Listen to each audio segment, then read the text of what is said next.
men on the ISS or discovered water for the 20th time on Mars.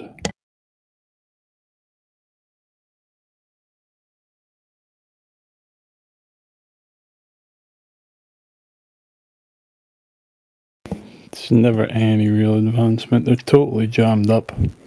Don't know where to go. Is that titled Artemis 11 or Artemis 2? 2. Right, but he talks about Artemis 11. I just remember the original Artemis, which was the whole resurgence of sending people back to the moon that went nowhere. So I figured this would be number 2. Don't know how many rockets they actually sent or what, or claim to have.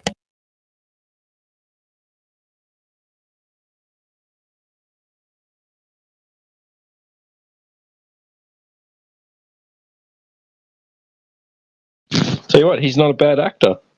Pretty good.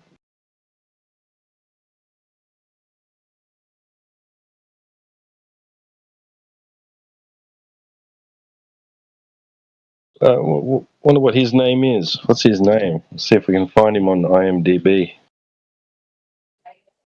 DB.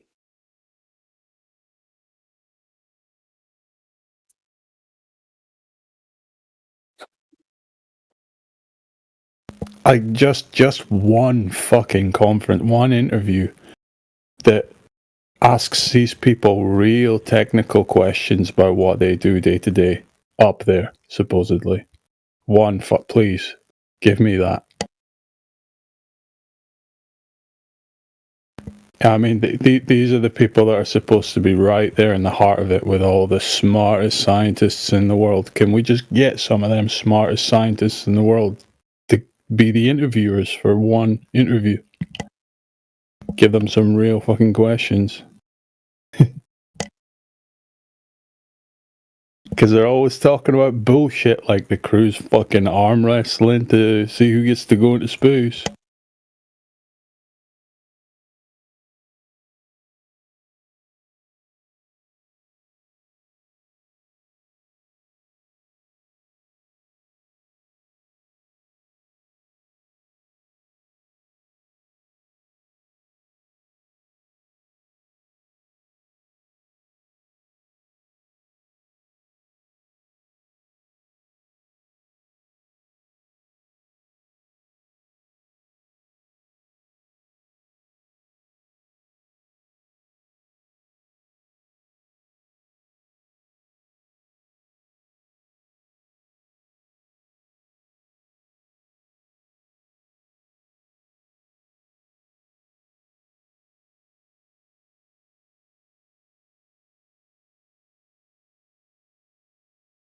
It's sad enough that we have the globe deception in the world, but I think it's even sadder that, like, this is the level of effort they need to put into any one instance to keep people convinced, you know?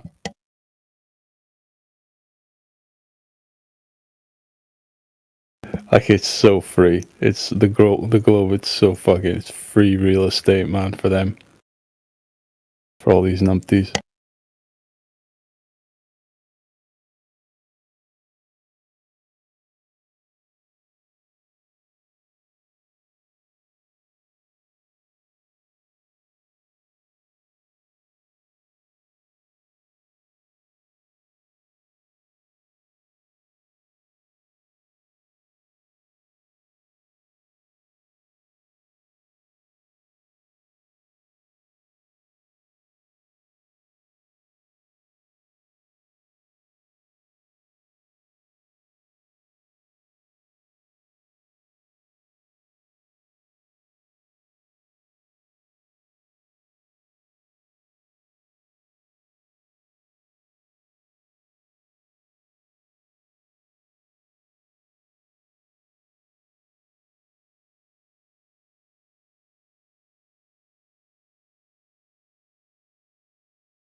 CB, you here? Got a question for you. You might know. Yeah, go ahead. Yeah, like you keep up with. Well, I know you probably don't follow Joe Rogan, but you might keep up with like what guests go on his podcast. Like, when was the last time an astronaut was on there? Geez, I don't even know, bro. I'm so out of the the Rogan loop, to be honest. He doesn't even pop up in my algorithm. I don't even get suggested his stuff. I mean, let's take a look. I'm curious now. Let's go. I mean, I'm sure there's been one or two at least, but Had to have been like multiple, probably. I wouldn't be surprised at all.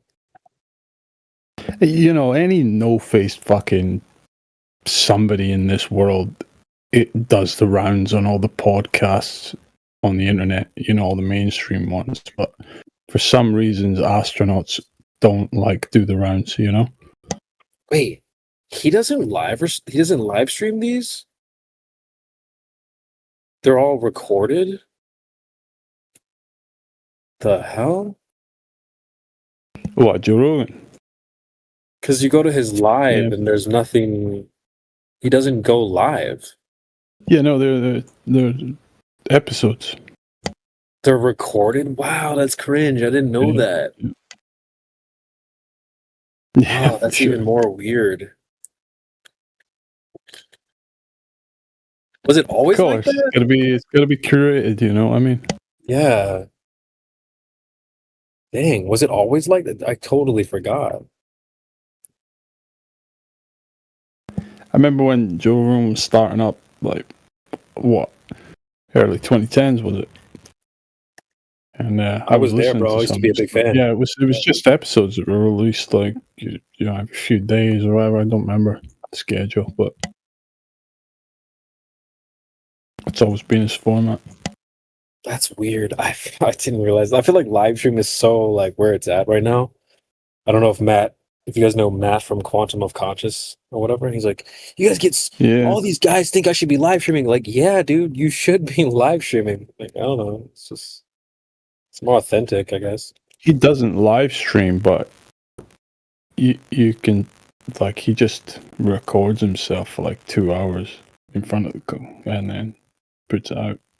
Oh, it's so much more fun to be live. There's such a probably breath no of way fresh that air. going on. I would not want to not be live, dude.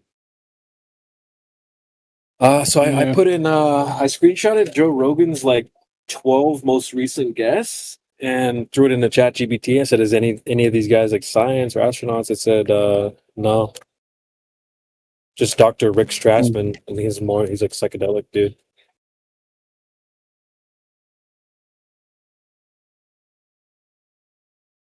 I actually read his book many years ago. Yeah, you would think like every podcast host out there that's trying to make a name for them would trying to grab one of these guys and get them on, you know? I don't know. That's a dangerous territory because you're gonna get flat earthers in your comments. Well, we know that obviously, you know, NASA reel these people out in front of a camera and then put them back in their little hole, you know, and lock them up. Yep. We know that's what they do with them, but in the globalist paradigm, you know, these people are like the celebs of celebs, you know? And they should be everywhere and anywhere.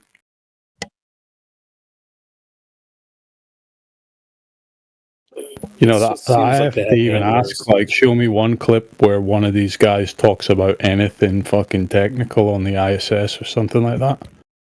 Oh well, Kind of yeah. Remember demonstrates the point. when Don Pettit said if there's a hole, you just put your finger in it. Remember? Come on, man. See, NASA learned their fucking mistake with Don Pettit. This is not right. Yeah. I'm not doing this again.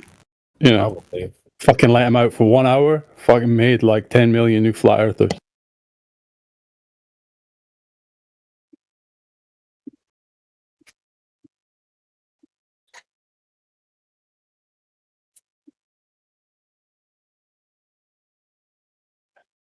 Because yeah, there is an interview with Don Pettit where the interviewer is asking him, so what do you know, what science is it you perform on the ISS? And He just responds by saying, "Well, we do science and science and science," and basically that's it.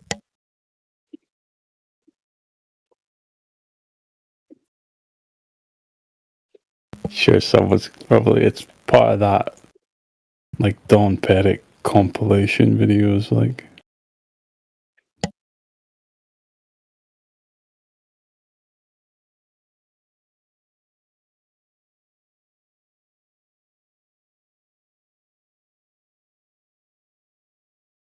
Yeah, I have certain theories about him, but is he still like out there? I mean, they've listed him as the top guy, so we're gonna have to live with that one.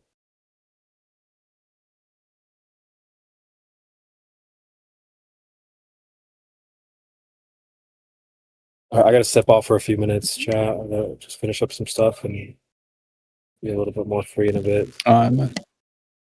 Keep the show rolling, bro. Good job, chat. Good job, everybody. Just gotta step off for a little bit. I'll see you guys in a bit. You have to see me.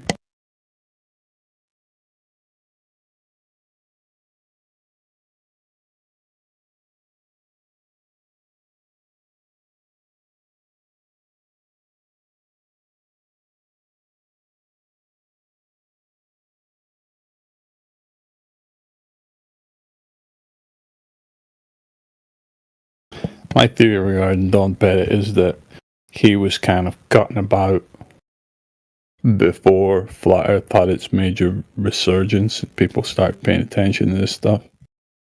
So they were really like not sparing any budget for the clowns they hired. So they, obviously ended up with someone like Don Pettit. But after the resurgence and people started paying attention a lot more, they had to at least increase,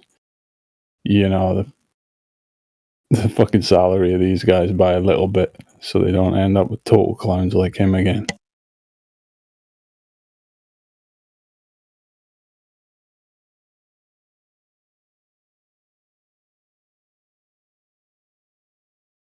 Because they are pretty much just out of work actors pulled off the street.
That's it, Miguel. That's the exact clip I was talking about.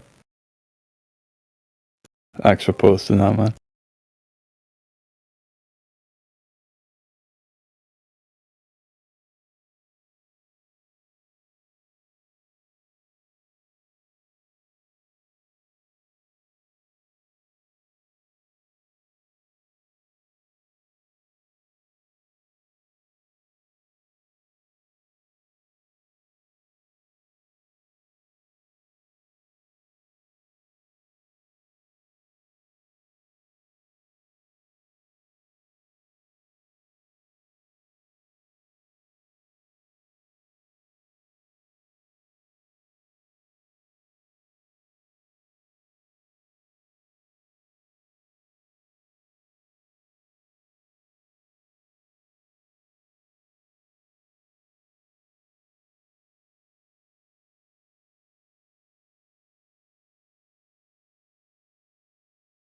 if you needed one single clip, man, that's the one. These guys are clowns.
Why is everybody packing up? Did they find the curvature?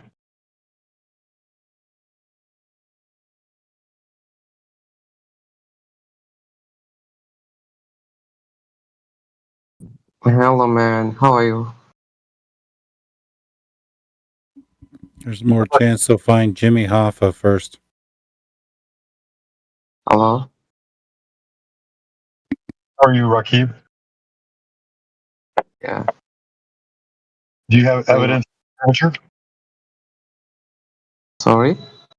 Do you have evidence for the curvature?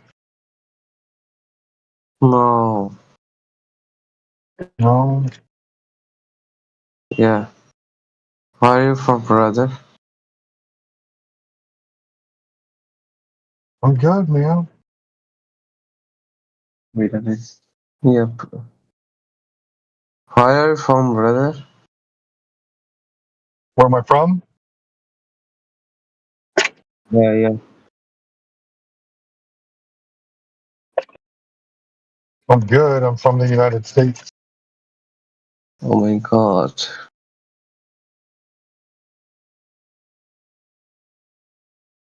You don't like the United States?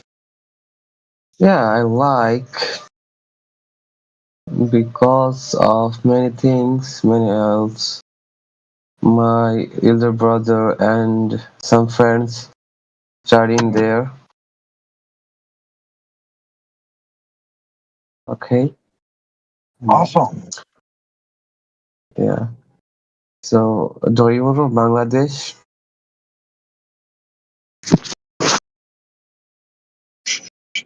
Do I what? Brother? Do you know Bangladesh? Bangladesh, yeah. You can see Yeah. Mount Everest from Bangladesh. Okay. Can you visit Bangladesh? Can I give you what? Can you visit Bangladesh in few years ago? A few years ago. Maybe one day I'll visit Bangladesh, but right now I don't have any money, and it's not on my bucket list to go visit. I want to go to Scotland, and I want to go to Japan. I want to go to Chile. Okay. Japan. Okay. Oh, wow. Japan is such a beautiful country. Yeah. Yeah, yeah. You gone there the Mount Fuji? I don't want to go there. I want to go up in the northern Japan. Okay, but Mount Fuji is the most popular for visits. Okay. Do you know? Maybe. Have you been there? Yeah, yeah. No, no, no. I wanna go for the study purpose in future, inshallah. Okay.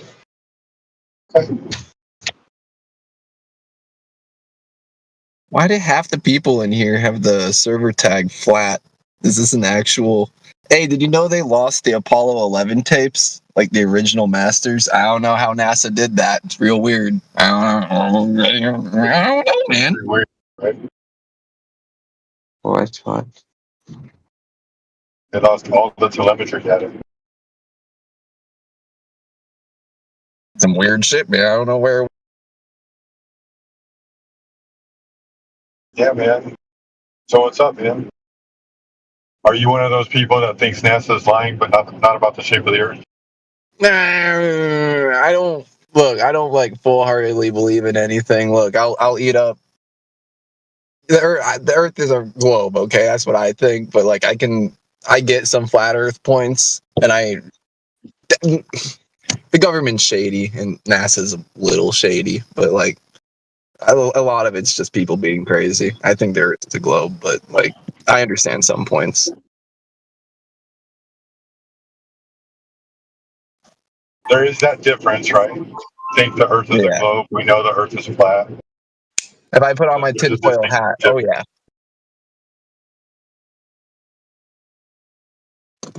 But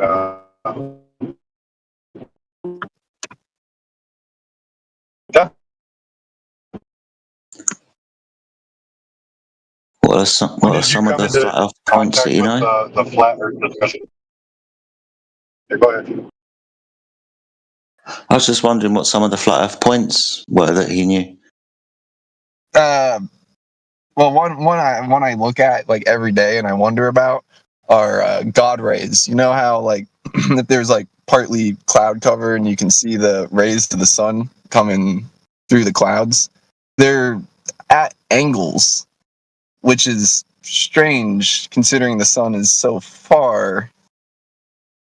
I don't, and I get refraction, whatever the hell, but like really, I don't know, man. That's maybe the sun's a little closer than we might think. I don't know, man. I could You know, send you some pictures. even as a flat earther, I don't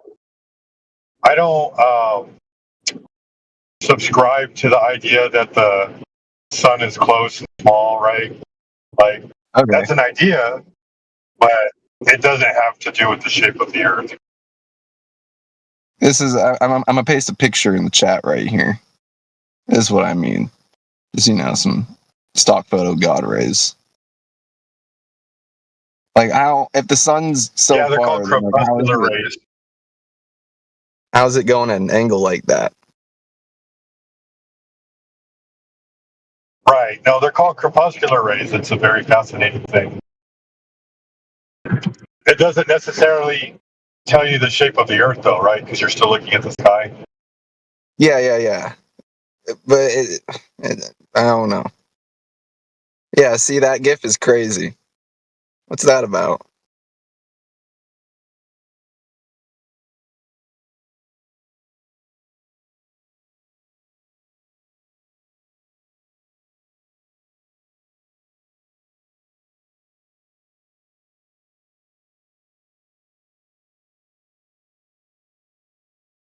And like, there's some weird NASA footage. It might be a little just schizo, but you can. There's some interesting examples that get pointed out, and I've seen a lot of the like real common ones, but like I don't know. Sometimes I look at some schizo posts on the internet, like oh, they might have a point. I can't really think of a good example, but like I believe there's people up there. Like when I'm without my tinfoil hat, I'm not crazy. I think everything's normal, but like interesting thoughts. I don't know. When I look up in the sky, I don't see any signs of life. So for me, all life exists here on Earth, right? Whatever weird conspiracy theory might be going on about other species, all apparent observations show life only existing here on Earth. So that's something else to keep in mind too.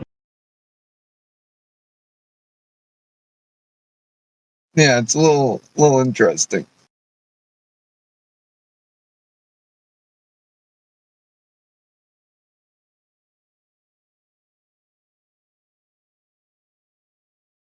Did y'all hear NASA something? There's this rock with like rings on it, and it looks like signs of past life or something like that on Mars. I wonder how they figured that out. Pictures. Their little science machine up there. Yeah, I highly doubt that. It's probably some cool story that a bunch of scientists that are unnamed figured out. Yeah, there was also a North American lemming and a potato sack spotted on Mars too. So, anybody want to figure that out? How'd that get there? Is that like, do you have like sources that's like actual? I'd believe it with all the crazy shit people say in our government. It's just United. They always have to come out with these kind of hyped up stories regarding Mars or whatever, just to keep people's interest from waning. But the whole thing about a North American lemming and the potato sack is totally true. Actually, like, Let me Google that. you probably won't find it. Google's gonna call it a hoax, bro. And during the Apollo 11 mission, somebody witnessed a Coke bottle on the moon. Yeah, it's funny that they would call it a hoax though when like somebody spotted it off of NASA's official page and was like, "Wait a minute, what the hell is that?" Well, that's the same as them trying to say that the rat crawling around on the SpaceX thruster was just like a chunk of ice. Oh, that was nuts, dude. A sentient chunk of ice. I googled potato sack on Mars and I'm not finding anything. So like, if you got a link, let me know. I know Google's weird as shit. That's some interest. You said Coke bottle on the moon? How'd the fuck that get there?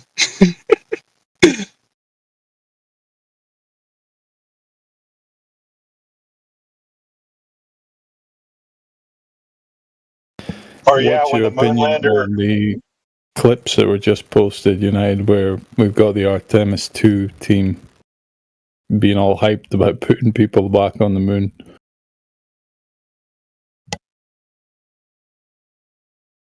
Oh, this is your reaction to that info. Oh wait. Oh, what's this? It's like 38 minutes past that. It's like, yeah. Plastic You scroll up and find it. I love Reddit. Let's check this out. Reddit's always got my back. Famous last words, man.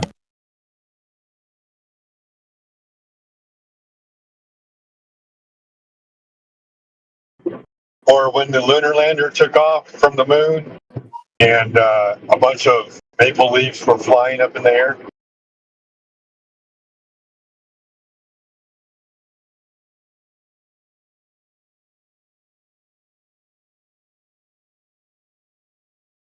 You know what's funny about Mars is it has the same exact identical terrain and hills as places in Devon Island and Greenland.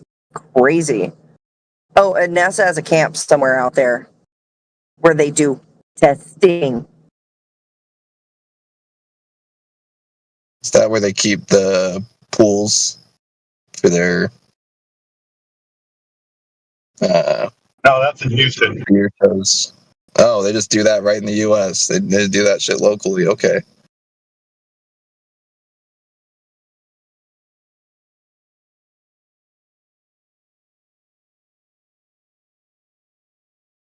You know, if you can look up where NASA's training pool, air quotes, where it's located, and Google will give you that. I'll go do it. I'll be right back.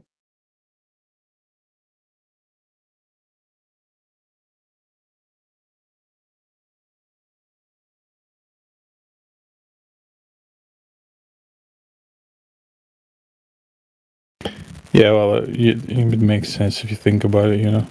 Training pool they can keep concealed in their building, of course, but it'd be a bit weird to see NASA trucks and stuff cutting about in a mock rover, cutting around on terrain that's awfully similar to the images they're posting in the media claiming to use Mars, you know.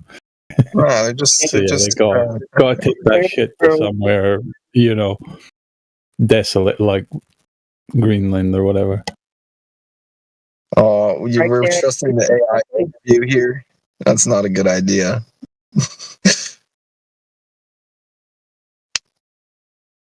They got a training pool. They call it their training pool.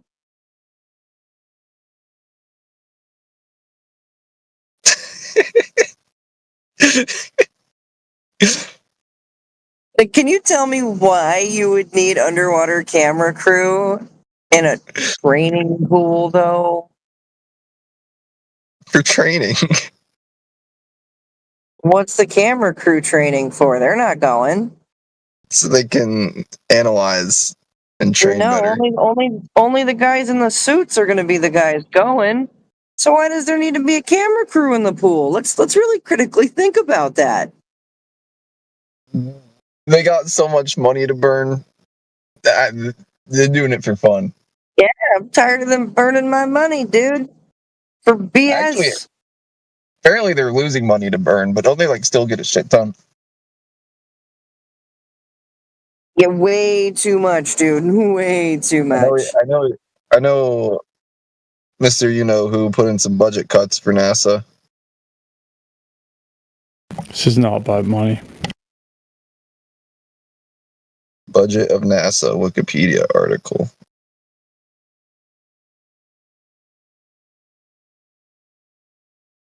The money 2024. matters for, us common people, of course. We could put it to much better use, but they're not worried about losing money on this or gaining it. And that might explain why there was bubbles in space. Where are the bubbles? You got pictures? I need to see that now. I've Oh, never it's a seen whole that. video. It's a whole video. This guy is questioning what's his name? I can never remember the guy's name, but he's questioning him. So, like, what about the bubbles in space? And the guy's like, he's like, oh, it was like flecks of paint coming off of the thing or whatever.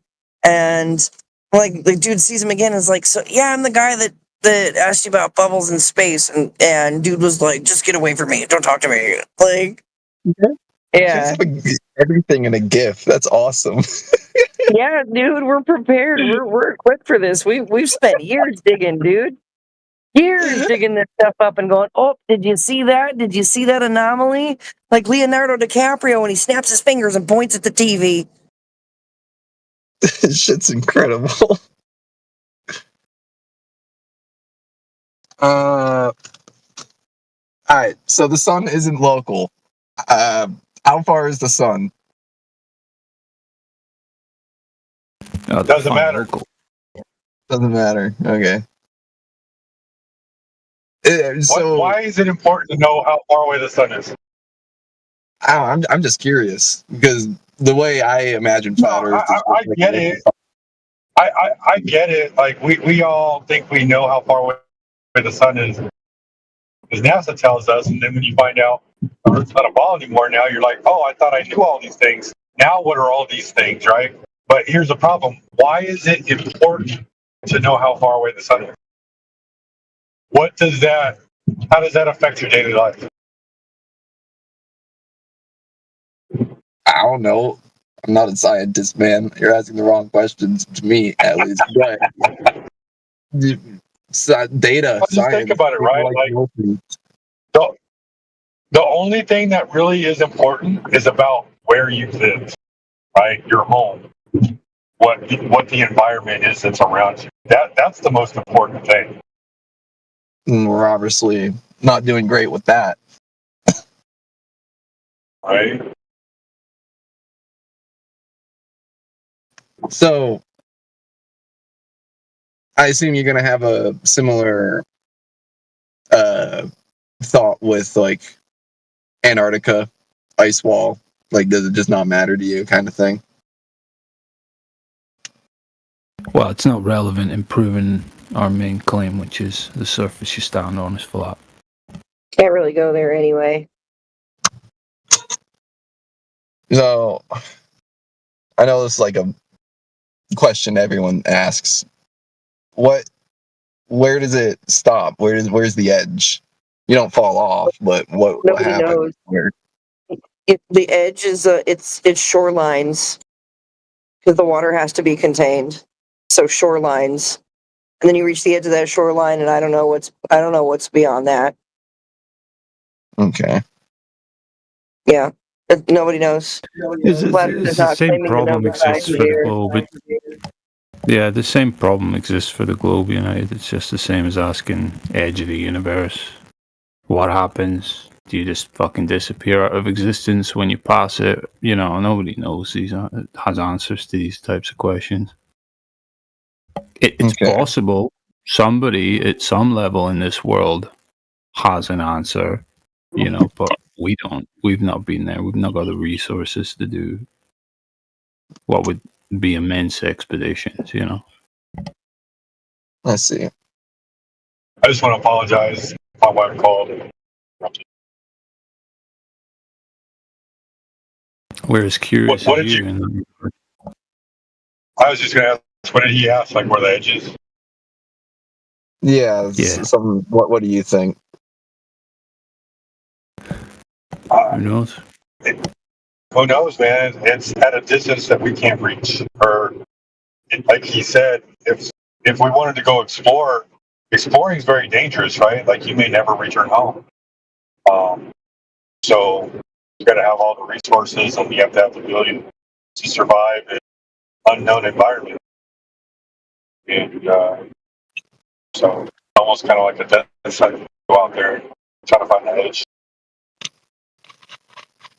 But if I had to guess, right, like this is in a weird way kind of sad for some people, but we live in an enclosed system.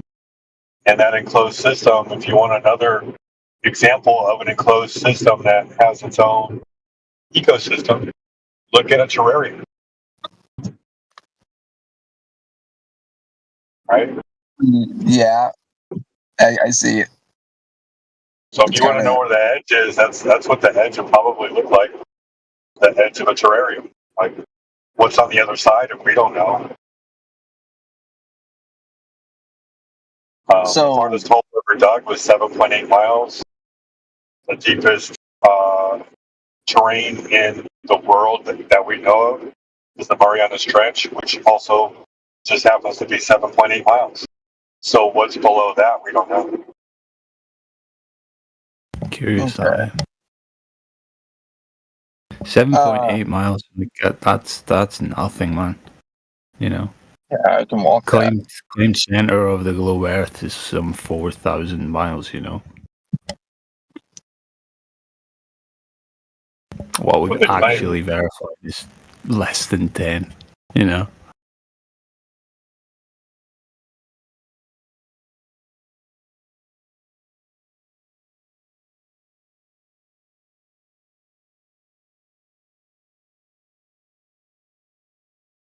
So when it comes to like knowing things versus not knowing things, right? You really got to be honest with yourself about your surroundings, what you can verify. And it's okay to say, I don't know. Like, I don't know what the stars are. I don't know what the planets are. I don't know what the moon is or the sun or lights in the sky. But they seem to make a really good calendar and a really good clock. So you're more of a like, I only believe what I can see and verify myself. It's not about belief. Belief is having faith without knowledge.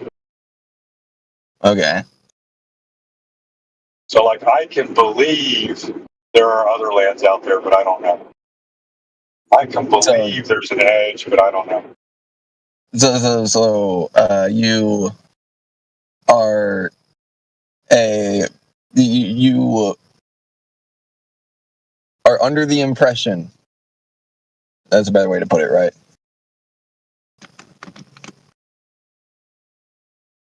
Under the impression. So, like, when it comes to knowledge, right? Like, I know the surface of water at rest measures flat. That's just a given. It's literally the benchmark for measuring level anywhere on Earth.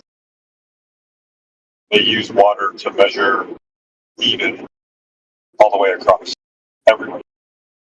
So water measures level. It's reasonable to conclude that the Earth is flat, because if 70% of the Earth is water, then water is flat. Like, what else? It's not curving, right? So what else?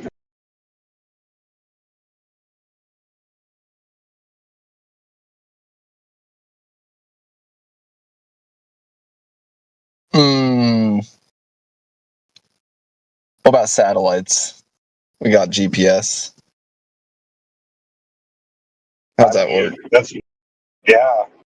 They work on a coordinate system that's presupposed, right? But that doesn't mean that they're going around the globe.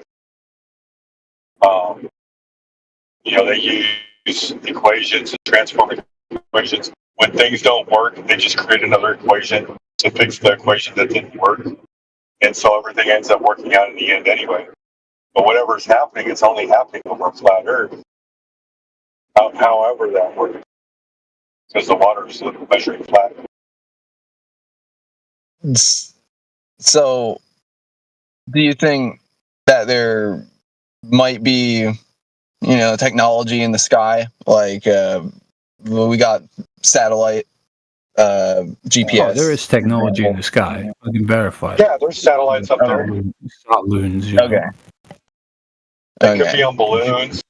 They could be on drones. There's lots of things that could be going on up there. Okay. I don't know about. They just It's fly like forever. basically a sleight of hand. It's like there is stuff going on above our heads, and it is working and allowing things for us. It's just not working the way they're claiming it is, or in Okay. their principle. And 99% of internet and cellular communication happens through cell towers and underground sea cable. They don't even use the satellites. Yeah. That's why I use GPS as an example, because that's like strictly. I know on phones and stuff, it's also assisted with cell towers, but like you just buy a GPS module, Here's the wild thing, right? Those undersea cables were laid in the middle 1800s. How?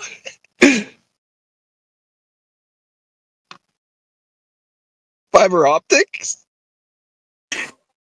I have no idea, bro. Laugh. Sorry, I'm just how 1800s. That's when we were still trying to figure out how to get over here, right? To the U.S. to North America. My bad. No, you're talking about 1600s, 1400s. Really? Oh no, yeah. I'm thinking. Sorry, I'm real shit with history and timelines. I'm thinking 1800s. Yeah. Yeah, you laugh about it like you know it really well. Yeah, my bad. Explain how. What do you mean lines laid across undersea cables? What do you mean? That's how most communication across the world takes place. It's undersea cables. But we have like more modern infrastructure down there, a lot. Yeah, we've laid like better constructed cabling and stuff. Okay. Yeah. I thought you just meant the cables were only laid in the It was 1800s. probably meaning like the first rudimentary attempts of bridging continents and stuff by this means was as early as that time, But we've long since, reinforced it essentially by adding more and more durable, more, higher bandwidth cable and all this type of stuff, Oh yeah, we've But got endless technology. 99% of worldwide communication is through this cabling. That's the major infrastructure. Whatever you would attribute to satellites is minuscule, essentially.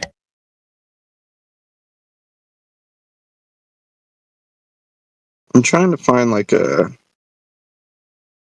timeline or something on Wikipedia. How much do you guys trust Wikipedia? I know it's like more open information. Good for some things, bad for other things. I'd say it's good for getting an introduction into something, but it should never be base foundation. Yeah.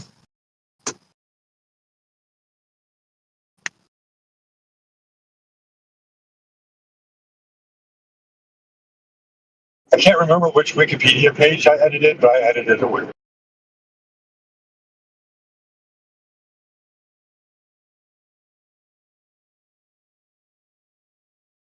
I think I edited the Mickelson-Morley.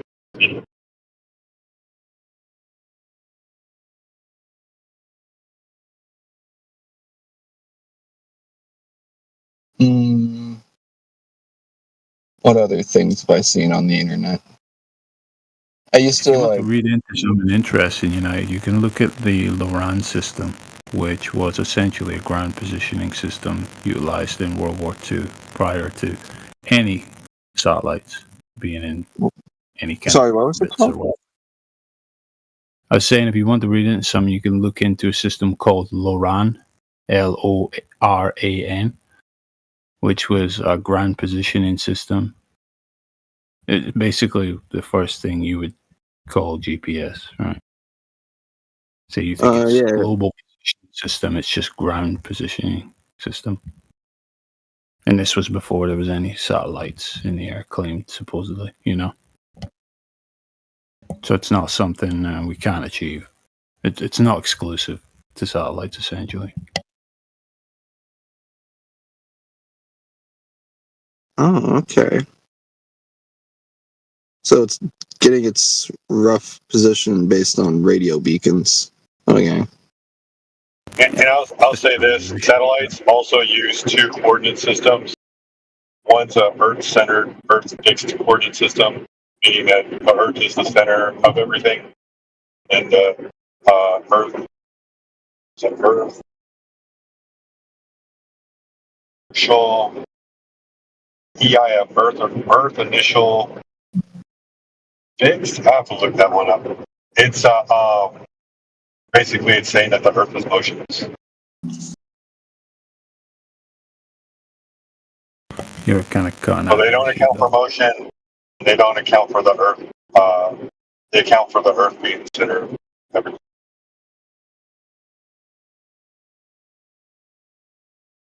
EIF and ECEF.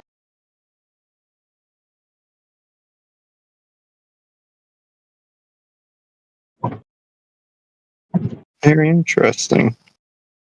I'm gonna look at a YouTube video about Loran. Read into the Wikipedia a little. Yep. Don't know if Jedi's here. Got a question for him. ECI, I apologize. ECI, Earth-centered inertial framework. I don't like using Wikipedia, but I'll drop it in there. Sheepdog, do you remember what the is it the Knickerbein targeting system that the Germans used against England? I can't remember. Is that from the Battle of the Beams? Yeah, Battle of the Beams, Nickelbein system. Yeah.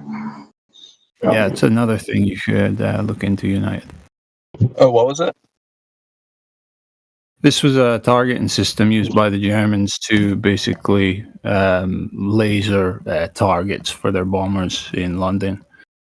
And this required line of sight, essentially, whereas the English denied that it would be possible for it to work because they assumed the Earth was a globe, but it did work because Earth's not, essentially. But it's called the Knickerbein targeting system. You can look into that too. Knickerbein.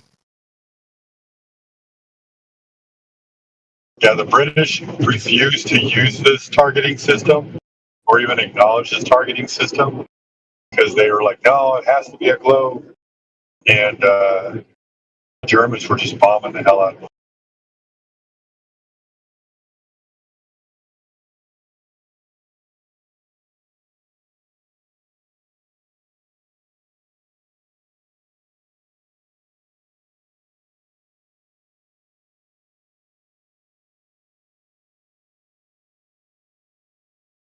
Yeah, another wild fact, when the Titanic sank, the SOS signal was picked up 3,000 miles away.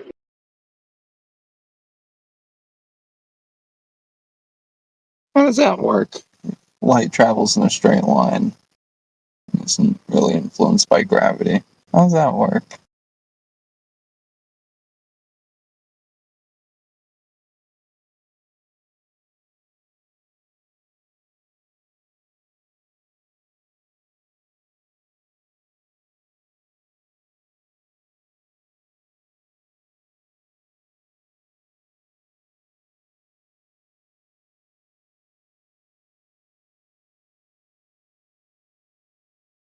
So really what happens is like the more you look into the globe, the more you're left with like questions that can't be answered. Because it's like there's no way the Earth can be a globe with this conversation. So you're left with the alternative. What's the alternative to curving? If it's not curving, it's what?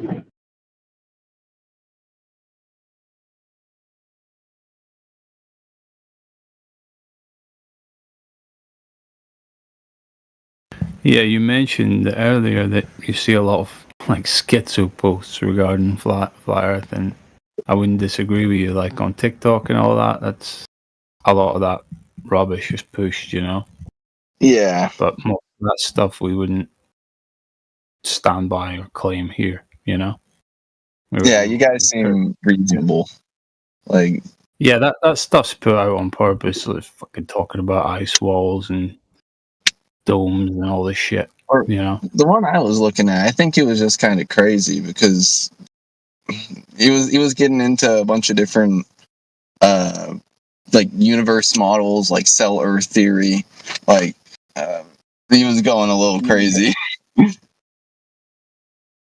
Yeah, they just go too far and they make up their own new fucking stories, which is what we're completely against doing here. We don't want to offer you any stories.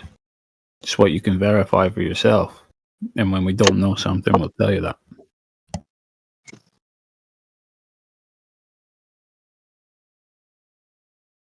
That's why we No, ask regarding like the distance of the sun. It's like we don't know, but it's also not relevant because we're measuring the ground. You know, we're just disputing the claim of the Earth being a sphere, which would require the surface to be curving at a certain rate. You know, in accordance with them dimensions. We go out, we measure for this, and we don't find it. So that can't be true. But because of this fact, Globers want to retort and be like, well, the sun and stars and all this prove this and that. It's like, well, you don't have your underlying premise true. The surface curves, you know? And you want to escape into the sky to try and desperately try and prove it there.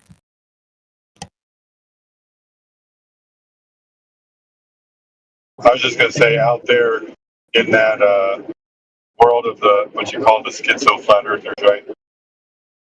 You'll even hear us call them out, like call them low hanging fruit, where they just don't have any argument to back up their claims. They don't have any evidence. Purely speculation.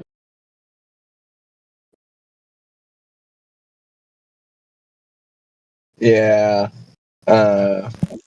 He seemed like he was decently researched at first. I followed this one account for a bit. I think it's gone now, but then he started posting like a bunch of seller theory, and then it got real religious. And I don't have very much understanding of religion in general, so it started to lose me. There's nothing wrong with speculating, you know. You just got to premise it with that.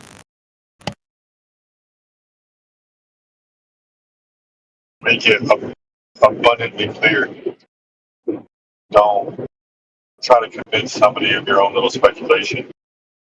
I have a few speculations of my own, but I'm not gonna bring them out as evidence towards why the Earth is flat. I'm gonna sit there and, you know, try to reimagine the whole story of how the whole cosmos works, because that's what people want. They thought they thought they knew what was going on. Now we don't have that anymore. That's okay. Yeah, see, we're getting into this trouble as humanity because we're not learning how to be comfortable with not knowing things.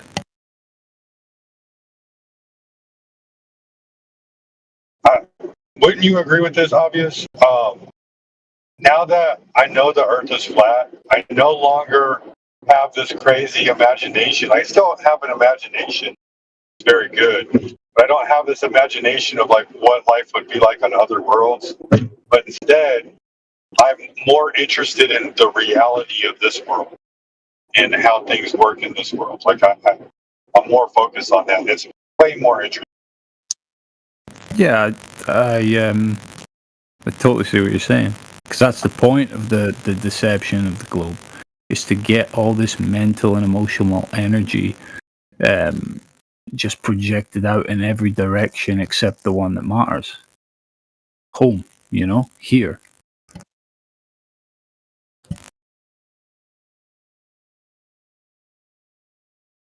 That's exactly I'd how they say- want people. Just wasting their time worrying about stuff that will never exist, you know?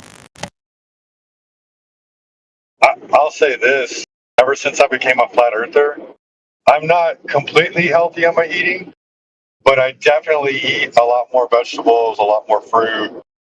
I'm more exploratory on what I do eat when it comes to natural lifestyle, which is a good thing.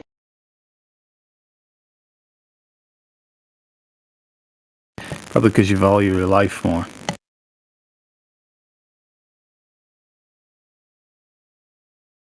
That and you realize this whole world was meant for us to eat and use. Well, yeah, it was created with a harmony to it.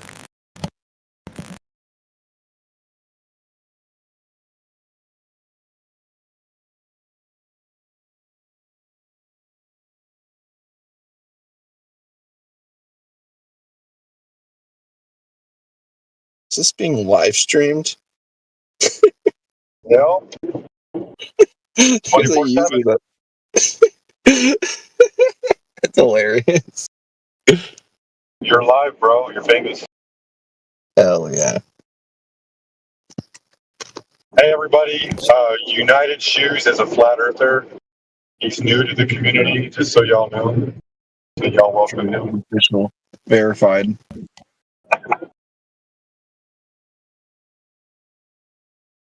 It's official, man. You're no longer a Glober. You're a flat earther. I'm gonna be thinking for myself a little more. I'll put it at that. Good.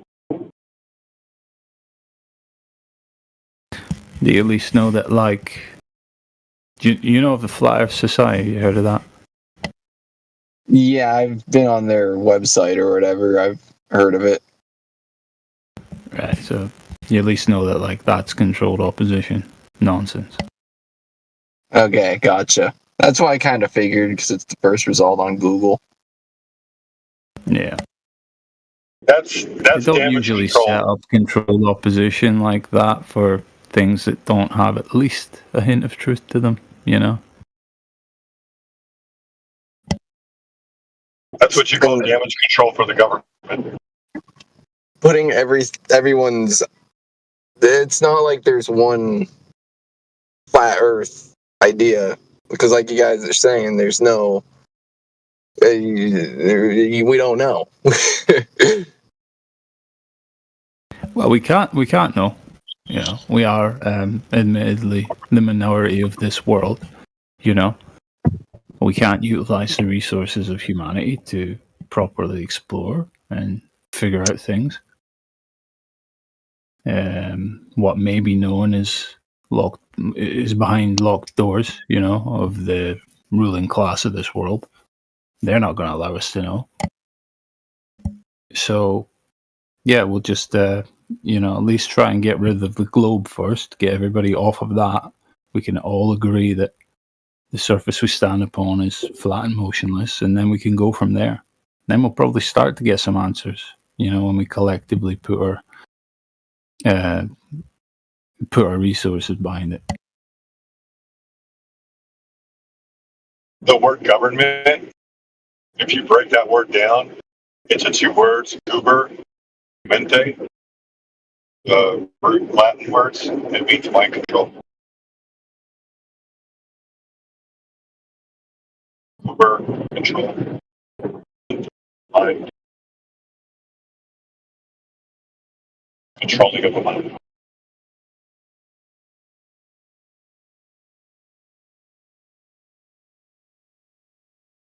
I mean, all we're really saying to anybody is that, yes, the world is as you actually experience it every day of your existence.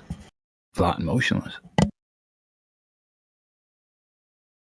And then if we go one step from that and actually measure to verify it, we find it true. What kind But if you of? want to go through some of the laser transits with him, sheepdog or something, I gotta step away for a sec. Alright. What were we going to ask?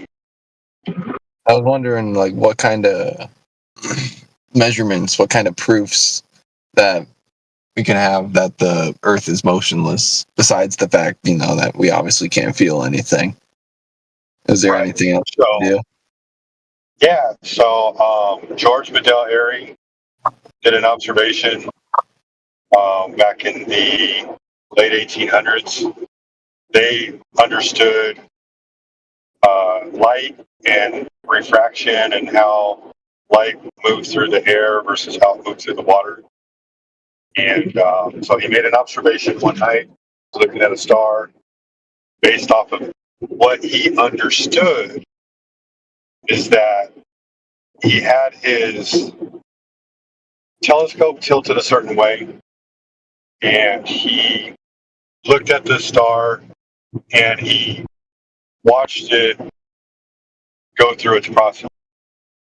And then he understood that if he added water to his telescope, that if we were in motion or spinning, that the star would not be visible through his telescope.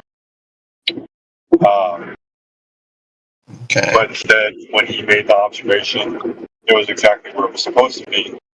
And they dubbed that Airy's failure because he failed to detect the motion of the Earth.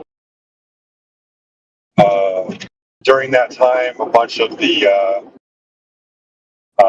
great minds were trying to figure out, okay, maybe there's something else that we're missing.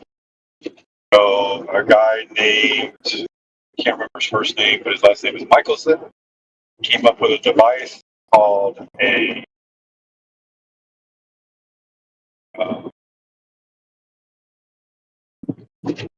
gosh darn it, I'm drawing a blank right now. Gyroscope.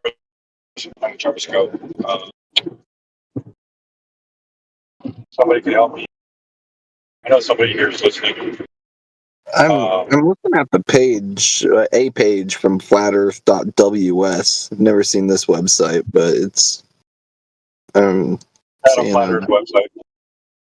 seeing a picture. It's not a flat Earth website. What, flatearth.ws? Yeah, it's a website based on Debunking. debunking. Yeah, Okay. debunking flat Earth. Well, I'm still reading it. But Michelson got together with another guy, Morley, and they devised an experiment to shoot a laser into a mirror that would divide the laser on a prism effect, and then it would split off. Huh? Yeah, I'm following, yeah. I thought somebody else said something. I can't remember the name of the damn device, but and splits the laser into two different directions, dividing it. They go and they hit mirrors at a certain distance away, and if the Earth was in motion, light would be moving faster in one direction and slower slower in another direction because the Earth is going around the sun. And when it would come back together and mix together, there would be an interference pattern, a disruption pattern. Interferometry, that's the word I was thinking. Interferometer is the name of the device. Michelson literally invented this device to detect the motion of the Earth. And when it came back, they noticed that it didn't meet the requirements for the motion of the Earth. They did find like a weird fringe shift pattern, which was like extremely slow. They were supposed to be detecting 30 kilometers per second based off of the light pattern, and instead they got 4 to 8 kilometers per second, average of 6 kilometers per second, but it's 4 to 8 was the range that they got. And so it failed to meet the requirements for the 30 kilometers per second, which would be the 7,000 miles per hour that the Earth was traveling around the sun, based off of a 93 million miles to the sun that they had 3 those based off of nothing but calculation. They the way that they assumed the distance to the sun, they looked at the a long time ago. I think it was either Copernicus or Kepler. I can't remember. Looked at the sun, saw the transit of Venus, and said, "Oh, the Earth must be the same size as Venus." And then from that, they based all their calculations of the whole solar system. Are you talking about that dude that stuck the stick in the ground and then he stuck another stick in the ground and a couple cities over and then he measured the angles? Oh, that was Eratosthenes. And Oh, that story goes that on a certain day of the year, he knew that the sun would be directly over this well at a certain time, and that it would not cast a shadow. And then, so on that day, at that specific time, he planned to be at a different location. They say it was 500 stadia away, but nobody knows what a stadia.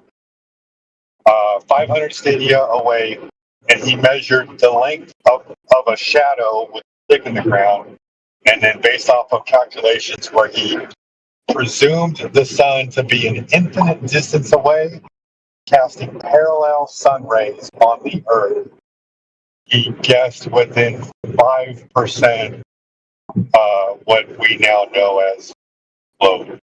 And it was all based off the idea that the sun, he never knew the distance of the sun, he just assumed it. But we've asked mathematicians, how big would the sun be if the sun was infinite miles away from the Earth? They say it would be invisible. well, of course they would. So there was a lot of assumptions that went into that. But we don't even know if Eratosthenes even did that, right? Like, the only known instance that we have that Eratosthenes did that was somebody mentioned it in a book called Geographica, and that was written by a guy named Strabo in the 1200s. Oh, so it's not even like a super well documented thing. No, it's just something that everybody believes. Yeah. The only book that is believed to have survived, it was accredited to Eratosthenes, but I don't even think that, I can think it was a rewriting. It was a book called Catastrophismi. And the word Catastrophismi means on the constellation. So basically he was writing a story about how the constellation.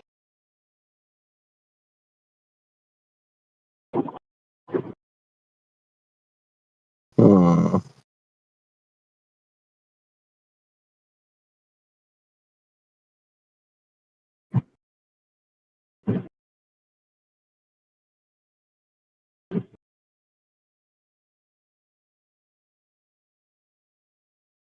But yeah, so Copernicus assumed the Earth was a ball, said it was the same size as Galileo assumed that we were the third rocket from the sun. The reason why he did that was because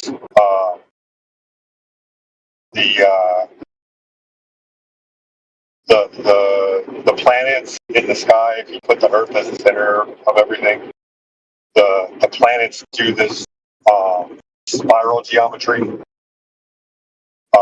Each of them do their own little spiral geometry. But he worked out some math where he basically stretched it all out. Said, "Oh, the Earth is the center, or not the Earth, the Sun is the center, and everything's doing circles instead of doing one big circle." So they've just been assuming the calculations ever since based off of that, which is weird because what's his name? Copernicus, he was a Jesuit priest in the Catholic Church. And so the Catholic Church came up with those concepts, right? The Earth being the same size as Venus. Then Galileo worked closely with the Church. But when he said the sun was the center of the universe, instead of the Church killing him, He just gave up house arrest. Told him he can't leave his house the rest of his life, even though he committed heresy.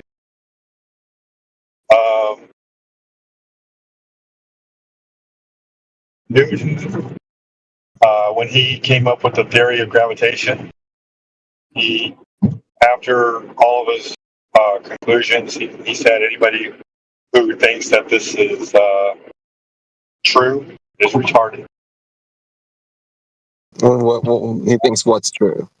What? The law of gravitation. Oh, Like he'd come to the conclusion that the whole thing was just absurd, and he was just working out some maths. The idea that things fall to the earth because of mass attracting mass, pulling away towards the center of mass, was just a stupid thing. People should not believe it, take it for granted. But they did. And then 300 years later, they couldn't prove the motion of the earth around the sun through any observation on Earth. So Albert Einstein came up with special relativity. Said, well, the reason why we can't detect motion from the Earth is we're on Earth. If we were somewhere else, we'd be able to motion of the Earth. wait, you kind of cut out on that part. What'd you just say? Special relativity means that like you can't detect motion of the Earth from the Earth. But if you were somewhere else, you would be able to see the motion of the Earth.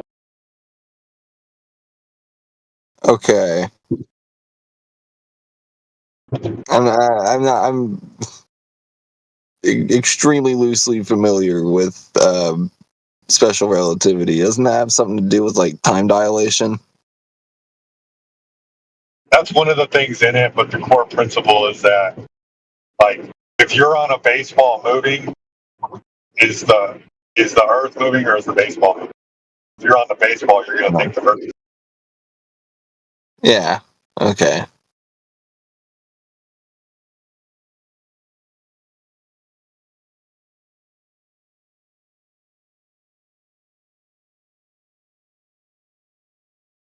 Time dilation is like how I can explain this. Somebody else wants to jump in, you're welcome to. More versed in special relativity. I have my limits and I know them, but I'll try my best to explain them.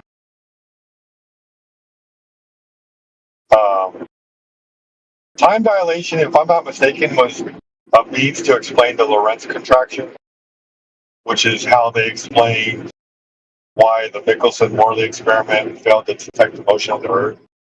Because time was dilating, and then when things came back together, they came back together as normal. So motion happened, and things dilated, and then when it was joined back together, it contracted, and that's why things looked like there wasn't any. So they'll literally come up with a math equation to explain why things didn't work, just to bypass it. And and then when that doesn't work, they'll come up with another math equation. When that doesn't work, they'll come up with another math equation. And what all these math equations equate out to is, like, basically they're gonna present the Earth as flat and motionless, but they're gonna create a math equation for curvature. And then when you see too far, they're going to create a math equation that flattens out the curve.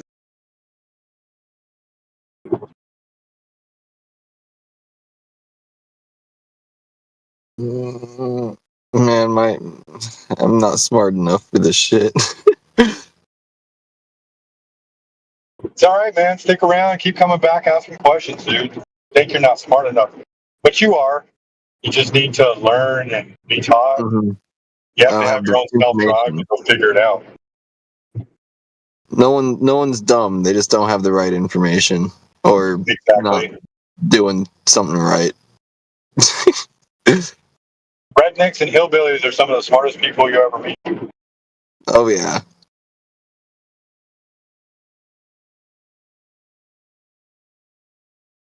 I'm sorry about my bad mic, by the way. Yeah, it sounds like you're driving or something.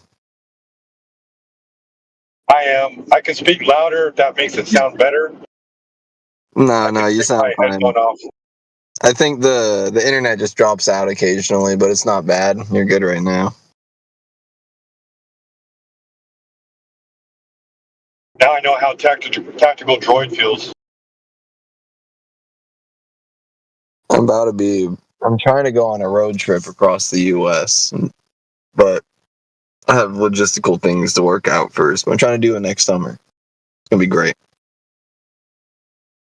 Yeah, go find you a nice little lake that's like 10 miles wide and see if you can see across it. I'll try. I'll bring some lasers. Or if you make it to a coastline, find like a cove or a bay that's like 8 or 10 miles wide. If you can see the city on the other side. Flat, bro. Yeah, I actually know. I have a friend that lives in Vancouver or near the Vancouver area. We can go to the island that's right over there, and you can think you can see Vancouver from the island, or maybe at least the ferry as you're leaving.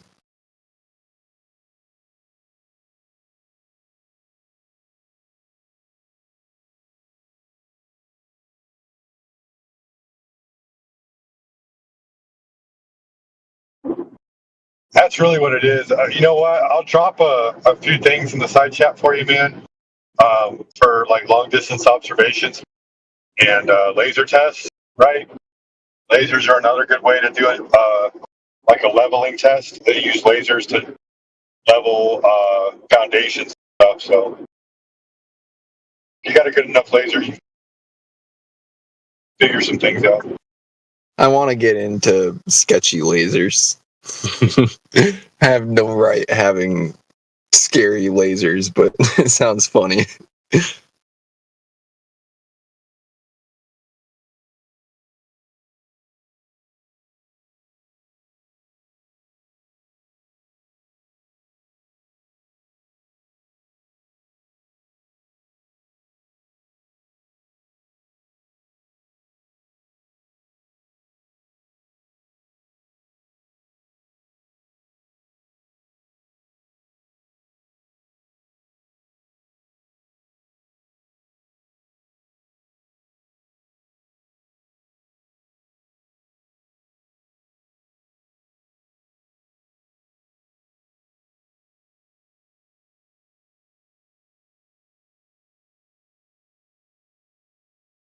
Oh my funny.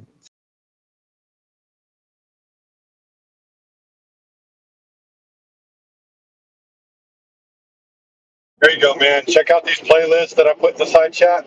One of them's like some of my favorite long distance observations. Real simple stuff you can go look for yourself. And then laser tests, like you said, so catchy lasers. These are like $10,000 lasers that have a really long range on them. And we shoot them horizontally, trying to detect curvature. Okay. Damn, you got this shit lined up. Laser tests.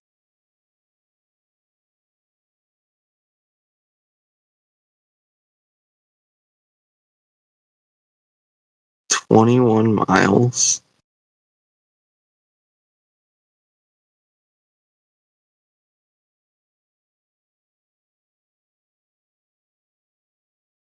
Hey, you said you're in Canada? Well, I know people that are up there. I'm in the U.S. If you're far enough north during the wintertime, you know how like lakes will freeze over and shit? Excuse my language. Oh yeah, we have some of those that do that here. Yeah, if you shovel the snow off after a good freeze, go shovel the snow off and clear out a path, and then just make a long distance observation, man. Like if you could drive your vehicle on it, even better, dude. Like ice water is flat, bro. Uh-huh. Even over miles. Would Utah ice flat or salt flats be a good idea? Because I might visit that area. Yeah, so the salt flats, right? there's a hint in the word, right? It's salty, and what else is it? Flat. Is it flat enough though? Yeah. So the cool thing about it is if it rains, it'll get like 2 or 3 inches of rain, and the entire salt flat will look like a giant mirror. Okay. And if you know anything about mirrors, if you have any distortion in the mirror, you're going to have distorted images from the mirror. So if it's convex, right, it might look a little distorted and oblonged and everything like that. Things even might, if it's convex enough, it may actually make the sky reflection look a little smaller than what it really is. If it's concave, well, you have these points of reflection that all point like inward, and when they point inward, you get this magnification effect, which would make the ground give a reflection that would be larger than what's in the sky. So if you had clouds in the sky, you would look at the reflection on the ground, and what the sky is presenting. Reflection on the ground would show a cloud larger than the cloud that's in the sky, or like features of the cloud would be larger than what's in the sky. But if it's a perfectly flat mirror, then you should get a 1-to-1 ratio reflection of the sky and the ground. Oh, okay, okay. I see what you're saying. I'm definitely. I'll look at some lasers, and I know there's a legal limit. I don't know if that can shine the miles I want it to shine. Oh, you can, if you need to go cheap, bro, you can get a mirror, and you and your homie both get mirrors. Go stand at like 10, 15 miles apart from each other, flash them at each other, and if y'all see the mirror, guess what? The Earth's flat. That's a really good idea. Just use 2 mirrors. That's awesome. Make sure you bring a friend that's not a flat earther. So when he says this is stupid, and just do it. Just humor me, bro. We'll go eat something real good afterwards. And then afterwards, he'll be like, dude, what the heck? See, but most people, I feel like they'd say, oh, the light's being bent by gravity. Like, I can tell them it's not. I can give them examples, I suppose, like how the effect of that's very slight. So here's the problem, right? When they say that light is being refracted through the air, Or stuff like that, yeah. the only time they can show light bending downwards is through things like there's an example through a fish tank where the water is full of sugar, and they show the light bending downward, but you're not looking through sugar water. So what's next, right? But I can give you examples on a flat surface where people use like cold air and hot air mixing together to make things look like they're being obstructed bottom up. So I can give you demonstrations of bottom up obstruction over a flat surface using refraction. But people who believe in the globe can't give you a demonstration of seeing too far over a curved surface using refraction. The two are incompatible. Well, hold on, I kind of got lost. How does this? What does this prove? So when you look out at the horizon and you see boats going over the curve, right? Yeah. Or you see the sunset and it gets cut off halfway, right? Yeah. So they say that's the curve of the Earth, and that you can't explain this on a flat Earth, right? Yeah. How would you? Yeah. Right. So there's a term called refraction where light bends, right? Mm-hmm. Yeah. So, and you understand the basic concept. If I start roboting, let me know. But I'm going to keep talking. No, you're good.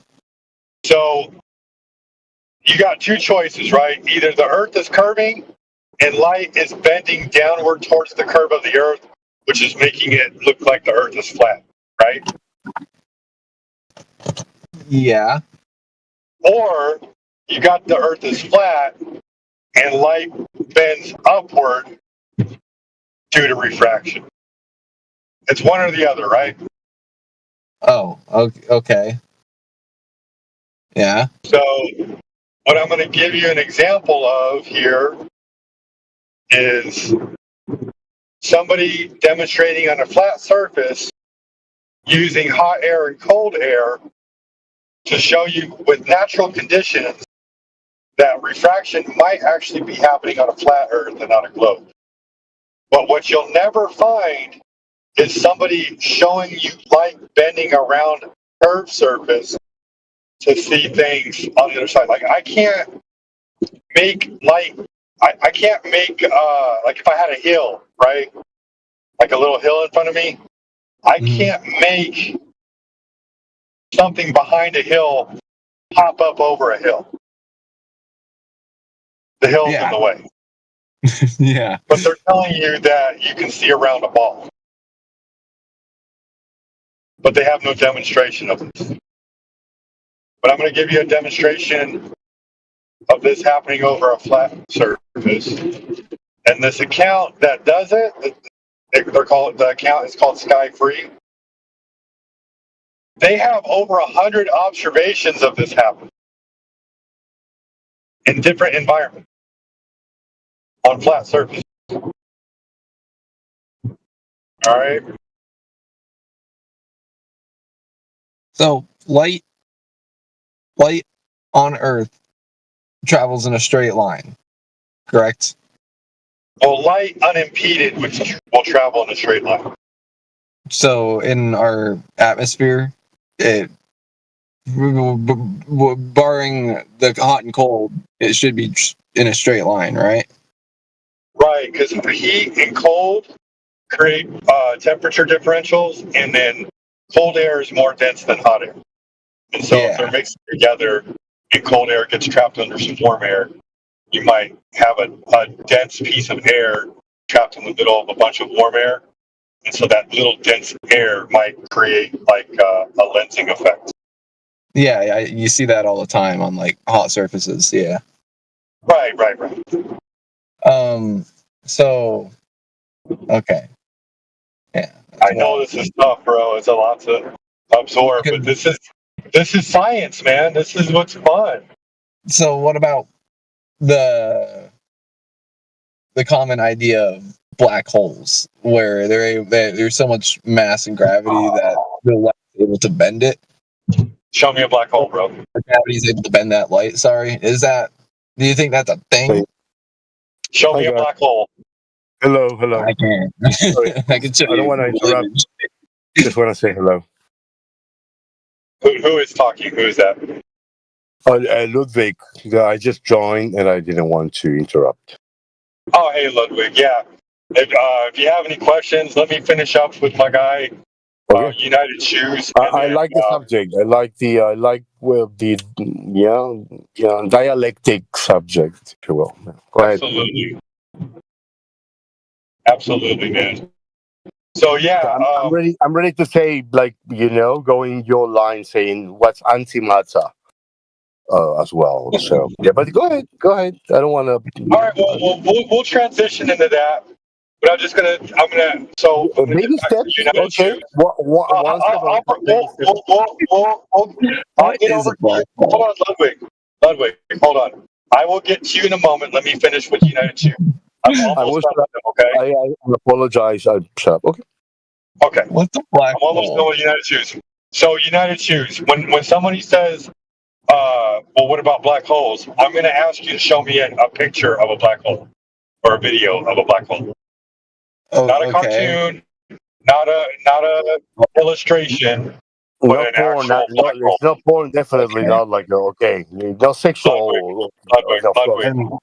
I'm kidding. Please mute your microphone. I will get to you in a moment. I'm almost done with it. Okay. I know they took picture of a black hole for the first time, but it's just like some orange shit. So it's not really That a wasn't a picture. picture. Yeah, It wasn't a or picture. whatever you want to call it. Imagery. It was a detection of radio waves using sensors. That's what they claimed it was. Radio's light. You can make a picture of that. And then they took that radio wave interpretation and applied imagery to it. Or AI. They toned down the Hey, spectrum. hold on, dude. I'm almost done with right it. colors for our But the eyes. thing is, it's like this is a feud between you and the other guy. You're not letting the other 8 people in the chat to also. Everyone else Yes, I'm almost done with that. If you notice, you most have of the them are feeling- muted up and they're you being have- kind and waiting. I But will you have talk the to you feeling in a that moment. you are including everybody, but you are All just right, bro. saying to everybody, "Shut up, dude." Some Yeah. good So stuff. anyway, to wrap this up, United Choose, so I can get to Ludwig because he's patiently waiting behind my mute. I'm I going think to he post was. in the chat. Okay. Remember, I was talking to you about refraction, bending light upward over a flat surface. I want you to take a look at this laser that's in one of those videos that I gave you to go look at. Here's a GIF. You love our GIFs, right? Of a laser, and you watch the laser shining over a flat surface, and you're going to see the laser refract upward. It's super cool. But anyway, that's just an example of maybe there's refraction happening on the flat Earth that's causing things to disappear bottom up. We can get into that much later, but I just want you to at least have a base understanding of that. And we can talk more about it later, but Ludwig is like dying to talk to me, bro. He wants to ask me about like how space and Einstein's theory of relativity works on a flat Earth. I'm assuming that. Oh, Ludwig. Did you server mute him? Are you a mod? Yeah, I am a mod. Got him. Did he leave? No, he's still here. All right, I'm gonna unmute him. What's up, Ludwig? Wait, I'm in the English what's hub. up? How the hell? So this is like a Discord server in a Discord server. That's crazy. Yeah, they gave us satellite permissions. You know, in my score, I would say this is like the best channel that I've ever joined. People talking about science, with different point of And view, geometry. and nobody like fighting who is right, just sharing the different point of view. I was not really sharing different points of view. We're discerning between knowledge and belief. Yeah, well, your mileage may vary, but what I mean is that this is like, this is the first or one of the few Discord channels in which like people are not insulting themselves or talking about Minecraft or Yeah, I love So Minecraft. I'm happy that when I joined, and this is why I was excited to participate in the conversation. Because I do have to say what is the black hole, and if you want to hear my opinion. What is a black hole? I don't know. It's a fantasy, in my opinion. It is a linguistic construction. And look, I'm an engineer and I'm a scientist as well. But we ask sometimes, I'm writing something about this, did we invent physics or mathematics, like the derivatives and limits and the integrals, or did we discover or did we invent? Look, let me give you... Astrophysics was invented. Let me... 1 minute. 1 minute. Astrophysics is completely fabricated. It's pseudoscience. Yeah. I don't want to fight with you. I just think what you said is a good thing. It's interesting, and I'm building on the top of your idea. I'm not discussing with you. Well, let me ask you a quick question, just for clarification. Yeah. Do you think the shape of the Earth is a science question or a math question? Well, keep in mind we're dealing with shapes. I was okay, but let me tell you this. We call it is something. I live in Japan for many years, and they brainwashed me into this Buddhist stuff. And look, And my master used to say, notice the lighting. And my master used to say, we have spring, summer, winter, and autumn, fall, right? But nature doesn't know 4 seasons. For nature, every microsecond is a season. Well, that's the lighting. But so we a need. season is just at a point in time. But let me wrap up, please. My idea, my way to talk is like kind of a linguistic or prose or whatever you want to call it. But let me wrap up. So we believe that we have control of, spring. We have to harvest or plant the seeds. In the Japanese, putting the rice, seeds. And we need 4 seasons or even 12 months and only 7 musical notes. It's like actually 12 musical notes. But what happens if I tell you that at the same time, the Inuit people from the north of Canada, they have 12 different names for the color white because it's not the same snow white. All they see is white, so they have 12 names in the language for white snow, right? So what I mean is that the language and philosophy and physics and everything, it is a linguistic construction. And look, what is behind the atom? Well, so I'm a big critic, and this is the last thing I'm going to say. Just give me 30 seconds more, please. I beg you. Sure. This is my biggest point. When we are trying to understand what is in the subatomic structure, so beyond the nucleus and the electron and the photon, and so like the muon and the gluon, right? Okay. And there was something in the subatomic model. There was something missing, and for many years, and they make the LHC collider that I was there in Lucerne in Switzerland. And finally they found the boson Higgs. That is the God particle. Look, when the scientists, so science is versus God, okay, but when the scientists run out. I don't want to get into philosophy of science versus look, this is the philosophy. Yeah, get my point. Yeah, so but they call that mystery. So a mystery particle, the God particle. So it's not a difference between religion and science, anyways. Right? So I'm kidding. It's a sarcasm. Okay, I will shut up now. It's just your philosophy. We're focused more on one point of view. I'm a computer systems engineer. What's an electron? What's an electron? Say again? What is an electron?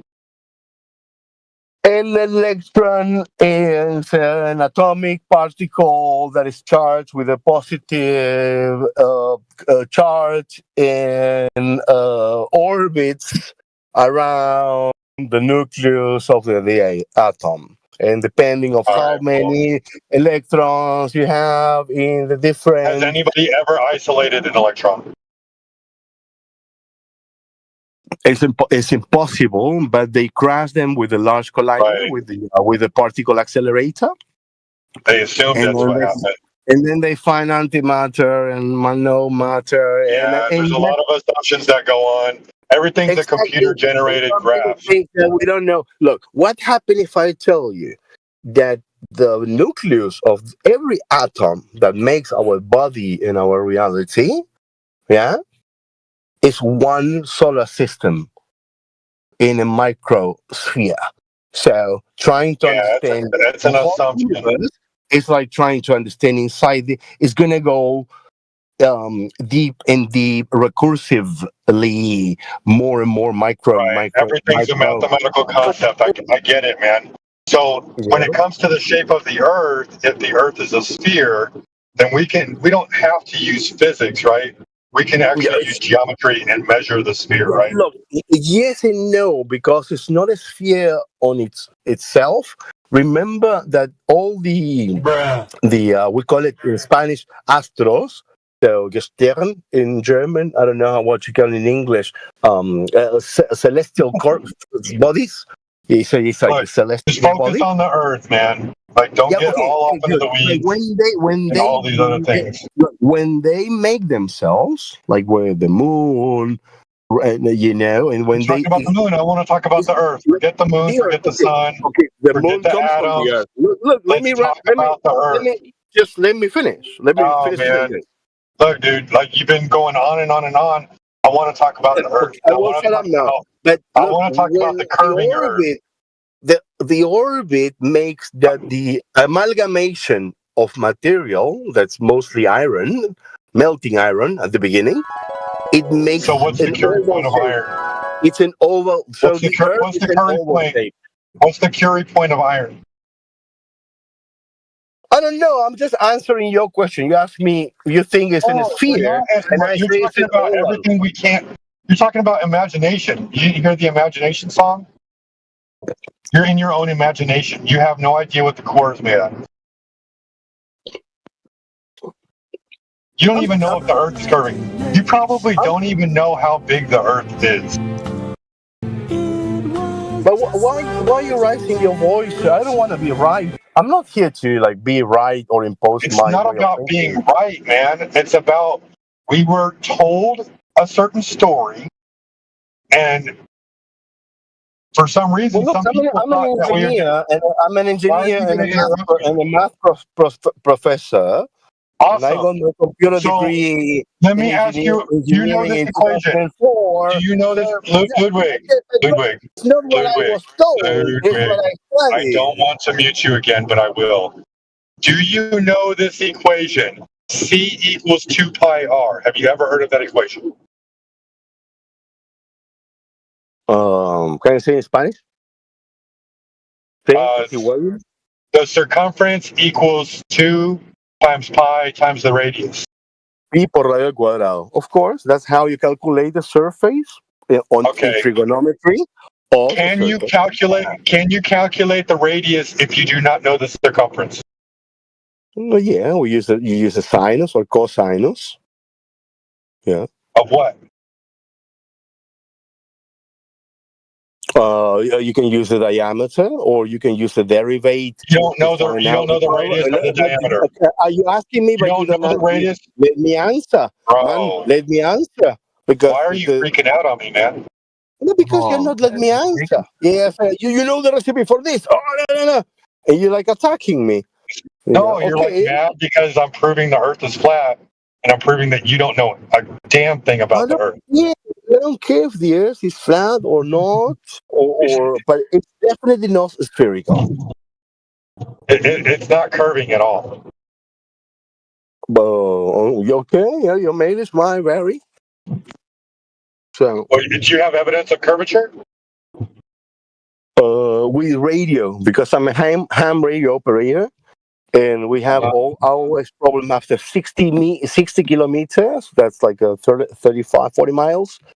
Because we lose VHF, very high frequency connection, because of.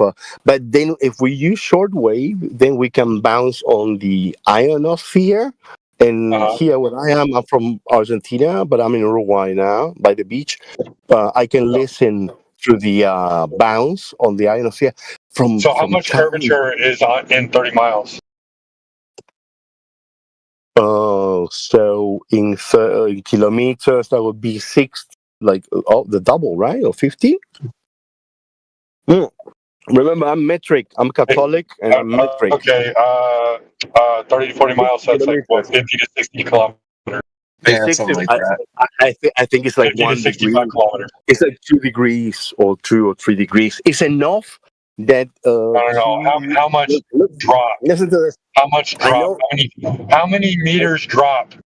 How many meters drop is in 30 to 65 kilometers? Okay, let me calculate that. Just 1 second. In 60 kilometers, 60,000 meters. So I pass everything to meters. So it's 60,000 meters, and then you have there might be 200 meters. between 200, 100, 200 meters. In Okay, 60 so if you got that kind in of, 60 I'm PM. going to trust your mouth on this one just for a moment. I can go and verify it if I need to. But Okay. No, I'm just saying, if you have 200 meters of drop, how are you getting radio communication with something 60 kilometers away? because first of all, you have the atmosphere bouncing the waves, and the earth, in the humidity of the earth, also bouncing. One second, not ionosphere, just 1 second, and then also you have something You called keep bouncing antenna. off the ionosphere. And look, With in a the UHF, you antennas, can't bounce it off there.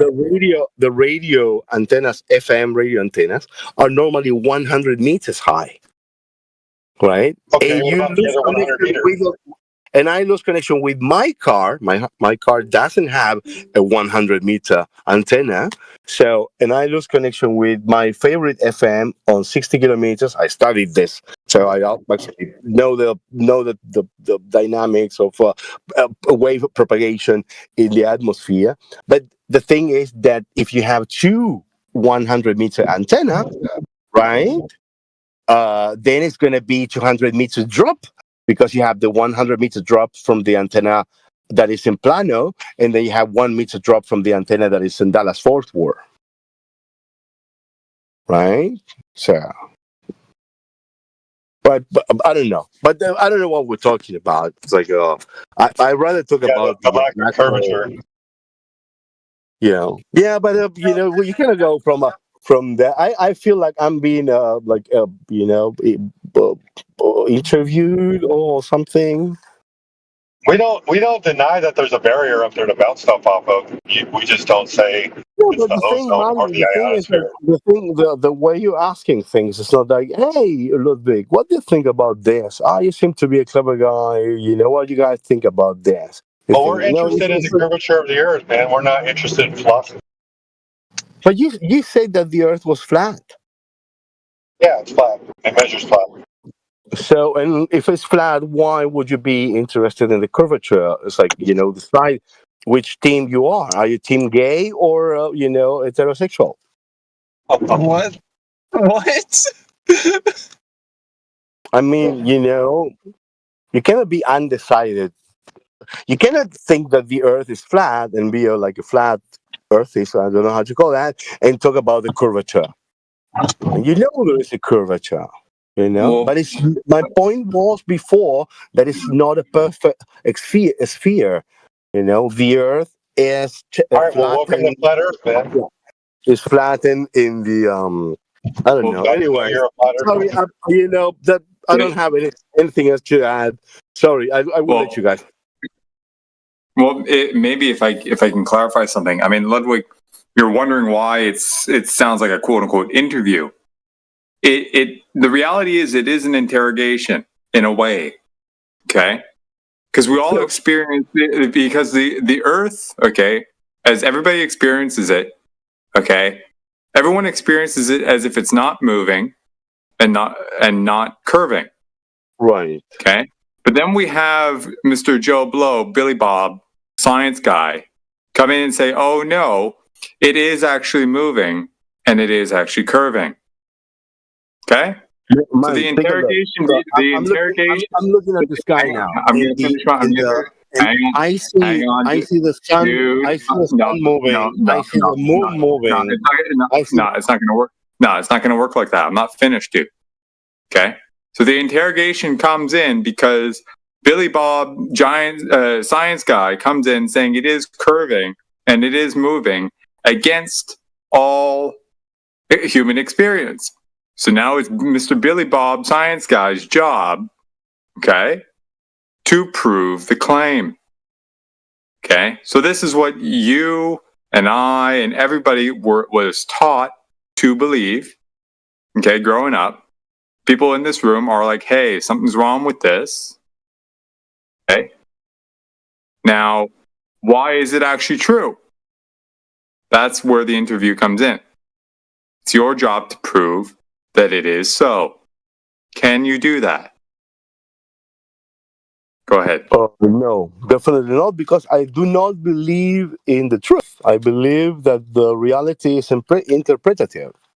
So if it works for you, to think that the Earth is flat and that makes you happy and you're a good guy. Look, no, you asked me. bro, Now it's not about let me that no, though. no, this is gonna be No, hard no, to no, digest. wait, I you're know. no, dude, no. You're not going to be a jackass like this. Okay, you're not going to contradict yourself. Okay, mid sentence, and tell me you're not contradicting yourself. How do you say that the Earth is actually a not perfect sphere, but globe / potato / whatever imperfect sphere, and then next sentence say, "I don't believe in the truth. It's all interpretive." How do you say that, dude? Can you explain yourself, please? I'm not claiming that is the truth, absolute truth. I'm saying that that is my interpretation, and this is what I have to convey and to share to this conversation. And you can say, "Oh, do you think like that way?" I think it's flat, and it's perfect. So everybody can think whatever, and nobody needs to be right or wrong. Well, you're right about that. Look, man. I'm in Mario Brothers 5000, and I'm saying everybody's right and nobody's wrong. It's really weird that you just won't stop talking. Yeah, no, bro, you've got a problem, bro. Okay, you can't look. Check this out, right? You are correct insofar as to say that everybody I don't is want to be correct. I want to be wrong as a scientist, as an engineer. Okay, but here's the problem, right? In one sentence, you say everybody has basically the right to believe in whatever they want. That is true, right? But you can't have two contradictory statements both be true, right?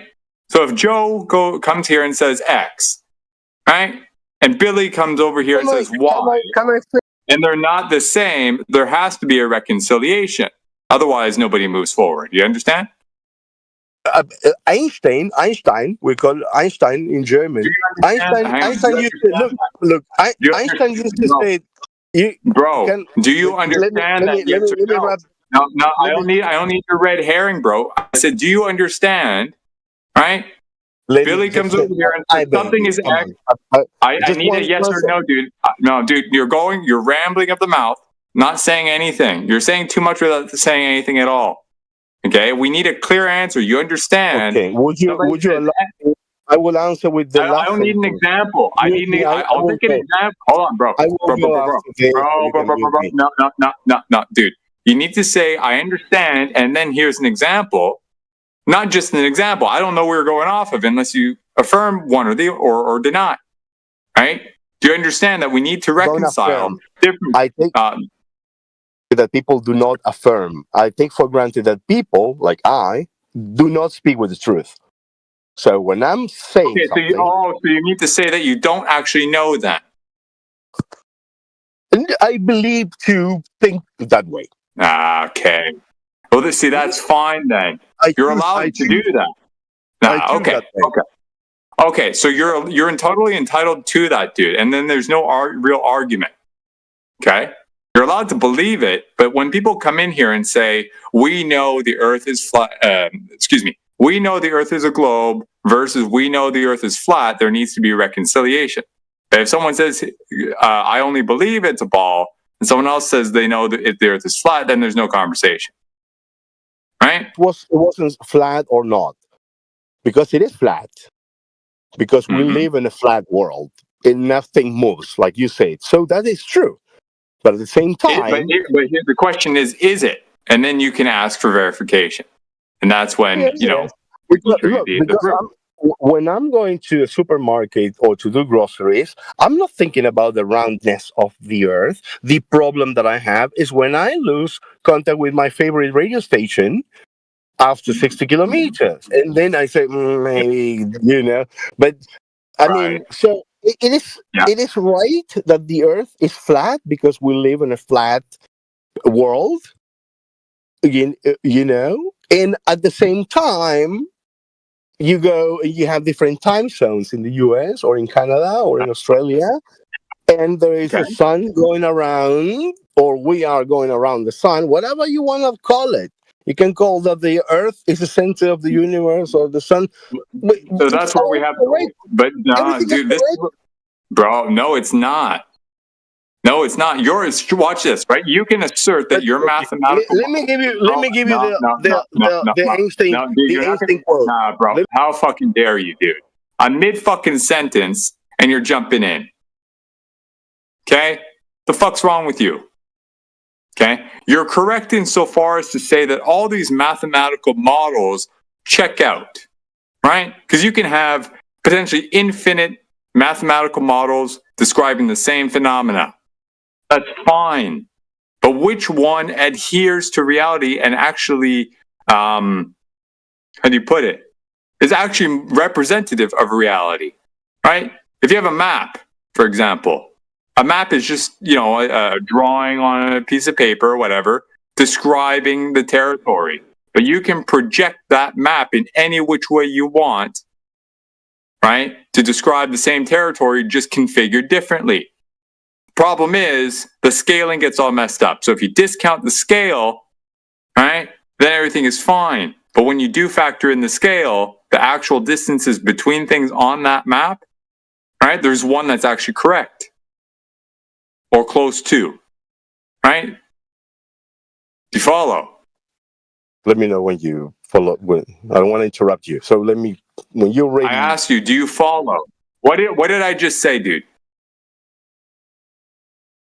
What did I just say? No, shut the fuck up. Get out of here. You're a fucking clown. You're not even listening. Nah, fuck this guy, man. Sheepdog, if you want to continue, but call this, man. This guy's out of control. Go ahead. My biggest thing, Ludwig, is like when you talk, how long do you need to get your point out, man? Because if you want to have a conversation, you're going to have to shut up for a few seconds so I can get my point across or somebody else can get their point across. If you want this to be a back and forth, if not, it's not going to be the Ludwig show.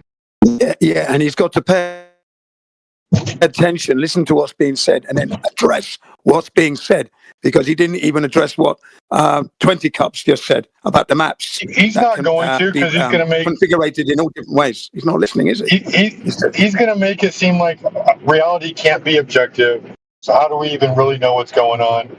It's really just like what one's personal perspective is, and that's absolutely absurd. You can have objectiveness in the world that we live in. If you don't have any objectiveness, then you're probably not somebody that we should be listening to. When I go to the toilet and do a dump and grab a tissue, that is not a simulation, okay? It's real. I know that's happening. Good luck. So I mentioned at the beginning that in the North Pole, people have 12 different words for white, for the color white. And we, in the Western world, we just have one word for the color white. But when you are born in the Antarctic or the Arctic, the Inuit tribe, they have 12 different vocabulary words, nouns, for white, depending on the snow and, So what I'm saying is that if everything is a linguistic construction, if I go to Japan, which actually I lived in Japan for 6 years, things that for me as an Argentinian were truth in Japan were not true. And when I try to put my knowledge from Japan in Latin America, it backfired. And when I try to make that the Japanese or the Germans to be more Latin American or the Latin American more organized. So can I address something, Ludwig? I want to point something out to you, if I may. Go ahead. Okay. What you're describing with the whole Inuit thing, I just want to be clear on something. Are you saying that, you have the Inuit, they live up north, and they have different words to describe the color white? Or are you saying that they have different words to describe different shades that they're able to perceive because they're so sensitive to that because of where they live? They're actually able to distinguish different shades of white or light gray or whatever and attribute different words for. Okay. Exactly. So then, Exactly. okay. So check this out. This is where let me build hang on, on top of hang on. I'm what not you're saying. done. I'm not done. I'm not done. I am not done. The environment, the environment made bro, I'm them. not done. I'm not done. You're not listening, bro.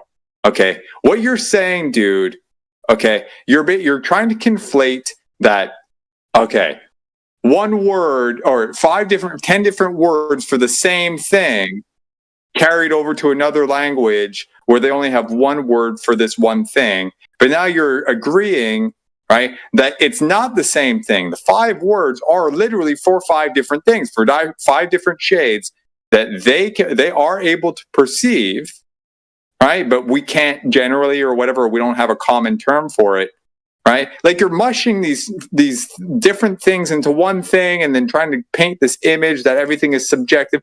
There is an objective difference, albeit very, very slight, between these different shades of white that these people are able to perceive that they bother to actually attribute different words to. Okay, it's an objective fact. But what is subjective about it is whether it actually matters to anybody or not. And that's why one culture may or may not attribute a different word to it. You see the distinction? The distinction being the objective reality of different colors of white. You. And this is why I gave the example of spring, summer, winter, and herbst, and herbst is German, and autumn. So we have 4 seasons. And I said before that for nature, every microsecond is a season. So we separate. We separate the year. Come on, we're not going to rehash this because this went on for 10 minutes before I interjected. Can you answer the question? But you can mute me. You can mute me. You're actually muting me. Can you answer the question in the side chat? But what Can you answer this question in the side chat? I said it before. Can you answer the question in the side chat? The Inuit might be right, but look, in my life, are you not going to answer the question in the side chat? No, this guy's an obnoxious. No, fuck this, dude. You're being an obnoxious piece of shit right now. You're not listening to anything. That's right. I disconnected him. Yeah, it's fine, dude. He's being obnoxious. He has no place in here, man. Not with that attitude. I don't know if it's a language barrier. Okay. But god damn it, man. You guys have a lot of patience.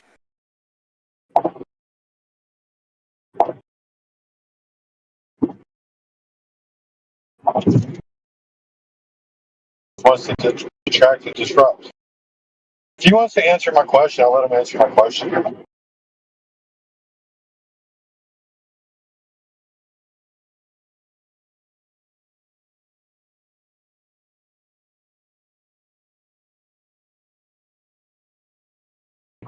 See, it's quite simple, really. If he knows it's a globe and he's got the curvature, he should just present his case.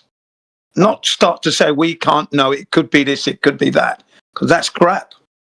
That's not a thing. We know what it is. We can measure it. Striker in the chat.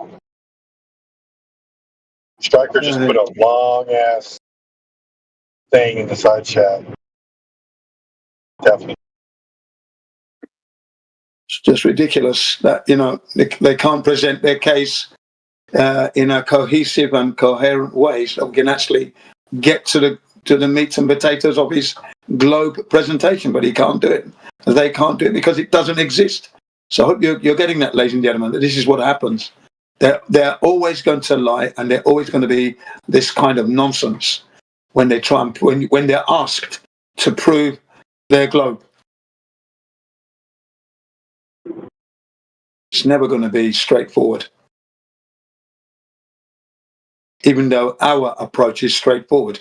If it's a globe, there should be a certain amount of curvature over a given distance, drop over distance. It's as simple as that.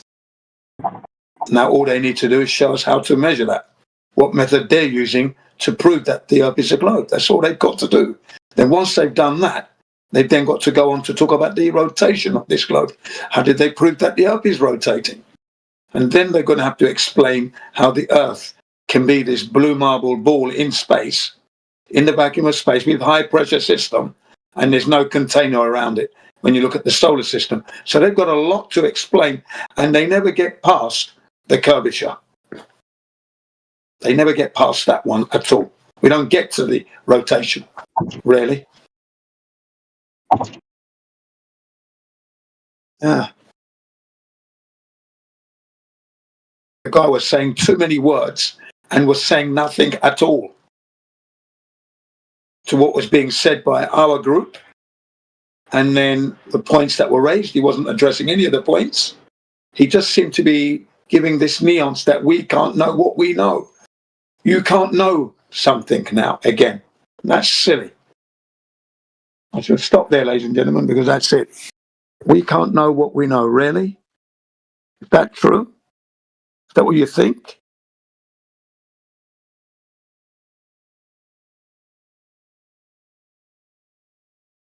My sincere apologies, Sheepdog. You know I don't like to butt in like that, but when you hear stupid shit, it's like, can't help it, you know?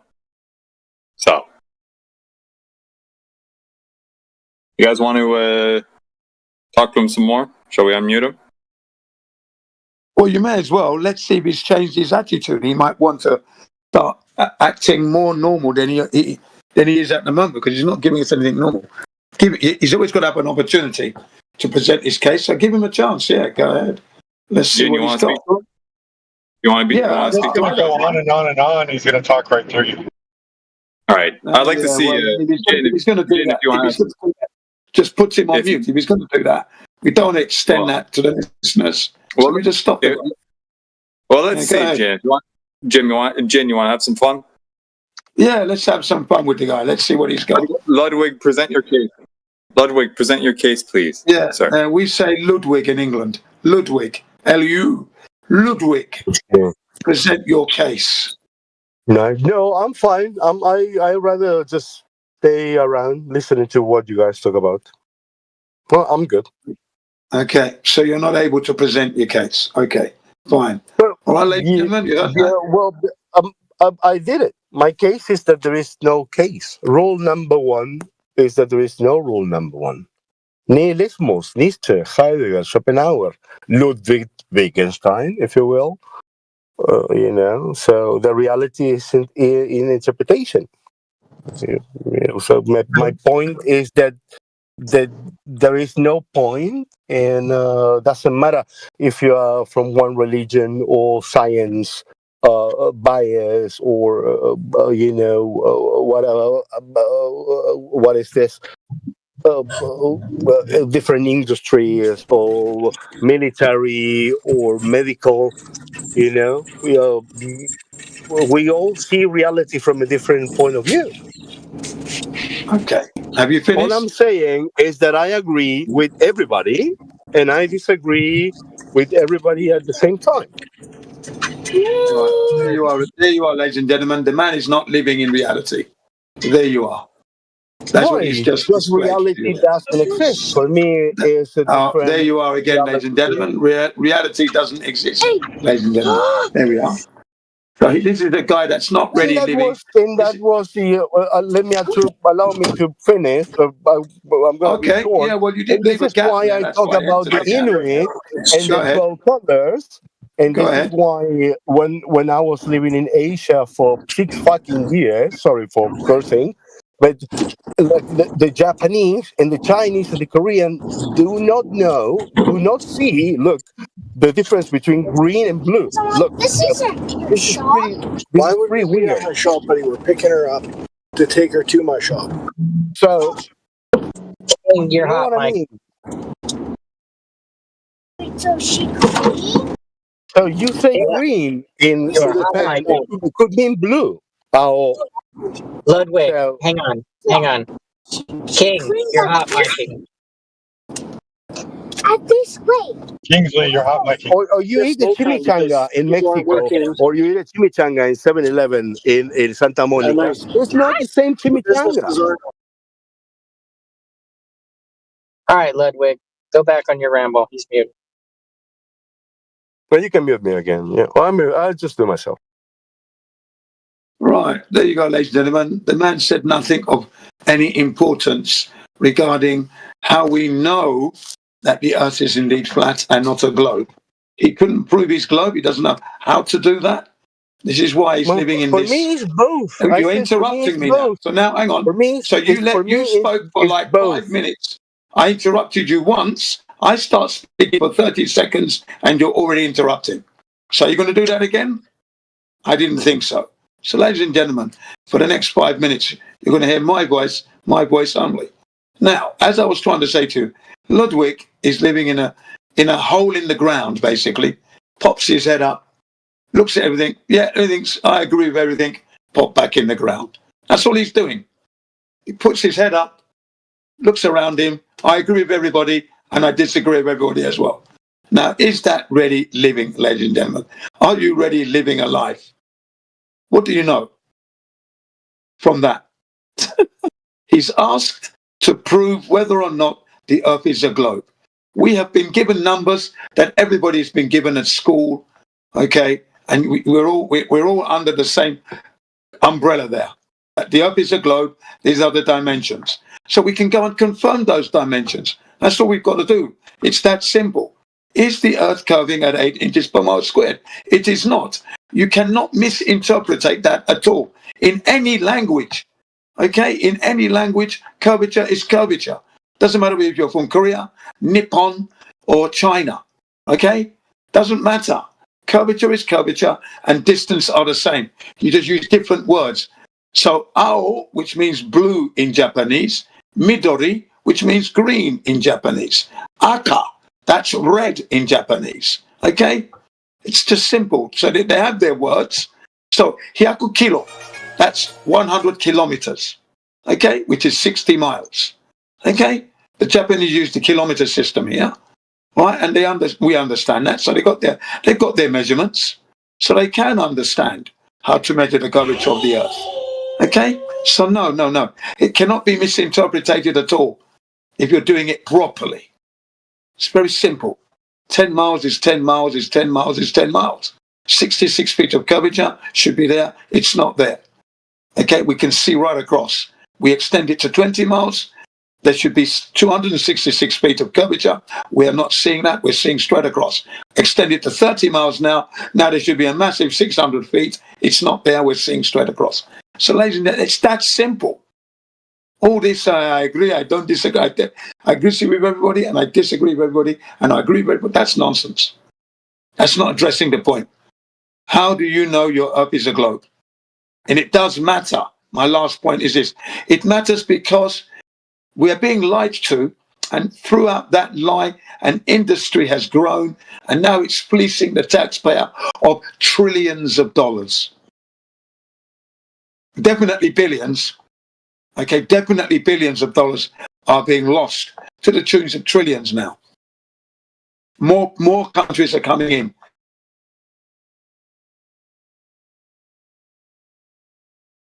Russia have been successful in deceiving the world with their moon landing shenanigans and satellites and crap.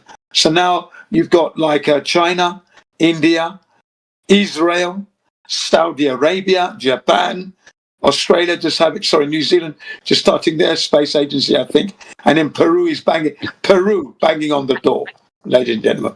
There you are. Okay? So they've seen the writing on the wall. They know how to make money from the lie. Thank you. So it is very important. I should stop there. Welcome to the Flat Earth Truth. If I can get Jin to say chat instead of ladies and gentlemen, my life will be complete, bro. I'll be the happiest camper there is. Jin, every time you want to say ladies and gentlemen, just say chat. I promise you, bro. Yeah, okay, cool. But we are live, aren't we? Yeah, you got to talk to the chat, not to the ladies and gentlemen. You got to talk to the chat, bro. You got to get on that I thought this was going out live stream to YouTube where people are there. Chat. Yeah. Yeah, but the people are in there, and if I say ladies and gentlemen, they know. Well, they know who I mean when I say ladies and gentlemen. No, you got to say chat, bro. No, they don't know. They only know. Of course they know. Of course they know. No, they don't know, bro. They don't know. I usually say ladies and gentlemen of the YouTube live stream is what I usually say. No, you got to say chat, bro. That's exactly what I say. We're not going to argue about it anyway. Don't worry about it. No, we're gonna argue. Don't We're worry gonna about it. argue. You're going to be an unhappy flat earther. Don't worry about it. So, You gotta ladies say and chat, gentlemen of the YouTube live stream, you know who I mean when I say ladies and gentlemen. Thank you. No, bro. Seth. I only know this by chat. That's it. I know that. Well, that's what you say, chat, every time then. No, you gotta say chat, bro. I don't have to say that at all. No, I'm you not gotta in say your- it, dude. No, I don't have to at all. Come on, I don't man. have You to gotta say get that. you gotta get with the times, man. You're gonna be I like don't have old to dude. say that at all. I'm an old-fashioned. No, Solid. you gotta get with the new school, bro. Gotta get with the new don't school. need that. Don't need the new school. No, you need New it, bro. school is for you. I'm going to No, it's for remain the you. way I am. Ladies and gentlemen of the YouTube live stream, you know what I mean when I call you, ladies and gentlemen. You know who I'm No, addressing. they don't know, bro. I'm They have addressing no you. idea. They think you're talking to Of course somebody else. they know. Of course they know. Of course they The know.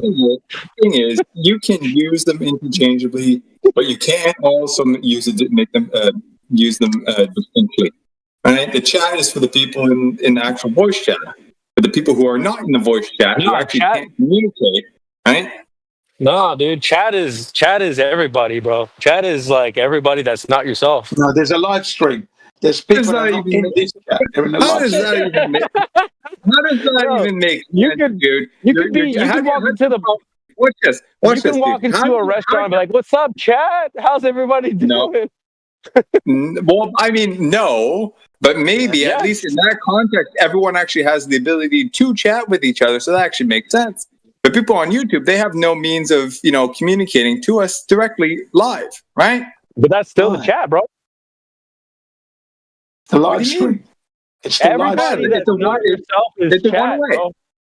No, but it's a one way. It's a one way. Yeah, if Chat I'm is talking- two way. if I'm talking to you. You're chat.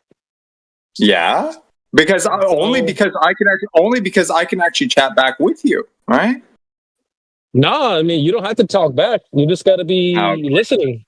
I mean, so if you want, dude, if you want to, like, okay, this new generation has redefined the meaning of chat from Yeah. from two-way communication to one-way communication. I Yeah. think that's brain rot, but you do. It's brain rot, bro. Yes. Okay, so Jen, you hear that, right? He wants you to perform brain rot. Yes. No, I don't do brain rot. I don't do brain rot. Bro, I take Jen, brain it's rot. 20. It's about to be 2026. I flush He's it down saying, the ladies toilet. and gentlemen, bro, you might want to tip your hat or something, dude. You got to say chat, bro. No, I don't need to do that at all. It's No, not- you it's got to not do what it, I bro. need to do. That's what. See, and that's why you're not a I don't moderator. need to do that Hey, at that's all. why you're not a moderator. I'm old school. I'm old school. Remember, I'm 63. Hey, that's why you're not a moderator. 63. 63. So old Hey. school is the best school. Wait, New and school you is wonder why you're not a mod, bro? I don't need to be a mod. I don't need to be a mod. That's good. Oh, somebody flip that. I don't need to be a mod. Get I don't need to be a mod at this point. Dude, this has been a Return life to topic. goal. I need to be- I This has don't been a need life to be a goal mod. for me to get Jin to say chat, bro. It's been a life goal, a Never life gonna happen, mission. mate. You got more My chance life of will me be saying complete. to do. Why would you? Why would you do that? Well, because it's not worth you pursuing that. Don't pursue it, is what I'm saying to you. No, it's. I'm gonna You're keep wasting pursuing your it, bro. time. Don't waste your energy on that. So I'm waste gonna keep of flat going. earther energy. Ladies and gentlemen, in the YouTube live stream, you know what I mean. Chat. I've been doing that for 10 years. I'm not going to Hey. change now, am I? Am Hey, I you now? know what they say? You can't Ladies and teach more gentlemen, am I about new going to tricks, change bro. after 63 years of life, holding my standards my way? Am I going to change? Of course not. Bro, Absolutely stubborn, not. bro. Stubborn. You know, even that word stubborn is not even. I'm more stubborn than stubborn, mate. You better believe it. Facts. Facts. Yeah, but at least I get things done, though. That's the thing. My Yeah, way yeah. gets things done. Yep. He just said he did your mom. Yeah. I'm just going to keep it my way. All right. He's available for conversation. So, ladies on and the gentlemen, earth. I rest my case. They're not ready. Only the chat is ready for conversation. So yeah. Yeah, go ahead. In the chat room, go ahead. Hey, yeah, that's a start. But in the live stream, ladies and gentlemen, you know exactly what I'm talking about. You know it. Because that's what they know. They know where they are. I know where they are. And I address them because they're not able to address me. So I have to address them. And hopefully they're paying attention, of course. They're And paying attention, sometimes bro. I put them on the spot. I say, are you like that character? You agree with everybody and you disagree with everybody at the same time. Yo, man, How you don't on pay living attention with when it? chat. Let's put That's some your W's in style? the chat. Well, I'm addressing the live stream. See, you don't even get W's, Jim. You don't even get W's, bro.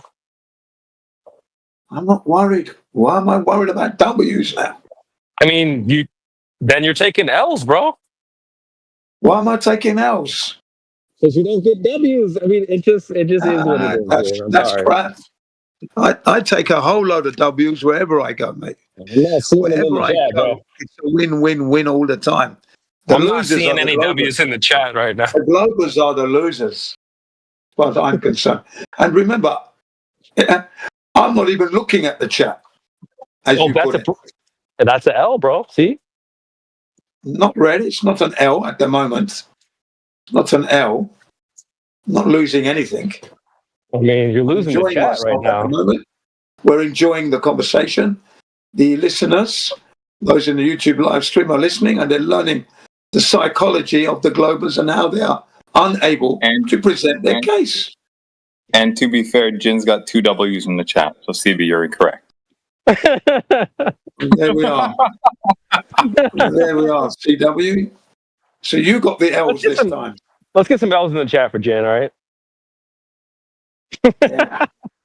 You've got to admit, though, for a 63-year-old, I'm very much unstoppable. You're not hip, bro. You're not hip. I'm 63, and I'm unstoppable now. And I'm not getting Alzheimer's disease anytime soon. Thank you. Now we need the variety, man. We need the cordial, MCing style that Jin has, mixed in with, of course, the brain rot of Gen Z. We need it all. Yeah, all right.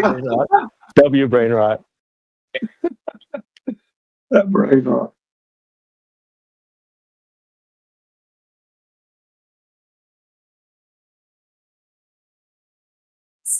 Man, I honestly thought it was going to work. My campaign has been going on for a long time. Yeah, you're just shooting it down, bro. You're shooting it down, bro. You're not even a good team player. It's not necessary. It's not necessary. It's extremely necessary. Absolutely not necessary. And the ladies and gentlemen in the YouTube live stream, I also call them the jury because they have to make the decisions, you see. That's what I call the jury, the live stream. Because they have to listen and then decide whether or not the Glober is telling the truth or whether or not the Flat Earther has presented the case for them to decide. It's quite simple. Yeah, no. It's not necessary. It's, ladies and gentlemen of the YouTube live stream, the jury.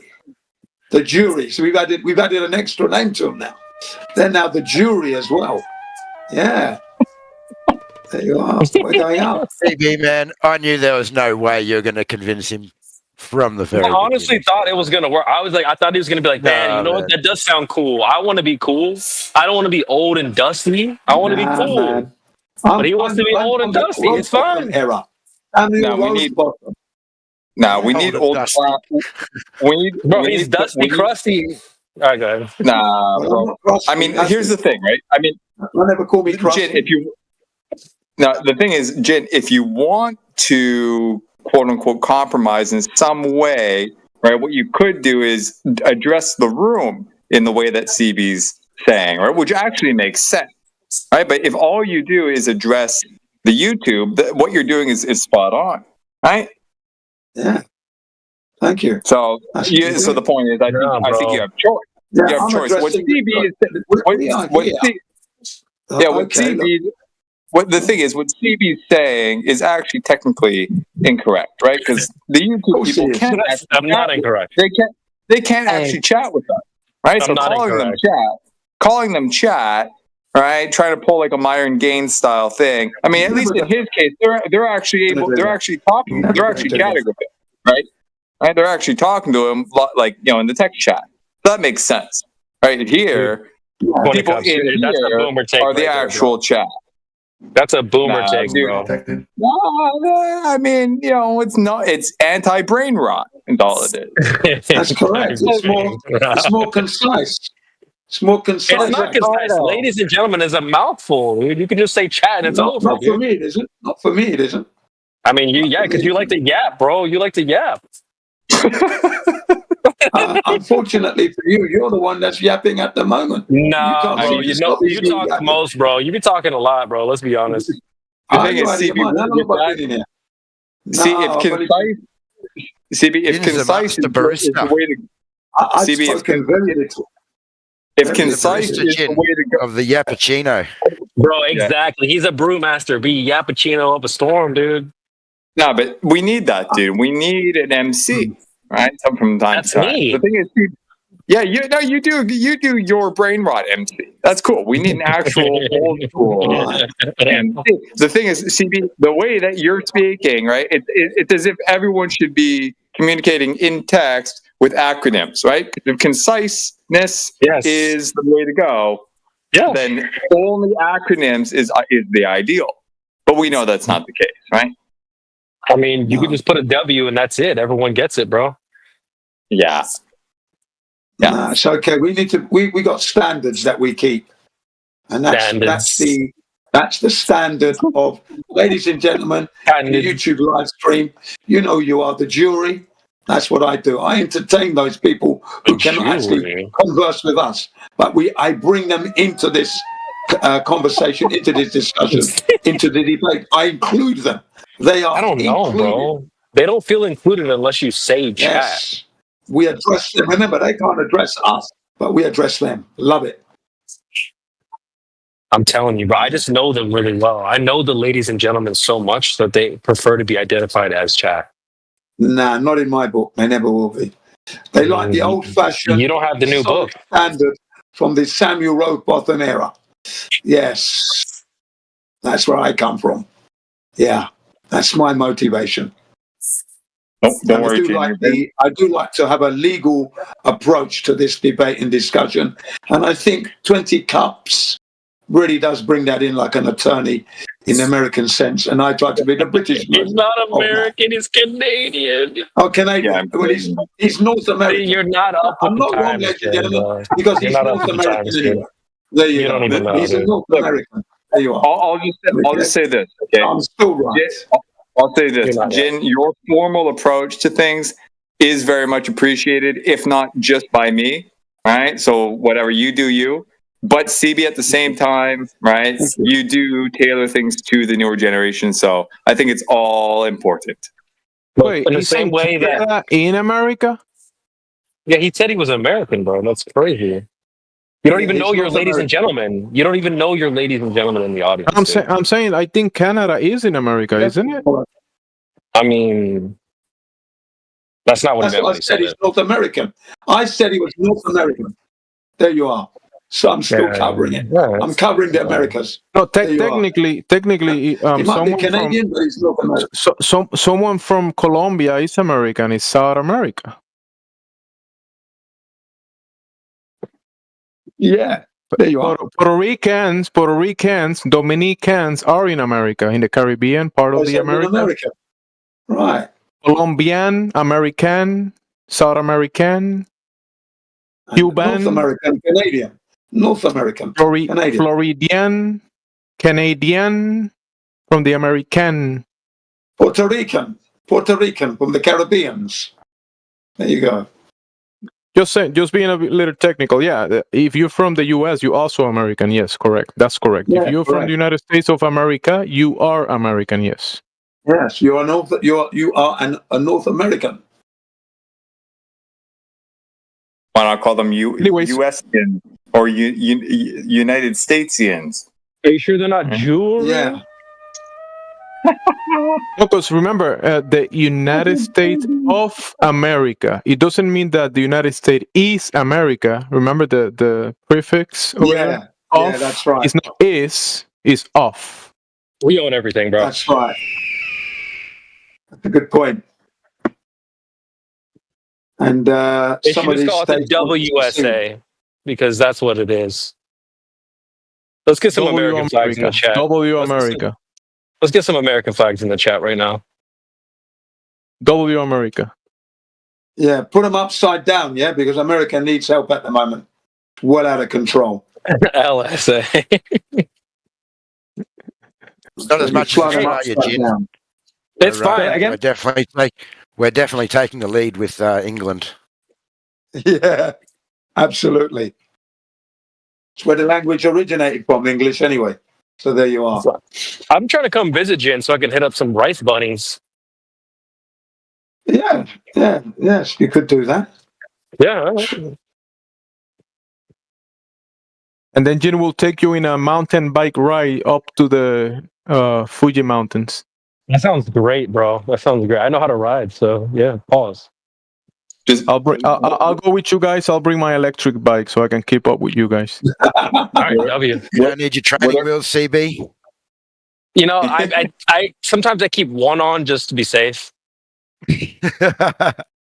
Whatever you do, just avoid the inbreds. Okay. All right. Thanks. Hey, CB, aren't you close to the age that you gotta, like kind of find a wife soon enough and make some children for the future No, generation? bro. Hell no, dude. These women Wait, don't how wanna old be are you? wives, Like dude. 17? I'm 16 and a half. I mean, close enough. Oh, no, you still have 2 years to go. Yeah, he's a young whippersnapper. Dude, these women don't want to be wives.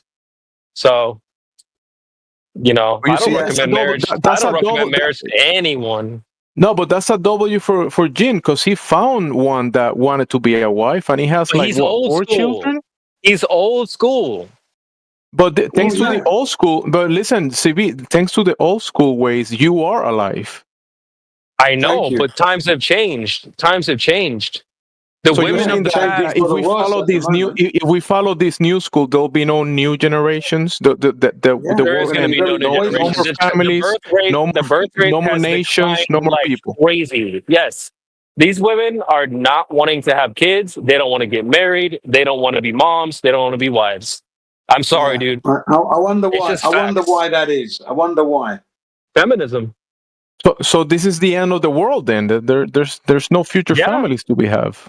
Exactly. That's the problem. That's why I'm pissed off. Damn, that's not good. I'm pissed off, bro.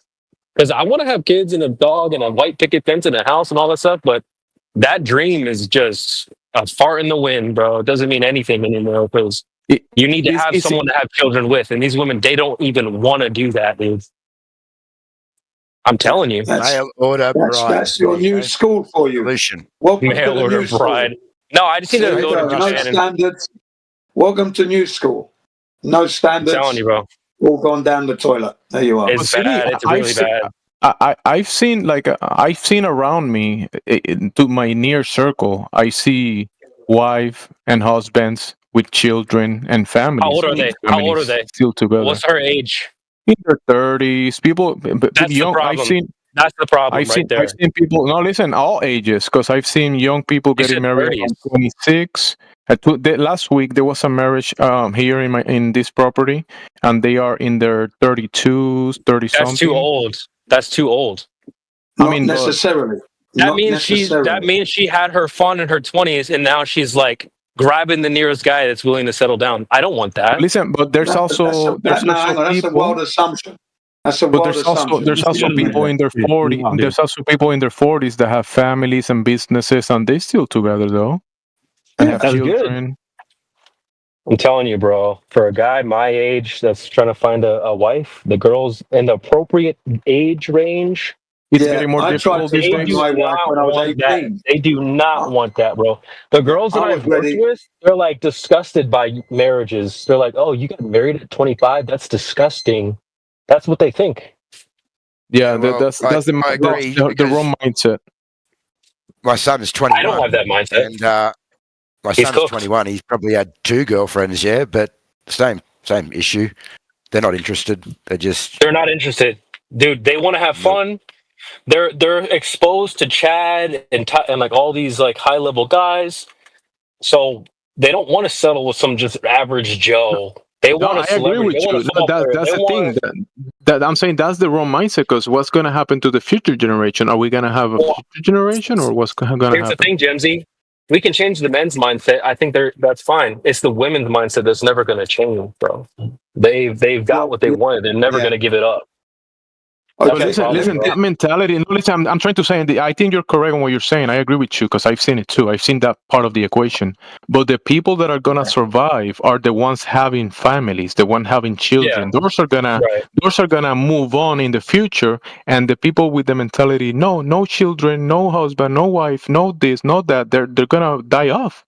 They're going to Yeah. die lonely. Well, This is what to be fair, I think the statistic is that only 40% of men in human history have ever reproduced or had children. So now That it's rate even is about to lower go now. way down. It's about to go way down. And I feel like that number that's for bad. women is going to go up. That number for women, like the amount of it's going to go down for women too. They probably reproduce at a higher rate, but that's going to go way down too. So many women are like, I'm happy being single. I don't want it. Da. They'll say it when it's probably not true. But yeah, man, it's really bad out here. I'm telling you guys, bro. I feel bad right in for a the lot of black men. community, in the black communities around the world. Oh, it's probably right? even worse. Yeah. You know, the women are aiming for the top dog, high dollar earner, right? Every woman's doing that. Now listen to this. What the black guy is saying, that the high dollar earner black guy is saying, what are you going to bring to the mix? Because if I'm out there working my ass off and I'm bringing the high dollars in, what are you actually bringing in? That's going to make me want to be with you. Used box. A high This is mileage exactly vehicle. what was said. This is exactly what was said. And then the Exactly. guy actually doing the survey says, what right do you have asking, you're bringing nothing to the situation, but yet you're demanding the man to have the highest earnings? What gives you that right? And they were just quiet. I have box. It's just really bad, dude. Like, I don't know. Yeah, It seems yeah, like a lot yeah, of people are yeah. waking up to this, though, so that's good. Yeah. The woman went quiet. All the women were quiet. You know what the guy doing the survey said? You women are going to be on your own. If you're aiming this high, you're never going to get married, because the guy up there wants more than what you're giving. And are you prepared to give that? I don't think so. You're going to be dying alone. That's why On top currently of that- there are a lot of single black women out there, because you're aiming too high. You're bypassing Joe Average, black Joe Average, who's dedicated, diligent, got his money. He's not earning A class, top class, but he's there. But you're overlooking him, and you're aiming too high. You're going to die on your own. Good luck. Yes, dude. That's what this See, guy I'm glad. said. See, Jen sees it. Jen gets it. It's not even that too. On top of that, like they're celebrating divorce. I can't tell you how many women celebrate divorce. I've seen it with my own eyes. Yeah, that's I'm a foolish woman that does getting that. my divorce. I'm sorry. Situation. So it's like, what incentive is to get married? Look, we need to do a whole episode on Frontline Unfiltered about this, because this is probably not the right forum, but clearly this issue is a pressing one because everyone has something to say, where everyone's chiming in about this. It's Yeah. a serious problem, dude. It's You a won't believe serious this. problem. You won't believe this. This was my lesson this morning, because my student who teaches junior high and high, she's a teacher herself. This was the topic matter: the declining birth rate in Japan. That was the topic this morning. Would you believe? Yeah, There you see? Exactly. There you are. And like, you are. I know that there's going to be pushback, especially from the crowd that's like, who cares? Just like get a wife, or they have a wife and children already. Cool, good. I'm genuinely happy for you if you've already like done the whole family, marriage, kids, and all that stuff. Good. That's the dream goal. Everyone I've wants done that. Yeah, best time of my But life. I would also ask you, how many of y'all guys got divorced or she left? That's you probably get it from that perspective. But then there's a lot of young guys that, you know, they're like away from having children. So Yeah, there is man, it's a nightmare. It's a nightmare. massive problem. You guys have seen what I look like on camera. I'm not okay, I'm not trying to brag. I'm not an ugly guy per se, but dude, it's a fucking horrible game. Oh, sorry, it's really bad. It's just really, really bad. Well, I've never been divorced. I'm sure there's plenty of times I could have been, because it's definitely not easy when two people from two different backgrounds come together. But, you know, once you can work together, you can be successful, yeah? Yeah, you got to work at it. Agreed. Got to work your marriage. Of course you have. And, But see, that's the thing. I don't think one party is willing to work it out. The other party sees the life that's good on Instagram. They're like, well, I'll just bail. Grass is greener on the other side. I'll just bail out of here. Yeah, straight in. I got 30 guys in my DMs right now that are willing to, it's like, holy smokes, dude. Yeah, There's no loyalty. that green grass is quicksand, by the way. That's what they're going to do. They just jump straight into quicksand. That's what they're doing. Yeah, man. And I know people who put shit on Instagram and their lives look absolutely perfect. I know them personally, and their lives are a fucking mess. Yeah. You wouldn't I'm telling you that stuff gets that captures a lot of people. So many people, they see the good life, quote unquote, on Instagram, and they're like, oh, well, I want that. My marriage is boring. I want this. So I'm just going to leave. Like, man, dude. So a lot of people aren't even recommending marriage anymore, even though that's a beautiful thing. I'm always the first to put hands up. I'm not making money hand over fist, but I'm very good at economizing. I make things last. Hence the picture I put in the survey of me going out cycling. The outfit I'm wearing is 26 years old.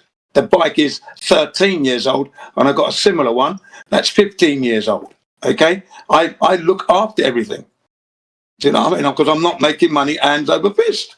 I'm a realist. Okay, and I enjoy it. I do have a good life. It's not just about the money. I've traveled around the world. We've taken the kids to Saipan several times, Guam several times, Hawaii several times, Singapore, okay, Los Angeles.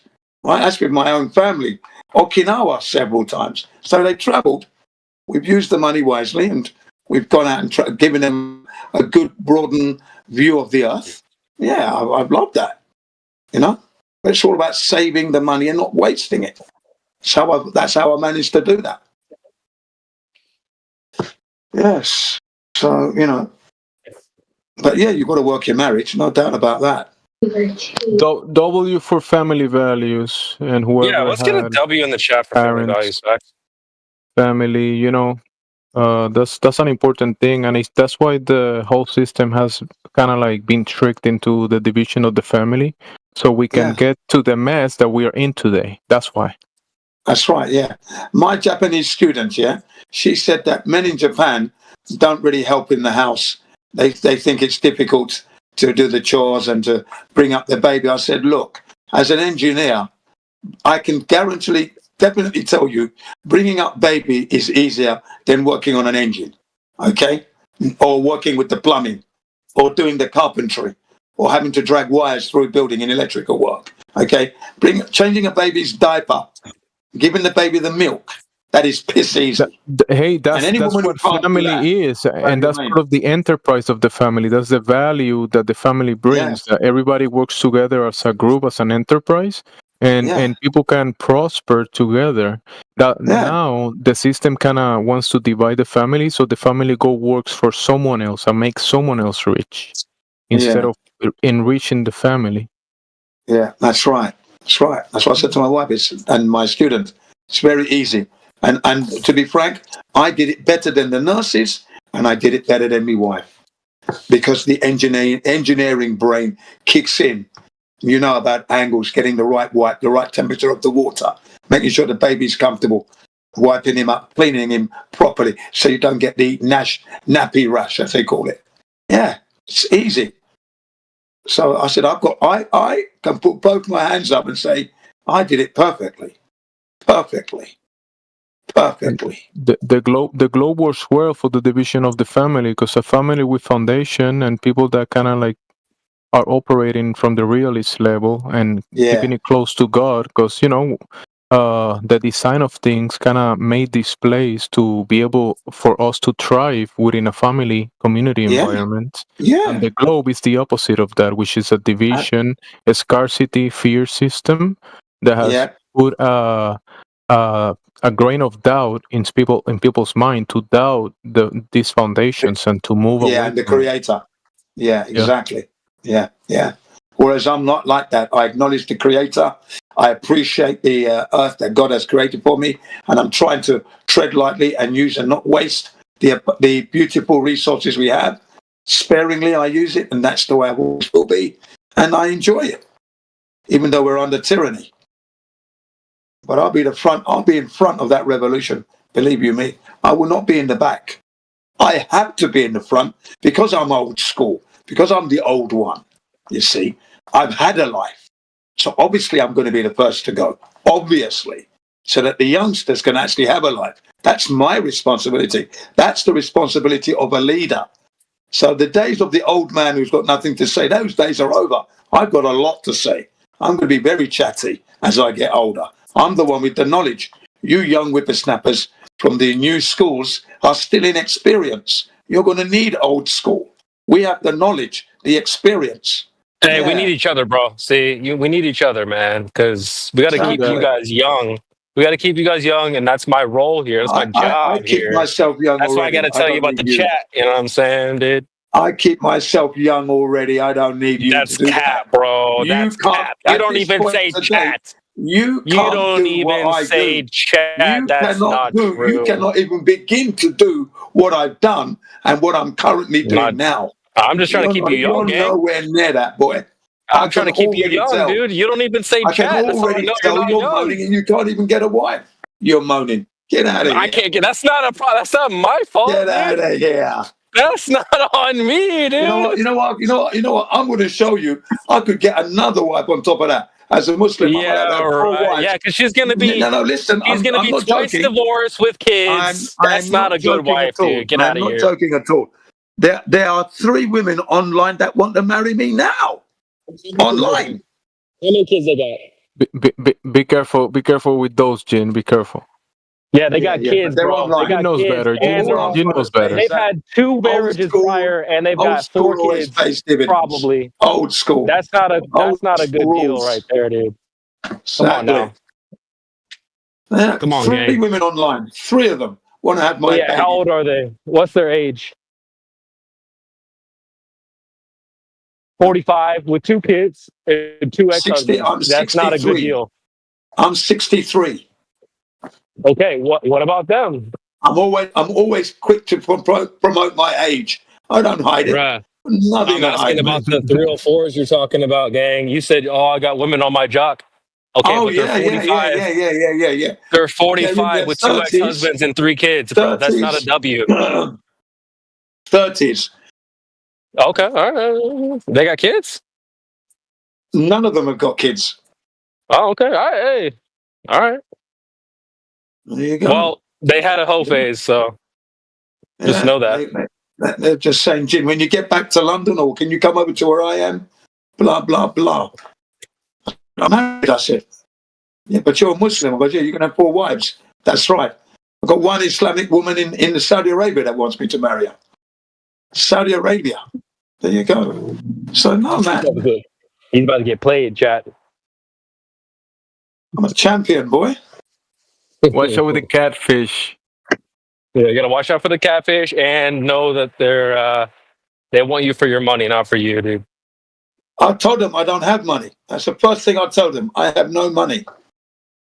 That's the first thing I say. We need to go. We need to go on Frontline Unfiltered, bro, because I'm trying to cook, dude. This is crazy.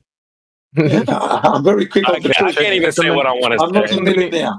Check on the new people of the topic. Yeah, let's before get back to moving Flat on. Earth because I'm about to just get banned out of here. Check on the new Going full people. If you misogyny mode. Okay, right. Welcome, all you newcomers, to the 24/7 Flat Earth Discord. What up, 2Wild? Okay. If you have any questions related to the topic matter of Flat Earth and the heliocentric model that doesn't exist, please let's have this discussion. Any questions you may have, we are here to answer it. How do you know the Earth is flat? Yeah. You keep dropping. He left. Oh, see, Jen, you gotta say, "What up, chat?" And he would chime in, dude. No, I don't have to say any of that. Yeah, so that's why they leave, dude. We gave them a nice introduction, and they realised, oh, they're flat earthers. They really are flat earthers. Then they lost confidence because they can't prove their globe, can they? There you are. The words heliocentric model that doesn't exist. Wow. Now they're protons Jonah, now. save me. Do you have any globe proof? Please.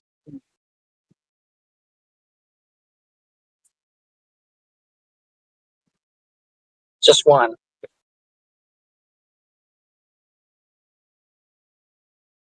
Preferably the best.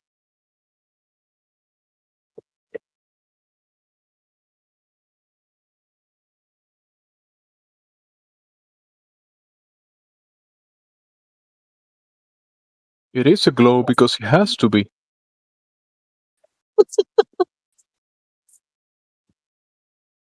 The bulk is gravity. So that would be, what's his name? Robert Simmons. That would be Robert Simmons. And why does it have to be, ladies and gentlemen? Why does it have to be? Because the globe doesn't exist. It has to be CGI only. Photoshop composites. Because it has to be. That's what Robert Simmons said. Mr. Blue Marble, that's his nickname. Mr. Blue Marble. He says it has to be CGI. It has to be Photoshop. It has to be composites. Has to be. Why is that?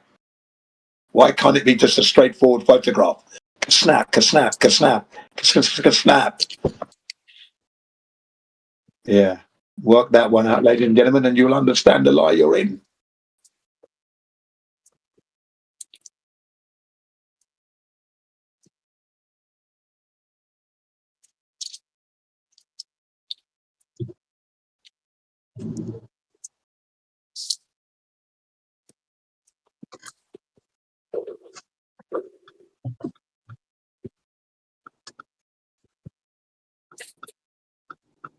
What about? Let's take a look at the chat here.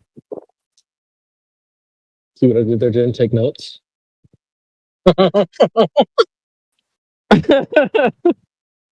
We have Momo. Welcome, Momo. There's also Nana. There's YY. They're muted though. Someone want to dangerously unmute them? YY. Twanger is here, a server mute. Just leave him on server mute. Nothing to add. Nothing of value to add. Who else? Yeah, Momo, Nishant, and YY. Why is YY muted?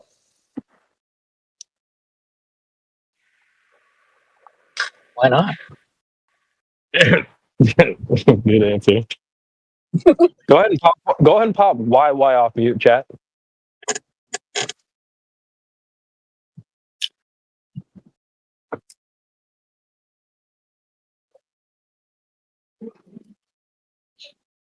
YY, what up? Why were you muted, dude?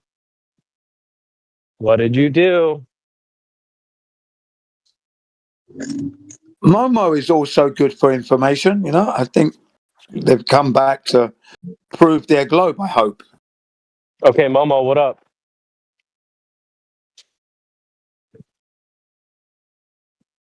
Come on, Momo. You're usually good for information and that. You know this guy? I've heard. I think I've had a conversation with them before. Momo, yeah.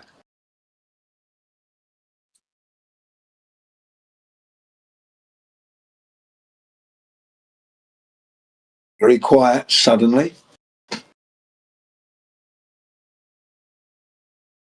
Maybe they're sleeping.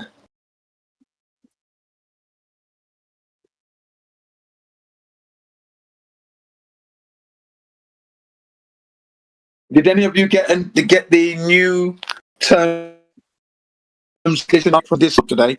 Any of No, you the guys? question, Jin, is did anyone read them? I tried. I got through like 2 paragraphs and I was like, fuck it. Okay, so you agreed. Okay. Did it say anything about calling people Jeeps? I don't know. What I read, it was a lot of yapping about we're protecting your privacy. Yeah, right. And I just clicked on the part where it was like telling you the synopsis of the update, mostly talking about them protecting your privacy. But Yeah. which could mean that they might want to have you face verification coming up next. That's what I felt from that. Welcome to the new people. You're welcome to open your mic and ask questions about the topic of the VC. Welcome to do so. Go right ahead.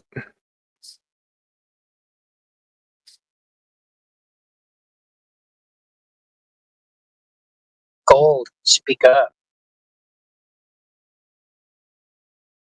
What are you talking about? The face verification? That's been happening for a while, hasn't it? Yeah, but it might be on these Discord, and they might be going towards that themselves as well. Oh, Discord's going into that. Yeah, I'm not surprised. Now, Jen said it as a speculation, as a projection of what could. I just logged into I don't have Discord and it brought up the new rules that I had to abide by, and it did mention all of the ID requirements for the UK or England, which will soon be Australia in December. There you are. No.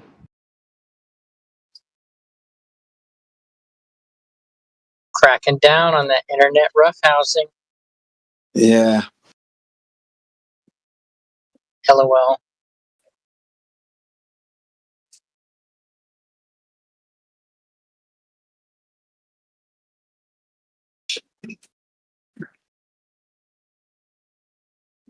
All right, guys, back to work.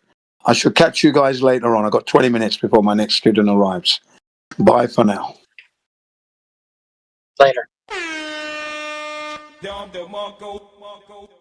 Finally, bro. I'm just kidding. I'm kidding. Shout out to Jen. I actually thought he was going to get on board. That's crazy. No, he's had the conversation in the past before where he's like that stands in the river and makes the water roll around him.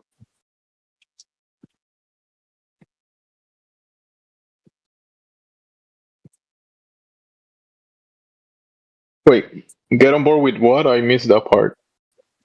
The chat. Trying to get him to you know. I thought he's always saying ladies. Like, oh, that's dope, bro. He's like, ladies and gentlemen. Ladies and gentlemen. Hey, bro, just say chat, dude. Well, it's. I mean, I grew up with the ladies and gentlemen as well, and it makes sense. So it's addressing. Nah, it's trash. It's addressing the. No, it's actually trash. It's different because you take the trash to the dumpster. Ladies and gentlemen, Well, yeah, if you do I'm that, trying to you have get in it take trouble. it to the dumpster, bro. I'm trying to have him take that term to the dumpster, bro. It's old school, man. He's got to get with the new hotness. So All right. So anybody that is 16, anybody that is older than 16 years old, you cannot speak anymore because it's old school. So you're I mean, you could just be cool. You could just be cool, bro. So you're getting digital ID, CB. Gotta, get with the new shit. Hell no. That's got nothing to do with. That's not new hotness. That's not new hotness, bro. It's gonna be, bros. No way, dude. No. You got to be base and red pilled with the new hotness. You can't just be, You can't just do that. Some old school ways are good, man. Like, bring back the respect.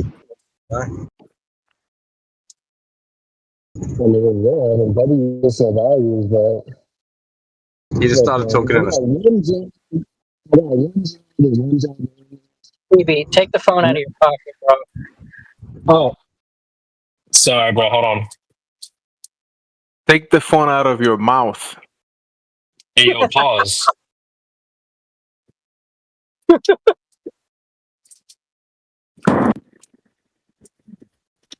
Is this better? No, you need a new mic. Wait, it's not better. No. Just get a new PFP, bro. It's trash? Trash. Yeah. You gotta throw it to the trash. It's like chat. Wait, are you serious? My mic is bad right now?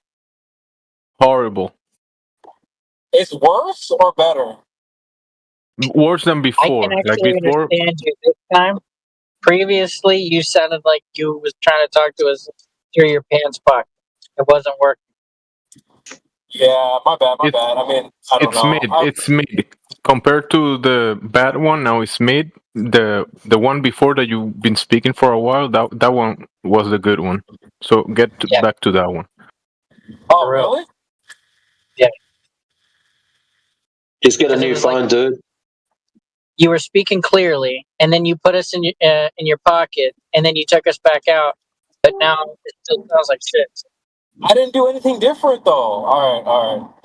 Hold on. Let me try something else. Maybe just get closer to it. Maybe you're far from it. But anyways, we want to talk to the new people. See if we can figure it out. Where's the new people at? Go ahead All right. and unmute your Is mic this and better? All direct right, your let's talk to questions the to new people. Creation Bear. Yes. Better. Yes. This is better? All right, cool. That's better. W's in the chat. All right, let's talk to the new people. Go ahead. Mailu! Give me some glow proof.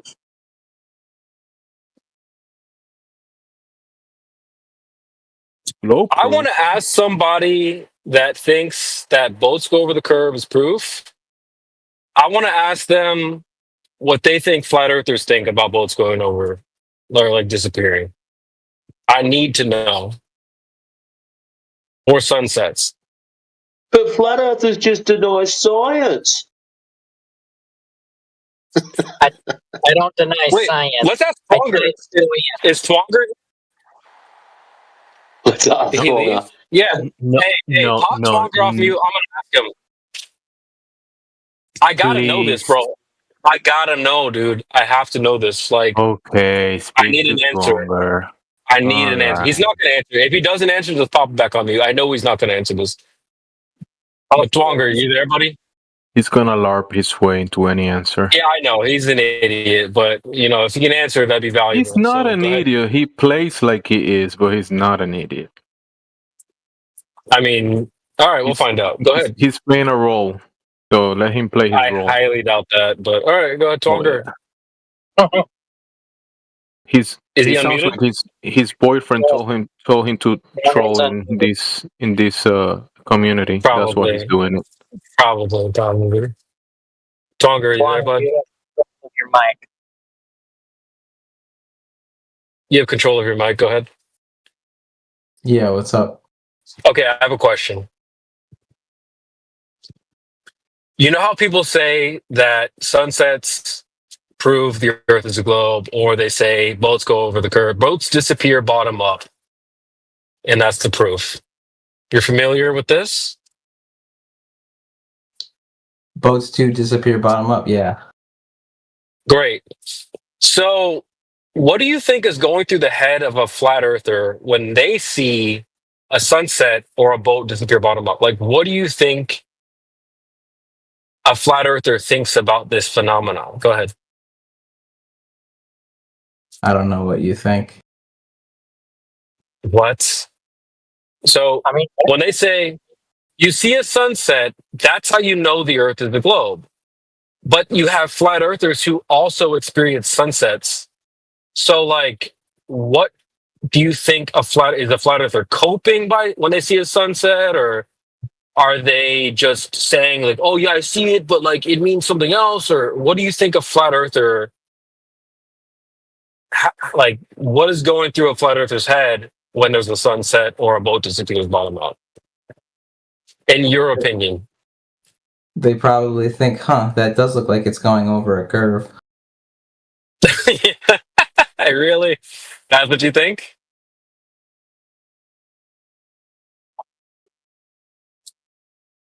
Be dead ass, bro. Come on, bro. Yeah, Out of the year that I know you've existed and had conversations with us, that is what your answer is. That's crazy.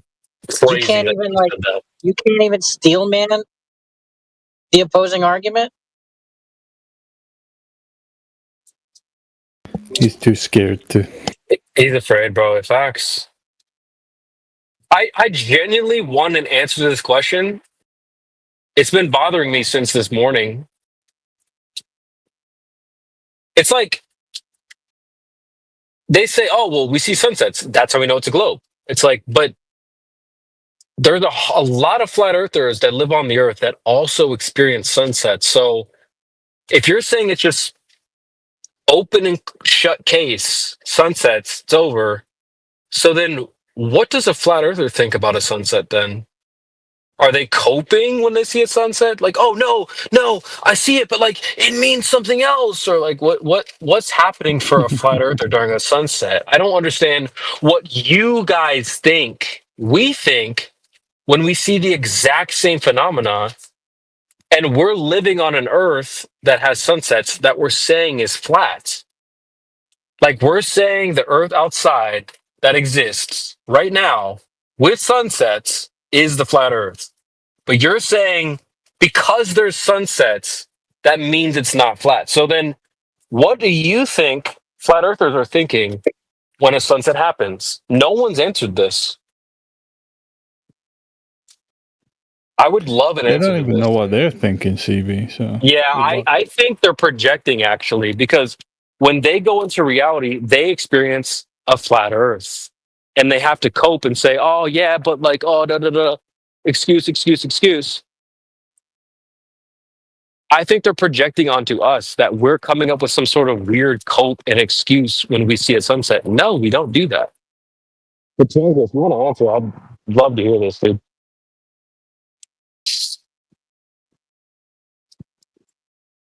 Well, I told you what I thought, what I think. You think that flat earthers think that looks like it's going over a curve? Yeah. That's retarded. What do you think? Yeah, we don't think water forms into hills, bro. So we definitely don't think that there's a hill of water that's blocking sun or both.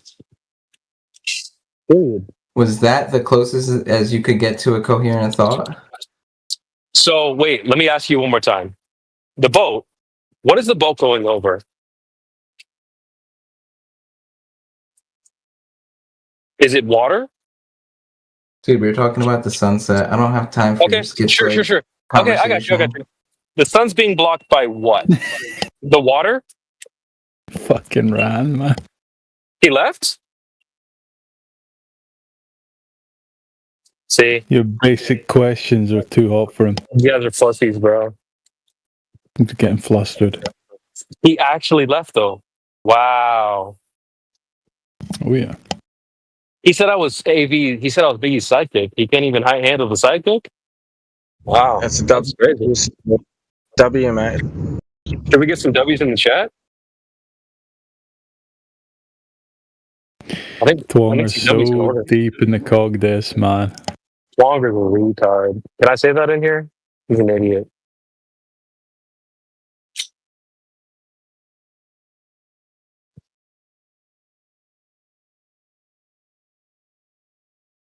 It's a shame when they get to that point where they've hung around here, they've heard enough, they know it's right, they know the globe's bullshit, and then they just completely fucking shut down like that.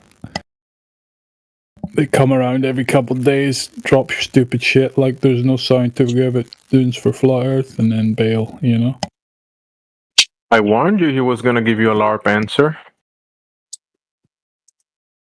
We knew it. It's like their way of keeping the globe on life support, you know? Yeah. Twonger is a minion. Minions follow orders. So. Good boy. Or else that he doesn't get invited to the VIP parties anymore. It reminded me of a meme Unsalted posted. I'm going to share it.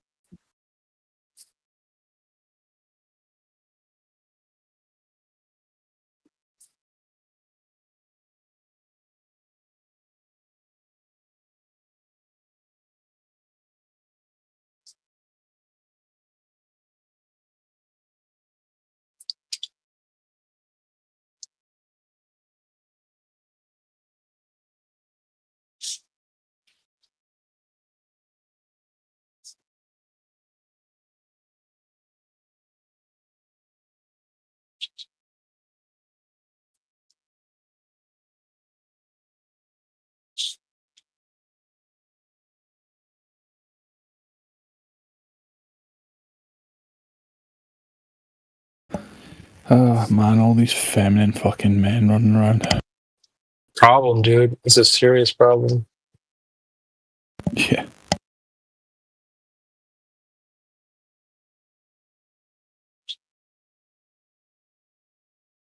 Excuse you? No, you.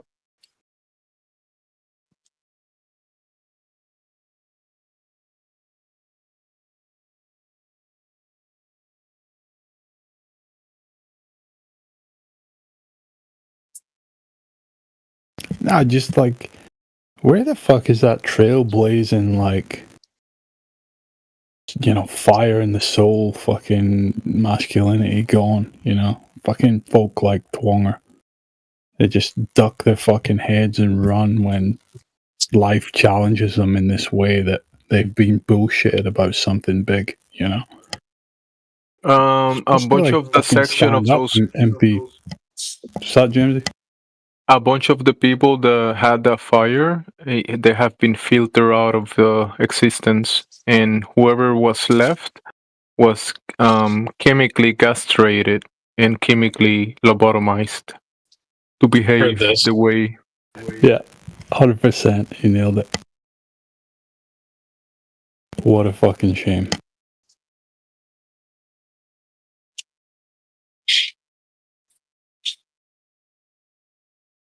Wait, I can't believe he just left that quickly. Holy smokes, dude.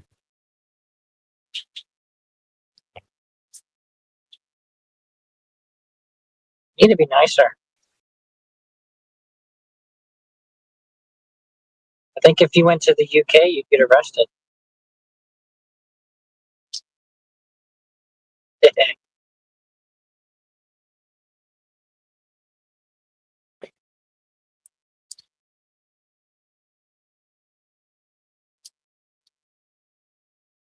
Yeah, I'm just speaking because I'm speaking this way because I'm really tired of this being a big deal, you know?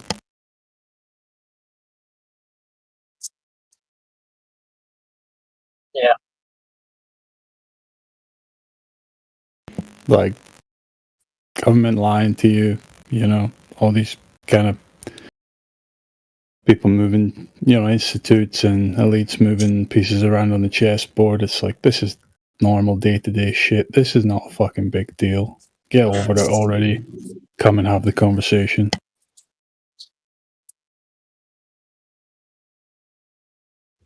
I mean, someone lying is one thing, right? You can discard their lies, but from a position of power, while holding the keys, where they can scam you and your future generations, that's a little different. And they can force their way, they can force their lies into your day to day. That's a big issue. If there's a guy at the corner lying, whatever, just walk past ignore him.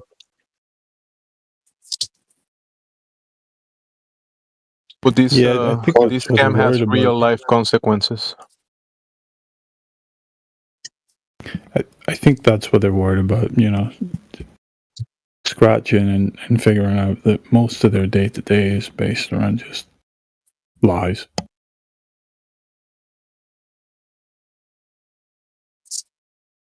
It's amazing to me how they just seem to lie to themselves. That must eat away at their soul, surely. That's exactly what I was getting at with the whole what do you think flat earthers think? Do you think we're lying to ourselves when we see a sunset? No, we're not. I don't know what they think we're thinking. I don't It's a think they even consider it. It's a combination of like a drug addiction, like a drug addict is addicted to a certain thing, and that will make him behave a certain way, and also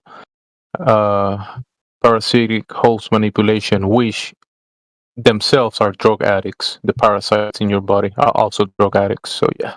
Yeah, I can get behind that. It's just, man, I don't think they actually consider our position ever. They've never been able to put themselves in the shoes of a flat earther. It's just so No, I think they strange. do. I think they do. I think they do. I think they, They hear everything can't. we say. I think they, do. They can't. Because they wouldn't react this way if they couldn't hear us. Well, I think they're probably hearing us. They're not listening. But it's like I mean, when they say, of all the "Oh, you see a talk boat shows and disappear," stuff therefore globe. that It's you like, watch, CB, we see that too. of all the podcasts and interviews and stuff that you watch, you know, like on them other topics, all them Yeah. people on there wouldn't freak out and react the way they do, you know, when they're getting grilled if they didn't hear what's being said. Oh, They definitely, notifications and there's everything, you know what I definitely mean? people that listen in their own time, maybe recordings, and there's also reviews of what's being said that people actually review the conversation, and then they maybe DM you or kind of like talk about it in other groups. So I don't know what's that about, but people actually do that. That's why a lot of the tactic is to talk through you, so they don't have to hear you, and then they can just don't get it. Not because they don't want to, it's because they were busy making sure you heard them. They think their point is has a point, or it's more important. Or they'll talk through you so their recorded audience can't understand or hear what you're saying. Correct. There's a lot of people in the private, like for example, CB brought one. Was it today or yesterday about like the Tate brothers? They spoke about the topic, but they keep it almost in private, most of it. And whenever they're speaking in public, like selling their products, they say globe this, the globe this, and the globe that, because they're selling an image. And then, you know, in business, it makes more sense to stick to that kind of language. Because business goes with a certain language, and they are businessmen. But in their private lives, like you know, they were kind of like joking around. You can hear them kind of like a little more genuine side of themselves. The globe dord. That was brilliant. I'm glad you were there for that.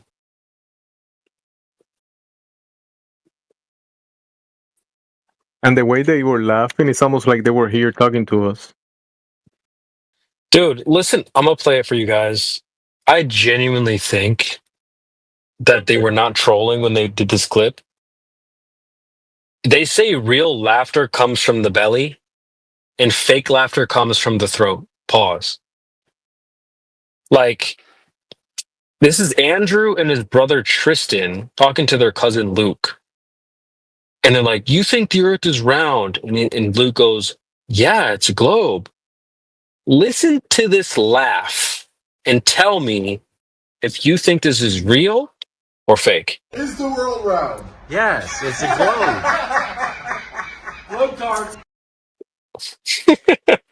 That is a real genuine laugh in my opinion. I don't know if you guys hear that, but that sounds real But to like me. that I agree with you. But remember, within the system, you have characters or personas, and they can choose to operate in different personas depending on the setting. Over there, they're just talking and kind of recording each other, kind of like in a laugh. So they sound genuine.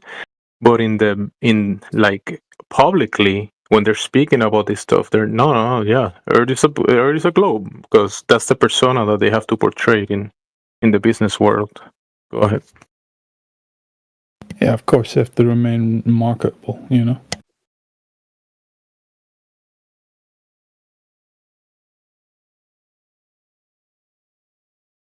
They cannot risk losing one more of their bank accounts, right? Like they got bank accounts shut down. So you think they're gonna risk more?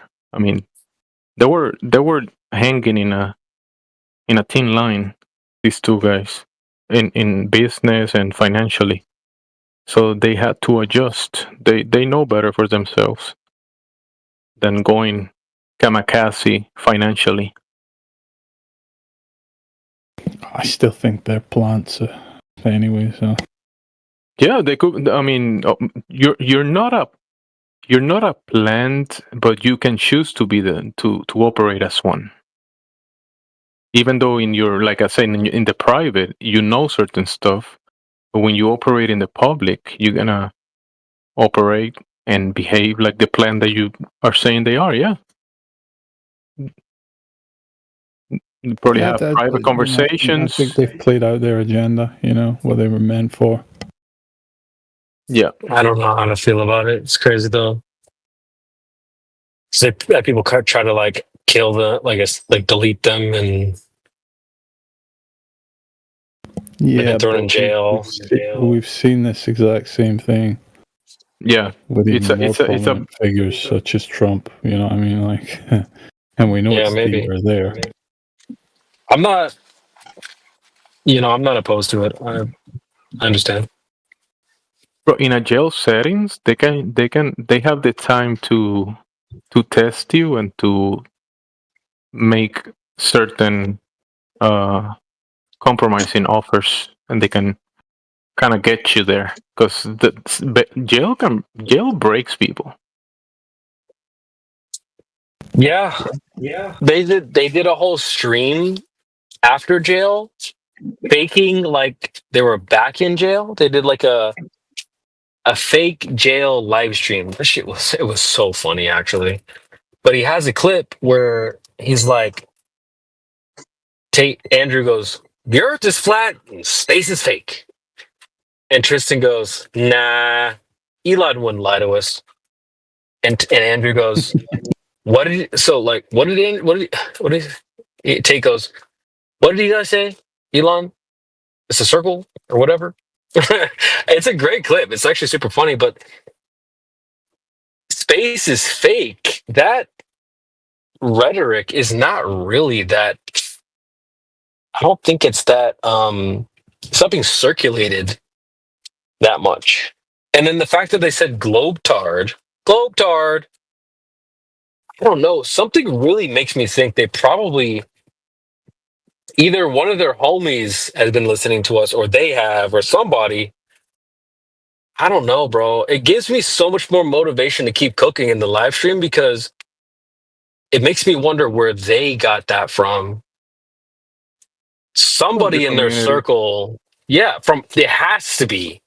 Where else? Globetard. That's our shit. Oh, sorry, I went English Hub. That's our stuff. So I don't know if they were listening or somebody, but somebody's listening. Like basically any other flat Earth response comment, on YouTube or it's the most common insult from a flat It's indirectly from here, bro. 100%. So, but also space is fake too. Like space is fake. The Earth is flat and space is fake. I mean, that is very specific. It's not just Earth is flat, ice wall. It's those terms have been used within this circle and other circles, so it's within the same communities, but not 100% just this VC. But it's been used here, and it has extended from here because there's the Quantum Eraser channels, there's the Earth Awakenings, but it stemmed from these groups and other people. Absolutely. So I don't know, plant or not, they're at least here's the thing. They're willing to tell their audience, which is not small, by the way. I mean, when they did that jail stream, dude, there was 500,000 people in there. I don't think I've ever seen that many people in a live stream ever. I was watching it live. There was like literally 500,000 people watching the stream live. Insane.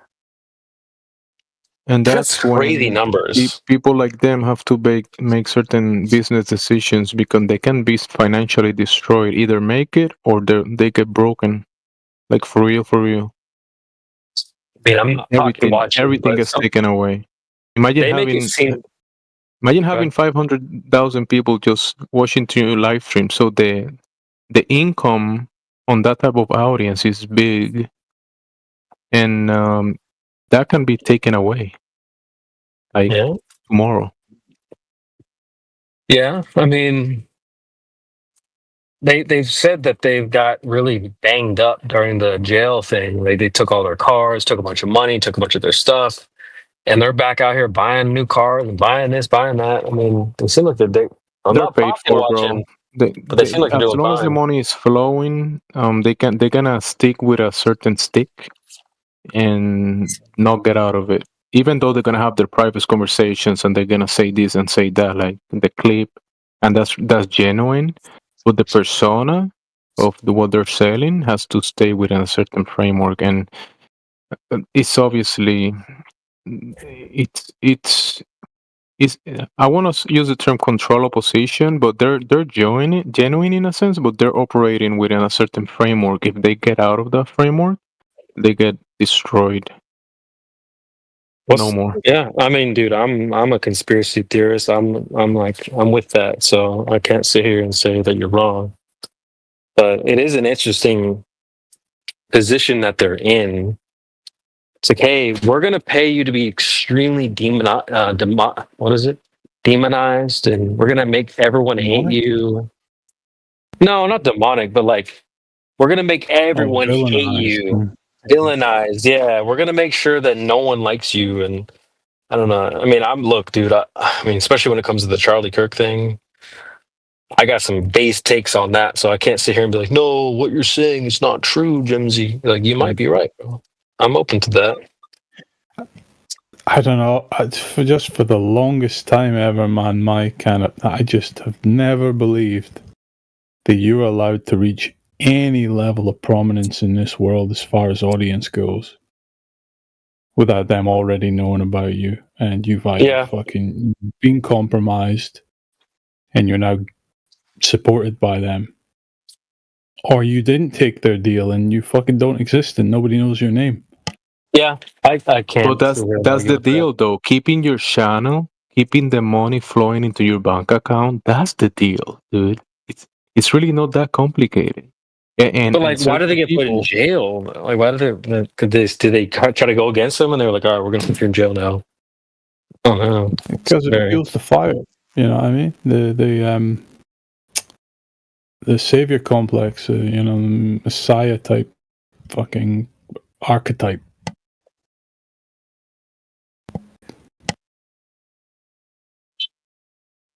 Yeah, maybe you're right. There is a game that is being played, and if you can play within those parameters, you're fine. You're gonna do okay, especially when the money is flowing in. But if you get out of that game, the money cuts out. You don't have bank accounts. You cannot use credit cards. You cannot travel. You're done. Yeah, exactly. Yeah, they will shut you out of the system. But that's what I mean. If you're not shut out of the system, then obviously you're pushing their agenda and not to be listened to. Perhaps. I mean, what agenda? They're whining about the Matrix coming after them and shit and blah, fucking blah. Well, if you know the Earth's fucking flat and you want to kill the Matrix or, attack its weak point, start shouting that shit to all your audience day in, day out. They didn't do that, though. The Matrix is part of the product. They were selling a product. Remember that all the Matrix stuff is within a certain product that they were selling? That's part of it. Yeah. Yeah, probably. Yeah. Well, I don't know what to think anymore. This world is garbled. State Brothers were just a controlled opposition attempt to co-opt the masculinity movement. I think they made more dudes more masculine. Take it to that genuine, like, extreme fucking masculinity that we don't actually want. I mean, I could push back on this a little bit. I just think that maybe the extremism is necessary because of how extreme things have swung to the opposite direction. Now we got to swing it in the other direction, No, I mean we don't want masculine men that just blindly wave swords around the place and don't know what the fuck they're aiming for. You definitely don't want that. Will wield their sword but have the wisdom to know when to wield it and when to put it away. What about Yeah.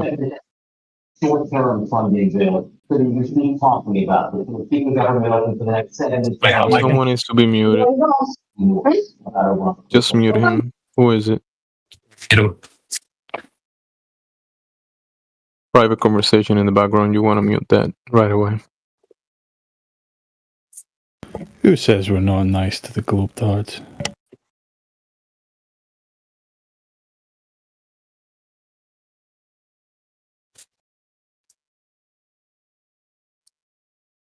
I don't know, dude. Yeah, well, what were we saying? Forgot. I'll have to do an episode on Frontline of this because it can go in a lot of different directions.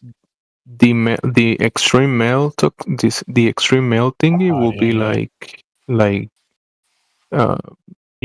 war basically, and marching to your neighbors and cutting heads. That's the extreme masculinity. Yeah, exactly. It's not what we want. I don't think anyone's pushing for that though, are they? Well, I would say like Tate Brothers were a plant to push things in that direction. Really? I haven't seen that. Oh, for sure, yeah, man. That personally. I've always had this thing with the Red Pill stuff and MGTOW and all that. It's like I always recognize MGTOW was the only fucking philosophy that was telling you to just fuck off from the rigged game entirely and enjoy your own existence. Do no harm, don't be an asshole, improve yourself, and enjoy life. Whereas Red Pill was always about just how can you become a schemy little fucking cunt to try and turn the house, your odds in the favor of you, but still keep playing into the completely flawed and broken system that is the, male-female dynamics of this world right now. Yeah, I mean, I was MGTOW before Red Pill, probably, but And MGTOW was MGTOW was the ideology that got attacked the hardest, censored and disappeared effectively now, because that's what they didn't want people hearing. They don't want people disengaging from the system. They don't mind men continuing to engage with the system of the Red Pill, like, oh, you think you know a few little secrets and that's going to increase your odds. It's like it's like being in Vegas, man, and thinking, I'm kind of good at card counting. All right, go for it. You're still going to fucking lose long term, probably, unless you're the absolute epitome of a card counter, They don't mind you knowing a few little tricks. Just gives you that false confidence. In Vegas, they can cut you off the game, trespass you out of the casinos, and they can call the other casinos to say this guy is cut off. To be fair, the Red Pill For every Reddit. really decent card counter, there's 1,000 bad ones. Can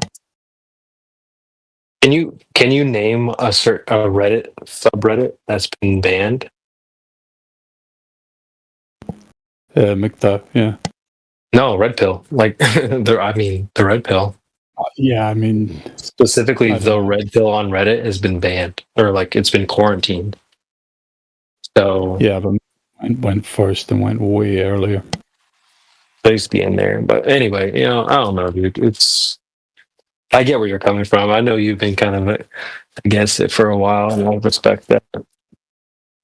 No, the way I see it is I respect what Red Pill stuff is trying to do, but I think what needs to be done collectively, like different men collectively all across the Western world and the whole world, is take a fucking good step back for a moment, right? And just stop engaging in this, and we need to reassess the whole situation, Sure. Rejig the system and then re-engage,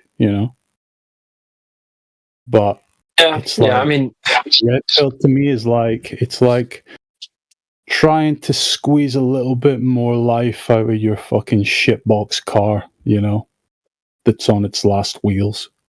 where you're coming from. I look at it like this. It's still a shitbox car, Totally get that perspective. Andrew Wilson has a really good take on this, which I'll probably cover more in depth on it. But dude, you got to think, for every person that understands Red Pill, whether you're quote unquote in it, not, there's 1,000 like blue pills, or like simps, or just people who don't get it. For every one of you, there's 1,000 of them. I think that's easily forgotten, bro.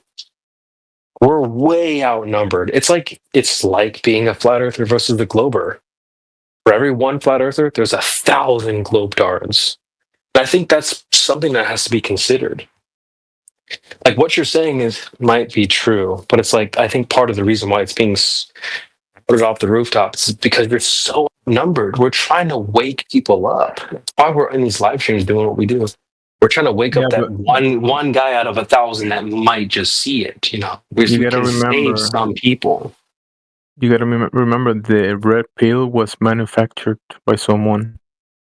I don't think so. I mean, because it depends on how you guys are defining red.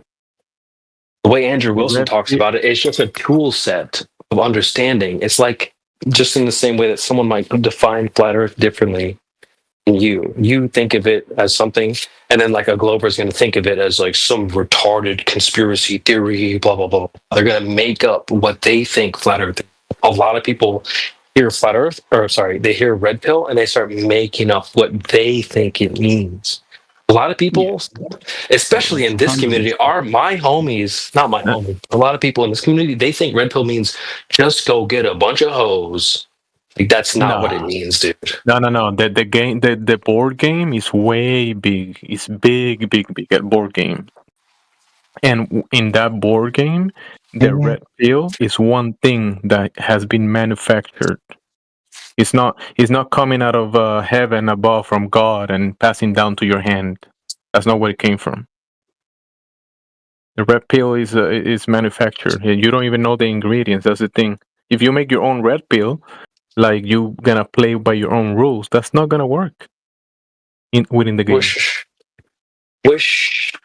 Wish I could play the Andrew Wilson clip in here because I think he has one of the best takes on the red pill is because he was talking to this girl. He's pretty smart. Like, Like yeah, him. Yeah, he's decent. she's like, all you red pillars this, all you red pillars that. And he's like, listen, all the red pill is the toolbox. And what you do with it is on you. You're going to use it to do this or use it to do that. It's like a hammer. If you take a hammer, you can build something beautiful with it, or you can bash someone on the head with it. It's what you do with that tool is what defines it. Yeah, but if you use the hammer to build Hammer something is that not takes away. inherently bad or good. No, it's not. But that hammer, you could use it for a certain purposes. And if you use it to build something that takes away from the game that is being played, your hammer gets taken away. You have no more hammer. I mean, it's kind of funny because, like, literally, there's a pun and an entendre there. Like your hammer, or like your, you know what I'm saying? Like, it depends on what you do with your hammer. Depends what you do with it. Yeah, you can play with the hammer a certain within the game, but if you don't play the game with the hammer, the correct game, it gets taken away. You have no more hammer, dude. That's the way Yeah. the game works. What are you gonna do looking like a nail when everybody has a hammer and you don't? Yeah. The one thing that's become blatantly obvious is if there's anything the establishment is terrified of, it's men returning to being men. Oh, absolutely. Absolutely. That is their Freaking fucking amazing. existential crisis, and it's so obvious, you know? Absolutely, bro. You can't have a world this fucking fucked and confused if you've not, like, just gotten rid of, you know.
scales that you can detect. Sorry? Sounds ambiguous. We've gone from lakes. It's not there. But in seas, we've got no distances involved. Exact height, but like, okay, thought experiment, guys. If you have the heliocentric model, you don't know even how much curvature we should see, dude. Yeah, exactly. But we tried to point it out to you earlier, but it wasn't there. That was the horizon. We don't take account for that. And you said refraction, blah blah blah. But we're looking for 8 inches per mile squared of curvature. So Okay, I'll ask you, 66 foot like- over 10 miles. the heliocentric model does not go against water, like a lake appearing flat, though. Is what Yes, we're it does, because it's 8 inches per mile squared. So if the body of water, the lake, is 10 miles across, point A will be higher than point B by 66 foot from its horizontal tangent. Yeah, so that's a claim against the understood natural physics of water. So we're going to need some evidence for that. Okay. How far can you how far is the horizon again? It depends on the optic that you use. We went through this earlier. If it's you just with your eye, approximately me just my eye. 6 foot above the water. I'm 5'6". Okay, so about what, 2.3 maybe miles. Yeah, just with okay. Yeah, so that's the thing. So obviously, I can't see the whole lake, can I? If it's 10 miles. This is why I was stressing the human eye. Do you think that there's any other devices that we can use to potentially see further? Yeah, look, I did agree that I think this is quite a smart suggestion. I do like this idea of trying to mitigate the effects of refraction using different wavelengths. Dude, I was just looking for the answer, like binoculars or a telescope or something. Not this ramble, just binoculars or telescope. So I would just say two things. Obviously, I'm still I think for us to even really discuss this further, I have to do my research on this. I still haven't. Maybe I should just do that now. You do, bro. That's cool. You should do some research. Here's some research. Let me give you some research to do. You should research how come every time we bring up empirical evidence, you go back to ideas and concepts and theories and hypotheses. Regardless of what your concept, idea, theory, or hypothesis is, it has to be tested in the natural world. Okay? No matter what it is. If it's gravity forms the Earth into a ball, then you need to actually measure said ball to confirm your theory. Yeah, right? Okay. Look, I don't have exact measurements. I just have observations that bring the best explanations are. Yeah, so I haven't the measurements to prove a flat Earth either is the only issue, because I feel like both models will make the same predictions about how a lake looks from ground level using the human eye. We're not talking about looking. We're talking about measuring. Exactly. So I haven't made those measurements. But for me, that's we have. Don't worry about it. We've already done it, mate. We're not saying help us figure it out. We're saying this is the situation, so that's fine. Okay. You guys are fucking heroes then. So how do you do it? How do you? Thank you. Finally, all the schools in the world credit where credit is due. Thank you. What's the plan? What's the game plan, guys? Because honestly, we're just saying look outside, and people are losing their minds. What's the game plan then? Because how do you then get we're streaming Globe Spirals 24/7 currently. What are you doing? You're up against NASA though, bro. You're gonna need some money, man. We're up against NASA, exactly. It's an easy win for Flat Earth. But you're losing though. I'm rooting for you. Why? What was the winning argument? What was the winning argument against us? No, I just mean the fact that obviously... I don't mean that the Globe is actually presenting a winning argument. Yeah, of course, because they've already lost. No. I was just talking about how you guys have done these measurements that I clearly haven't. So you've won this argument. Yeah. But I mean the greater battle. In general, no, that's the case. That's not with you we're talking about. No one has ever measured curvature, and we've measured no curvature. So I mean, I'm saying it isn't the fight really to convince the world. There's no fight. No. It's to convince you that you can trust your own eyes, that the world actually is the way it appears, and it's not a product of your imagination. That the Earth So this fight that the Earth looks flat because it actually is flat, not because it's a ball that's too big to see, but because it actually is flat. And I know it's hard to believe. It's so crazy. It's not. And also, hold on, to add to Indio's point, it's also to point out that you do have hands. Okay. You should understand. I do. That for me, that's the leading theory. But if someone could prove to me that I was in the Matrix and they could prove it to me, then I would be like, oh, I was wrong. Then maybe I'm. Well, I mean, they could be a product of your imagination too, right? Hands are downgraded from biology to the leading theory. Everything is the leading theory, yeah, man. In science, that's no way to say that's not science. That's not science. Science is not. Oh, we don't know if we have hands. Come on, dude, stop it. We believe we do. You could be in the Matrix right now. We have hands. No, believing you have hands is not science. Stop it, dude. Right. So you could be in the Matrix. You could be in the Matrix, bro. You could be in the exactly, bro. Take the red pill, right? Yeah, you could be in the Matrix where the Earth is flat, bro. See how that works? Take the red pill. What red pill? That's crazy. This is crazy. No, but you guys completely reject like the philosophy of science that like we can't be certain. Really? You mean no? You're talking about a particular. You're talking about a particular part of the philosophy of science, meaning inference, inductive science. That's garbage. It's total garbage. Dude, you are fucking retarded. You have no idea what you're saying. Fucking faggot, black ass faggot. Whoa, they're freaking out. God's watching you, bro. God's watching you, man. I think they're talking about the Blitzian model. So Xavier, here's the problem with inductive science. You can't actually say you know anything. Exactly. And this is where you are right now. You're saying, I'm not sure if I have hands. Yeah, I believe I do, but I'm open to being proven wrong. Is the whole point? Yeah. Don't you understand that what would you call it? That presupposition, that presupposed worldview, is doomed to failure because we actually do know things. Okay, so check it out. What's your favorite color? Blue, sapphire blue. Are you sure? Are you sure it's your favorite color? No, I'm not. But that's my leading theory. That's my best guess. It's your favorite color, right? So there's some things you do know about yourself, right? Well, I said that's my leading theory, but and it wasn't always. In fact, it was only until recently. Only until recently did I realize that royal blue wasn't my favorite, and I prefer sapphire blue. It just has like this extra kind of like aura about it, This is where it all falls apart for you 99%ers. So you're 99%. You're only 99% sure that you have hands, right? 99.99999%, right? You're not completely sure. Something like that. Okay.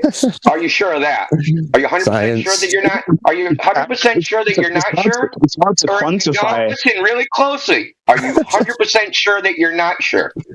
No, I'm not 100% sure of anything. So you actually might be sure. I might be, as far as I could be, but I don't think I am. I asked you if you're sure that you're not sure. And you just said you're not sure. So I said, are you sure of that? No.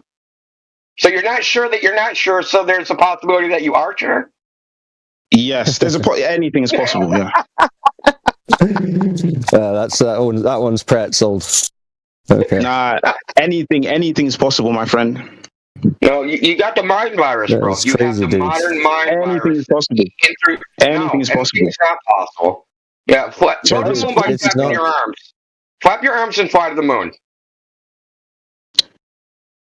Well, if you did it a billion times, one time, exactly, you might get there.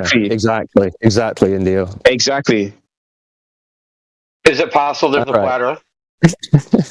Yes. Is it? You like that one, didn't you? Go on, round of applause. Well, if there's an infinite universe, there's got to be an infinite amount of flat Earths, right? Exactly. Oh, I love you, man. I like the way you think. So you agree, Javi, that you only experience a flat, motionless surface that you live on, right? Look, absolutely. I will completely agree. If I didn't, even hear of science, I wouldn't. That's reality. That's reality. And what they show you on TV with a spinning space ball Earth is a cartoon. Okay? Hey, look, you already know that I'm not sure that I'm sure from sure. Okay? So I'll take that with a grain of salt. Question is, why do you want to think that way? Why do you want to be in this state of confusion? Because It's it's not really smart to confusion. not. It's not it's confusion. smart I'll to explain not it this know if way. you have hands. No, it is confusion. If you I'll can't put it this even way. say that you're sure that you're unsure, you don't know anything. Exactly. So that's the okay. Yeah, exactly. I don't know anything. Yes, And even that, I'm not sure of. And even that, I'm not sure of. So here we go. This is why I do like this idea. Because it like what is you have to think what is sure you like intelligence? Are you sure you like it? No. What does not knowing you have hands do for you in practical Exactly. life? So it's logical consistency with the idea that like intelligence means you have to be open to the idea that you're wrong. So when you receive new information, you're what's it able doing to for you, this actually change idea your that you mind, don't know right? if you have Well, hands? the no hands thing makes NoFap very easy for him. That's true. Yeah, man, bro, I'm fucking levitating right now, bro. What are 90 these days. things at the end of my arms? All right. Well, Fucking that's silly. tentacles. The point is, the Earth Whacking is up not with stuffs. But you see the point, right? Like, you have to. It allows when you eliminate dogma, it allows you to actually change your ideology as you receive we're pointing new out that the information. globe. Well, we're just pointing out that the globe dogma is just fantasy and theoretical. Look, I don't believe in dogma on any side, as you can see. Okay, because I wouldn't even tell you with absolute certainty the earth is the globe, right? Well, I guess not if you don't know that you have hands. Exactly. Wait, I didn't even hear the question. Sorry. And the answer is probably I'm not sure. So. Yeah, it's all right. But look, I do lean one way or the other. I'm not certain. It doesn't really but, matter, dude. If you don't know anything at all, then I mean, there's not much point in having a conversation. Okay, good. Let's talk about fucking Jews, mate. Oh, shut up, dude. Put yourself on mute. Nah, I'm joking. I'm joking. Nah, I love Jews. I love Jews. I mean, we're looking for like a reasonably compelling conversation. If you just say, "Oh, I don't even know if I have hands," then it's not really going to do it. Yeah, but I don't. Okay, but do you see the utility in the absence of dogma? Do you see the utility in the absence? I'm looking. It's loading. Sorry. Yeah. See what I just posted? It's loading. It's loading still. I don't know what the fuck's going on. My shit's tweaking right now. The last image that I posted. I can't see any images. I don't know what's going on. It's fucked. It's fucked. I just see that Vax squared is typing. That's it. See shit. But anyway, yeah. Do you see the utility though in lacking dogma? I don't see any utility in you not understanding. It isn't dogma. Well, no, saying that you're completely certain, like dogma by definition, is laying things down as if they're undeniably true. That's the dictionary definition. I think you're doing an all or nothing fallacy. I can be 100% certain of some things. It doesn't mean I have to be 100% certain about everything. There's some things I can know with 100% certainty. Yeah, but in my opinion, and again, I'm not sure about this, but I side with the idea that, even with those ideas that you're certain on, you'd have utility in lacking dogma so that you could more easily change your mind as you receive information. I think, therefore, I am as a dogma. Well, I think it's not. I'm certain.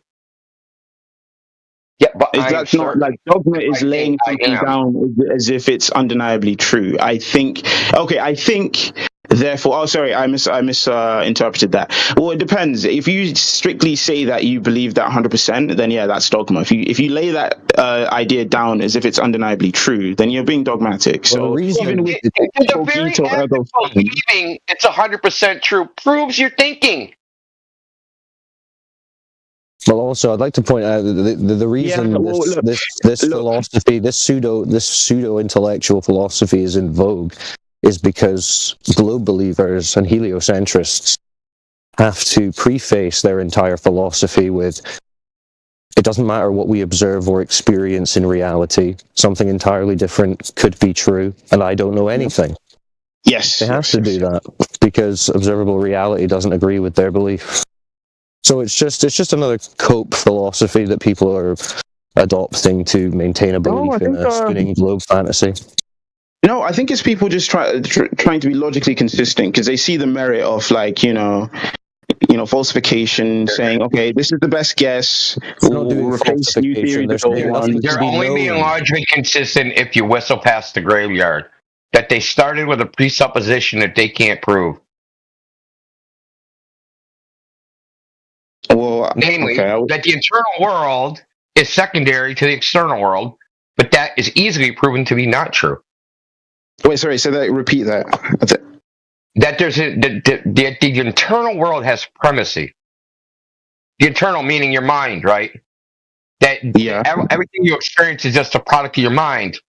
That it's all perception, and that you can't prove the external world even exists in the first place, right? No, it's not with certainty. No, it's certainty. No. Yeah, you can. You can. With absolute certainty? I'll do it by analogy. Now, if there's no external world, think of that as like a hard drive with no data on it. And the computer program is your mind. How does your mind do anything if it has no data to input into it? Yeah, but what if you're okay? You can always argue that your mind is too limited to even understand how it could be wrong. Where your mind come from? It can come from within your mind. Yeah, but look, do you not realize you can always argue that your mind could be too limited to even think of an alternative, right? So nothing created something, which created nothing, which created something, which created nothing, and then created something, and then created nothing. It's just the circular logic in contradiction. Nonsense. No, obviously not. I don't even know what that means, to be honest. What I'm saying is, you wouldn't have an internal world without an external world for your internal world to think about. You needed exterior input for even to form thoughts in the first place. And look, my argument is I completely agree with you. However, I'm just making the argument that for me, I am not 100% certain because I, also believe it could be the case that our minds are too limited to even think of an alternative. You've been propagandized. I think anyone that makes this argument actually is certain. I think y'all are just like, this is like trendy or in vogue, or you think you sound smart or like super intelligent because you're denying freaking. Man, what if we're all praising the jar? What if we're teachers? Well, it's because it's like what they're saying. They're having to reject the external world. So of course they have to cast doubt on its very existence because they reject the external world as they experience it. Pretend it's like something deep. Oh yeah, being delusional, that's real deep.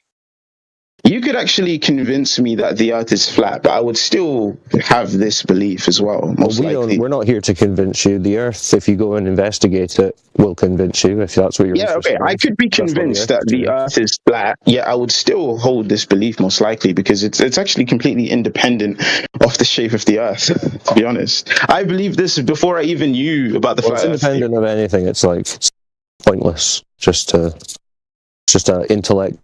No, I expect utility. There is utility in it, and we see it in science. There's no utility in it. Well, we see it in science. New theories replacing old ones. The lack of dogma. So no, the lack of dogma. You would be rejecting science because science is based on the objective reality of the world we live in, natural phenomena, and you're rejecting that that's even a thing. How am I rejecting that? It's just a figment of our imagination. And you're rejecting that's a thing, though. Xavier, utility is subjective, It absolutely is. Subjective, and dogma can be useful in some situations, and not having a dogma can be useful in some situations. Utility is not a good argument. Okay, when could dogma be useful? The entire dude, all of Western civilization. The Christian ethic created it. That dogma. To be honest, I don't think Christianity being taught Christian ethic. I said Christian ethics. Yeah, I don't think. But why does that have to be taught through dogma? It's a dogma that it's the belief in it that the Christian ethic is the best way to conduct social structures. That's a dogma. Yeah, but I don't necessarily think that the benefits that come from Christian ethics comes from the fact that it's dogmatic. You're going to be using a computer that was created by a society that has the Christian ethic.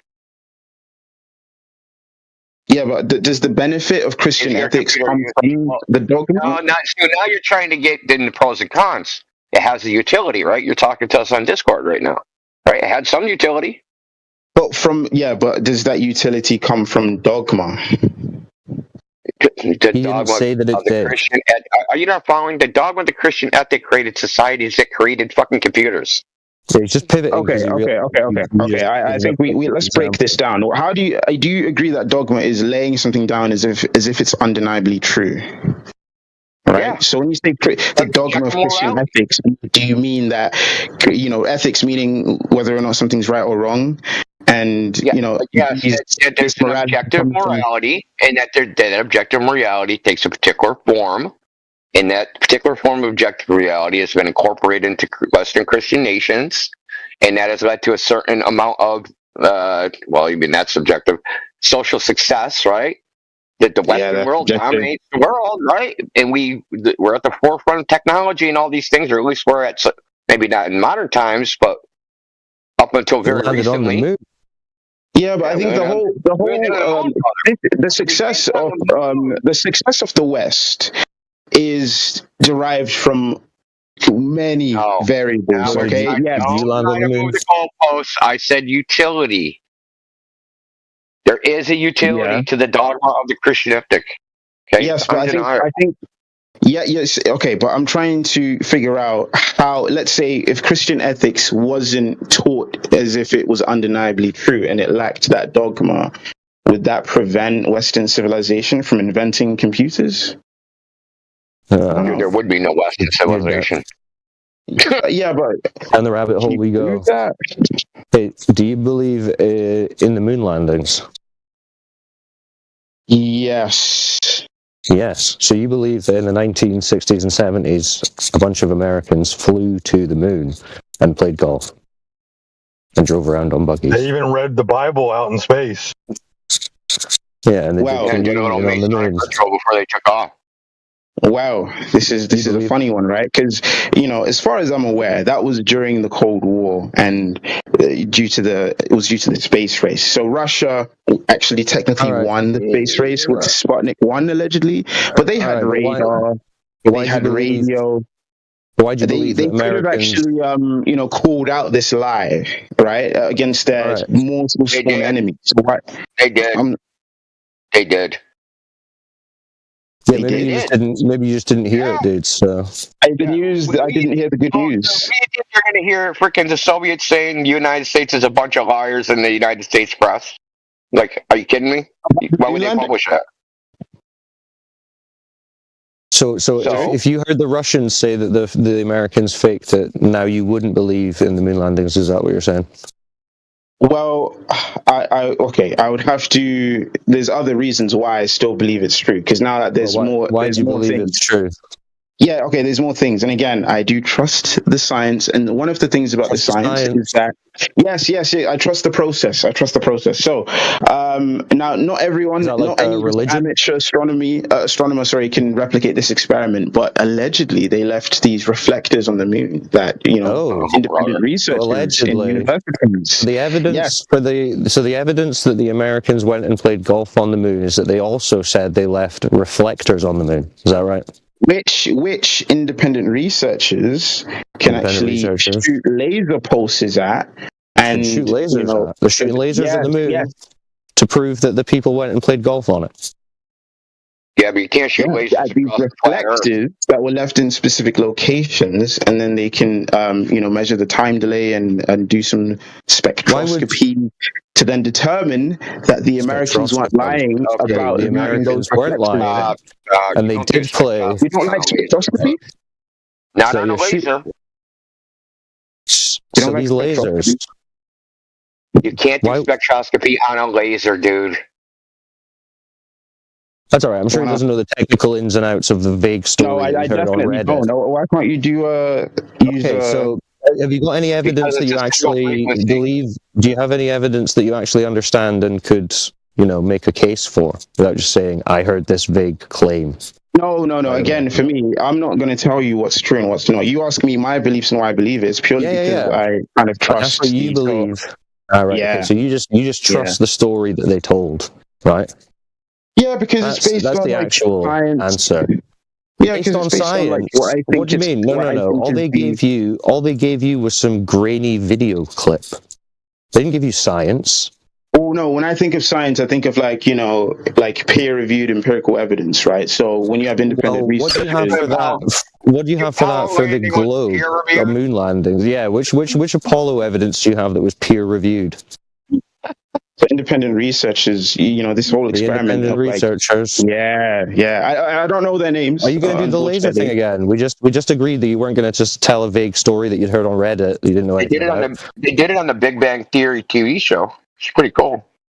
No, but you know, we got really somewhere because you realized that you actually just believe a story that NASA told without actually seeing any evidence other than some grainy 10-second video clip.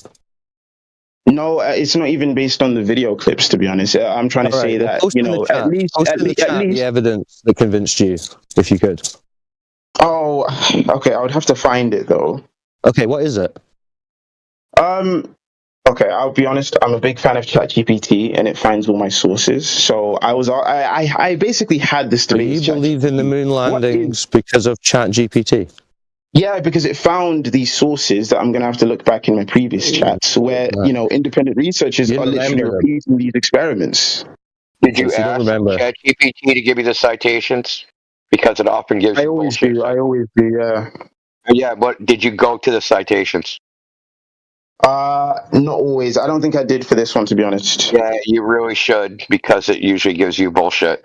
Well, yeah, really, I found that, look, I've been using ChatGPT a lot, and whenever I do validate it, it does a pretty good job. What's that's the what that citation? lawyer thought right before you almost got disbarred. Okay, give me 1 second, guys. I think in the meantime. I hope he's got Wikipedia for his ChatGPT. He's like, quick ChatGPT, tell me why I believe in the moon landings. Well, little Jimmy Robot 45, you believe in the moon landings because blah, blah, blah, blah, blah, blah, blah, blah. Empirical verification. All right, dude, put yourself on mute while you discuss your belief with ChatGPT. GPT is basically a complicated autocomplete, and you're using it to autocomplete your own thoughts. It's crazy. Yeah, I thought think about it, dude. And it did. Well, no, why? I believe it so much, I'm going to search it for the first time right now. Yeah, it's supposed to be your belief. You're now having to check with ChatGPT why you should believe this government story. Well, I'm checking the sources because you asked for them. I was already convinced. Remember, I trust the process. It's about the process. The process. Well, the process church? Like a religious cult or something? No, that's the thing. Okay. Okay. I can't trust the process at the same time. But we brought up religion, and I think this is a great opportunity. No. This is not the time to go into religion. We're continuing to expose your baseless belief in. Actually, this would be your religion. This globe men playing golf on the moon religion. Process of peer review. You know, when it comes to there's no independent research. What was the citation for the globe? What was the citation for your moon landing belief? Come on, don't die. Here we go. Okay. Independent empirical verification of the moon landing. The independent and the peer review and the golf on the moon and the swimming pool that they're going to install in 2076. Dude, read in your head. And the jacuzzi. No, but it will give you a good laugh though. Well, why should it give us a good laugh? I thought it was your evidence for your belief. You're saying your evidence for your belief is laughable? I'm also here to have a good time. Yeah, that's fair. Well, we find it a good time to point out how blatantly hilarious the globe propaganda is. But if you're going to say you believe in it, I'm going to just ask, well, why? What's your evidence? Oh, okay. 1 second. I think I found. He's going to find out why you believe in journal that I have come across before. Anytime I ask ChatGPT, now he believes it because of what he just read. No, this is weird though, because you said you believed it before, but now you've just found out why. You've just found out what makes you believe in it now. So how did you believe in it before if you only know now what made you believe in it because you've just read it? I think I told you that I believed in it already because I trust the process. The process hasn't changed. Trust the process that you didn't do. trust the process. What was the process? Hold on. What was your process? Okay, so here's I'm NASA, and I'm like, hey, Jimmy Robot, we landed on the moon and played golf. Look, here's some images and a video. What's your process? Okay, look, not my process. I'm just saying that the way science works is that the way science works. You just believe the videos and the images. Experiments. And if it's bullshit, you're gonna get called out. Bullshit. So in the long run, Xavier, have you ever seen the interviews when they came back from the moon landing and they sat down and did the interviews? They didn't look too happy. I'm not. Javier doesn't know what's going on. He doesn't know why he believes in the moon landings. He's just looking it up right now. Yes. Okay. Why do I believe government space cartoons? Source Wikipedia. You ain't gonna know their process. GPT. I don't know if I put that in the right chat. Hold on a sec. Indio, hold on. It always close things to do with astronomy and astrophysics. Hold on, Xavier. Indio, you were coming in quiet there. I don't know. Yeah, I was just gonna say, like, how can you trust the process where you don't know what the process is either? And you'd have to chat GPT that. It goes back to what I said before, that like if you just look all around you, all the technology we have is built upon scientific theories. So for me, how do you know that? Hold on. How do you know that? How do you know that's what builds our technology, scientific theories? Well, look, I'm not an engineer myself, but I know people who... So you don't know how they do it. I don't know it myself, but other people, validate it. And to me, if it's falsifiable... Yeah, I'm asking you how you know anything that you're saying. Just chat GPT it, bro. Yeah. Okay. Let's go back to it, because... So you believe... So let's just get down to the brass tacks. Yes. You made up in your mind... Like, there's people out there doing these things, and you're imagining they're doing this, that, and the other thing. They're using the scientific method to engineer high technology, and that they have some process to which they figure out the moon landing is real, and that they're doing all these things. But guess what, buddy? That's just your imagination. You have no evidence any of that is true. You've literally made it up in your head. Look, this is something I think I've conceded already. It's the fact that for me, I see science as something that people can come in and call it bullshit by repeating the experiments. And you don't know what science is. That's not what science is. How do you know any of that? Okay. You're asking if I know that for certain. I believe that. I don't know it for certain. Can we at least, do you get where I'm coming from now? Yeah, because I'm trying to illustrate a point. Do you have a view about the way the world works? And you've taken that and you've extrapolated it out ad infinitum and reached crazy conclusions that there's land in the sky. People went up there and hit a golf ball on the moon. Okay? That you don't even know why you believe it. It's a giant leap of logic. Yeah, okay. Well, for me, it's not is it really alien to think that is it alien to think that, all the technology around us play golf on the moon? Yeah. I know that science has nothing to do with technology. Technology works for trial and error. The Wright brothers were scientists and they invented the airplane. How'd they do that? All the scientists said it wasn't possible. Okay? Technology has nothing to do with science. Computers. The electromagnetic force. Wow. Oh my God. There's a theory behind it. And technology is engineered based in these theories. As far as I know, I don't know that for certain, but that's you're right. Been my understanding so far. Let me tell you how it works in reality, though. They have a scientific theory, and then they try to engineer some product, and they make a prototype, and the prototype doesn't work. Even though that's a theory, they get all the equations, their prototype doesn't work. Because the manufacturing process and production are way different than theory, right? So they have to fiddle around, and then they make a whole bunch of assemblies. Just take a computer chip, for example. They'll make 100,000 of them, right? But they have to throw something like 10% of them away because they don't work, even though they're all made identically, right? So manufacturing, engineering, technology, it works by trial and error. Okay, it doesn't work by theoretics and in a scientific method. Scientific method will point them in the right direction, but the actual technology part has nothing to do with science at all.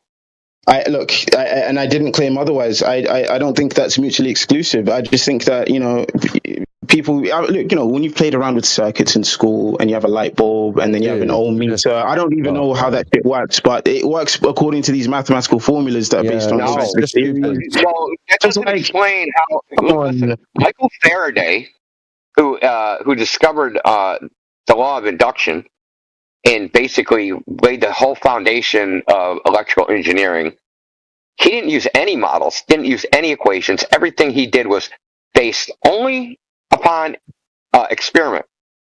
No formulas, no models, no theories, none of that crap. Just figuring out cause and effect and the relationships of different phenomena. That's it. So your ideas about the way it works, it just doesn't jive with reality. Yeah, I think you guys have a very different reality to me. I question where your source of information comes from, because I was always under the impression that science basically, has actually pioneered a lot of theories. The atomic theory, cell theory. Like, oh, I can believe in the moon landings because we have computers. It's like, come on, dude. No, it's just like trust the process. If it's bullshit, someone can falsify it. Someone go do that. Someone go falsify it now. They do it all the time.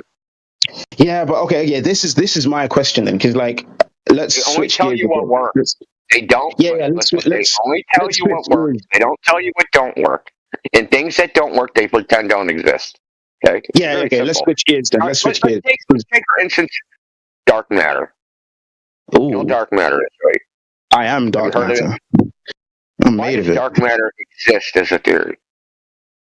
Because it basically, I don't know, I'm going to butcher this, but we've observed that there's this non-baryonic matter that composes 90% of the universe that doesn't interact with light. No, we didn't observe it. It's dark matter. We didn't observe it.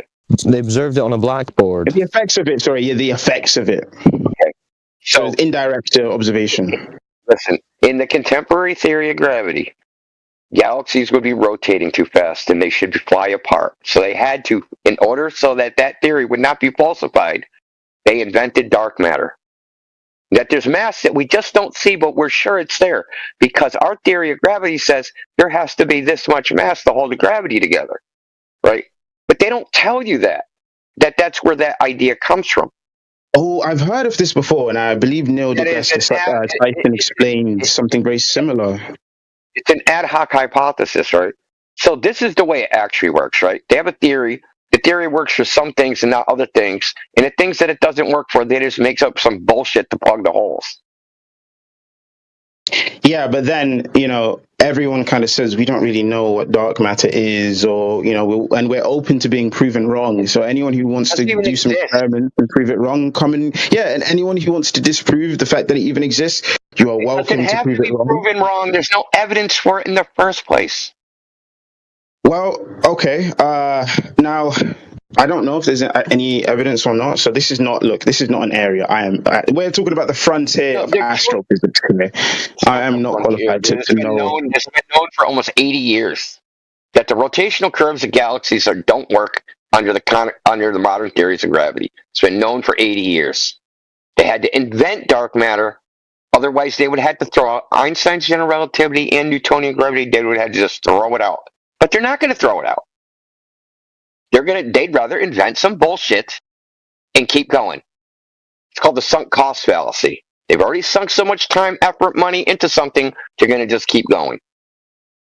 Okay, that's a great explanation, by the way. I do have to say, very articulate. And I will have to look into this because, again, I don't know fuck all about dark matter, I just use that as an example.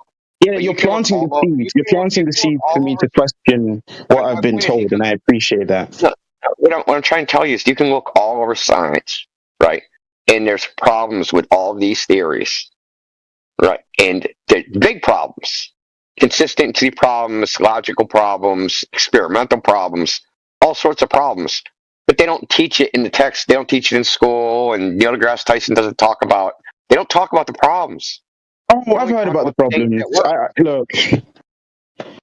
look, they do talk about the problems. Okay, I think that honestly, for me though, it becomes hearsay until I really dive into it myself. So I'm not going to just take your word on it, but you've given me reason at least to then cross-validate, what people say about dark matter. So I at least commend you for that. But the whole point is, you have a misplaced faith in some people that you've never met. We actually have a name for it. It's called the magic science guy fallacy. You think out there somewhere there's a magic science guy that figured it all out, right? In that, how could everything in today's modern society work if there were magic science guys out there that had it all figured out? Okay, there is no magic science guy out there. We've talked to these magic science guys. They don't know a fucking thing. Didn't you just hear what he told you? We talked to a PhD in mathematical physics, and his argument for the globe is, I can't prove that I have hands. I agree with him. So that's, you know what I mean? Like, I don't have a PhD, but I like the sound of this guy. He's on the same wavelength as me. Yeah, but hold on. These are the people you're relying on to tell you what's true. No. Definitely no. They can't tell me like what's true for certain. Neil deGrasse Tyson himself says this all the time, that it's just the best guess. It's just the best guess. But that's what science is. So Look, bro, this is one of the guys that you would say, hey, I trust the process that he uses to determine whether we went to the moon or not. And this guy says he can't even prove if he has hands. Yeah, and I agree with him. I've come to the same logical conclusion as him. The lack of dogma for you to be like. Yeah, but you believe in the moon landing, but not your hands. Come on, bro. I didn't say I don't believe in it. It's a cop out to be like, I didn't say I'm certain about the moon landings either. Totally open to being proven otherwise. Sorry, go ahead. Yeah, it's a bullshit like tactic to say that. Well, Neil deGrasse Tyson says it's the best theory. Is that what they're teaching all the kids in school across the earth? That the globe is just the best guess? No, they're claiming this is an absolute certainty, a fact of reality, and that's what we are here challenging. And you're here basically countering our challenge by saying, well, we don't actually know it's anything at all. Sorry, I lost you there. We're going to have to go back. Modify what you eat, wear, do, sleep, drink, and everything because there's global warming. It's not just a fact of reality. You should be modifying your behavior and how you think about existence because of it. It's way beyond just best guess. Yeah, so it's disingenuous to be like, oh, well, we're not saying we know it's a globe. Yeah, that's what they're brainwashing children with. So that's what we have a problem with. If you're saying you don't know anything, if it's a globe, if they have hands, I looked up to these science guys, and I always heard this key phrase, like, science is just the best guess. And to me, I was like, okay, not every scientist is like that. Some scientists are just like, no, this is like complete objective fact. But for me, okay, so you're not claiming you have the answer to the keys to the universe. Is the globe is the heliocentric globe? Is that just the best guess? Then it's not a fact of life. And how do you even know it's the best guess? Yeah, to me anyway. To me, absolutely, yeah. How do you know it's the best guess, though? Who determined that it was the best? Well, I don't know if it's certain. I've just exactly. Yeah, exactly. Maybe that's the point. Mediocre, just like looking at chicken guts guess. Exactly. So you don't know if it's the best guess. You just know that it's a guess then. Well, no, I believe that it's the best guess, but I don't know for certain. Okay, because you never stop looking for new answers. So there's a difference between knowing and believing, right? Yeah. You believe that it's the best guess, but I don't know it is. Yeah, because you keep asking me how I know things, and I'm telling you my beliefs, not what I know. Because I'm telling you I know nothing. Who told you it was the best guess for you to believe in that? Or how did you come to that? The heliocentric model. The globe heliocentric paradigm. Well, again, we've gone in and out of this, and if we're going to go back to that conversation, I already know the conclusion of it, and it's to basically do my own research and verify myself what you guys are telling me about, infrared light being used to measure. All right, fair enough. Yeah, we're just saying check reality against the claim that they've told you that you think is the best guess, and it's not. Exactly. Reality disagrees with it, so it's not the best guess. It's totally incorrect.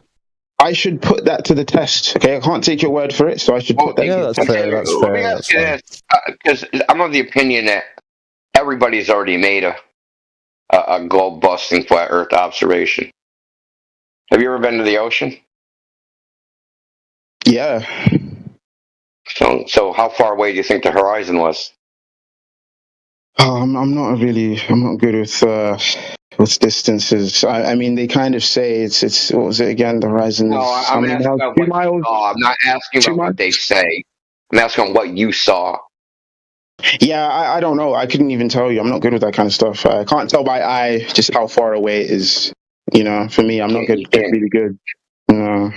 Well, this is what you need to start paying attention to.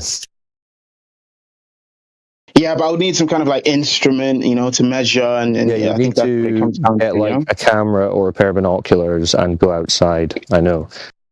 How could you? Well, it's pretty easy to determine the difference in distance between 3 miles and 10 miles, right?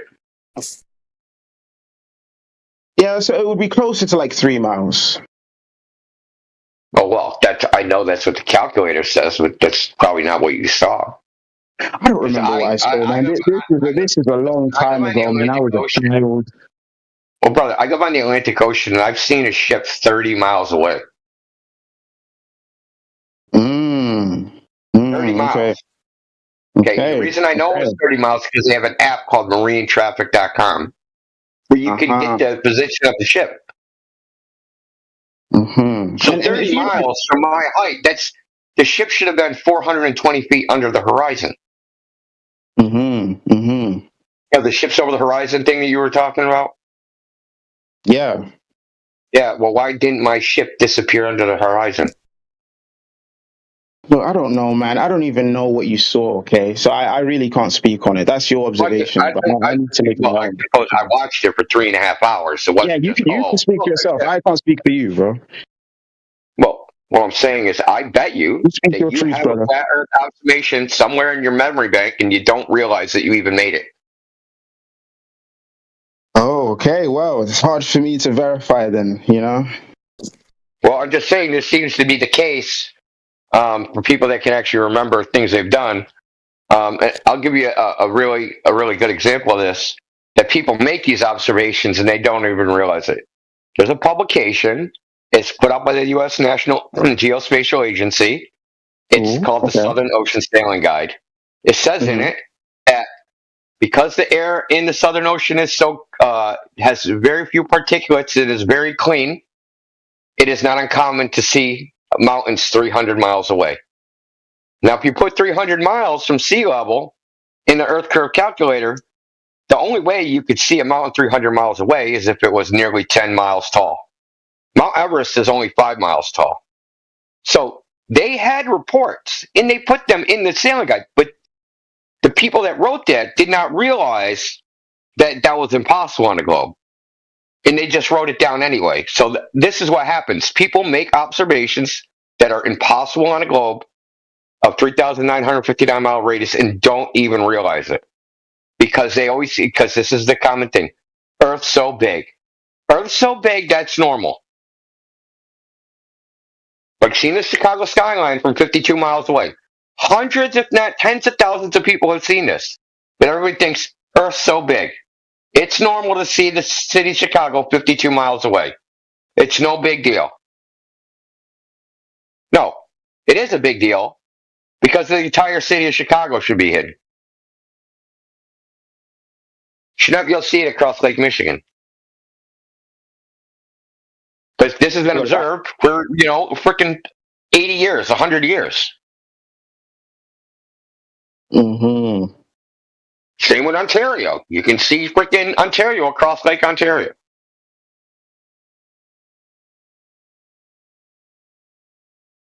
Oh, very interesting. Very interesting. Now, again, I just have to do my own research. So I think if we switch the gears a tiny bit here, and we said, let's say I did my own research. Check this out. This is the last thing I'm going to say about it. Is that Flat Earth is not on this Discord. Flat Earth is not on the internet. It's outside. Yeah, it's the Earth. You actually have to observe what the Earth actually is. You're like, we're not trying to convince you the Earth is flat. You're going to have to do that yourself by making observations. Exactly. Yes. I agree. No, you've done a good job at least planting the seeds of skepticism, and I think skepticism is always needed. What's the It's always harm in good to checking? That's really the point, is what's the harm in checking? Exactly. So I think there's absolute utility in what you're saying. That's without a doubt. So again, I really appreciate the outcome of this discussion. If we switched gears a bit, let's say I performed all the experiments in the world and I came to the conclusion that the Earth is indeed flat. Where do I go from there? Because if people are making these observations, is it the case that if they try and publish them in peer-reviewed journals, it's like, what is what happens to them? Do they get fucking kidnapped? It doesn't change anything. We already use the Earth as flat and motionless. We already do it now.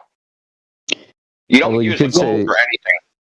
Okay. You could say the public faith in institutions like the government and the academic institutions would be so severely compromised that they'd essentially be thrown out to irrelevance, and that your understanding of where you are, what the sun is, what the moon is, what the stars are, all of that, where the Earth is situated, is called into question. Okay, but I wouldn't call it irrelevant, though, because I think some of the greatest moments in the history of academia and science has been when these really tough pills to swallow come along and we say, okay, we were wrong. Because and it's hard for people to change. Because they've promoted the globe for decades and taken billions of dollars in its name. There'll be some resistance, a lot of resistance. Well, the people, if they found out that wasn't true, why would they trust them on anything? So the public faith in the institutions would be gone, and the people who seek to control the public institutions and the public would obviously, that was not the case. Let's think about Neil deGrasse Tyson. If the Earth was demonstrated, I guess the larger public that the Earth was flat, what are his career prospects? Not good. Well, I would say this. His career. I don't think he did anything wrong. I think he did his fucking best. He did his best to come to the best conclusions he could based on the information he had. I don't necessarily think he was disingenuous. No. Or a liar. I'll never debate a flat earther because I don't debate objective reality. Okay, never mind. Okay, scratch everything I just said. Okay, scratch that, because that's the kind of dogma that I don't like from scientists. I really despise that. So I don't appreciate that. So, okay, if we said, all right, you try and make these publications in peer-reviewed journals and there's this mass resistance, are we saying that these institutions are now going to come for you? Are you going to be in danger? No, I didn't say anything like that. You were just saying, well, what would change if this was to be known? And I'm pointing out so that there would be no the very fabric of modern society would be upended based on the power structure which promotes a globe and a fabric of reality that doesn't actually exist. Sorry, repeat that one more time. Well, I'm just pointing out that I'm not making a claim as to what would happen in a historical chronological sense. I'm just pointing out that if you're asking, well, what would really happen if people understood this truth to a larger extent, that societal power structures would be upended. Okay, and I guess maybe it ain't gonna look good when you've been wrong for 400 years. It ain't gonna look good. No, of course not. But that's at least we're one step closer to the truth, right? So, what would it take to have the flat Earth model be taught in schools all over the world, primarily? What would it take? It would take a flat Earth model to then teach it to children. Yeah, I don't want that. Do we have one? Do we have a good flat Earth model, like one unified flat Earth model? You can't model reality as like a miniature. No, it doesn't work that way. We're just talking about observable, measurable reality outside. What you see is what you get. That's what we're on. Look, they don't have to teach. They don't have to teach a flat Earth. They just have to stop teaching a globe. That's it. What the Earth is already obvious and out there. Children, before they're told, think the Earth is flat until adults tell them it's a globe. Nobody needs to be told anything. Okay, And on so that what would note, it take I'm out. for people to stop Good chat, teaching boys. the heliocentric model? Yeah, that is a good change in the angle of this conversation. So yeah, what would it take then to stop teaching the heliocentric model? To stop being gullible retards. Yeah, but as you can see, it's not easy for everyone. That facts. I'm trying, man. I'm trying out here. Okay. Yo, the Earth is round, and people that say it's flat are blue collar workers, bro. No, it's not. Y'all are blue collar workers, bro. No, it's not. Broke ass blue collar workers, bro. Not really. You guys don't have any college education to be talking about the Earth, bro. Do you think the Earth moves? Hey, let's not do that. Let's not go there. Yo, go to college, and then I'll hear you out, okay, bro? Wait, does college make you think the Earth is What moving? degree they have now? Bro, blue collar worker, bro. Hold on. Everyone Does say this your guy think degree. the Earth moves? Facebook fucking blue collar worker, bro. All right, bro, you're yapping, bro. So, do you think the Earth moves, though? The Earth moves, bro. Yes, bro. All right, so you're retarded. All right, got it. Bro, it orbits around the sun. What you mean? It orbits around the sun, bro. You've never seen anything go around the sun your entire life. You're an idiot. I have, bro. When I was 8 years old, I used the telescope and I saw Jupiter, but then the next day I didn't see it. Wow. Wanna know why? This guy's retarded. The same place, I didn't see it, bro. Isn't that crazy? You looked at a light in the sky, therefore. No, it was Jupiter. It was Jupiter. Like my dad is the like a ground must be physicist, a bro. spinning ball. Like he had a real telescope. He had a real telescope. Your So, dad like, I had a saw real Jupiter. telescope. Yes, You my saw a dad light like in some the sky. Walmart. No, it wasn't So light. It Earth was must be a Jupiter. big ball. No, it was Earth must be a big Jupiter. You ball. know what I mean? It was Jupiter. Wait, do we not believe in planets too? Do we not believe in Jupiter? Yeah, do you not believe in Jupiter's Jupiter? fine. No. What he's saying is just a lie. A planet's like lying, real bro. to you guys. Ass clown. It's supposed to take Jupiter 72 years to orbit the sun. Shut up. Yes, bro. I saw it, and then it didn't see it the next day, one bro. day, and we moved so fast you didn't see it the next day. How long Yes, was that bro. day? 35 years. But I don't know what to tell you. I didn't see it, bro. You think Good spiral, bro. You didn't leave the basement. Are you telling me that? I'm telling you, you didn't leave the basement. The Jupiter didn't move when I checked my telescope. Are you stupid? How far does the Jupiter like orbit around the sun? How fast does it orbit around the sun? I thought you were saying the ground moves. I just told you 72 years. It's supposed to be 13 kilometers per second, bro. That's crazy, bro. I didn't see it, bro. Obviously, it orbits.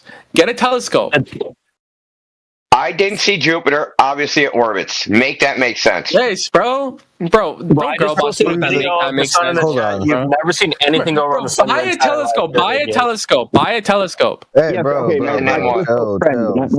Friend. Okay, Do any of y'all have a telescope, or can you afford it? You're not afford it because you're blue collar worker.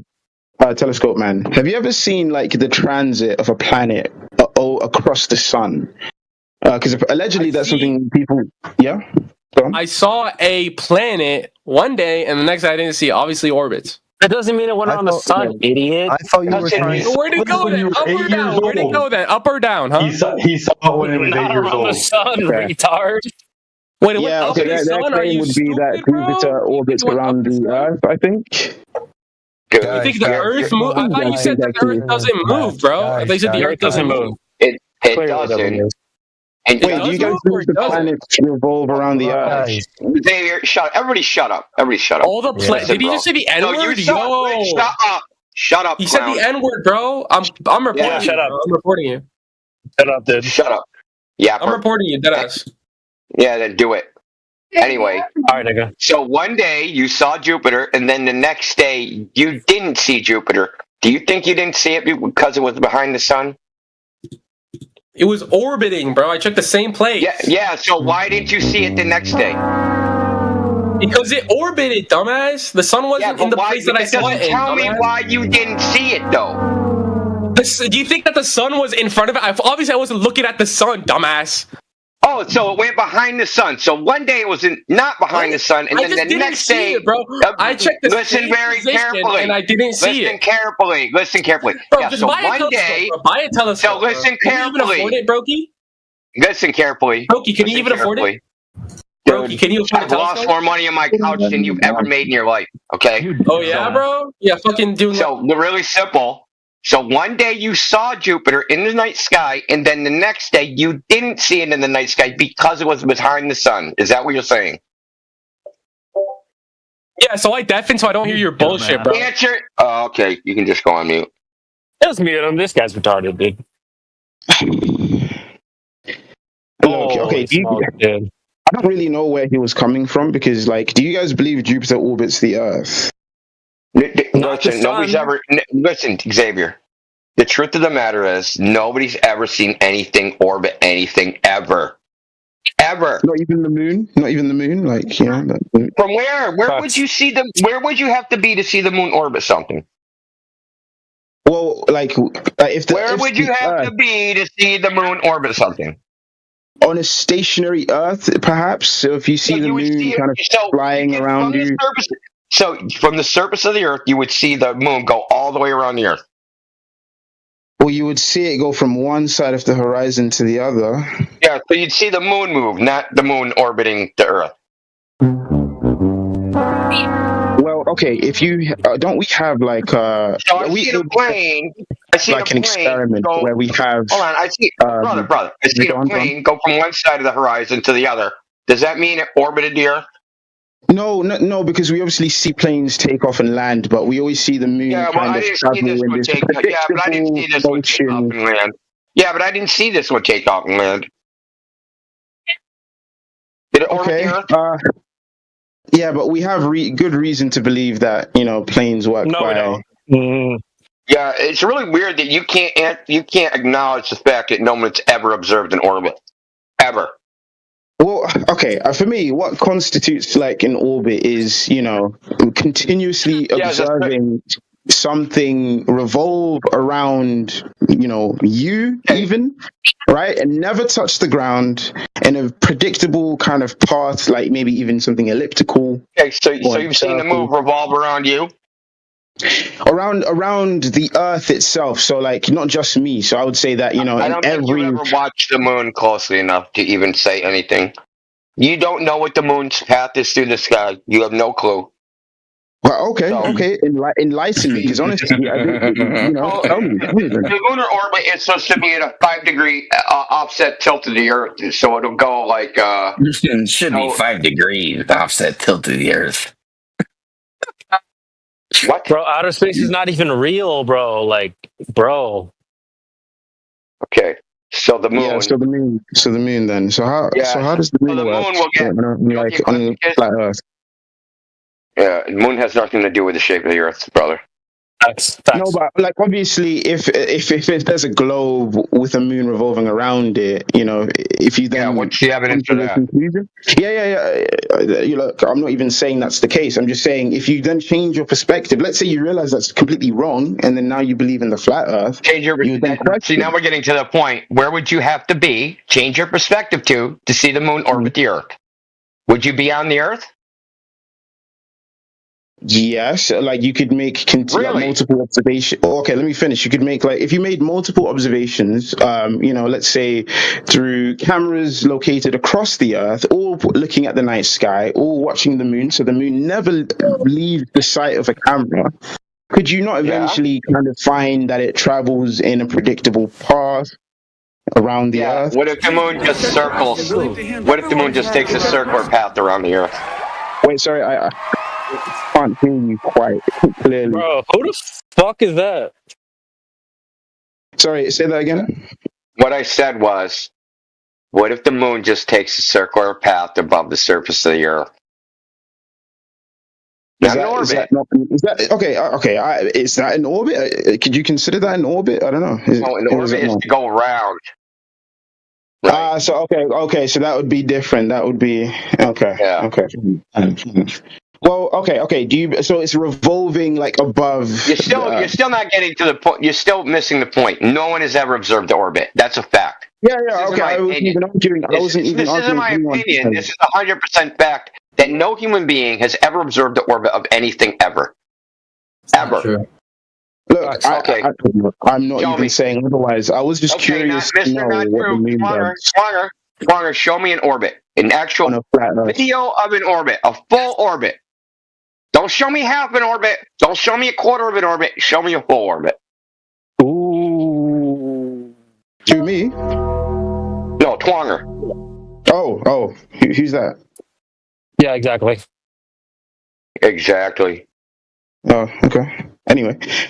No, he's a resident globe fucking zealot, globe tart. You want someone that's you don't like Dogma, then you don't like Twonger. He's all in on the globe. All in. He took all his chips and his Kens and GI Joes and his He-Man action figures, and he got it all on the globe. Hey, Indio, can I ask Xavier a question?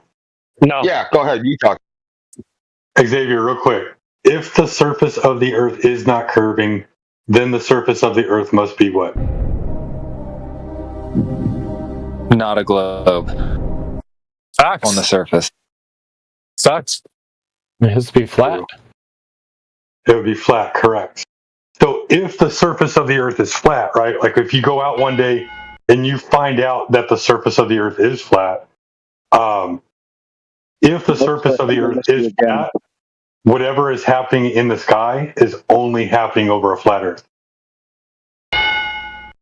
Now, okay, I would love to question more then. So, whatever's happening in the sky on a flat Earth, are we saying that planets are just traveling like the moon? Are they, traveling in these, revolving in these circles above the Earth, but not orbiting? They're just revolving in a circle.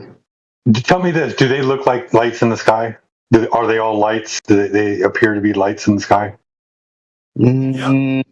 Not up. Okay, I've seen a lot of images where you can actually see them casting shadows on themselves, so they look like balls of You've matter. seen somebody else who created an image and they touched it up and used Photoshop to enhance the image to make it look like that. But when you look up in the sky, your own eyes, do you see lights in the sky, or do you actually I've never seen a planet with the naked eye, honestly. So I can't really. You should see it's a red light, dude. I've never seen Mars with the naked eye. I've never actually. All you gotta do is look for a red star, bro. Yeah, Jupiter's in the night sky. You permanently stay in the basement? Like what? And actually, Saturn isn't even not that hard to figure out because Saturn's actually kind of like like oblonged or whatever. Wait, hold on. Has your DNI dog seen Mars? I've just been trying to survive. I haven't been looking at stars. I'm not gonna lie. But we don't deny that Jupiter and Mars and Venus and Mercury and Neptune, Uranus, all these planets are in the sky. Okay. So they look like lights. We don't see terra firma in there. When they tell you that Jupiter is a gas giant, I don't know that. I can't go there and test it for myself. Yes, fair. That's fair. Fair. If the surface of the Earth is flat, whatever is happening in the sky can only happen over a flat Earth. Do you understand that? Wait, if the surface of the Earth is flat, whatever's happening in the sky can only happen above a flat Earth. Above a flat Earth, correct. And vice versa for a sphere Earth. If the Earth, you put the assumption into the question. Yeah, so give me that measured curvature, Matthew Learns. Anyway, I don't think you can. It's more like Captain Learns. Okay, very, very interesting. So, would you say that like the moon, for example, would you say that's made out of matter? No clue. I have no idea. No idea. Yeah. That is, I like that answer. I like that a lot. Okay. Well, you would have to agree. You don't know what it is either, so it doesn't matter. Exactly. Look, bro. I don't know nothing. Okay. Neither does Matthew Learns. Yeah, Fox. So, And is there such thing as above a globe? Does that even make sense? Nope. Isn't it just like outside the globe? Well, yeah, you have a good point there. Okay, here's another question, because all of this, obviously, what's the point of it? Like, why the fuck are people trying to convince you that the Earth is a fucking football? I don't know. You tell us. Go ahead. Tell us why. Yeah. What are you just been in here doing? Hold on. What are you just been in here doing for 2 hours? Why'd you do it? I give you a better explanation, Xavier. As someone who doesn't like dog, what explanation would be convincing enough for you? You know, I was trying to one that doesn't contradict itself, honestly. Yeah. I'm just curious. You guys are funny. You guys go, why would somebody do X when you guys just spent 2 hours doing that very thing? No, but that's the thing. I haven't. I've been out here literally telling you I don't fucking know. So, like, tell me. Oh, you didn't start that way. I'll look into it. I'll give you another example, Xavier. Xavier, you did not start that way. I'll give you another example, Xavier. If I told you you were dating a man and you said, no, it looks like a woman. I'm like, no, bro, it's a man. Like, no, I'm pretty sure it's a woman. I'm like, how do you know? Did you check? No, I haven't checked, but it looks like a woman, bro. There's only one way to find out, boys. Go out and check. Yeah, I'll take one for the team. Anyway, no, you're right. I started off definitely, trying to assert my understanding and my ideology, but definitely not for 2 hours. Very quickly, I realized I don't fucking know anything, actually. Yeah, facts. That's almost everybody. Don't feel bad. We've talked that's why I'm curious. Like, Don? Well, we've talked to like scientists, PhDs. Matt here is a university professor. Talked to all sorts of people. And the fact of the matter is, nobody knows anything when it comes to this. Most people, like whatever they learned in elementary school, that's where their learning stopped. And they all have this. It doesn't even matter if they have a PhD in physics. They don't know any more about the globe than you do. They'll say the same things you did. Right? They'll say the same things you did. They'll say Eratosthenes, Al-Biruni, ships over the horizon, eclipses, I'm an expert in that field. moon landing. Right? They'll just say all that shit. They'll say the same shit. I'm not an expert. Exactly. I'm not an expert too. They'll say, yes, it's not my field. I'm not an expert in this. Yeah, facts. Yeah, okay. Magic science guy, some other magic science guy, one of my colleagues at university, they know. Interesting. So, interesting. So, definitely. I'm not trying to, act like I'm out here for 2 hours trying to really convince anyone because I don't fucking know. But I will ask questions so that I can understand your position a lot more greater clarity. So, do you have like a reason as to why you think they're lying? Because I have heard all sorts of things. I have heard. I was just going to bring that up as a matter of fact. A lot of times we have people come in here and tell a bunch of lies themselves, and then ask why are they lying when they just lied themselves. So one of the lies will be, I saw Kerr from an airplane, which is just a blatant lie. No one's ever seen Kerr from a freaking airplane. It's nowhere even near high enough. I mean, when I say nowhere near high enough, nowhere near high enough. Like, remember, there's supposed to be a ball that's 8,000 miles in diameter. Being 10 miles above it is nowhere near high enough. It's not even close. Okay? But they'll swear to God, I saw Kerr from an airplane. And then they'll go, why would they lie when they just got busted lying? Well, they'll say all sorts of shit. So this is a very funny topic that's kind of unlike any other, where you get people that are very emotionally invested in this idea. It goes to their identity itself, right? NASA fanboys, triggered atheists. They hate flat Earth. They hate the idea of flat Earth because it goes against whatever particular worldview they have. So why would they lie? Most people are not lying. They just believe it the same way you believe it, right? Well, yeah. When you say, I believe Earth is a globe, you're not lying, right, Xavier? You're not lying. Yeah, exactly. It's faith in the process, right? Yeah. Okay. And Xavier, when you say you believe the Earth is a globe, are you lying? No. That I you genuinely could be wrong, believe right? That. Exactly. I could be wrong. I could be wrong. Yeah. So this is the situation where a lot of people believe it and they're not lying. Yeah. They're just wrong. Ooh. But even like Neil Armstrong. Oh, he's a liar. Yeah, that's what I'm trying to get to the bottom of, because it seems like not everyone's just like, they just trust the process. Clearly, someone is consciously lying. Well, have you seen any of Neil Armstrong's videos, his interviews? Have you seen any of the shit? Yeah, you should go watch some. I've seen people. I don't know who they were, but people asking him if he would swear on the Bible. No, it was Buzz Aldrin. Oh, that's. I'm sorry. Is that racist? Oh God. So Okay, not all white guys look the same. Watch a video interview he did with a British astronomer right after. It might have been 5 years. I don't know what it was, but it's an interview, and you tell me if that dude's telling the truth when he asked him whether he saw stars or not. Okay. Let's test my. Really famous interview. Like you just gotta see him talk. It's easy to tell that dude is lying and ashamed that he's lying. Okay. I think that's just a weird assertion, and you're just kind of inserting your own bias into like an interpretation of someone's body language. Well, not really. Not really. No, yes, really. That's exactly what it is. Not really. No. There's body language experts that have broken down. Okay, so give me the source for these body language. No. Give me the source for these body language experts. We don't give a fuck. No. Okay, you can't sit there and say that body language experts have like proven this and then just not. Language expert. Okay, who's the body language expert? Who's the body language expert? You can use this stuff in the court of law. I'll get the video. Calm down. Get the body language expert. Yeah. Who cares?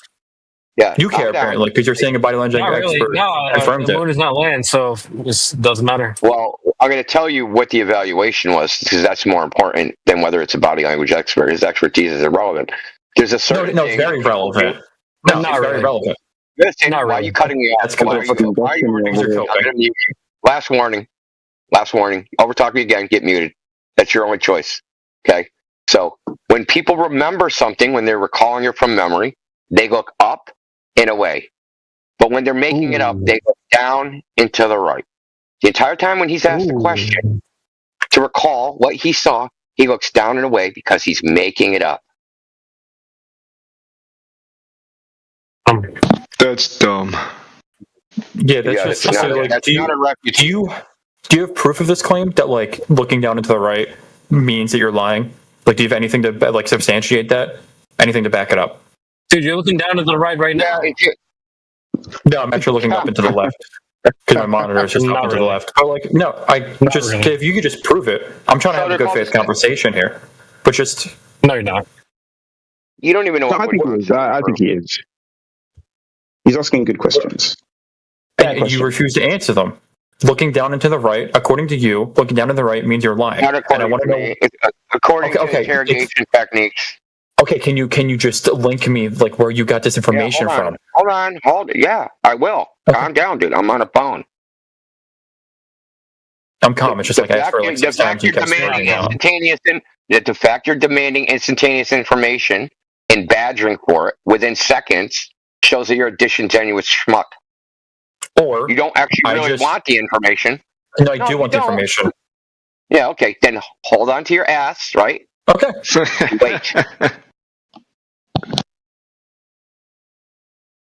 Was that a gay joke?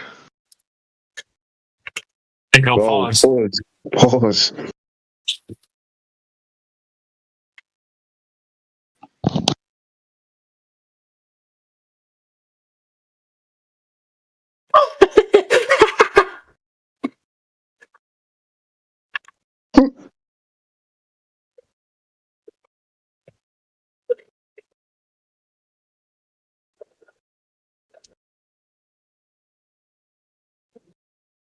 I mean, just a quick Google search. Looking up and to the right.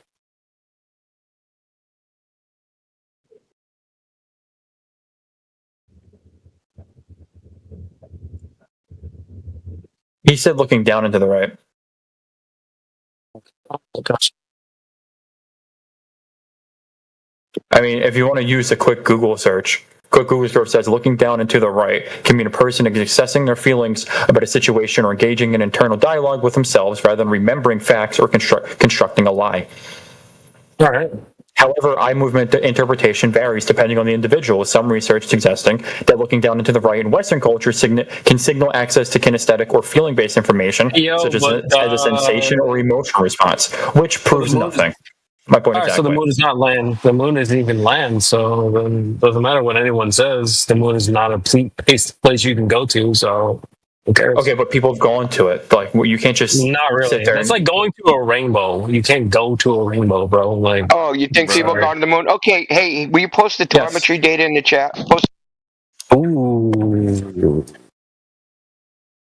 The telemetry data that shows the route of the rocket ship. Yeah, I hear you. Calm down. I got it. Relax. All right, post it. No, I said I don't have it yet. GPT is searching for it. Let them Google it. They It's lost fine, it. guys. No, they kind of lost it.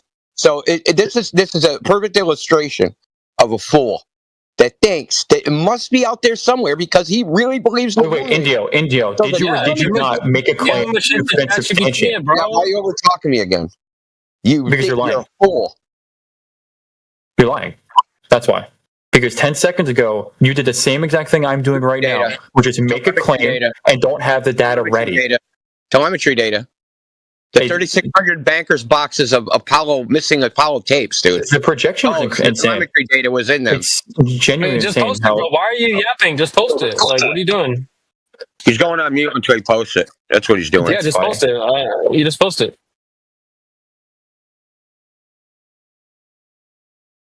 Okay, while we wait. So is he lying for the bag, for the clout? He's a gold card. He just believes what he's saying. Like, he just believes. No, but like, so he believes he really went to the moon? Probably, yeah. Oh, I do too. Yeah, exactly. Okay. I do. Yeah, I do as well. But like, surely he would know. Not really. He just peer pressure. Peer pressure. Yeah, probably. But surely there has to be some kind of fake set of the moon somewhere. And therefore, what? Yeah, so why? I'm just trying to think of like, what's the incentive? Like, do you think that it's like, I've heard people say things as far as that, people, they're trying to hide God, and they start talking about like biblical, what's the word? Biblical astrology? I don't know. No, not astrology. I forgot the term, but like, Astrology. Not astrology, yeah, no, that's actually goes against the Bible. What the fuck is it called? Probably cosmology. Cosmology, that's the one. Ding ding, exactly. Biblical cosmology. Yeah. That's the one. So is that like a common belief? Probably not, but Okay. I just don't think the moon is a location you can go to, so there's that. What is it? I don't know. Really? I don't think it's a rock. I don't think it's dirt that you can go land on, like, period. Does it seem solid to you though? Not really, no. Do you even think it reflects light? No. Oh, okay, damn. I mean, it's giving like its own light. Yeah, exactly. Damn. Okay, but only half of it at a time. I mean, well, the inverse square law says that it doesn't reflect light. What is a new moon? Oh, talk to me. Talk to me I about could just this. ask you, what is a new moon? Right there. Wait, I got a question. Like that. I already asked a question. I'm not really in the debate. I'm just curious. I've been listening. I'm not here to like make anybody mad. I'm just curious. Oh shit! Fuck. Let me mute then. I didn't realize. My bad. Yeah. All right. Next. Yeah, mute up. What's a new moon, guys? What is it? Yeah, exactly. Yeah, what is a new moon? I can answer what I think it is. All right, go ahead. Go ahead. Yeah. I think it's when the sun is shining light at the earth and like the moon. Gosh, I don't even know what a new moon is. I'm sorry. Yeah, is that one of the phases of the moon? I'm guessing. It's like when the most sunlight is hitting the moon. No, incorrect. Okay, I'm sorry. No, it's just all hitting the far side of the moon if you want to be a glober about it. So you can't see the moon. Is that what's happening? You want to be a glober about it? Yeah, that's what I'm trying to help you globe here. Thanks, sir. You gotta say it's all hitting the far side of the moon that you don't see. Okay. Follow me. I'll teach you how to globe. Cooked. You should trademark that. Well, I mean, you asked a good question there, Gervais. We kind of do sound like a little bit like Ricky Gervais. What you're saying? Why is there different phases? If the moon is emitting its own light, why would there be different phases of kind of like half the moon's emitting light and then like the next day a little less? Is that raises a good question? What would you say to that, guys? Yeah, that it's in the sky and that's what it does. It lights up less and less, and then like resets. Yeah, it's all happening over a flat surface. Okay.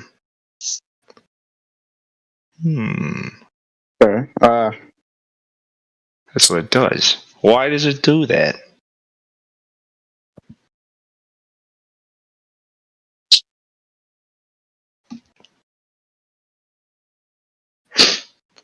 And what would cause it to light up at all?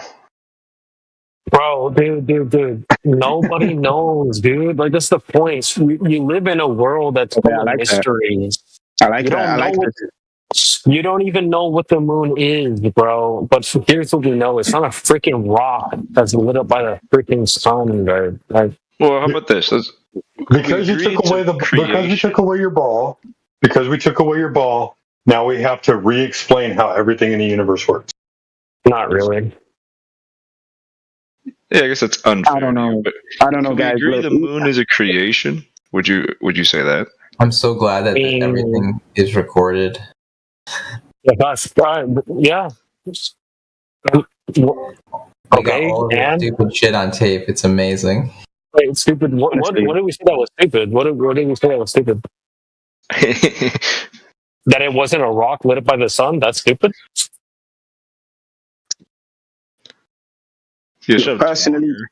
Personally, even if I was a flat earther, I would probably still believe the moon is a ball, just because it looks like it's casting a shadow on itself. Not really. Do you even know what a new moon is, dude? Talk to me. I'm guessing it's one of the phases of the moon. Probably where. So what's happening? Probably the opposite. Probably the opposite of a full moon is my guess.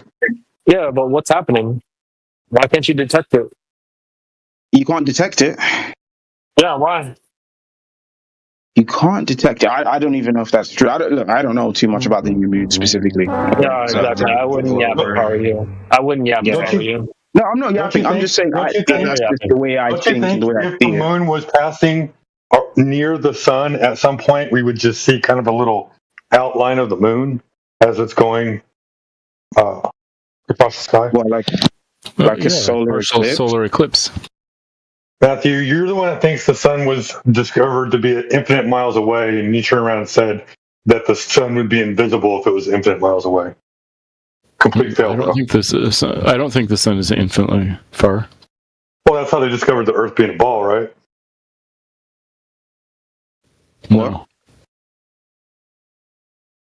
Right? They assumed parallel rays from a sun infinite miles away. Yes, to calculate the size of the Earth. Right. And so how big would the sun be if it was infinite miles away? It would be invisible. Thank you. You're welcome.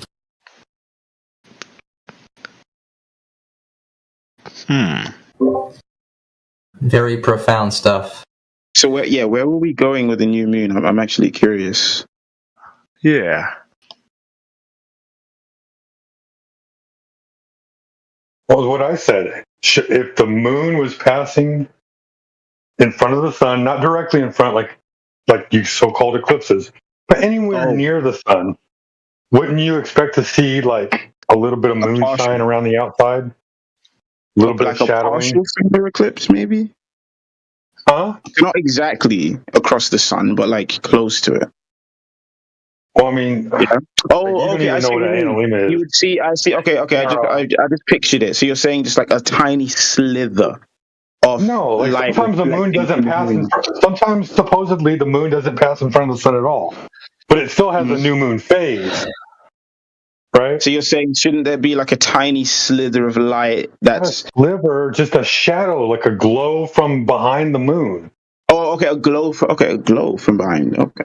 Yo, it doesn't matter what it should do. It's just the fact that like the new moon should let you know that the moon is more mysterious than you probably think. You think it's a rock lit up by the sun, and it's completely invisible for everyone in the entire world. Not anyone can see any part of it.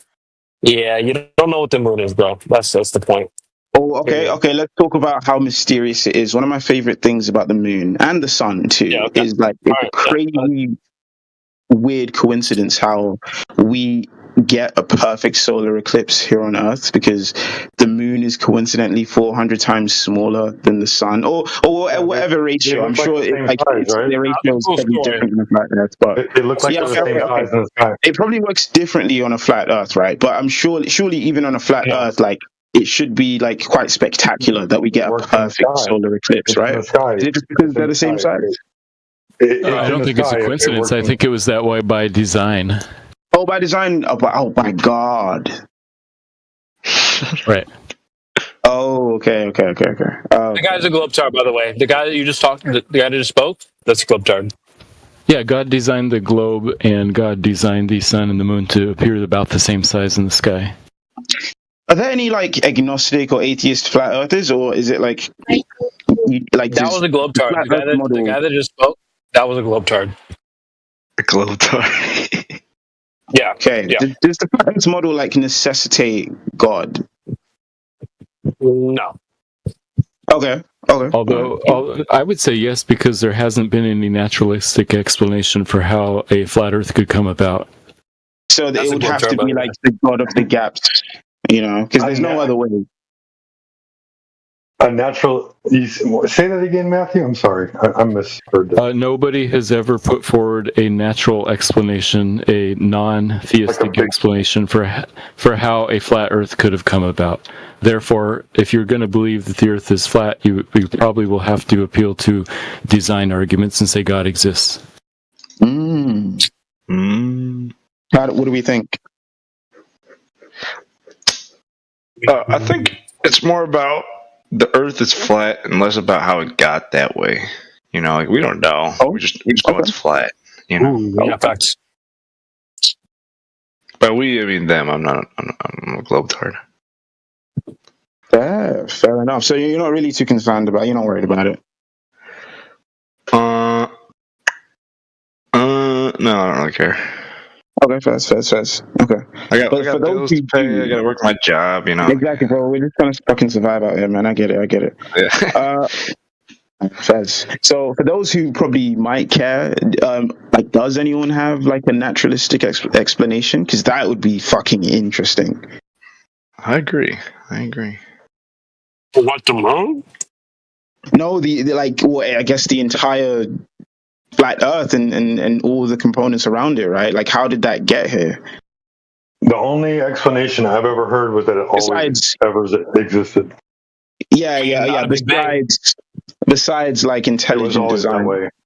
Yeah. I've heard intelligent design, of course, but are there any like other ideas? Oh, it was just always there. Okay. Wow. That's the only explanation I've ever heard that from a non-theistic point of view.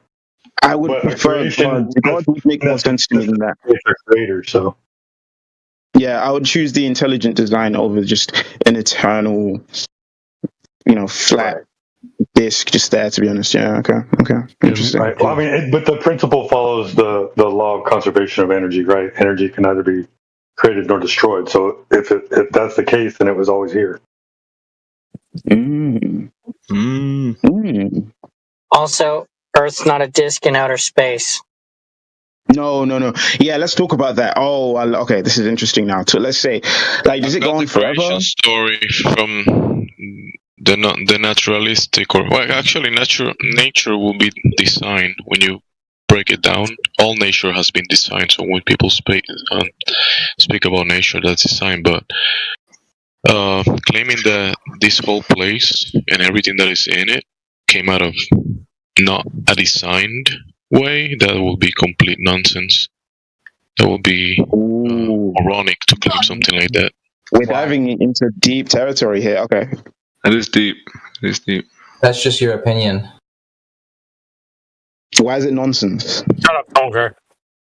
Because the opposite of what your God-given senses, like the globe, right? The globe claims that you don't feel the movement of the earth, you don't observe the curvature, right? Your senses are pointing to you that the earth is actually not a globe like they claim. The globe will be the nonsensical position that came from the big bada boom, everything out of nothing. No mind behind it, no design. Even though you see a code that requires a coder, you see a design that requires a designer, a construct that requires an architect. This is all what? Okay, it's interesting. Look, I think it's a valid argument. I haven't heard any logical contradictions. I have no logical objections with your argument, but I would say it's very like Creator give you your God-given senses to be able to operate in this reality, and you use them every day. The moment you wake up, right, and you operate, and your senses work. But the globe is claiming that your senses don't work, and you actually, nature and your senses are conspiring against you to see something that is not there. That you actually, what's actually true is actually not observable, not detectable. You cannot experience it. So therefore, nature and your senses are conspiring to lie to you. And God gave you your senses that don't work in reality. Our senses don't have the ultimate truth, though sometimes they deceive us. Nobody said that. Nobody says that your senses have the ultimate truth. Who said that? It seemed like you said this guy said that your senses are deceiving you.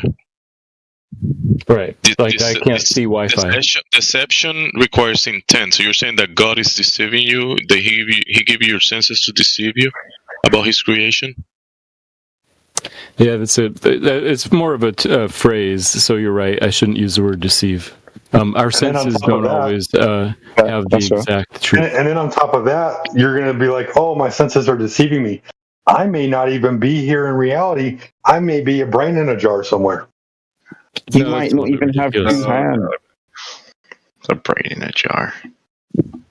And then you're like, I'm only 99% sure of anything. I can't be 100% sure because I can't even trust my own senses. Get the solace exactly.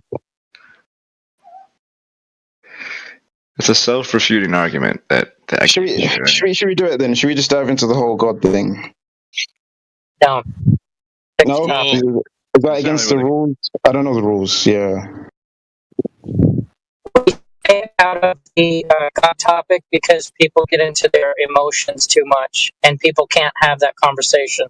So in order to eliminate we're not just any people, and we're talking about this, and we can actually explore it and speak about it. If someone else want to bring a different topic, you can talk about something else. What's the next good reason for believing God exists? Okay, the next one. If we're not going to talk about God, let's talk about like what's beyond. Someone said it's not just a disk floating in space, right? So like, does it go on forever? Space forever. Nobody has experienced forever, so nobody could tell you, yeah, it goes forever, because nobody will be able to give you evidence for that. But it will require some type of limitation, some type of containment that was beyond that. So that might be a question. But we live within a contained environment that is designed to be so. To be able to operate the way it operates, the gas pressure, the containment of water, the pressurized system, dynamic system that we're in, and what are the mechanisms, all of the mechanisms of that will be a question for God, coming back to God. Oh, okay. We can only there's stuff that we can test, observe, verify on the surface of the earth or the places that we can go to and the things that we actually know. But there's a lot of unknowns that's going to have to be perspective from the realm of God, and that's what that's why the Globers have to give you this misrepresentation of reality, like water in a vacuum on the outside of a sphere, even though no man can demonstrate that in reality. None of those conditions that the globe requires can be demonstrated in reality, or experienced in reality, or observed in reality. That's why I have to give you all these fantasy ideas to say, yeah, the fantasy explanation supersedes your experiences, supersedes reality, supersedes your God-given senses. This fantasy here on paper, written by the doctrines of men. Like the Bible. Yeah, no, you cooked. Very interesting. So I would say definitely, when it comes to the globe, as someone who still believes in it, by the way, I feel like our senses are limited in certain ways, and we have to kind of use other instruments to they are really limited. find Listen, out. nobody's saying that your senses are not limited, but the globers, listen, when you use your senses to operate in reality, do they work or they do not work? When you cross in the street, does your senses work? Most of the time, I'd like to think they work. Yeah. Okay, they work, right? When you breathe air, do they work? When you expand your lungs, does that work? Yep. Yeah, most of the time. I've had issues. Okay. So if it doesn't work, now when you look for Wi-Fi, does they work then? When you're looking for Wi-Fi in the air? When you look for Wi-Fi, you turn on the device and you look at the device. You have this Wi-Fi So that's looking at the device. I'm talking about sensing the Wi-Fi. You observe that when you observe the screen and you can see with your eyes, you can see that the Wi-Fi signal is there, and you then connect it. Then you use your fingers, right? And you put in the password, and then you connect to it. Yeah, your senses do work. You have to admit, though, we use technology to enhance what our senses would otherwise be able to perceive, right? Yeah, Without technology, we would have no idea about sensors to achieve technology. You need your senses in the first place. Can you achieve technology without your senses? What? No, not necessarily. Exactly. Can you experience the technology without your senses? No, you need your senses always. But technology allows you to kind of go beyond. When we observe, right, that the Earth is a horizontal frame of reference, and that is not in motion, that is not spinning. Your senses are kind of pointing to that, right? And then you want to verify. You say, hey, we want to verify that with instruments. So when you extend and you utilize your senses to construct devices that will show you beyond what the limitations of your senses can show you, right? You pull out the infrared opticals, and then you look beyond what your eyes can see, right? Mm-hmm. Right? What you see with the instrument confirms what your senses were already telling you within their limitations. You can see beyond your optical limitations with the optical device that you devised, and you added the infrared to see beyond, but they're confirming what you already knew with the observations with your eyes. You see what I'm saying? It's not showing you something different. It's showing you what you already knew. That is the Earth's not curving. Well, personally, so when you try to devise some apparatus to tell you that the Earth is in motion, that is spinning at 1,000 miles per hour at the equator, and you come to find out that no device can show you that the Earth is in motion, right? And then you confirm that your vestibular system was correct, that if the ground starts moving, you feel it. And then you don't feel it moving because it's not in motion. So your senses were correct. And you constructed devices using your senses to determine what was the case, and you come to find out that your senses were correct. The ground below your feet is not in motion. And if it starts moving, your senses will point out that it is in motion, and you can devise a device that if the ground starts moving, the device will tell you, hey, the ground is moving. You see? The devices you can construct can show you what you already know.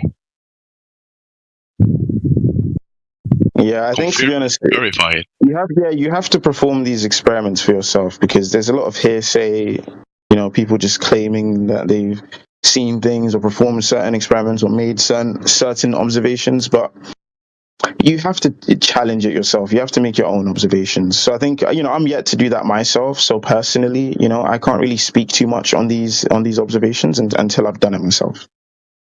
For sure. That's the way you gotta do it. You gotta confirm it. You're gonna go confirm that your imagination is just your imagination. Is that what we're gonna go confirm? Oh, absolutely. I gotta make sure I'm not hallucinating that the Earth is flat. I gotta confirm that I can actually attach water and air pressure around a sphere in a vacuum. That's the globe, right? Water, gas pressure on a sphere in a vacuum. That's an impossibility in reality, but that's what they claim. Yes, I don't know like where to even start, experimenting with that. I think for me, I'll probably start with like what I see at the horizon. I've always been interested by that because it just by the naked eye, it appears that as though the sun, your senses are telling you that the sun is being eclipsed by the ground. As the sun sets over the ocean. So, so like I want to really figure out what's going on there. I'm not going to try and claim like I know, but I feel like. You really have to. I came to the conclusion when I look down the corridor that the lights on the ceiling are getting closer to the floor. Closer, but being eclipsed by them is completely different. So, like, in fact, that's something I was going to bring up earlier. Quick little thought experiment, guys. Imagine you're looking down an infinitely long corridor, and there's lights on the ceiling. Would you ever see like those lights behind the ground? How being eclipsed by the ground? Sorry, it's being eclipsed by the ground. That's what I'm trying. Because the way I would see that is these lights get smaller and smaller, and they converge with the horizon, but they would never actually. That's my hypothesis anyway. That needs testing. So Convergence is not even. So your imagination is faulty. How you're imagining it happening is faulty. Okay. Let's say you have the Empire State Building. The sun. Is that what you're saying? Okay. No. Okay. No one said that. Shut the fuck up. Sun is okay. So, say you're looking at the Empire State Building, right? So 6 feet is below your eye level, and the rest of the Empire State Building is above your eye level. So, which converges first? The bottom or the top? Oh, okay. So the Empire State Building, what converges first? I would say this. Obviously, the bottom would converge first. However, I think it would be a very thin margin because very thin margin between the top and the bottom. Okay. Hear me out. No, not from the top to the bottom. But I think, let's say. No. Let me explain. Let's say you are like moving away from the Empire State Building. Obviously, it's gonna like appear to shrink, in its apparent size. But in fact, no, this isn't really a good example because what I'm looking for is like an object above your eye line or below your eye line. The way you get. Above your eye line. Okay. No one else is the sun. You understand there's more angle, but why are you talking, dude? I went away because I couldn't get through to you earlier, and here we are trying to explain the same thing again, like it didn't happen. So asking you quite clearly, is there more angle of the object above your eye line than below your eye line? If yes, which angle is going to decrease in size faster before it disappears? I agree with you. It's good. So why did you have to go into some random fucking explanation, dude? You just needed to agree with him so he could carry on. No, I don't. Look, I don't think this really applies to the example I was talking about of the sun because obviously he's trying to explain to you perspective. Again, he's trying to explain to you the Rayleigh criterion, like a 5-year-old could understand it. But can you do it with like an object that's in the sky for me to understand? Because we're talking about an angle below your eye line, whereas I'm talking about the thing that disappears. Look in the chat. I'm talking about the sun here. So I think, can we stick to lights on the ceiling, something in the sky, something that's always above your eye line. So again, that building same principle applies below your eye line. Same principle applies. We're just hoping that you understand the principle first, so we can then go on to explain the sun. But you need to understand this first before we can move on. I do. Look, trust me. I completely agree with you that the bottom will disappear first, and it would be this necessarily wouldn't be by like a thin margin, because there is a drastic difference. I can see that. I think I'm with you now. Okay. However, I think hold on, dude. You're running away into your imagination again. So look at this image. So it's 50 degrees from eye level to the top of the Empire State Building. What happens if you move the Empire State Building twice the distance away? That angle from the top of the Empire State Building to eye level, what does that become? Well, becomes 25 degrees. Because it's called a linear perspective. So if you double the distance, you have the angular size. So the angular size above the eye level is going to be 25 degrees. Now, does it squash into the center? No, it squashes to your eye level. It squashes to the center of your vision. So the top of this Empire State Building is going to appear to go down. And the bottom is going to appear to go up. And it's going to get squished. And it's all going to squish together at your eye level. Yeah. Yeah. So the top is going to appear to sink into the ground. But it's not actually sinking into the ground. Wow. So what happens if both, I shouldn't make you tell me what I just told you, because I don't think you fucking even understood what Okay. So essentially, what I think you're saying is that if you double the distance of the Empire State Building, or whatever building it is, right, these angles are actually going to decrease proportionally to the change in distance. So if you halve the distance, double the distance, you half. So it's inversely proportional, I should be saying. Yes, it will be half the angle. And okay. But that angle converges to the eye level. It doesn't split evenly. It's not like the whole building does decrease in angular size, but it's not in even proportion across the whole building. It's proportional to what's above and below the eye level. So everything above, that'll get halved, and everything below, that'll get halved. So if you double the distance, the bottom part becomes 6 degrees, and then the top part becomes 25 degrees. Okay? Now, eventually, it'll get so far away that the bottom portion is going to have an angle that's too small to resolve. Yes. And to you, it's going to look like that bottom piece is completely missing.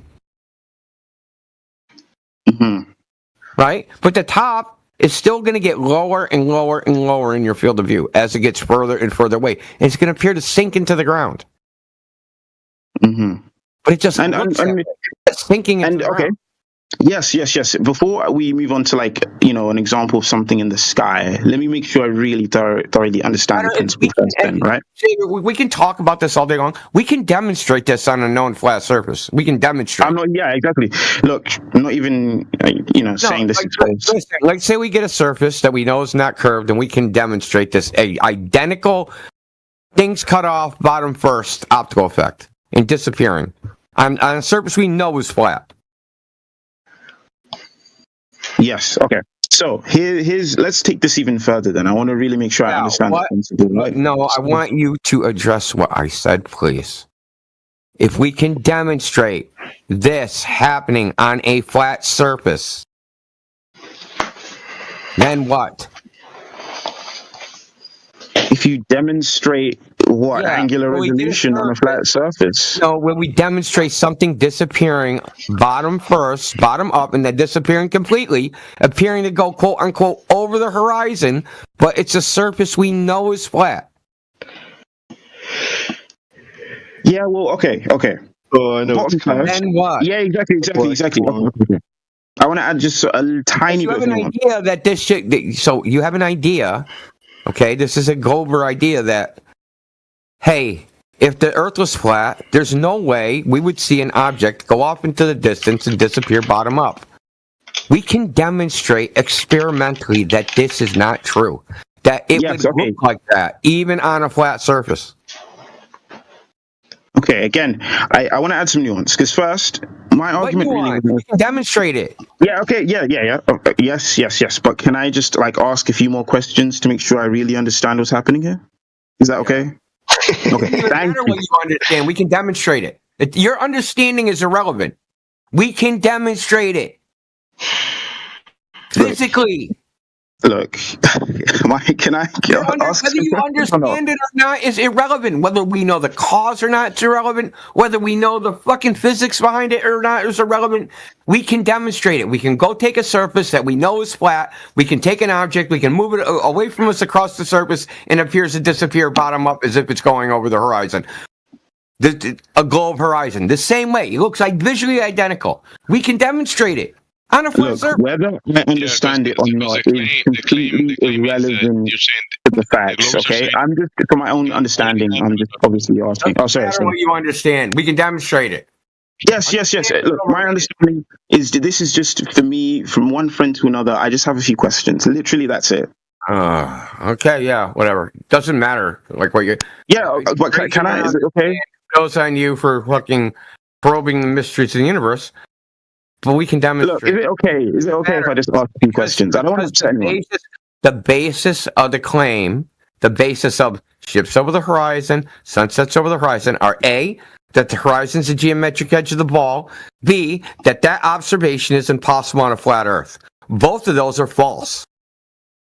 Demonstrably false to experiment. Okay. Not concepts. I'll let you finish. Not theories, not hypothesis, experiment. Like, actually, we can just actually go out and just do it and show you that this is not the case.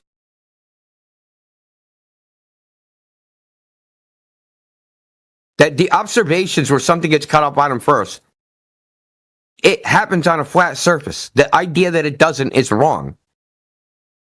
It's just wrong. It's demonstrably wrong. I'll show you something. Let me show you something.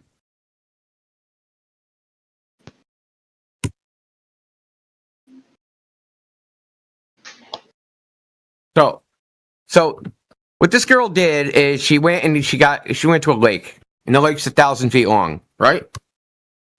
So you got it? 1,000 foot long lake. You with me? You with me?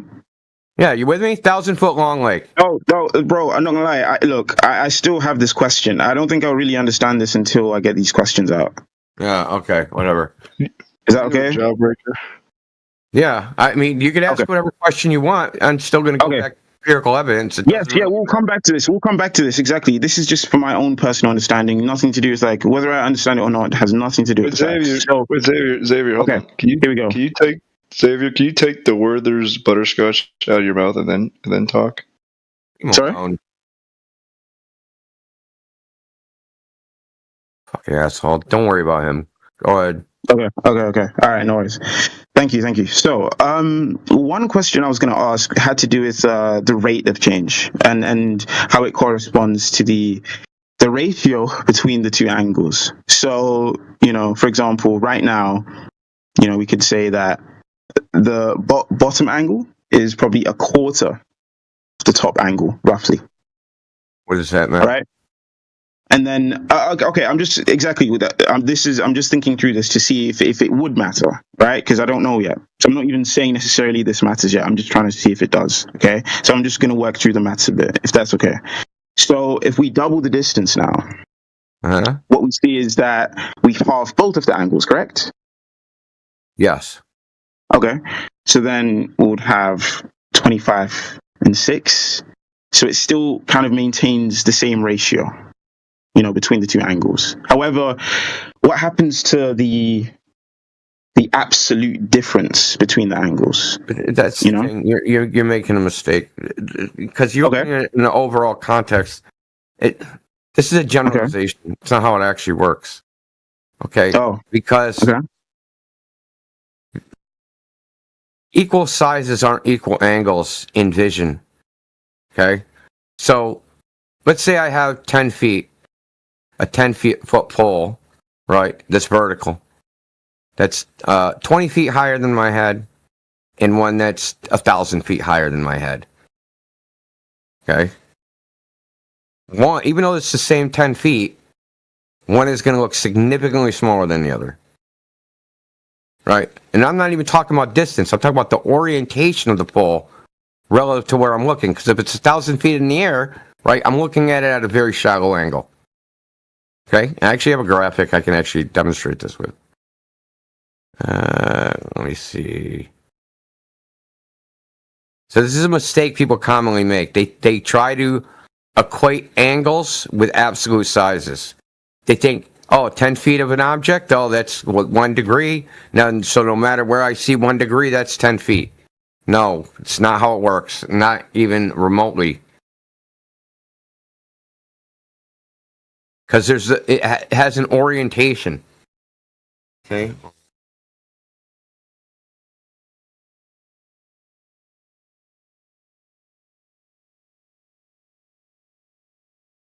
Let me find it real quick.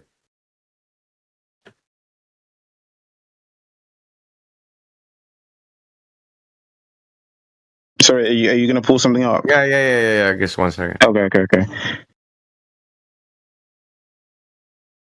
Okay, you pull this up, but I please afterwards, please let me land with this because I just want to just clarify one point, and then we can move on from this completely, and then we can talk about how it looks when it's just like an object in the sky.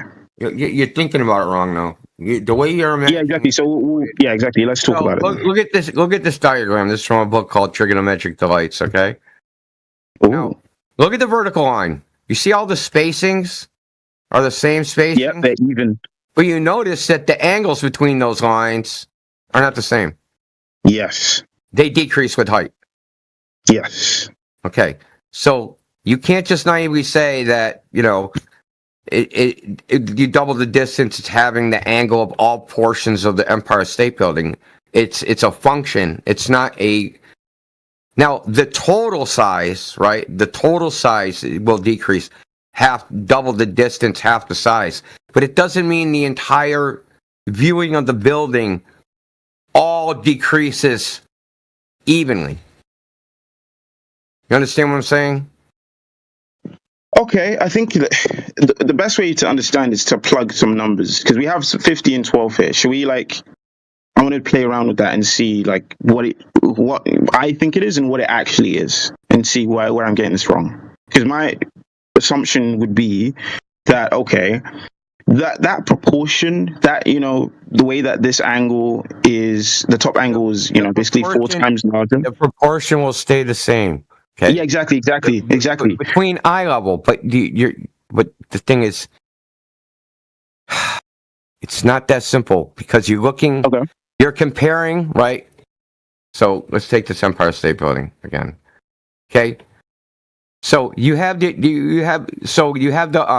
eye level, right? And you have what the fuck? Someone made that into a GIF, dude. Fucking motherfucker, you screwing me up here. Yeah, that's the wrong one.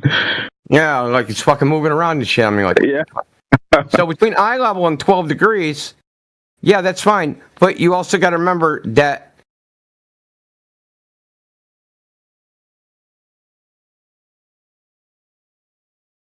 Oh, did I lose you? No, I'm still here. On.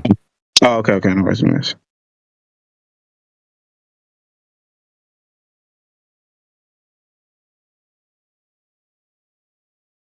I just really do that.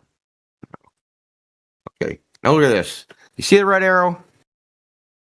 Oh, yeah. Mm-hmm. That angle, the line of sight to the ground, that is also going to be 12 degrees. So you got equal triangles here. So as this gets smaller, right, as this decreases, eventually it's going to get so small where you don't see the surface of the ground anymore, right? Because your line of sight is too parallel to it. Wait. Okay. Sorry, go back. Now go imagine back you're looking down. Imagine you're trying to bring your eye level to the surface of a table. Wait, sorry, you lost me. You lost me for a second. Go back again and explain what this red arrow is again. That kind of went over my head. That's an equal angle to the 12 degrees. So that is also 12 degrees. So the angle between the ground and his line of sight is 12 degrees. So his line of sight where it intersects the ground, that's 12 degrees. Right? Mm-hmm. Understand? Yeah. So as the building moves further away, that angle also decreases. Eventually, his line of sight is going to be nearly parallel to the ground. And when it reaches the 0.01 to 0.02 degree limit, he ain't going to see the surface of the Earth anymore. That's where the horizon is going to appear to be. When his line of sight becomes so parallel to the, it's the same way as like if you had a kitchen table and you lowered your eye level until your line of sight was parallel to the table, you couldn't see the surface of the table, right? Wait, sorry, say that again? If you had a kitchen table, right, and you like knelt down and made your eye level the parallel with the surface of the table, you couldn't see the table surface, right? Parallel to the parallel. Okay. I see what you're saying. Yeah. Okay. Look up, if you picked up yourself up just a little sliver of an amount, you'd start to see the surface of the table, but you wouldn't see the whole thing at once.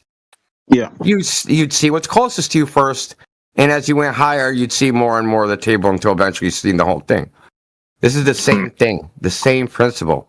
As the building is further and further away, your line of sight becomes, when you're looking at the bottom of the building, the ground, eventually, that part of the ground is nearly parallel to your line of sight.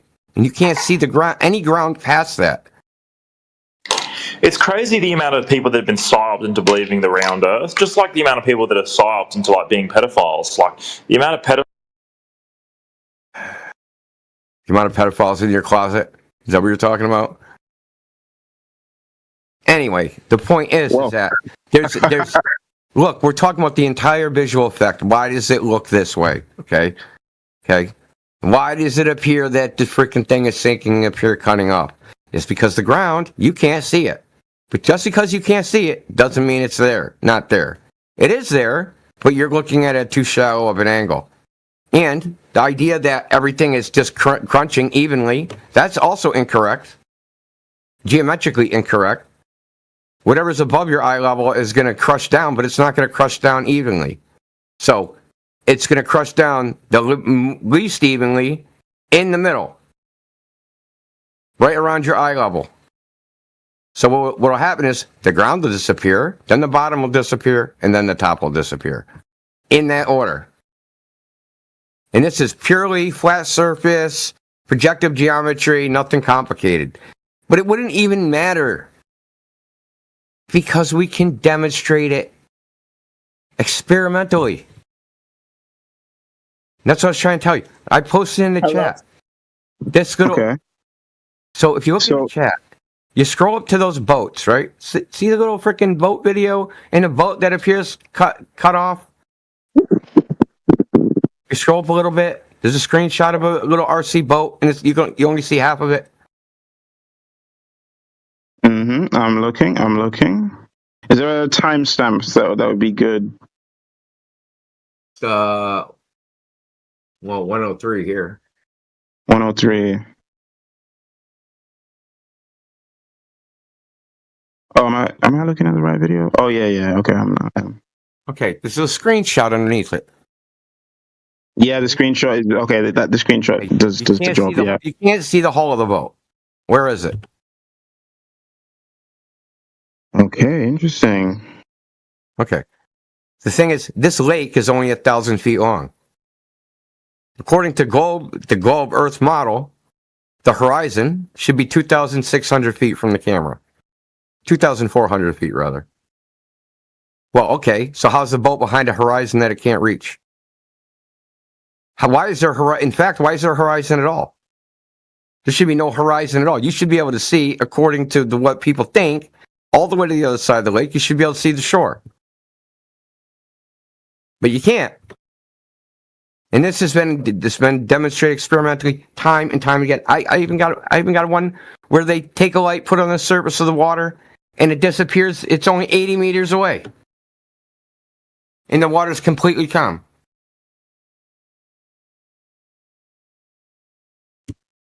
Okay, that's very interesting. And I think I liked it. People have ideas about the way it should work. They're like, what would you call them? They're naive ideas about the way vision works. But the way they think it works, though, is like almost like an orthographic idea, right? So, if I draw a side view diagram and I can draw a line between my little stick figure's head and the object, then I should see the object. But that's not how it works. That's not how vision works. The 3D world is projected onto a 2D plane.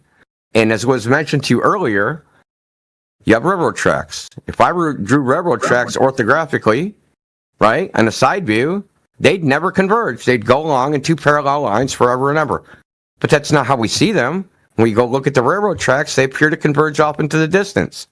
And when they come to a point at the horizon, there's still a space between those two railroad tracks. There's still 6 feet separating them.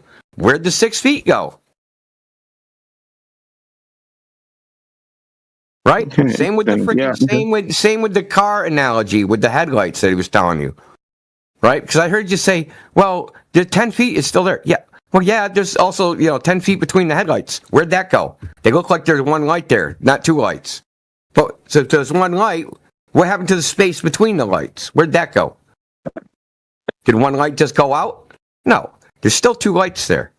But because of the wave nature of light, what happens is when the angle's too small, the waves make what's called constructive interference, right? So if you had two pinholes, right, they'd actually just blur together into a single light, two individual lights. You can't separate the lights.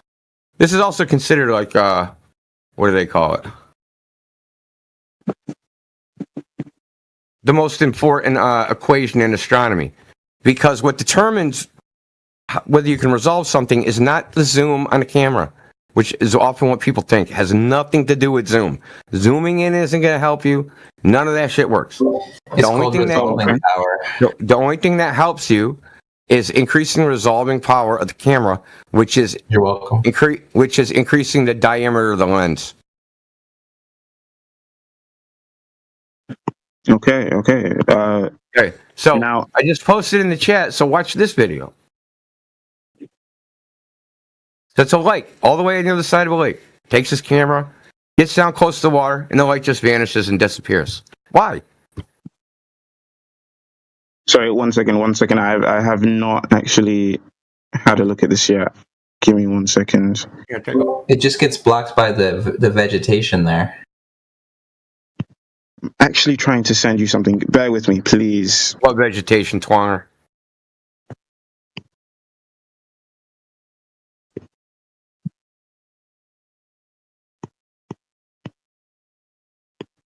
No, I was talking to Twanger. What vegetation, Twanger? Hold on, let me watch it a couple more times. Is that a reflection? Yeah. What am I looking at? Yeah, what am I looking at? You got all sorts of freaking opinions about something you didn't watch. Crazy. I watched it. Dude, why are you always like, you're such a knuckle dragger. Holy shit. No, you're disingenuous cunt. He's Jewish and he's spreading. That's what you are, dude. Oh god! Oh shit! Why do people project their insecurities? I don't get it. My God, you've literally never touched a boob. Okay, shut up. Okay, I'm back. I'm watching the video. Okay, I didn't get a good look, but I see a light, and as you come down, the light's gone. And what I see, though, I mean, it just looks like it all disappears. Why? Why does it disappear? Yeah, that's what I'm trying to figure out. If there's anything obstructing. Well, here's what we know. It can't be Earth curve. We know that. It's not far enough away.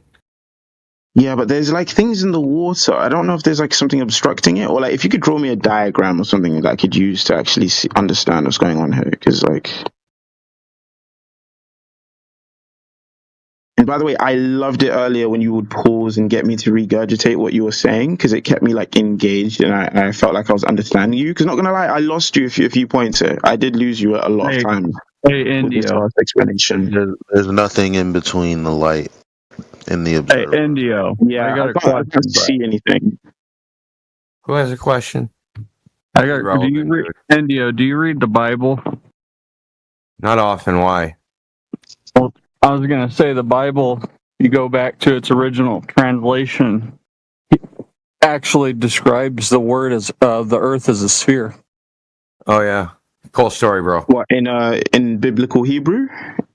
Yep. Is it the word is choog, CHOOG, and it comes from A&E usage, which is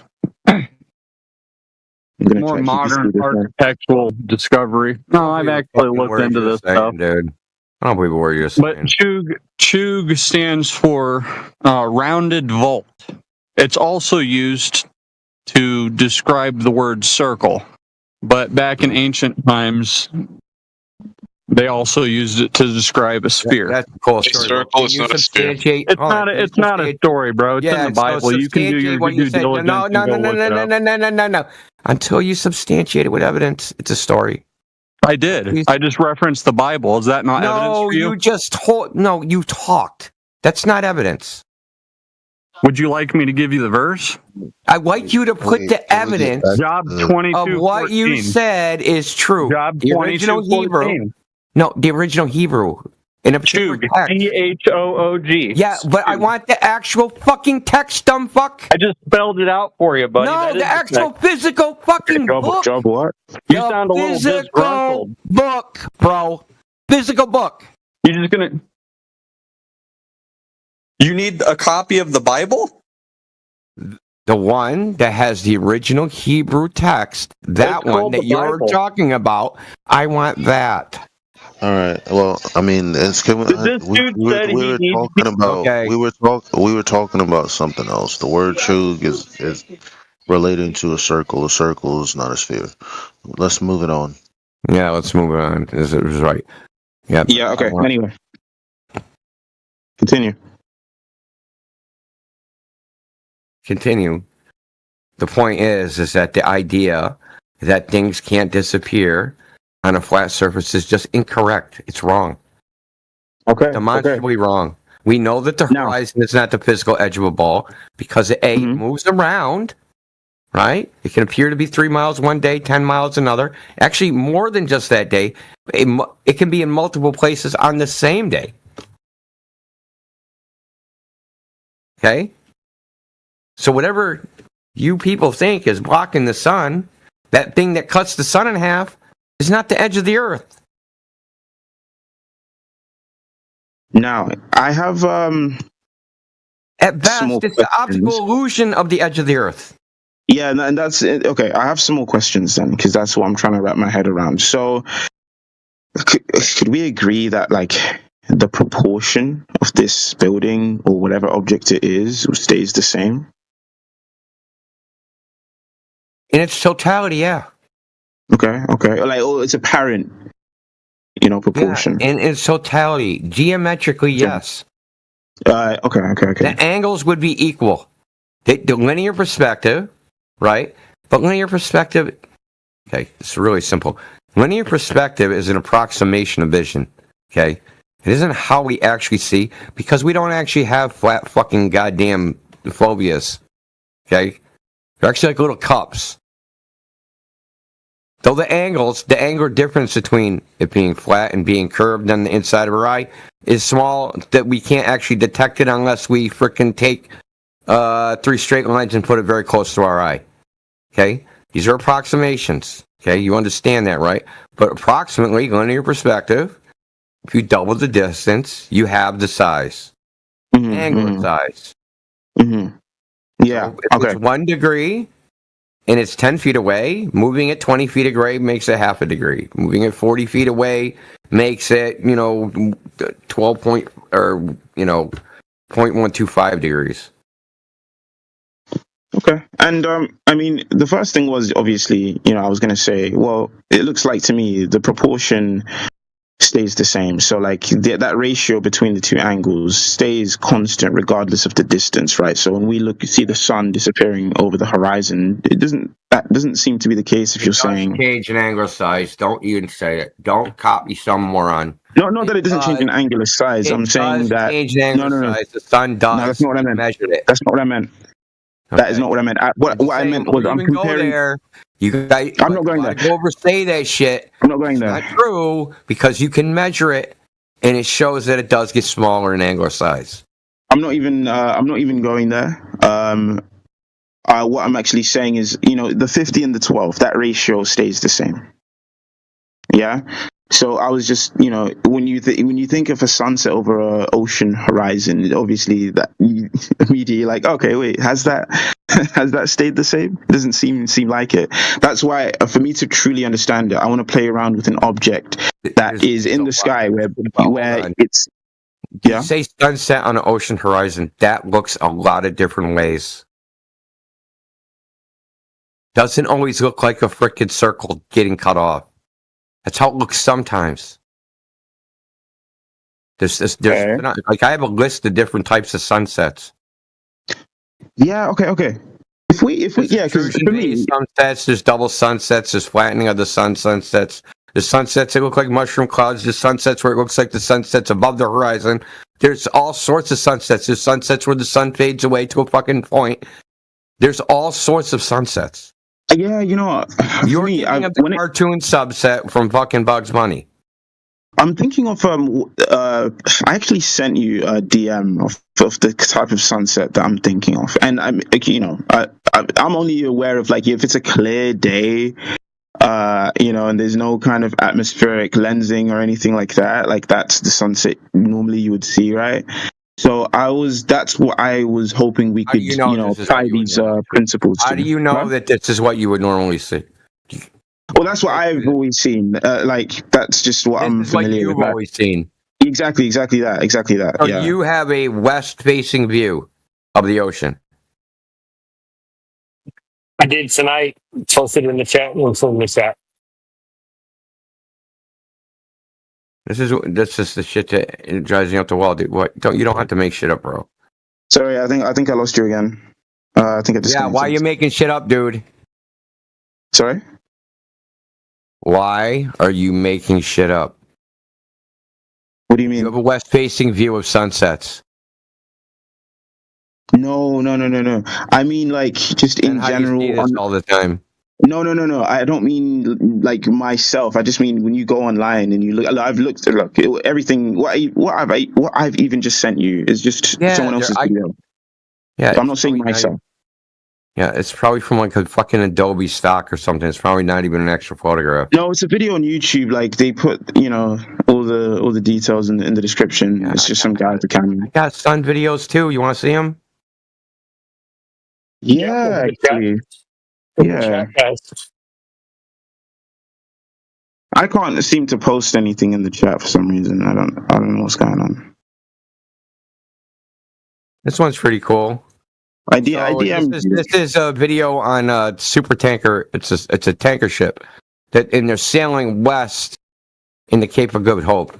Oh, would you say that immediately? The visibility is a bit interesting.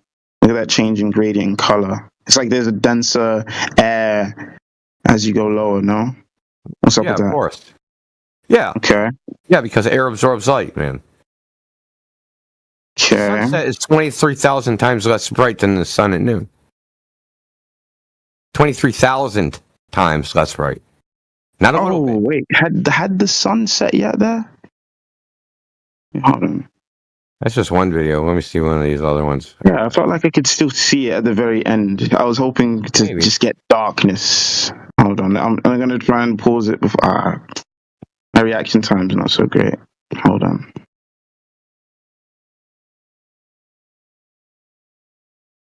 But have a look at the, what I would, I guess, call the classical idea people have of a sunset. The image I DM'd you.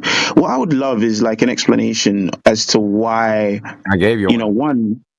Okay, just two things really.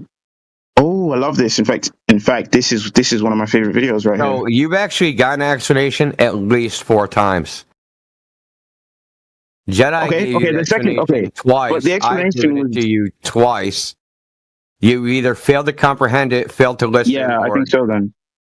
Which one? You failed to listen or failed to comprehend? Or no, bro, I was trying to lock in But again, maybe it was just too much information at once. Again, when you paused and you were like, "Yeah, just take it back," is not the physical edge of something cutting something off. It is an optical effect that has nothing to do with the geometric form of the Earth. Yeah, but I think comprehend about that. No, that's not really what I was asking. I was more so saying, you know, the 50-12, that ratio, how 50, you double the distance, like no matter how much the distance changes, that top angle will always be. You're not going to see the sun's distance double during a sunset.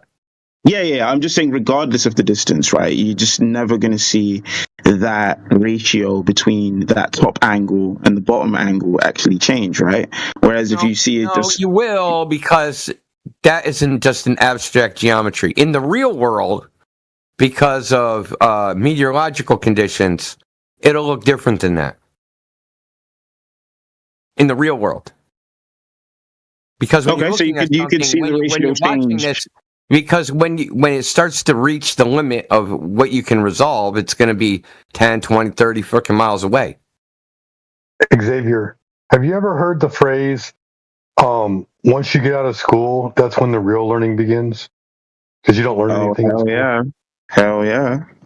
Right. So, like, what they're saying is not necessarily what's applied in the real world, is what India is trying to teach.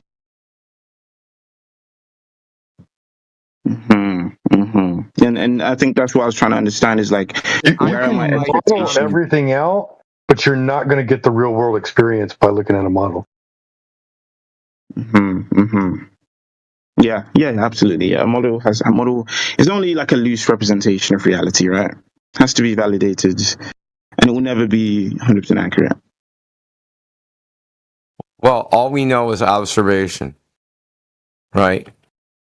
We know that, in a general sense, that things follow linear perspective, but that doesn't seem to hold. It's not purely that at distance, because there's meteorological effects that change the way things look, right? Okay, I'll do like bunch of reasons, right? There's absorption of the light, there's scattering, there's freaking, like, you ever seen like mountain ranges? Like, if you ever seen a picture from the top of a mountain, and like the mountains that are further and further away appear in more and more like bluish and opaque. Yeah, actually, yeah. Yeah, so that's like a meteorological effect, right? That's just one of them. And it changes the way they look. And there's other things the way. So, for instance, thing I do when I examine images of like the horizon and stuff, what I'll do is I'll invert the colors.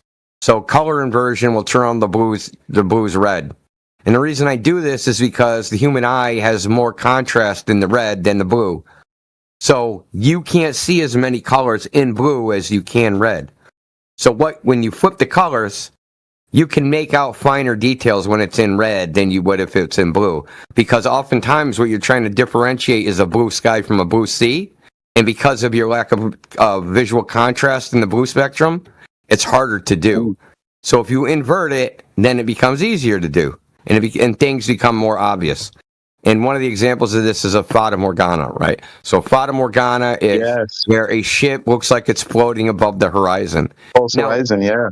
Yeah, but if you invert the colors, you can see that ship's actually floating on water, and there's actually a horizon behind that boat. But you can't tell when it's in blue because you don't have enough color contrast to differentiate the faint difference in shades of blue.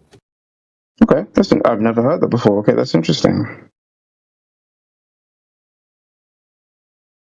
Okay. Here, I'll actually show you. It's actually pretty cool.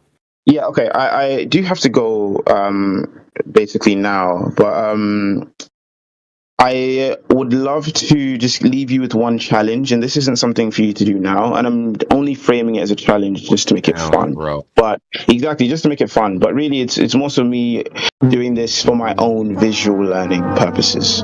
So I sent you, again, just one image of like what I consider like the classical sunset. Perhaps the sun doesn't always do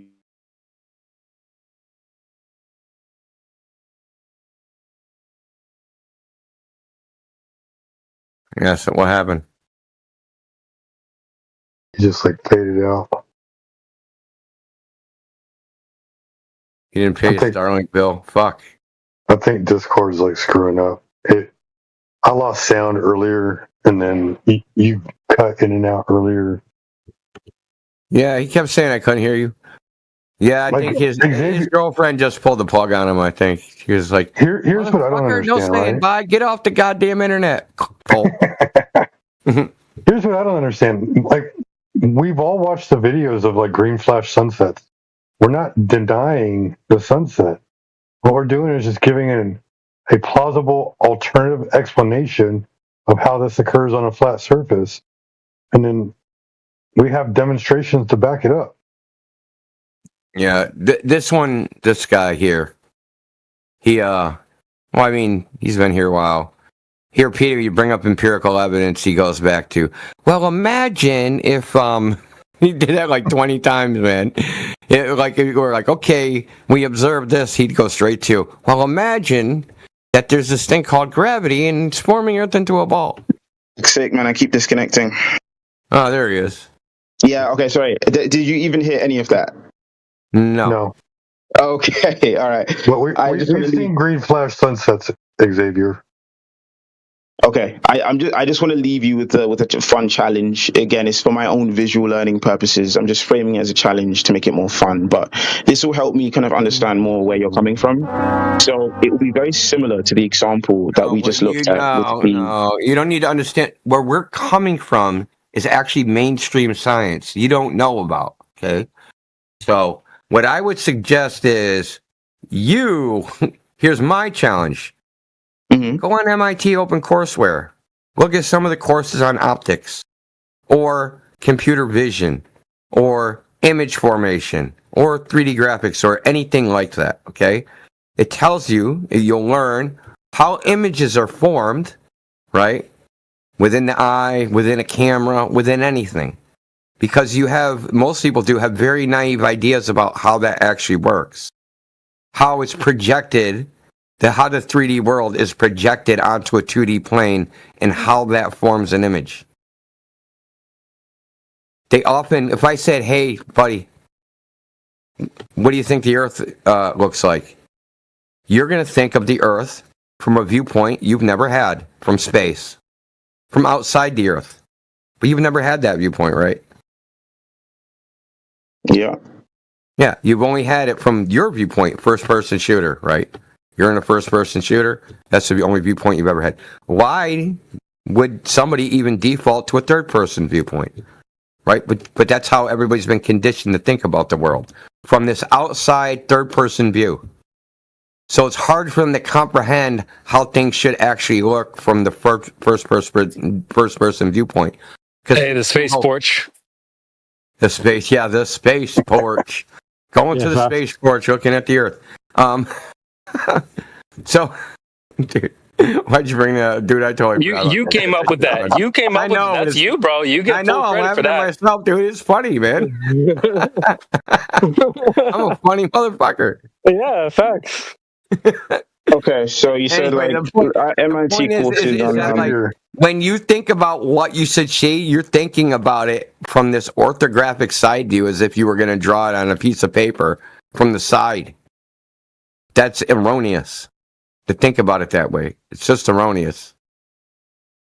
Okay, so there's no point doing that challenge. Well, because that's not how we see. If you're going to say, hey, something should look like X, you have to do it from the viewpoint of what it would actually look like, not how you can conceive it abstractly from some orthographic side view. Well, I guess it's really just to map out I'll give you path of light. Perfect example. If you draw a parabola, so say you're standing on a giant plane, and you drew a parabola with the tip of the parabola at your feet, right? And the arms of the parabola extended to the horizon.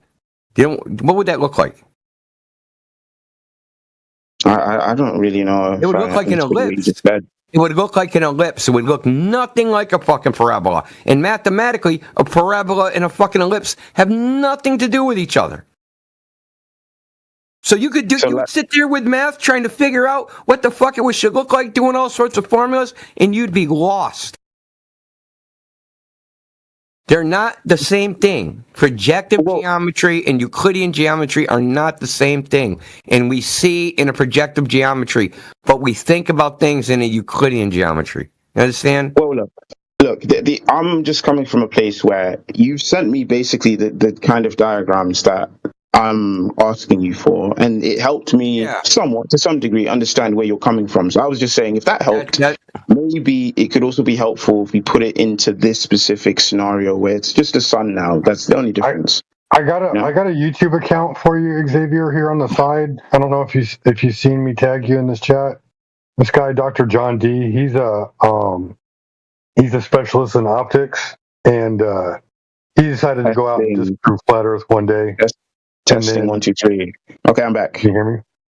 Yep. So this guy, Dr. John D., he has a PhD in optics. He decided to go out and test the flat Earth one day because he thought it was kind of strange. And then when he made his observation, he's like, there's no way that this could be happening on a globe. And he turned into a flat earther himself, a PhD. So if you take a look at him, he's got like a whole channel dedicated to how optics works and how we look at things through reality and stuff like that. Okay, that's just John D. MIT courses on image processing. Okay. And please, if you have just the spare time, all I ask is, I love that diagram you had of the man in the building. If you just swap the building for a sun and keep everything the same, 2 lines from the top of the sun to the bottom, just the same thing, just to explain like that sunset. Dude. You can't do that in any reasonable scale. Oh, okay. So you know what? That's fair. So scale is a factor. Okay. Interesting. Well, it is when it comes to drawing the diagram of the Earth and the Sun. Yeah. Okay. And the Sun doesn't work that way. The Sun doesn't work like an object. Okay. Even in the globe model, you don't even see the true Sun. You're seeing the freaking refracted image of the Sun being curved up over the horizon. You realize that, right? That in the globe model, you've never actually seen a sunset. You've seen the refracted optical illusion of a sunset being projected over the curvature of the Earth. According to them, according to the globe model, not according to us, according to them. Okay, sorry, I'm just, it's like, it's almost 5 a.m. here in the morning, so my brain is fried. So, I know, I can show you diagrams. You could just, type in sunset, sun refraction, dude, and you'll get all sorts of diagrams that the sun's actually being projected up over the horizon, and that when you see it set, it's already been set, it's already physically set 7 minutes before. Okay. No, I think, definitely. You can believe what you want to believe. You can believe the whole world's an optical illusion. Anyway. Okay, no worries, though. Thank you. Yeah, we're here 24/7, so you can come back whenever. We'll still be here. So thank you for your patience. I really appreciate it. I've probably tested it a lot today, so I really do. I know I rank on you, it'd be pretty cool. It's just because, we're kind of jaded at this point. I've talked to so many different people, hundreds, tens of thousands probably at this point. And some of the answers, they seem obvious to me, and maybe they're not obvious to other people, but it's just because I've been doing this topic for so long. So if I was rude, I apologize. Likewise. And you always got to revert back, right? How does everything work in the sky? Like when we see things in the sky, move across the sky, and do things down to the horizon in the sky, you got to remember that horizon is supposed to be a geometric location, right? Like if you are so tall off of a circle or a sphere, you draw a tangent line from your eyes to the edge of the curve where the radius would be 3,959 miles. That distance is a specific distance. It's geometry. There's no science involved. It's just angles and curves and straight lines and tangents, and all you're doing is creating a tangent to the curve. And if that geometry doesn't add up, there's some other questions that need to be answered. Okay, no, I hear you. All right, I love everyone. Take care. Peace. I'll be back. I'll be back. All right, take care. Love, love, love.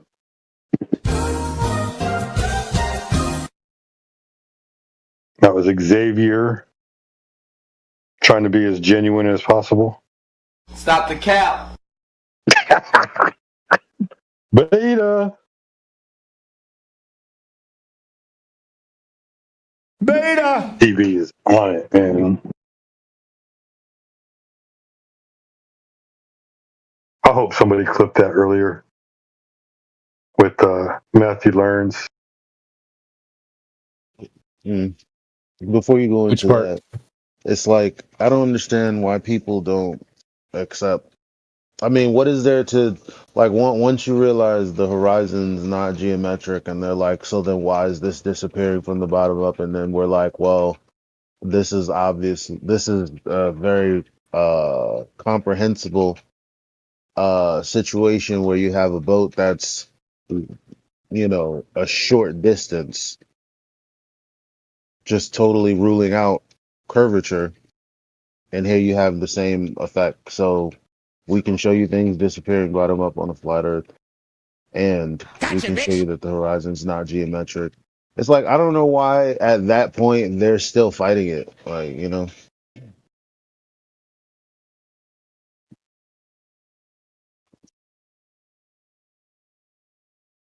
Because it just can't be flat. If anything but flat Earth syndrome. You know what I'm saying? Yep, you're right. You're right about that. They have a syndrome, bro. They have like serious problems. That is definitely where that applies. He's like, well, it's definitely a globe. So, as interesting as all of this flat stuff you showing me is, that's how they act. You know what I mean? No, that's as interesting as this flat stuff is. Here, You know? see, watch this in 4K. Watch. Go ahead. Yeah, my belief in the globe is so strong that any observations on the horizon isn't going to change my mind. Bro, your belief in the globe is so strong that if NASA came out today and said they were lying, you would say that they were lying. If they said they were lying, I would say that the Earth is still a globe. Yeah, you know.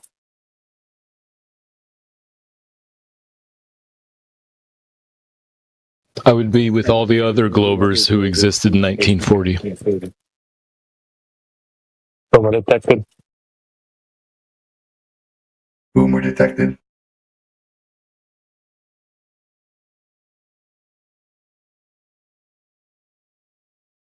Shout out to the gullible earthers.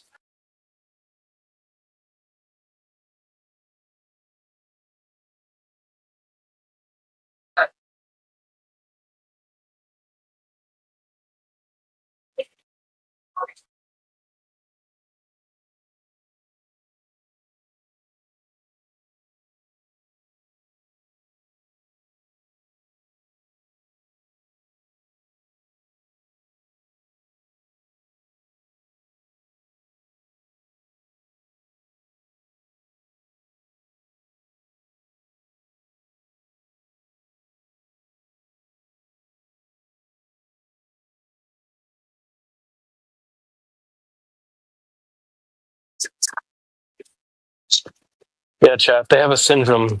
They have a severe syndrome. Anything a flat earther says is wrong syndrome.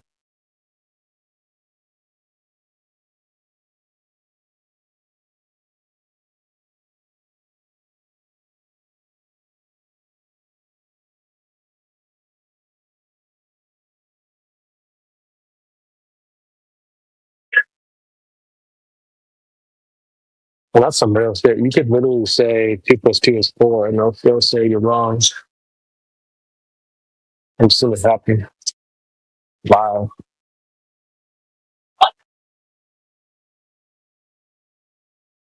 I don't get 2 + 2 is 4. So who would say that it's not 4? I've literally had it happen live with me in 4K. I told somebody, well, if you have 2 forks and then you add 2 more forks, you have 4 forks. And they were like, well, no, that's actually incorrect. Like they were trying to, I know, but that's not even a one-off. This happens a lot. Come on, flat earthers, back me up here. You guys have had this happen to you? I'm not even just saying this like, this only happened one time. This has happened multiple times. Dude, with the conversation with Blitz and Miggy and Indio, the guy tried to say that he doesn't know that he has hands. It's like, come on, bro. This is the same syndrome, low key, indirectly. Well, I don't know. 2 + 2 is 4. We could be in a simulation where it's actually 5. I might not have hands in a simulation. Like, this is what I'm talking about.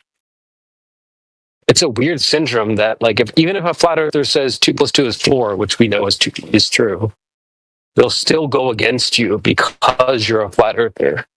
They think that you've fallen off a truck and hit your head and damaged your brain cells, and you can't know things to be true, like 2 + 2 is 4. So they're going to reject. Here's the thing.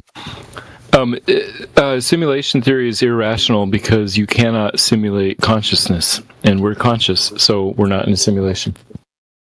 All right.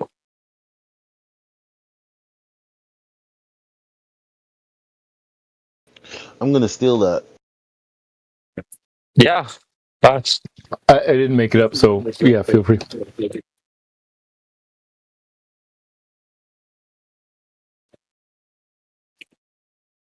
Dude, I literally had a conversation with somebody that was like, I told him 2 forks + 2 forks is 4 forks. He's like, well, no, that's not true. It's a syndrome, bro. They have a serious problem.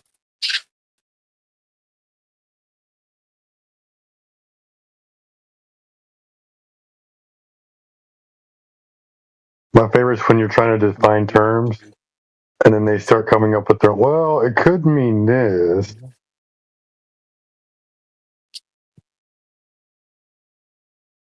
They think because you're a flat earther, you've just gotten things wrong. You're like misinterpreting everything. Oh, well, you're a flat earther, so you just don't understand. Oh, you're a flat earther, so you're just like, you didn't complete school.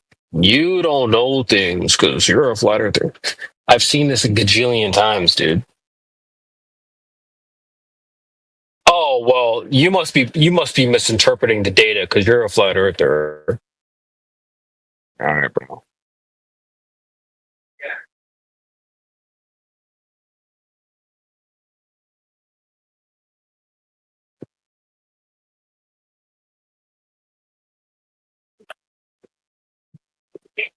It's like a defense mechanism.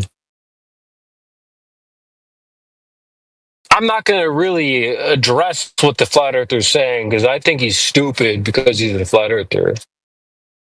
It's so lame.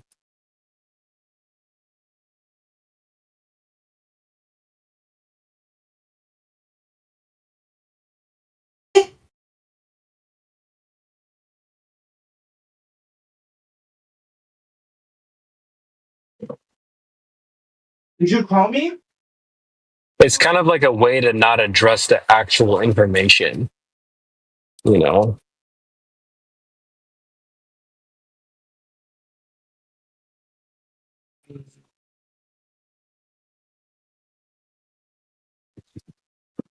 It's actually more common than you might think. Like your average Joe who joins Flat Earth versus Globe Earth, if he's completely new to the discussion, he's just going to assume that, well, as a flat earther, you fell off a truck, hit your head, you don't know things about the globe, you must be misinterpreting something. You just got it wrong somehow, some way. So, I mean, that's why they come in here. They're like, well, like, just imagine you're an ant on a beach ball. They start trying to tell you like you've never heard anything about the globe before. They think you're dumb. Imagine doing one rotation a day. Imagine walking around a pole and it taking a whole year for you to get around a pole. False. Just imagine you're an ant on a beach ball. So, like, it's just they want to assume that you don't get it. It's all too common.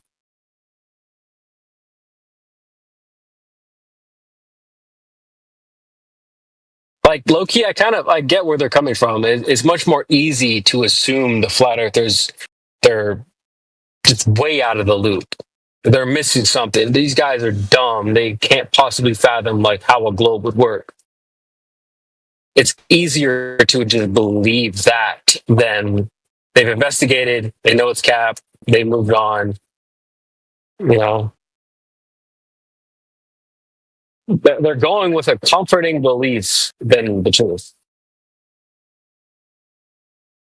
And I get that. I completely understand where they're coming from. It's just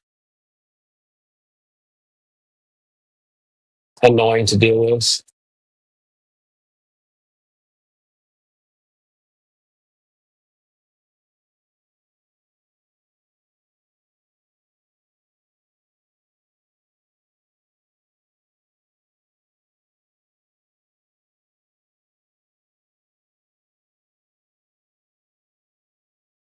Like, bro, some of you guys might think I'm joking. I had a conversation with a guy about the 2 + 2 is 4 thing.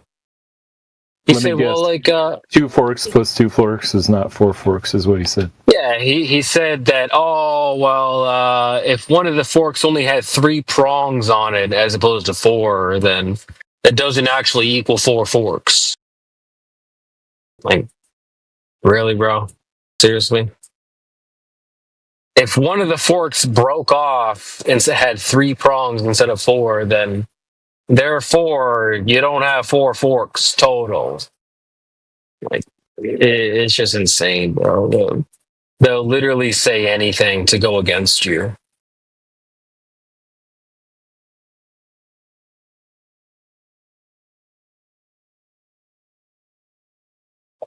I mean, do you agree? Do you agree with that, or what do you think about that?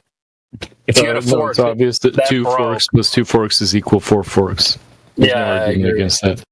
Yeah, well, I mean, enter a globetard who's like, well, I can think of a world where that's not true. It's not uncommon for globetards to do that. I think it's pretty uncommon for globetards to do that. Yeah, I do too. Like what? Yeah, I don't think I've heard it. Well, now you know what a flat earther feels like, then, I guess, because that's what globetards do. Oh, well, you're wrong. You know, that's what you're saying. 2 + 2 is 4. No, I can think of a world where that's not true. Okay, dude. All right. Yeah, I've never heard This is what you have to deal with as a flat earther. Oh, no, you don't. Just tell them they're wrong. Move on. But well, I did that, and then they have the hubris to be like, "Oh no." If one of the forks broke off and only has 3 prongs, then therefore you're wrong. Oh god, dude. It's insane. Of course it's insane. Even then, that's fucking stupid. Let's say you had, let's say a fork has 4 prongs, right? 1 prong breaks off, so you have a 3/4 fork. Right? You have 3 prongs left out of the 4, so you have a 3/4 fork. You still have that 1/4. So 1/4 plus 3/4 is 4/4. So there's your whole fork. I wish you guys could have been there for it. Like it was just retarded, bro. Like, oh whoa. That's what I'm saying. It's a syndrome that globers have. That no matter what a flat earther says, they're wrong. It's just diabolical.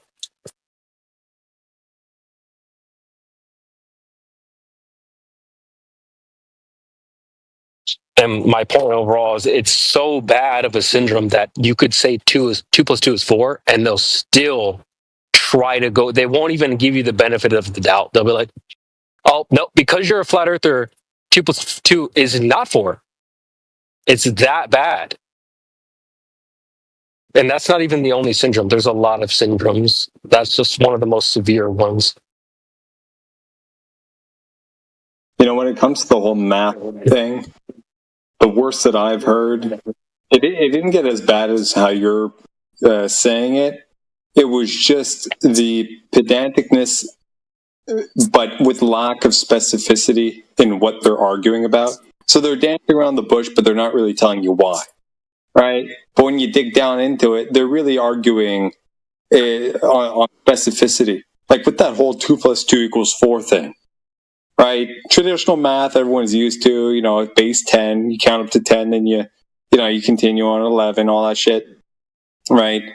They're basically arguing that, there is a situation where 2 + 2 is not 4, but they're not specifying that. What they're basically saying is we can change base, and then you get a different number depending on the base. But they don't tell you these details because they like to just get into the weeds and wrestle without any reason why. You know what I mean? Like, I hear where they're coming from in that regard, and you can pick it apart, but they're just real pains in the ass to discuss this whole thing with, because they don't like resolution, it seems.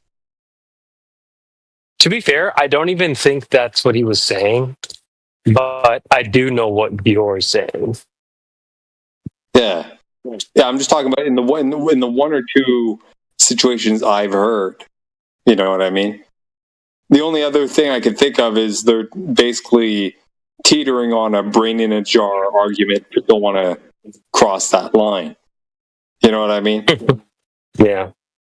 Beyond that, I mean, it's just fucking brain rot, dude. It's crazy. Yeah.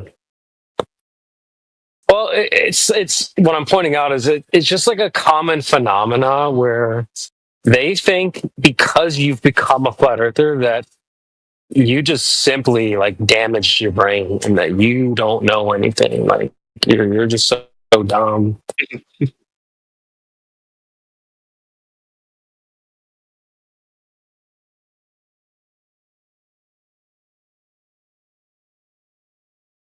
It's just really annoying to deal with.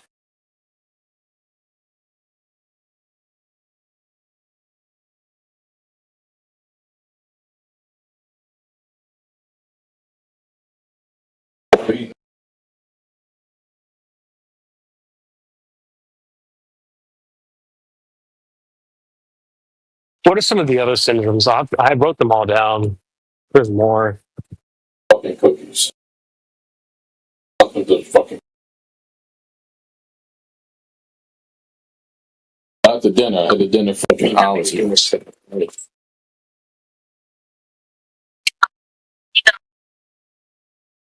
Quick question. I promise I'm not trying to be hostile, but like, is this one of those rooms where like people will ask you questions, and if it's like not in accordance with what they think, they'll like just ban you from the room or something? Yes. Okay. Yeah, I'm sorry. I'm not a flat earther. No. Whoever said that's trolling you, dude.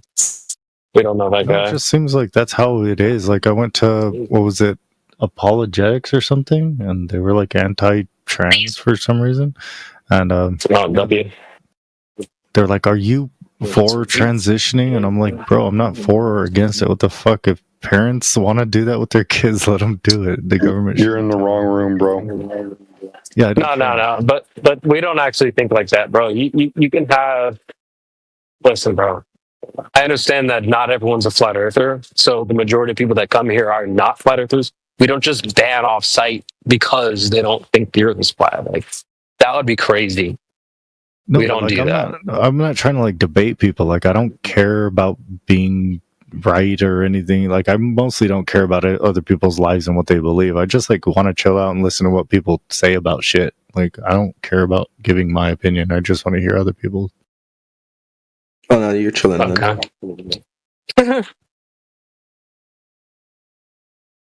Wait, but do you think the Earth moves? I don't know if it moves, but I accept the claim that it does because I'm not like a scientist and shit. All right, so you think the Earth moves? All right.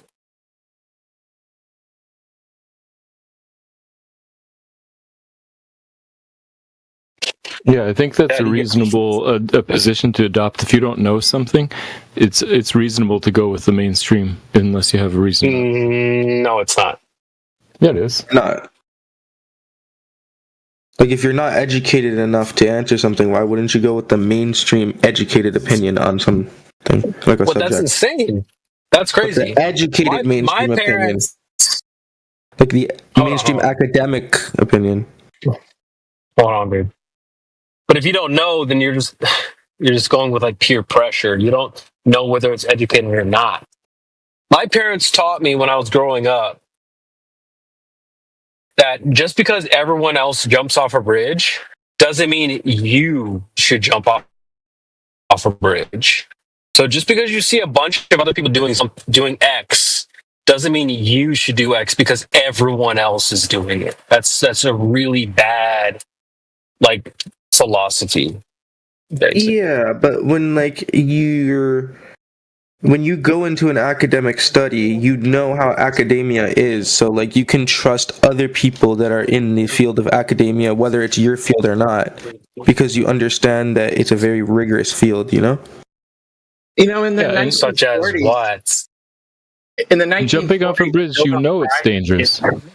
Yeah, in the 1940s, the Nobel Prize was given to the guy who came up with lobotomies. So that's obviously but I mean mainstream at the time, and it's a horrific thing to be doing. But it was mainstream, and he was awarded for it. So that's a horrible advice to give. Well, everyone should do lobotomies because that guy did it. Like that's the logic, bro. That wasn't the logic, though. But that is the logic, right? So it's mainstream. It's popular. It's cool.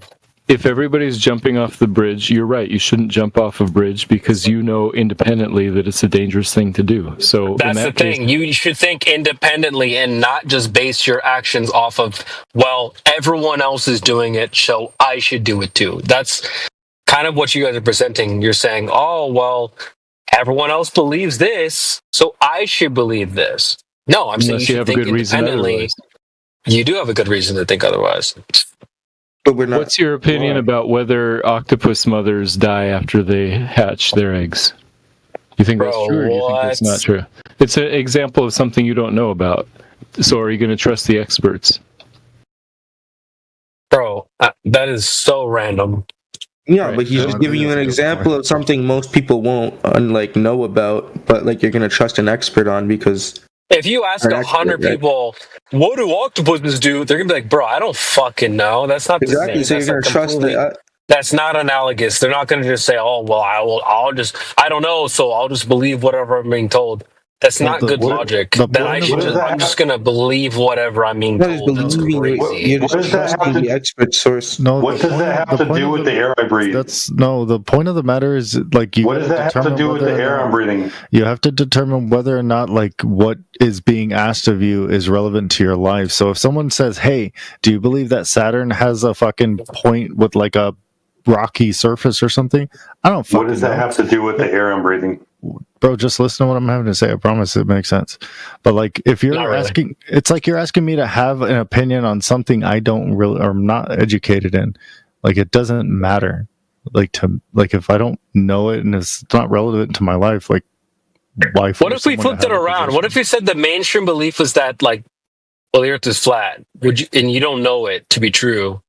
You're just gonna go with, well, everyone else says it's flat, so I'm gonna think it's flat. Like, let's rewind the tape back to like. I'd be asking, what difference would it make my life? BC 500 BC. What difference would it make to my life? Answer the question. No, see, that's what I'm saying. Is like this is irrelevant to almost people's lives. See, you're dodging. You're tap dancing. No, it's let's just go back to 500. No, it's not irrelevant. Let's not irrelevant. Let's go back to 500 BC. How would flat Earth change? Just go on mute. Go on mute if you're not going to answer the question. No, how would a flat Earth make a difference in your life?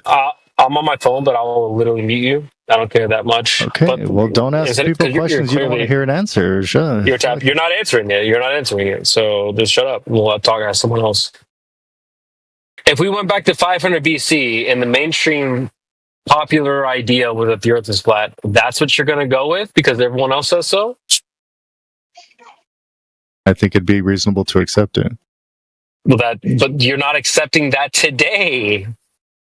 You're willing to change that idea to something else, the complete opposite, because everyone else says something else. Well, because these people. So what logic is that? That's like horrible philosophy. That's horrible logic. I'm just peer pressure to believe what everyone else says. That's terrible. I'm assuming that other people have actually done the work. Oh, okay. But you were willing to change that idea based off of, well, the populace believes X. Okay, now they believe Y. Yes, I used to believe X, but now I believe Y. I'm assuming they did the work. But you assumed they did the work before, and then you were willing to change it. Well, why would I change my mind if I'm not willing to do the work? Bro, the point is that you shouldn't just base your beliefs off of what everyone else tells you. I don't. Or what you are doing that. No, on this literally. specific you thing, just said sure. You would do that. Yeah, on this specific thing, sure. But I know things in my own experience about other things.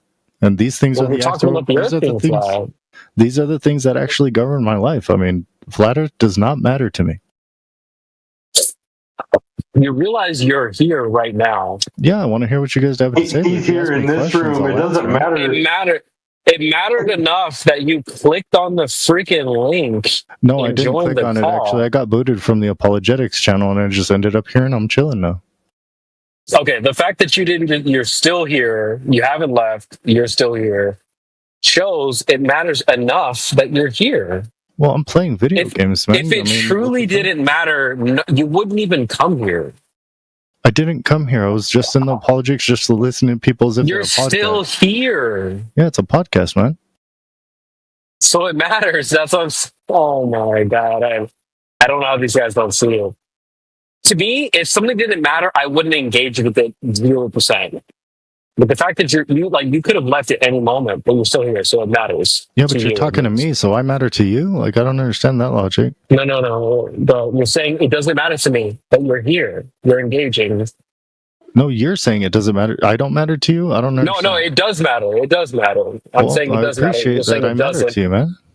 No, it's not. Oh my... Dude, these guys have like a low attention span. What's going on? You said it doesn't matter. This doesn't affect my life.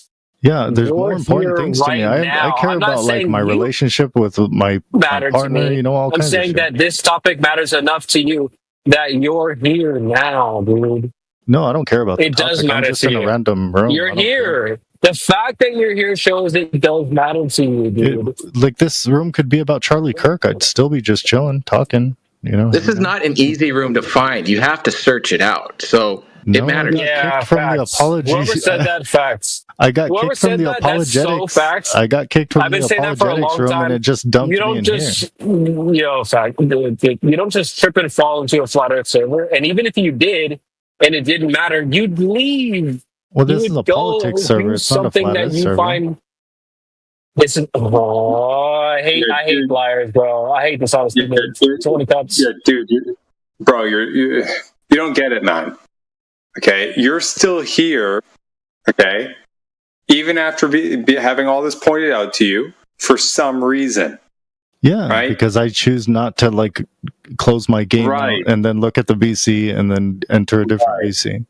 Right. So you care enough to not bother with all those little, details to leave. No, I care more about just continuing to play my game than to find out what VC I should go into. Exactly. Yeah, I care about my game.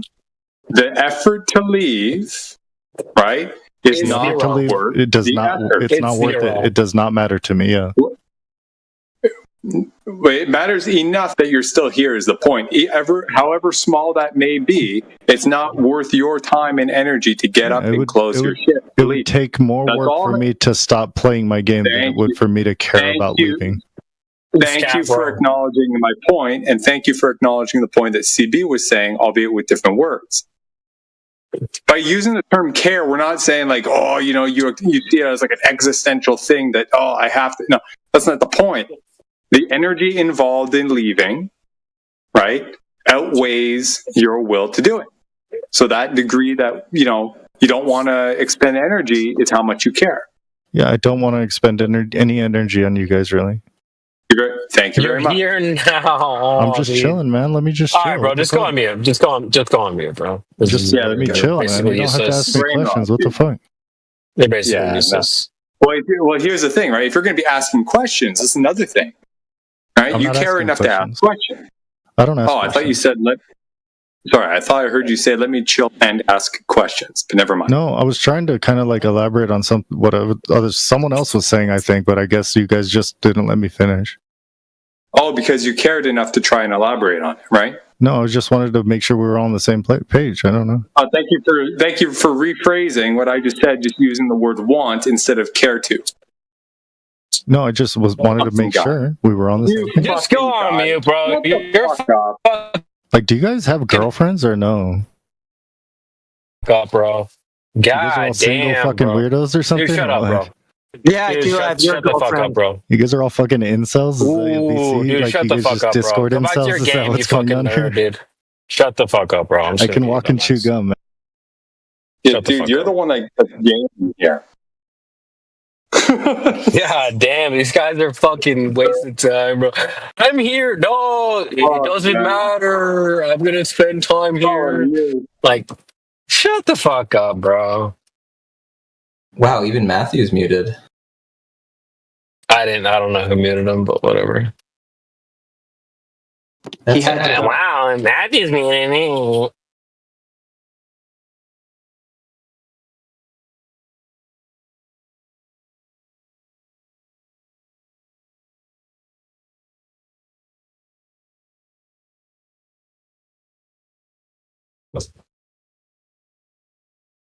That's always so funny when they're like, it doesn't matter. Bro, the fact that you're here alone shows that it matters enough to you, at least. You could be doing anything, literally anything else. But the fact that you're here engaging, you're not just here, you're engaging, that alone shows that it matters enough to you. So miss me with all this, oh, it doesn't matter. If truly something didn't matter to me, I'm out. I'm gone. Who are you talking to? Chat. Huh? Talking to chat. Oh, you're wall talking. I'm talking to the YouTube, bro. Yeah, Talking to wall you. Talking. We call that wall talking. Girl, I'm talking to chat, bro. We're live, bro. So you watch a podcast, you're like, oh, you're wall talking, bro. Oh, you're wall talking because you're on a podcast. Oh, you're wall talking. Bro, it's like 10 people listening. Dude, you realize there's like, we get like, I don't even know how many views. People watching it back. You're here. It's the fact that even you're here right now. You're listening right now. You're what, one of the 10? I got multiple monitors, man. Why are you here right now? Because it's good background noise and it's entertaining as hell. Yeah, exactly. Facts.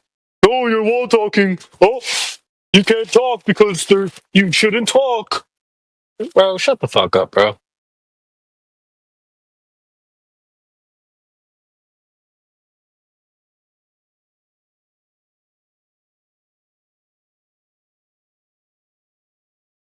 How can you, in one breath, say, yeah, I like to listen to this, and then say, oh, you shouldn't talk because there's no one listening? You're here listening right now, idiot. Oh, fuck, dude. These fucking guys. You're saying, like, okay, it's YouTube. Dude, nobody's listening on there, man. Like, you're here right now listening intentionally, bro. Oh, my God. These guys are retards. We're literally dealing with, like, 50 IQ retards. Holy fuck, dude. And to be fair, the guy did say on YouTube specifically, the problem is you don't have that information, do you? How many people are listening right now? All right, let's see. Let's go to the links and see how much you guys are botting it. We don't bot our views, and there's going to be at least a couple hundred. Doesn't matter, regardless. Even if there was just one person being you, I'm talking to you, dumbass. well, not only that, CB, right? His claim was that on YouTube there's no one listening. Now he doubled up and made another claim that if there is people listening, i.e., if I do see 5 people watching now or 30 people watching now they're all bots, right? So therefore, of course, what he's saying is true because it actually means that there's 0 people, right?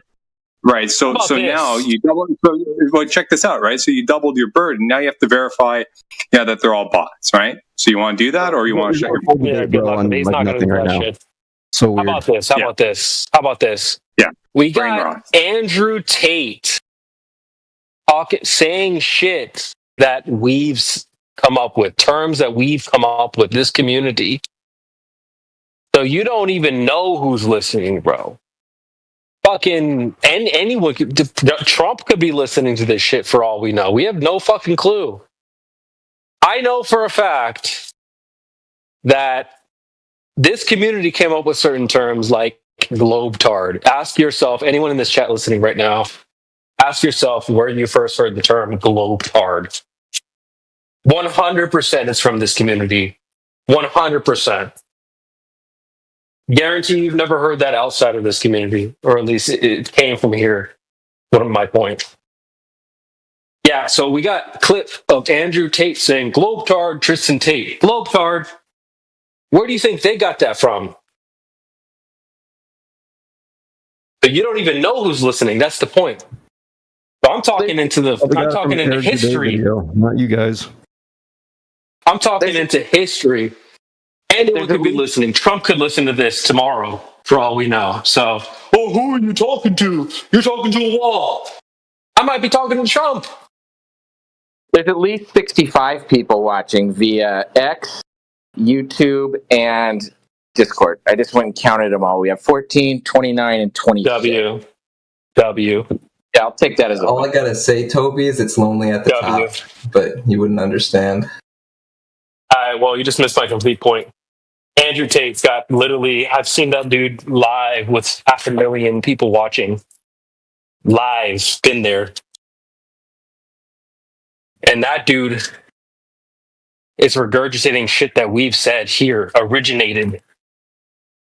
So to say, like, oh, you're just talking into nothing, I don't think so. You never know who's listening. And it's not just live, it's going on internet forever. It's going to be live now and recorded forever. Anyone can go back and listen to this. Welcome back to Amateur Hour. Not really. Again, do you know who Tristan Tate is? Do you know who Andrew Tate is? You guys got some heavy hitters in your corner. Here's the point, right? So if you want to put numbers to that, if you want to put numbers to that to make it more poignant, right? If you assume right now, right? What did what's his name? Fuck. Travis, what did you say? How many people were listening? 15? 30? 65. Yeah, 65 on YouTube. Between X, YouTube, and this Discord channel, there's 14, 29, 26. Okay, so let's just round it to 30, right, on YouTube. If we assume that all videos have around that while they're live, right? So throughout the 12-hour bit that each video has, 30 people watch that while listening, and then you go back in time and see the excess views or the views on top of that number for videos in the past, right? That goes to show what CB is saying, that, people do replay. So it's not all just about what's happening now, doofus, whoever's bitching about all this. It's fucking stupid, man.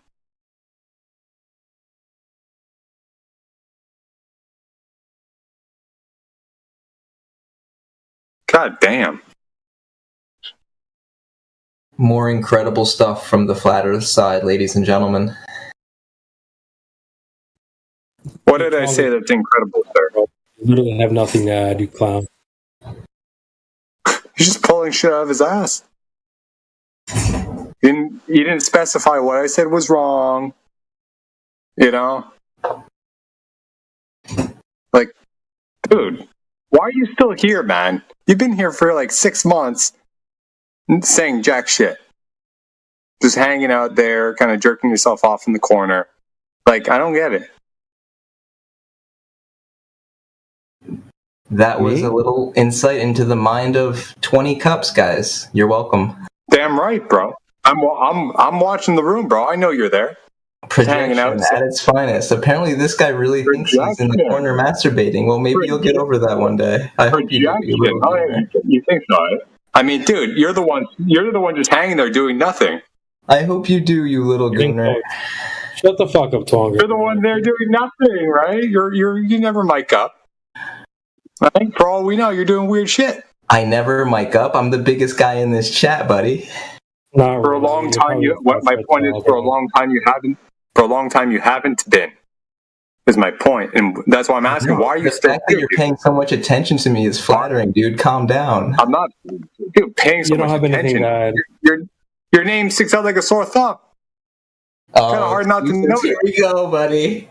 Kind of hard not to know, dude. You're there, and then you chime in, whining and crying and shit. It's like, what the fuck? The guy's still here. Damn right, I'm gonna notice that. You kidding me? It's the most annoying shit on the fucking world. Just go in the chat and cry like a little bitch, bro. Honestly, you don't have anything to add. Clearly, it's not a globe. You don't even feel like talking about the Earth being a globe. God. So, wrong is still wrong. God, get the fuck. Just yap in the chat, bro. Like a good little boy. That's all you have to offer.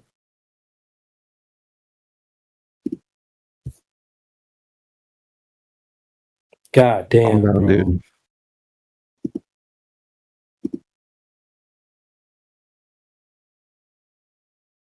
Slasher Dave. I mean, I don't know. Did someone mute him? Tonga's a retard. So who's next? Literally 50 IQ. Twonger's a flat earther. He's just LARPing. Yep, probably. It's not too retarded.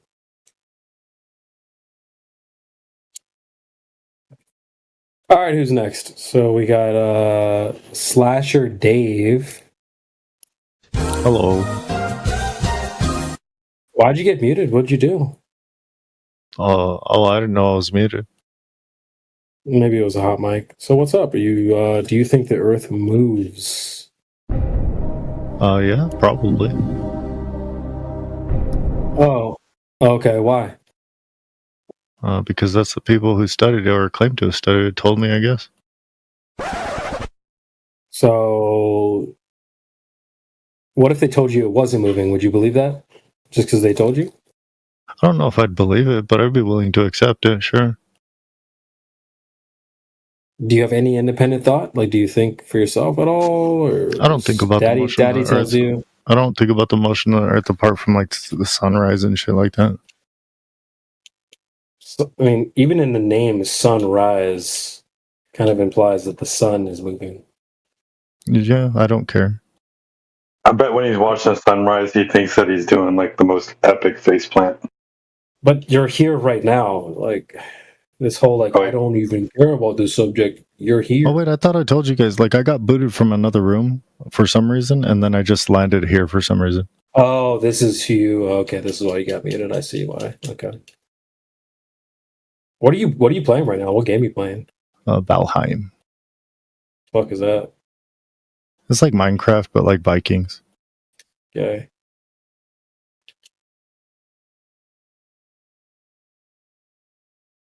All right, so who's next? Who else do we have?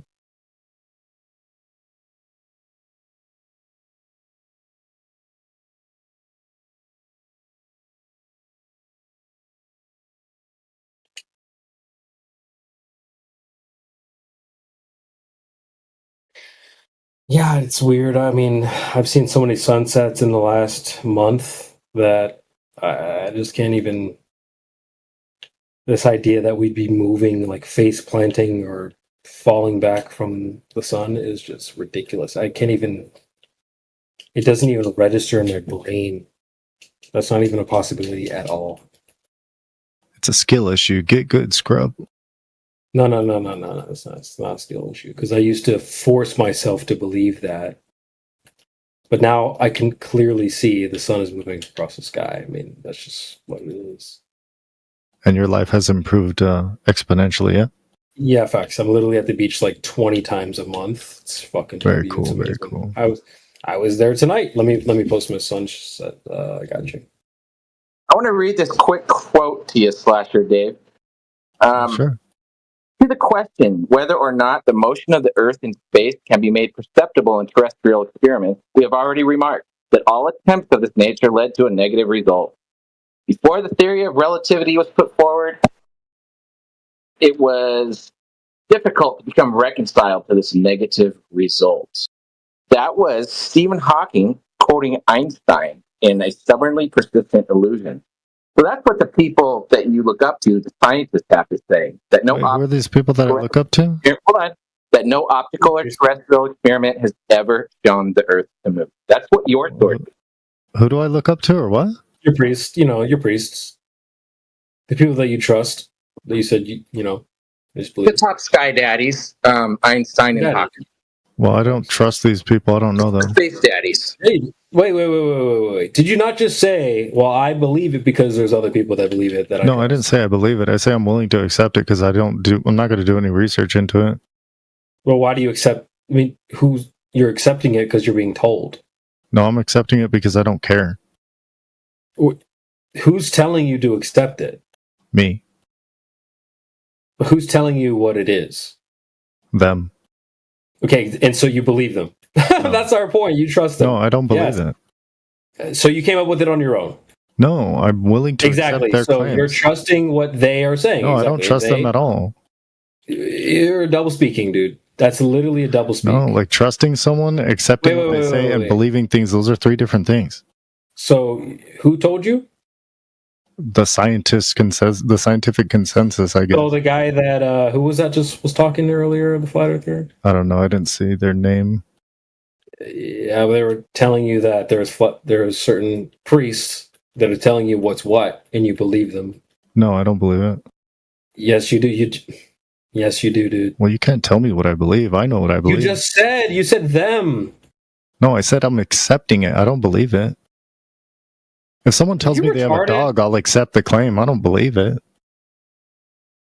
That's believing it. No, it's not. Those are two different things. Not really. All right, whatever you say, buddy. So you're saying you accept it, but you don't believe it? I don't think those are the same thing. Yeah, they're completely opposite. Exactly. I'm not saying you can accept something with evidence, then you can accept it with the evidence, or you can accept something without evidence. Yeah, but but you can believe something without knowledge, right? Believing it will be acceptance without evidence. No, but saying I accept it, but I don't believe it, that's like contradictory. No, believing in something is being convinced of it. I'm not convinced of it. I just accept it because I don't give a fuck about it. Bro. If someone tells me they're married and have fucking 20 kids, I'll accept that claim. I don't have to fucking believe it because I don't give a fuck. So you believe it? No. You're very edgy. It's very cool. No, you guys don't understand words I'm saying. It's fucking weird. No, I understand it. Because you're saying acceptance is believing. Acceptance is not willing to challenge. And believing. Believing is being the state of being convinced. Without evidence.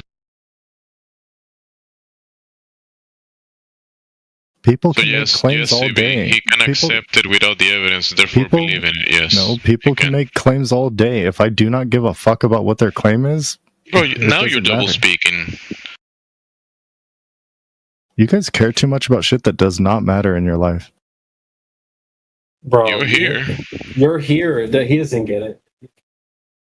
And you care about the globe that doesn't affect you, but you still believe it. I do not care about that. It mattered enough to him that we're caring about stuff that doesn't matter, that he had to come here and let us know. True. You're the ones asking me questions. You're the one that opened your mic. Nobody said your name. Please answer this question. No, someone specifically said so Slasher Dave, I think.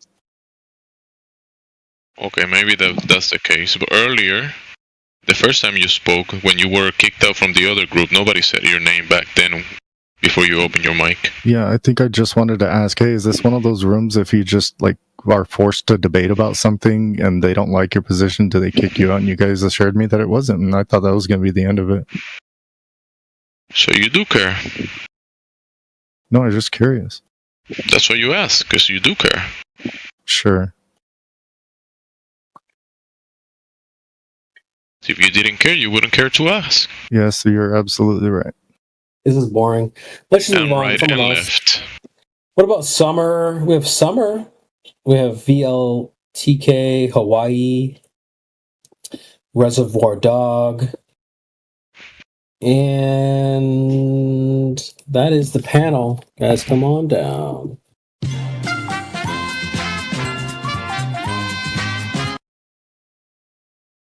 Welcome, Summer. Welcome, VLTK and Hawaii.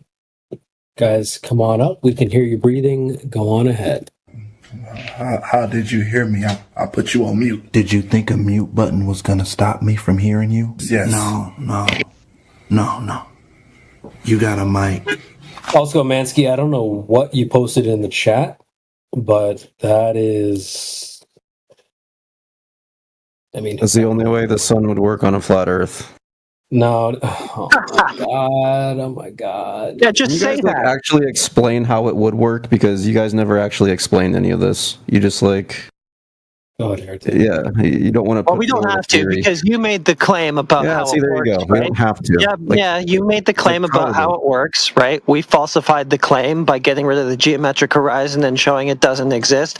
And now there's no burden on us to make a counterclaim. It's your problem. So how would the sun work on a flat Earth?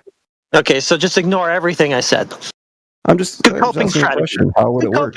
Yeah, that question's a nice coping strategy. Keep it up. So you guys don't have a working model for how the sun actually works? Wait. So just ignore everything I said for like a second time. Yes, I am, because it's just like debate broing. Okay, so you're just saying things and you don't actually want responses or answers. No, You're just I'm here asking to a cope question. yourself. Well, you could just jerk yourself off in the other room so that you don't have anybody responding to you, dude. You don't need to do that here. That's gross. That's perverted. Get out of here. Can't even answer a question. Damn. He did answer. It was answered. You didn't want the answer. That's the problem. Damn. Asking questions he doesn't want answered. Damn. Cowardly evaded it. No, I explained to you you made a burden reversal attempt.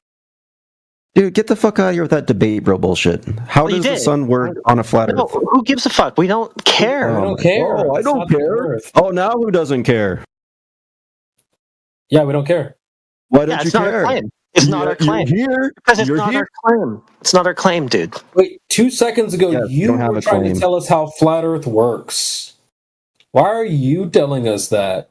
You don't know what flat Earth is, dummy. We're the I'm flat asking earthers. you to tell me, but you guys won't tell me. No. You were standing on business. Oh, this is the only way it could possibly work on flat Earth. I thought you. Can you tell me? So you're either looking for an oracle or a gotcha, and it's half baked either way. I don't know anything. I would just like to know.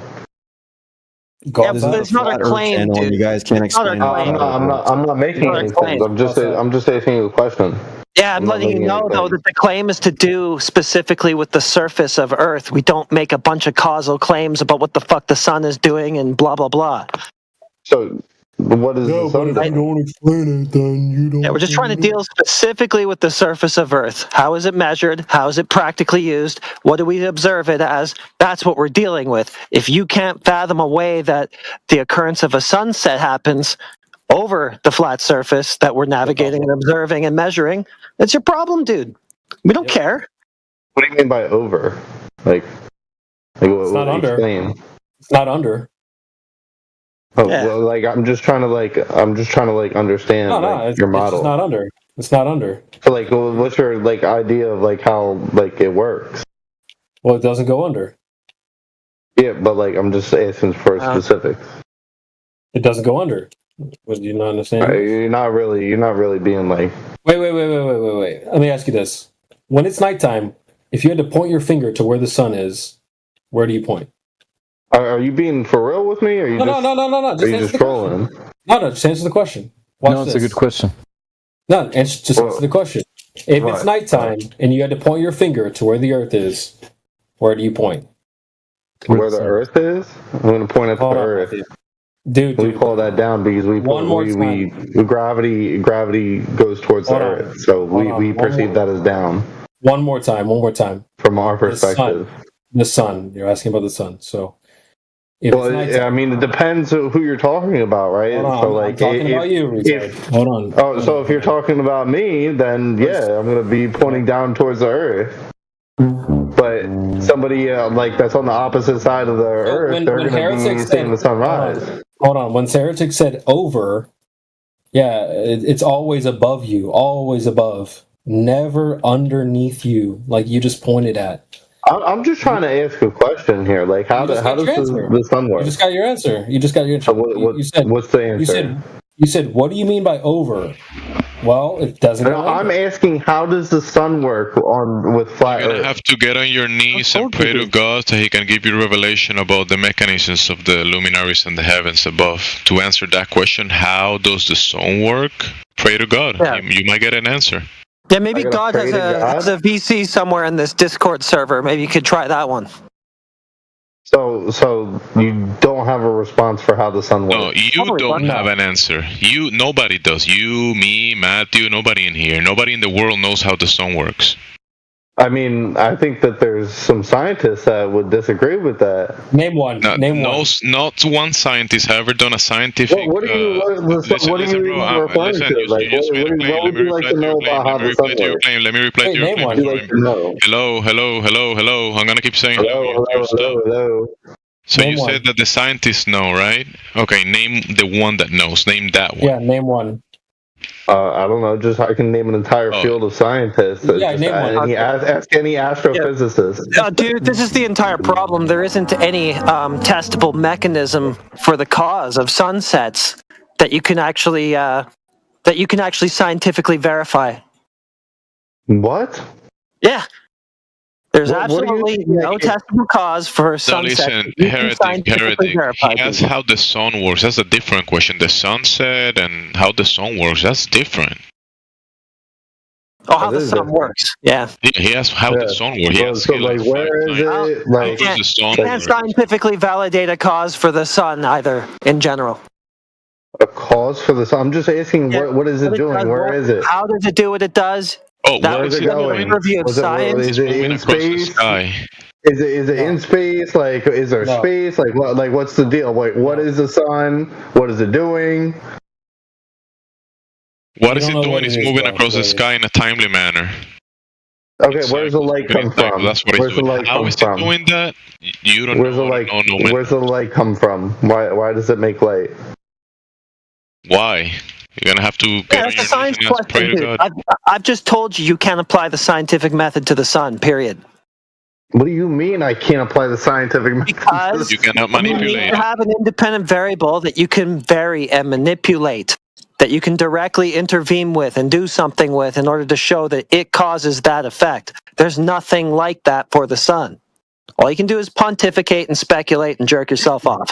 You can't apply the scientific method to it, so forget about it. Do you know what fusion is? Bomb like a similar thing or something like that? That's. I mean, I'm pretty sure that's. I think that they do use fusion in atom bombs. But so is that what the sun is? A fusion machine in your somewhere in the United States? The sun is a fusion reaction. That's exactly what the sun is. It's a fusion reaction. Absolutely. Can you demonstrate that? That's what the sun is. Just look up in the sky. There's your demonstration. Oh, so when I look up the sky and then I look to the fusion reaction, that's what the sun is. The fusion reaction. Those are exactly the same thing. So man can make the sun. Yes. We're working on that. You ever heard of like us trying to do fusion?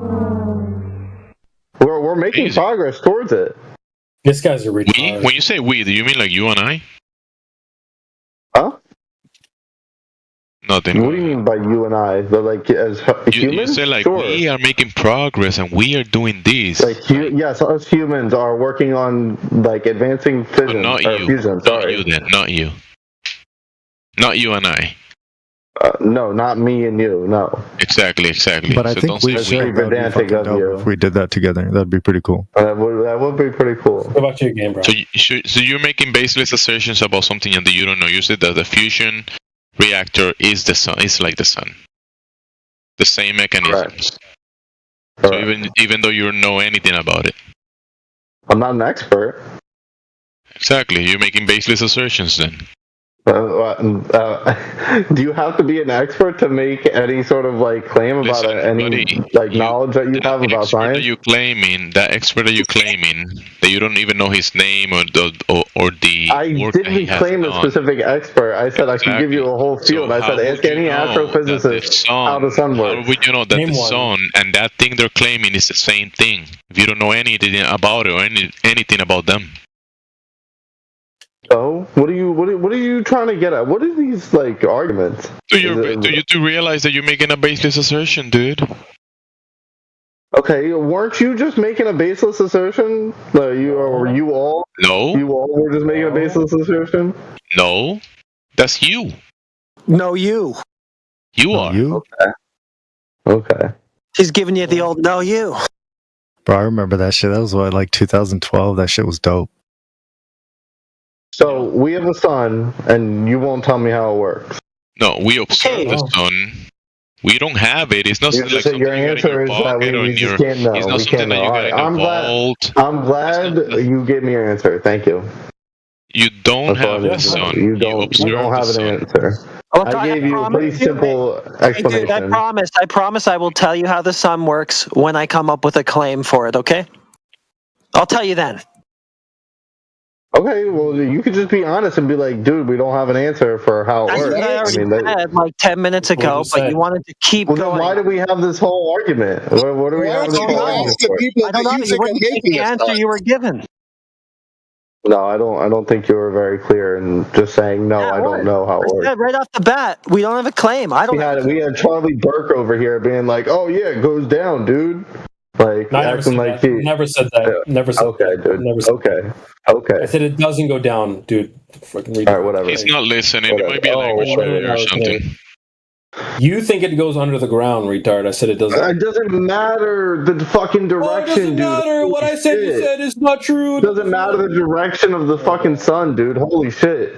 You got it wrong. You try to say now it doesn't matter. After what you said was incorrect, now it doesn't matter. Okay, all right, got you, bro.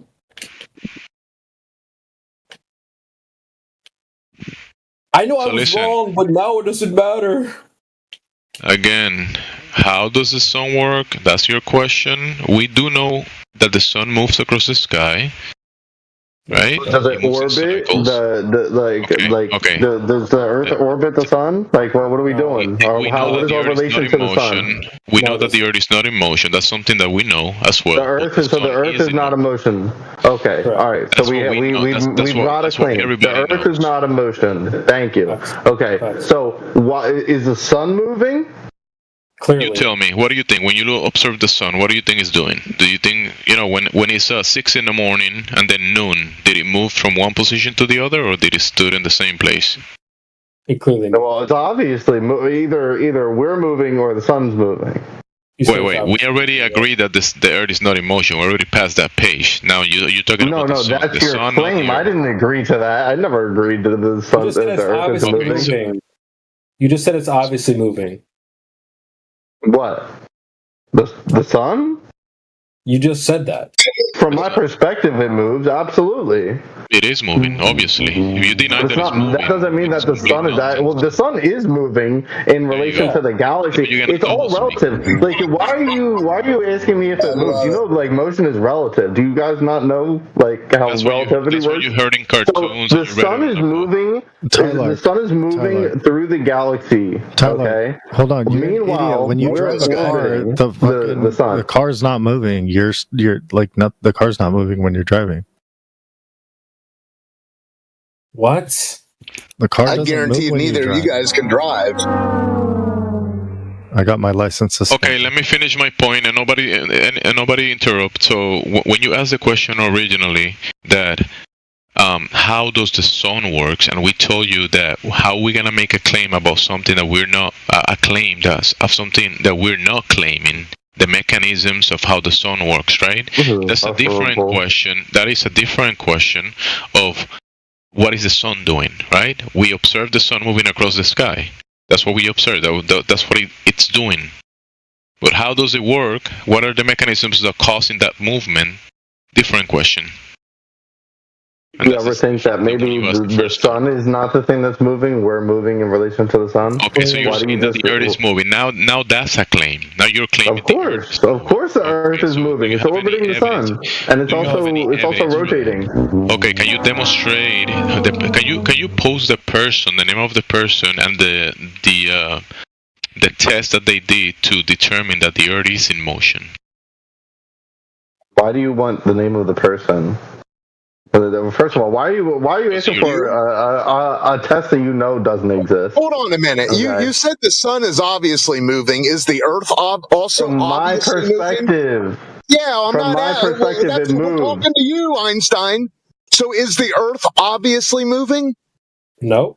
It's not obvious to me from my perspective when I look up in the sky. No, it's not obvious that the Earth is moving. I never said it was obvious. So how are you so certain of it? Oh, because we know that from other things. Like We. You mean like you and I, the ones that don't know that it's moving? The collective scientific knowledge knows. But who? That's why I ask you. Who? When? How? Ask anyone who's like very expert. Name one person. Science. I'm a layman. I'm not an expert in. Maybe he's French. So. You're saying I should go to the crazy guy at the corner and in the town? No, I think you should go to an expert. I think you should go to. You guys debate. Don't you guys sit here all day? Hold on. This is starting to sound like a religion. Peterson, you guys were in here debating him, weren't you? You guys love debating him. Why don't you ask him? I'm sure he'd be glad to ask you or answer you. Jordan Peterson was in here? Planet Peterson. Oh, I thought it was someone. He's a retard. Oh, of course you think he is. He's no expert. He flames out every time he comes in here. Well, I'm sure he gets angry because you guys are pretty insufferable. Well, he's like sort of like influencer tier, he doesn't really know anything. He's just pandering to a base on YouTube and stuff. He doesn't really know how to argue or to put an argument together or anything. People listen to him though, and that's the problem. No, he doesn't. No, he doesn't. If we asked him to put it into a syllogism, he would just repeat that mockingly, like that's some stupid thing. If you just engage with him, he'll respond to you properly. It's hard to do because he comes in seething though, so he's all triggered up as soon as he gets here. So it's like he's already disengaged rationally. Well, then why don't you try to de-escalate? You ever tried that? I don't know. Well, we can conclude that everything you have about the globe is just a belief. You just believe. Or you're willing to accept it, right? Or no? You guys I guess I could play first responder and de-escalate with him, with Planet Peterson. Wait, is Planet... Hold on, let me... Earth's not a planet, so it doesn't matter. That will be nonsense.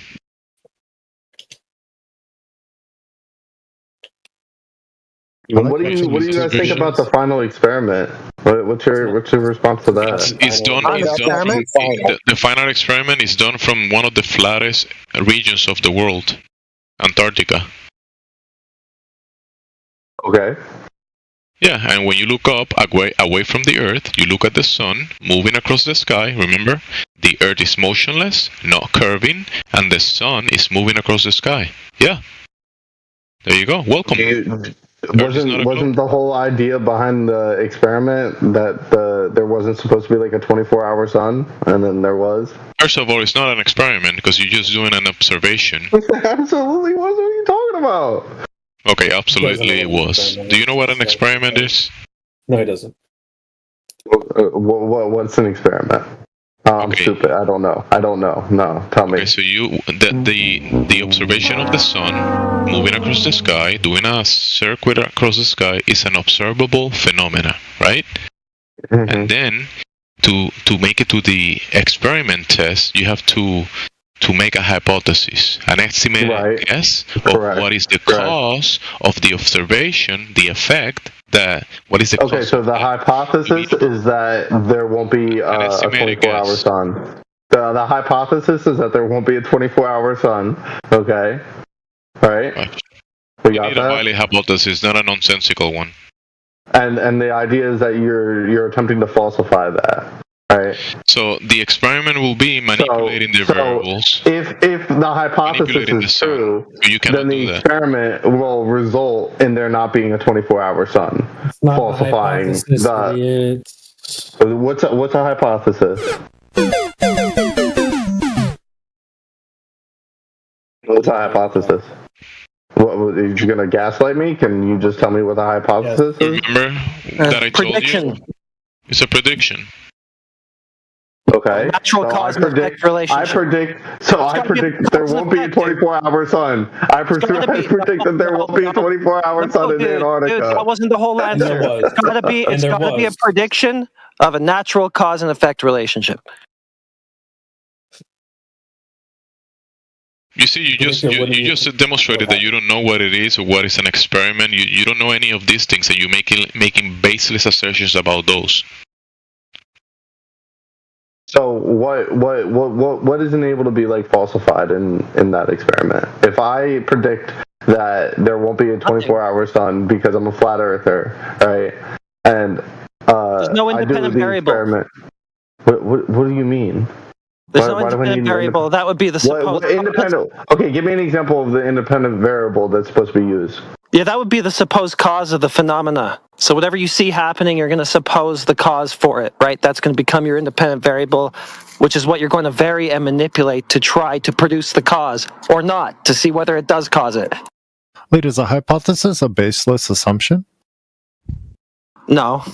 You need a valid one.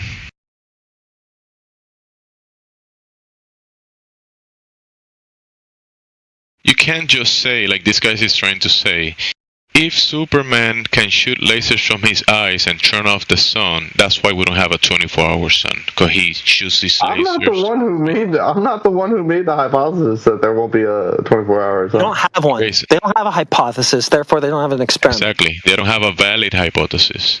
Because I could say any other. Oh, is this your way of discrediting it? A story about why. Do you believe that there should be a 24-hour sun? Do you believe that there should be a 24-hour sun? Do you agree with that?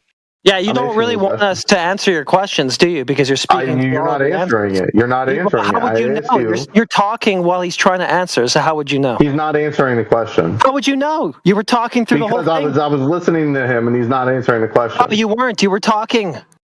Okay, so was he answering the question? Do you believe that there should be a 24-hour sun in Antarctica? Okay, so you're gish-galloping through a bunch of questions while we're trying to answer the whole so you agree that he wasn't answering that question. Dude, he was responding to the thing you said before that, and you're cutting in and interrupting to start a new question over there. Listen, buddy, listen. The observable phenomena that we call the 24-hour sun can happen independently of the surface that you're standing on. Doesn't matter the shape of the Earth, it's not going to determine what you're standing on. Do you get that so far? It's pretty simple. So why were there all these flat earthers claiming that they shouldn't see a 24-hour sun? Name one. Post it. I don't know. It was fucking Witsit or whatever. All the fucking dumbasses that went down there. Whatever Witsit claims or the other guy claims, that's not going to change the nature of the world. Okay, so why were they going down there? Why were they going down there? Because they wanted to see the 24-hour sun with their eyes. Why? Why did they want to see it? Because they wanted to see the phenomena that people. They just wanted to see it. They were just they weren't there in any relation to flat Earth. Okay, this is so disingenuous. This is so disingenuous. I'm done. You're sitting here trying to tell me that they weren't going down to Antarctica because they were trying to do like an experiment to like prove the flat Earth or disprove it. No hypothesis, no experiment. Just cope, leave, bro. It's fine. You can cope and leave. It's fine. Hey, did you guys know that Mercury is not in retrograde right now? Who cares, bro? Hooray. Oh, okay. Hooray! We're safe. Retrograde is There's no crazy, man. Mercury. It's just a light in the sky. True, it goes That's backwards. so that's a contradiction. There is no Mercury. It is. Okay, well then there is one then. Boom. Bro, you are like the most obnoxious debate bro try hard ever. I'm not really trying though. This is easy lifting. You guys are light work. Damn, you're such a badass, dude. Holy shit. You guys are just light work, and you're just upset. That's why it's so easy. You can communicate without sounding like a fucking like debate bro. You know that, right? You can be not triggered. You know that, right? Take your own advice, bro. Yeah, you can take control of your own emotions. You know that, right? So triggered. You don't have to have a tantrum in the VC. You know that, You know right? what I meant, and you just decided to go. You could just deal with the actual subject matter instead of griping about my style. You know that, right? He doesn't know that. He doesn't know. All right, dude. He's realizing it right now, but maybe not. I'm realizing most of you are pretty autistic. Yeah, I know. You're just focusing on us instead of the subject matter. Maybe it's just, I don't know, above your pay grade or something. You just can't actually deal with the material here, and so you're just like distracted by the you're not. characters and You're not really personalities. here to like debate. You're just here to like be I hear right. to come to this guy again to make sure that like nobody gets a complete thought out. Do you think that you're hearing good faith? The issue is that you Do you think think this is you're a hearing debate. good faith? Do you This think is you're not a hearing good debate. faith? Oh, why are you talking about me? Who cares, dude? Come with your proof of a globe or an argument against All three something of we you. said. Like, let's get to it. Why would I? Why would I? Okay, Because if you you're not hearing wouldn't, good then faith. shut up, because that's the only purpose Why of would the channel. Why would I want to engage with somebody who's not Okay, good if you faith? wouldn't, then If shut you up. could just be good faith, then I would have no Okay, problem well, you're engaging using with the you. well. Okay, so that's not good faith. You're by calling you bad faith, and that's bad faith of me. Yes, Okay. it is. In the well. Yes. Okay. Side note, I just wanted to add, Mercury will be in retrograde starting November 9th to November 29th. So They don't give a flying fuck. They don't. You think a bunch of flat earthers actually care about what's going on in space? retard, drugs. Oh, someone is calling for his daddy, but he's not here though. Go to a different channel, maybe find him there. Wait, why would we care about Calling for Mars his being dad. retrograde? Do we look like a bunch of 304s with crystals out on the channel? Like, dude.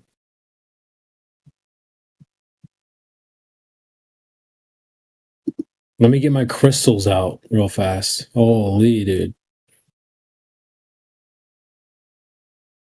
Why would I engage as he engages? I think the This funny guy's thing got a is lot of most stuff to people figure out. believe in the crystals before believing in flat Earth. Yeah, they're Yeah, stupid. exactly. That's a complete L. Crystals don't work on a globe. That does They work in check out. reality. No, that's Yeah. how crazy you guys are. Yeah, that does check out that you guys are so like lost in your imaginations, right? Exactly. That That you just shows can't how actually retarded deal most with the world that's right in front of you, right?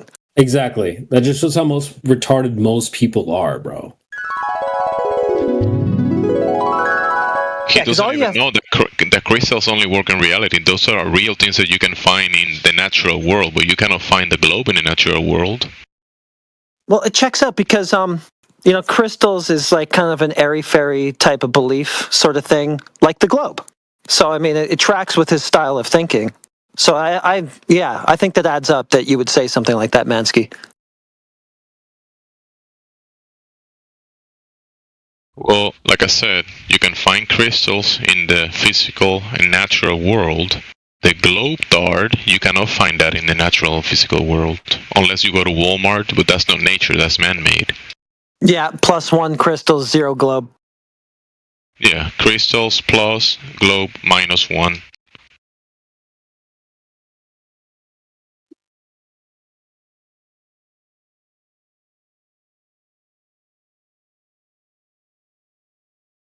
So he was talking about people using crystals. You can find that in reality.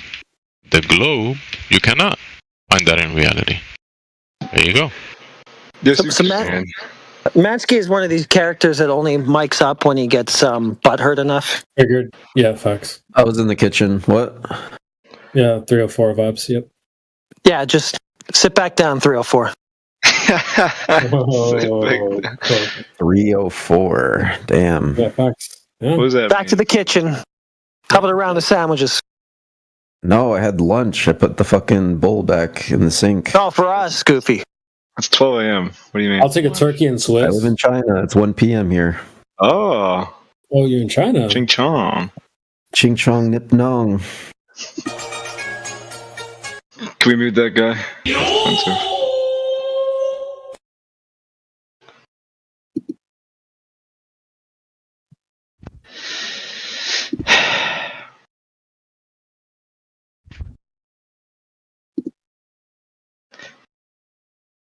Oh, did everyone leave? It's pretty quiet.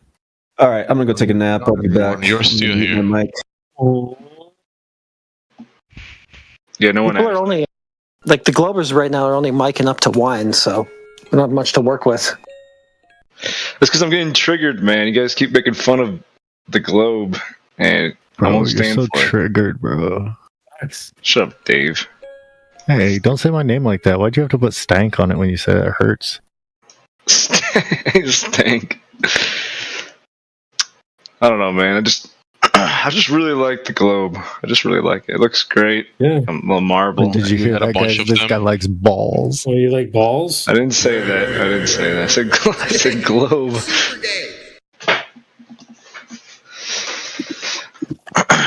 Where do you go normally and buy globes? You get them like in clearance, 50% off?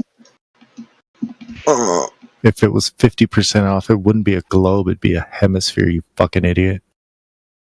What do you mean? The only place in reality that you can find globes is like in a retail store. Maybe Amazon you can buy some. But it's for decoration purposes, not for education. You know that, right? I've never bought one, I don't know. You never bought a globe? No. I bought one. So you... Okay, so two Globers. One has experienced globes in reality, the other one hasn't. But they both believe in the globe dart fantasy. Okay. Hey, I said I don't believe. That nonsense make a lot of nonsense, yeah? I don't believe, I accept.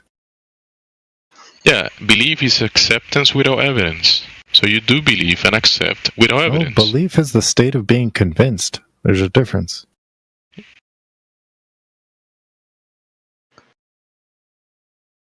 So you're not convinced? No.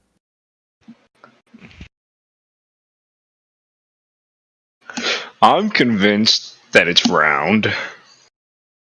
You mean like Your mom's a pizza? ass is round? Got him. All right, Dave. That's enough out of you. Alright, my bad. I'll stop. Round like a coin or something? Is that what you picture? Like a pizza in space? I picture like what the astronauts took a picture of that one time. That's what I imagine. It just checks all the boxes that I have. What box? Doesn't pass the water test, doesn't pass the smell test, it doesn't pass the curvature test. Yeah, because you cannot have gas pressure without a container. It doesn't smell round. You cannot have a gas. Listen, bro, you cannot have gas pressure without a container. So the globe cannot have the gas pressure. So you won't be able to breathe air. You won't be able to smell it. It doesn't pass the smell test. It's very simple. For you to be able to smell anything, you require air pressure.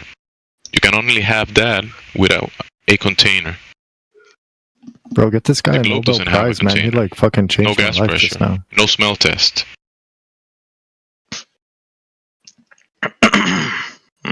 No, and the water test, you cannot have the water within the pressure. You require the pressurized system to have the water. You don't have that in the globe. That's why they paint the blue colors with crayons, and they say, look, this blue color, crayon color, that's water. But you know that's not water. That's in the globe. That will be magical water, fantasy water, blue color, pixels. Not real water that you can drink or does like what regular water does. Physics of water. Wait, I thought that was why they didn't have the fucking... they had different like baking instructions for high altitudes because of the air pressure or something like that. The air pressure changes, no? Yeah, that is air pressure. That requires containment. That's what I'm talking about. The globe will not have the pressure because the gases will be rushing violently out of your lungs, away from the ground, away from you, towards the available medium. Not you being able to breathe air or smelling it. No smell test. Wait, why does it take less to boil if you're higher up in the atmosphere? I don't understand that. Why?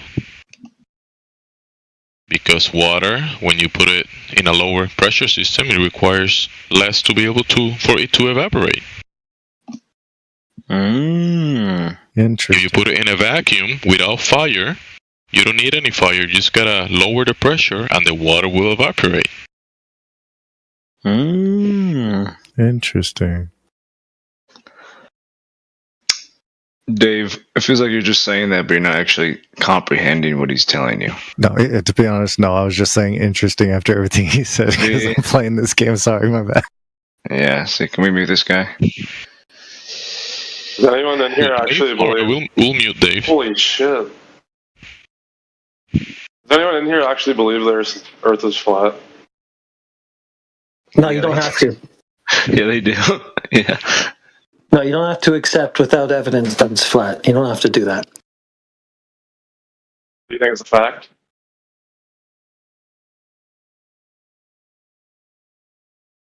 Yeah, like if you had to put your life savings on if it's round or flat, what would you say? Flat and I'll round. put all my life savings that water is flat. Water takes the shape of its container. I was obviously talking about the surface, since flat is a surface description. Duh. Yeah, you idiot. Flow, be water, my friends. I bet everything that water seeks its water level. on a globe. Yeah, you can't. It will evaporate into outer space. But so you guys are forgetting the gravity. The gravity keeps the water on the ball. Forgetting? What is there to forget? There's nothing there to forget. Yeah, it's because you're dismissing the gravity, but gravity is not real. Like, show me an example of a gravity. Like, how do you see it? Gravity? You can't see it, bro. What do you mean, gravity? There's not. Bro, when you say gravity, it's like a parrot saying a word that doesn't know what it means. You're saying gravity, but you're just missing the "pa." Yeah, you're just making noises with your mouth. Like, what does it even mean, man? Seriously, That's very cute. It's adorable. Hey, Heretic, can you try not talking with your diaphragm? You kind of sound like a little bitch. I know it sounds like a troll question. He said you sound like a bitch. This guy just came in pre-triggered. You sound like you talk with your nose, kind of like a little bitch. Damn, you talk with your nose, have a bitch. This guy's really mad. I've heard this guy before. I guess. I don't remember who he is. You have there. I've obviously triggered him. You talk like you need to blow your nose, buddy. His girlfriend is to dominate him, and he's triggered that he hears. His girlfriend. The funniest thing is he actually sounds the way that he's saying the other guy sounds. You sound like the type of guy that checks your phone notifications before you leave the house. I mean, I do that. I think, yeah, doesn't that's everybody? why I said it.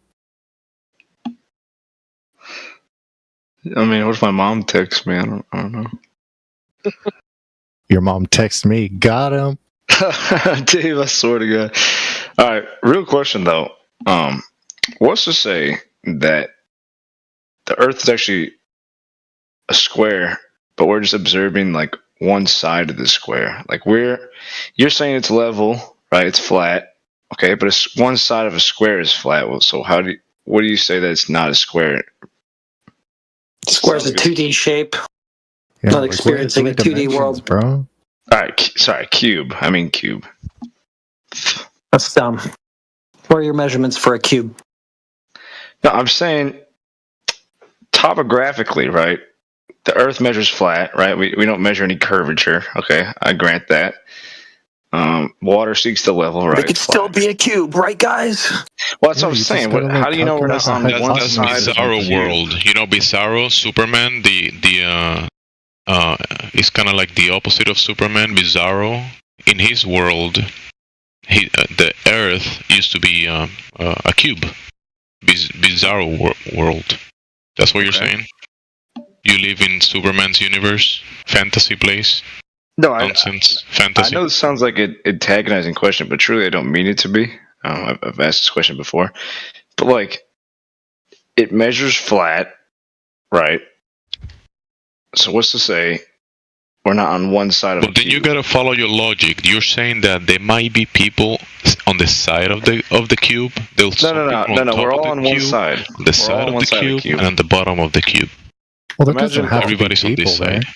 Yeah, but all of Earth is on one side of the cube. The rest of the cube is blank. But it's what's to say it's not there? Just by your logic that the Earth. So we're looking at it. We're looking at it from an outside perspective, like we're outside of reality and we're looking into reality. Like you have God's eye view. Nobody here has that, do you? No. So there you go. Nobody here has that. I don't have it. But it does exist. Show us.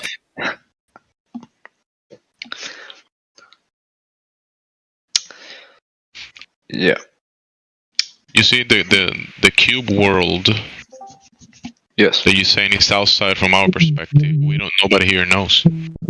Oh boy, you're a funny little fucker. I'll give you that little. Oh, Saucy was able to get on the internet today and say the F word. Wow. Congrats, Saucy. You're able to say something today. Little boy. It took a 180 IQ to do that, mind you. This is a huge breakthrough for Saucy. I don't give a frick. Watch your profanity, bro. His mom is working on the corner. That's why he has freedom to speak now. Oh, damn, Saucy. It's a little harsh there, Gamzy. I'm just saying she's working, and he stayed home, and he's able to speak now. Well, what is she doing on the corner? It sounds like you're insinuating. Waiting for her lift, or waiting for Uber. Bro, every time you see a woman at the corner, doesn't mean she's a prostitute. Maybe she's waiting for an Uber. Come on, dude.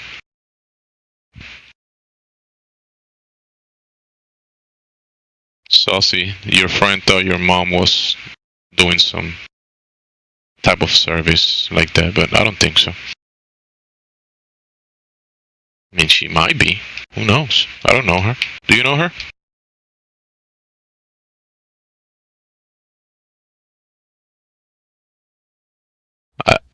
I doubt Saucy even knows her.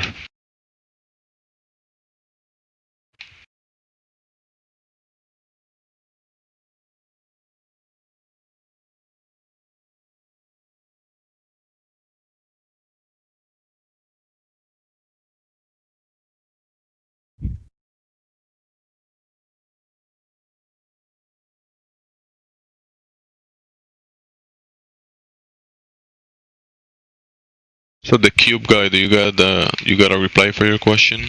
We don't know if he's a cube. Nobody knows. Outside perspective, you're outside of reality, looking from God's point of view. Nobody has that.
You know what's comparable about a vegan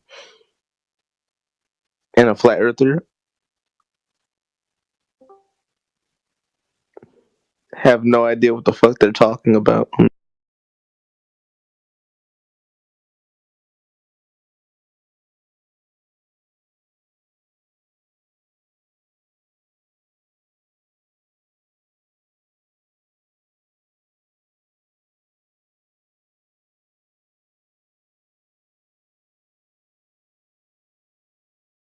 What was that? Was there a question or something?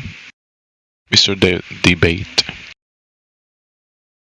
He dropped out anyways.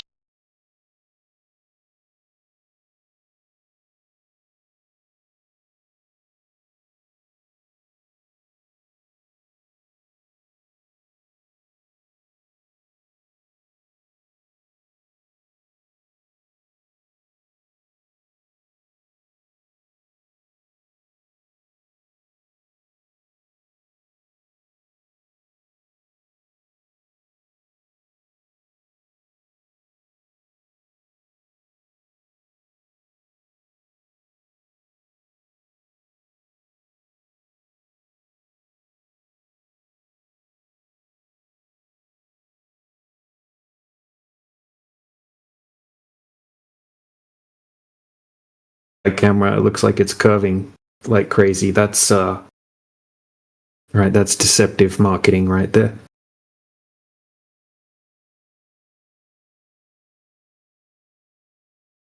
Still pretty cool jump. Pretty impressive. How many kilometers is it? It's 129,000 feet. Whatever that is. I'll check. I don't use the imperial system. It's 40 kilometers. I got it wrong. I thought it was 140. Same shit. Close enough.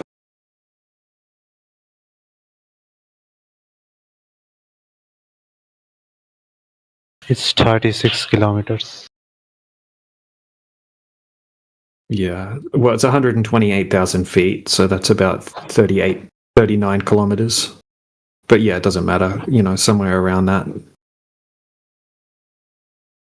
And flat earthers use this evidence that the earth is flat. No. Globe earthers use this as evidence that the earth is a globe, and then we debunk that. But Neil deGrasse Tyson said that you can see the curvature from that. No, he said you can't see the curvature from that high up, and that it's deceptive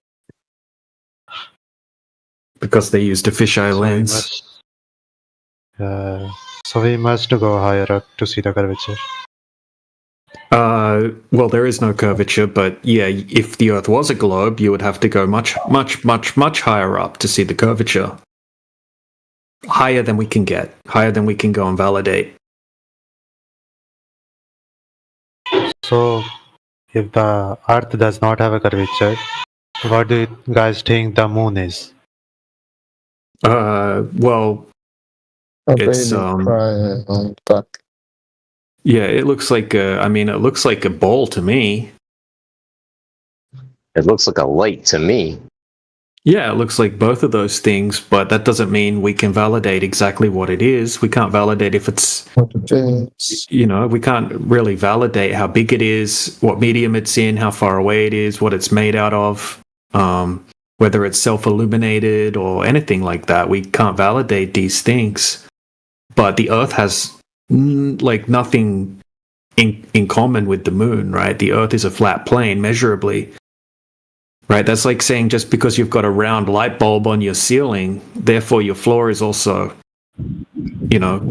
round. It's the Moon is the Moon, the Earth is the Earth. Completely different things. Sup, Killian? That's a really funny line of questioning. That is, if the Earth is flat, then what's the meaning of life? Yeah, Roots, DJ, what's up, guys? And I was actually wondering, maybe this guy thinks that there's land in the sky. Is that it? Yep. Our Indian fellow, do you think that there's land in the sky? Is this what you're exploring with your question? The moon? Yep. Oh, okay. Thank you for answering that. If Yeah, there's no such thing as land in the sky, brother. Sorry about that.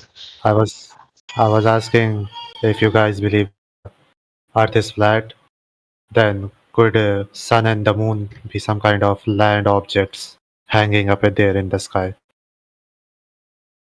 And what would be the physics? That would be impossible. Physically impossible.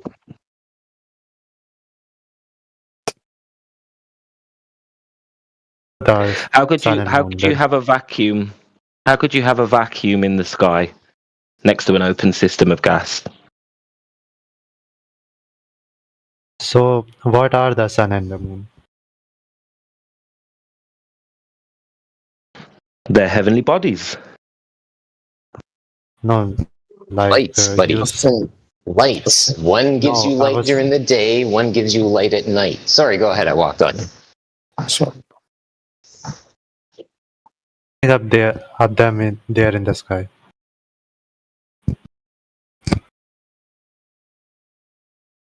We actually don't know what they are. We haven't been there. No one has been there. We can't tell you what they're made of. I see. Why do you expect us to know? Flat Earth is a measurement. If the globe measurement doesn't exist, and we tell you that, how would we know every question about the sky? How does this relate to the sky? Because it involves. Of course, I would expect you guys to know, since the globalists know literally everything about the sky. That if you guys said that the Earth is flat, that you would also know about what the other heavenly bodies are. We could also make up some bullshit about the sky, and then you would have no way to check if it's real or it's bullshit. Right? But we don't want to bullshit you, so we say we don't know, and nobody knows exactly how the sky works. But we know that the Earth is not curving, so whatever's happening in the sky, whatever is happening in the sky is happening above a flat plane, because we have measured the Earth, and it's not a globe. Is one thing that globalists can do to prove their point. You say you just take a boat, put it in, and then take a round trip around the Earth. And if you end up in the same place again, then the Earth is round. Excellent. So I'm going to choose that our fellow in the ship sails due south, and he's to keep going south, pick his boat up, walk across a little patch of land, put his boat back in the water, and then sail right round the other side, and then get back to where he started. You go and find out and see if that's ever been done. That has been done before. Really? Can you please post it in the side chat? You guys heard about it hasn't been done. That's not north to south. Hold on a second. East to west. His name was Magellan. Magellan. Yeah, I'm trying to explain it to you, dude. Right. So we've been researching this for a long time. Okay. So Magellan didn't do a north to south circumnavigation. Nobody has ever done that. Okay. East to west is just a circle. So that works on a globe or it works on a flat surface. East to west is a circle. West to east is a circle. You're going to come back to the same spot if you're on a globe, if you're on a flat plane.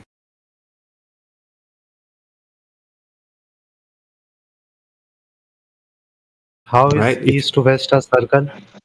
East and west are circles around north. My friend, do you know what cardinal directions are? I know, but he said that east to west are circles. I could not catch that. How is east to west a circle? Let's walk this through quickly. You've got cardinal directions, and then you have absolute directions. So a cardinal direction is in relation to a magnetic north. You would use a compass. So east and west are cardinal directions. That is just you can circumnavigate on a flat plane using cardinal directions in relation to a magnetic attractor in the center. Does that make sense? So east is a circle on a flat plane if you're using cardinal directions. Now, if you're using absolute directions and you head in one direction, you will not be traveling east for very long. Eventually, that compass will start to realign to the magnetic attractor, which happens to be in the north. Yeah, look at text chat to show you a simple example. I'm opening the chat. So if you was to travel in a straight line in an absolute direction, you wouldn't be traveling east or west for very long. Do you understand that? I see.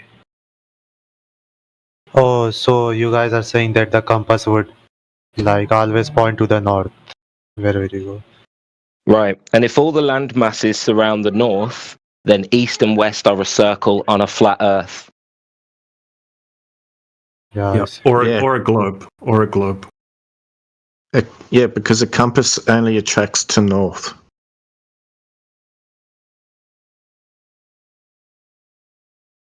Have a look in the side chat. North. Right, so that's planes, right? They're going east on a globe. And then if you scroll 2 posts up, what Shaggy posted, right, that's going west in a circle on the flat surface. Not saying that's the actual flat Earth map right there, right? That's just to show you how it works on a flat surface with a magnet in the center.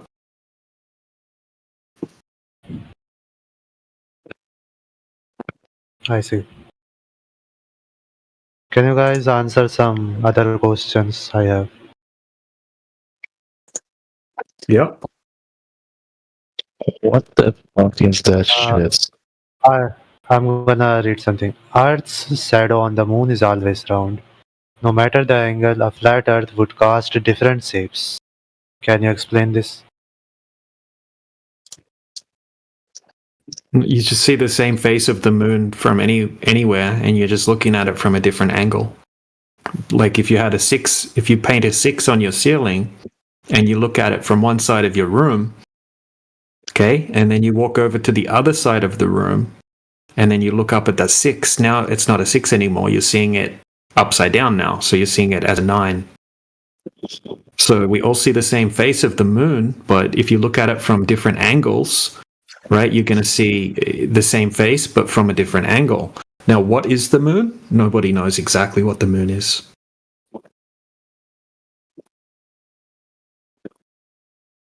Okay, next question. As ships sail away, their hulls vanish before their mast, a clear sign of curvature. Can you explain this? Yeah, that only Google. Sorry. Oh, that's fine. Let him. We can quickly go through his little list here. I'm actually on Copilot. Yeah, that's fine. So only if there's waves, like ocean swells, and only if sometimes there's miraging effects. Most often, you can zoom back in on a ship and bring it back. Right, you'll be able to see the ship again, and that's because usually they just disappear due to the angular size becoming too small for the human eye to resolve. Okay, so if we don't have miraging effects and we don't have waves, we can zoom in and see the ship again. Eventually, you're not going to be able to see it anymore because the air is not perfectly transparent over distance. Okay, so here's an example in the side chat of a giant ship. And you'll see that when he's zoomed out with the camera, you can't see it at all. When he zooms in, you can see the whole ship. Okay, because on this day, we don't have any miraging effects and we don't have any waves. If there were waves present, the bottom of the ship would look like it's missing. or if there was a specific type of miraging effect taking place, it could look like the ship is displaced downwards and sinking. Bro, this is just fucking phenomenon. What are you fucking talking about? The sea acts like the glass, buddy, it's just reflecting. It's just what's reflecting, bro. Someone's getting a sock in their mouth. Okay, if there's a heat in the air, it reflects the ship. Hey, buddy, you gotta go wash your mouth out with soap now. That's what you gotta do. He's triggered. He came back though. He's back. He's back. Yeah. He's got big old sock in your mouth. Glad I got to do that. Go ahead, brothers. Yeah. So anyway, continue. That guy just wanted to derail the conversation. Don't worry about him. Okay. So yeah, you can see the ship here. We can zoom back in and we can see the ship. Okay. If the Earth were a globe. So you just need a really powerful telescope ship on Earth. Yeah, if you have a really powerful camera like this one, you can zoom the ship back into view again, but you don't need a very powerful camera. You can use binoculars or something like that. Can you explain why the ship disappears? It didn't. Again? Well, it only disappears. Oh. Well, can I answer that one? Yeah. Thanks, man. Sure. It's called Rayleigh's criterion. Can I spell it for you? I love Rayleigh's criterion. It's the coolest thing ever. RAYLEIGH''S. Another word, criterion. CRITERION. Also known as angular resolution. This is why y'all think boats disappear over an edge. Ha! Well, don't forget as well, atmospheric refraction can give the appearance of bottom-up disappearance. So it depends on what observation he's talking about. But yeah, Killian's exactly right. That's what would naturally happen.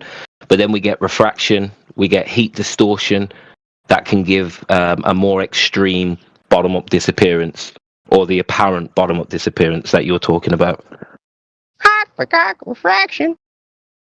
Yeah, most often. What is Rayleigh's criterion? Did you look it up? Because I don't have to explain to you if you look it up. You were looking at Copilot. Why don't you ask Copilot about Rayleigh's criterion? Because that's the thing. You can even appeal to the wikis if you want to. Go to Wikipedia. You can go to Google. But I would strongly suggest that you actually look it up. Read the words on the screen so you can take it on for yourself versus appealing to us to try to explain it to you. What? What'd you say? What? I'm not making fun of you. I'm trying to align with you, brother. Sorry? Resolved by an optical that the 2-point sources are just resolvable when the center of Airy pattern of one source. I don't understand a single word, whatever this is. So the idea is that if you're standing on a shoreline, okay, let's just say you're on the actual sand itself of that shore, of a beach. You're with me so far? Yep. Okay. We're going to assume that that observer is looking out at the horizon. He's approximately 6 feet height. Now that is 6 feet in height. Now that boat that he's looking at is sailing away from him, right? And we know that that boat is closer to the ground than it is to the sky. You agree with this? Yes. Right, because the boat is mounted to the ground because it's sailing along the water. So as the boat goes along the water, the bottom of that boat will become obstructed first before the top of the boat, because the perceiver, the person who is viewing the boat, is closer to the ground than they are to the sky. Do you understand that? Yes. That is angular resolution, Rayleigh's criterion in a nutshell. Thank you. Yeah, well said, Killian. So what's actually happening at that moment is that you get a vanishing point. You get a point where everything is merging into one. Well, it appears to merge into one due to the depth perception that we have. So at that limit, the light itself, the actual image, is compressing and diffracting into the vanishing point. That's just a natural... what would naturally happen with depth perception, like train tracks going into the distance, will always converge into a point. So you get a diffraction line and you get a compression into that point. And I posted a GIF in the side chat on that. You can look at it and see that's angular resolution working right in front of you. Except this person is using, obviously, a viewing device like, who would anticipate probably a digital camera. But at the end of the day, they're standing on a shoreline and they're able to bring a boat back into their perspective. Interesting, isn't it? Because based on the spheroid claim, that boat, when it sailed away from the perceiver, would have gone over an edge. So how is it that we're able to bring it back into perspective simply by reducing the focal length of our image or the thing we're looking at?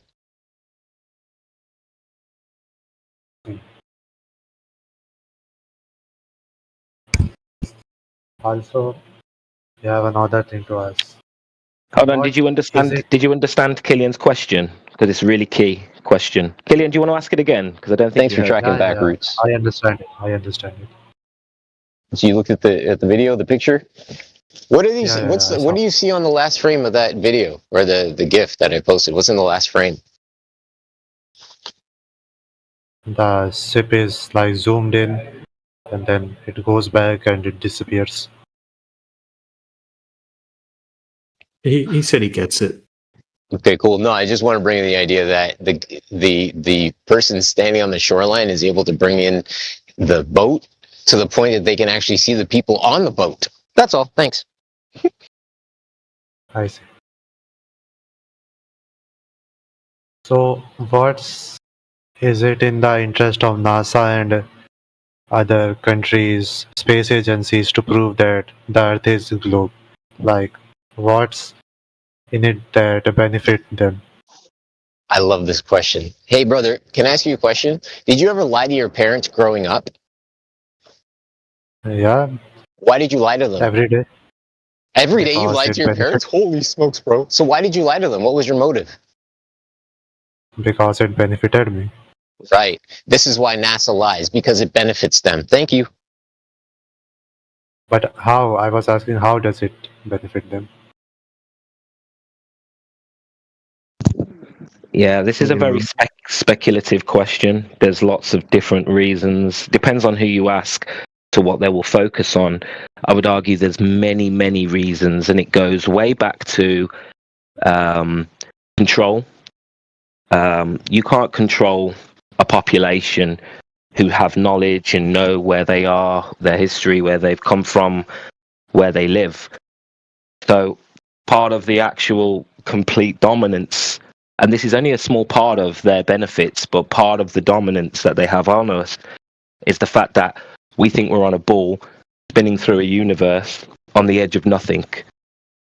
The amount of ignorance that comes from that and the amount of bullshit that you can feed people off the back of that is remarkable. And that's just a small part of it. And why do the other space agencies agree with them? Like, we have space agencies of Russia, China, India, Japan.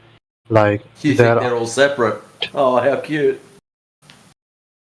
Yeah, it's really complicated. There's been a unification of the world since the World Wars. I would suggest you look into World War I, World War II. There's a lot of alternative information about what happened, the reasons for it happening, but there was a unification, especially after World War II, where if you're not on the same page as the New World was, which was the globe, which was introduced to schools, One World organizations, then you got invaded. Yeah, and the Middle East has been the most recent victim of this. There was a lot of leaders who wasn't aligned, so they were invaded. But these, like Matrix said, these countries have agreed on this principle because they have a model. They have a model, and that's enough to convince their population. But that model is only built on the sky. And the lack of understanding of perspective and optics has allowed even the smartest people to accept relativity. Relativistically, you could argue that the Earth is a globe by observing the stars. But if you understand fully optics and perspective, you can also understand that the reason for bottom-up disappearance, the reason why things drop on the horizon,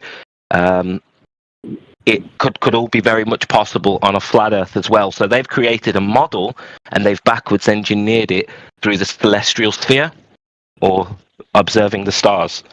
So they had something convincing enough, and then they were obviously at threat. If you go against the status quo or the New World Order, it won't work out well for you or your country.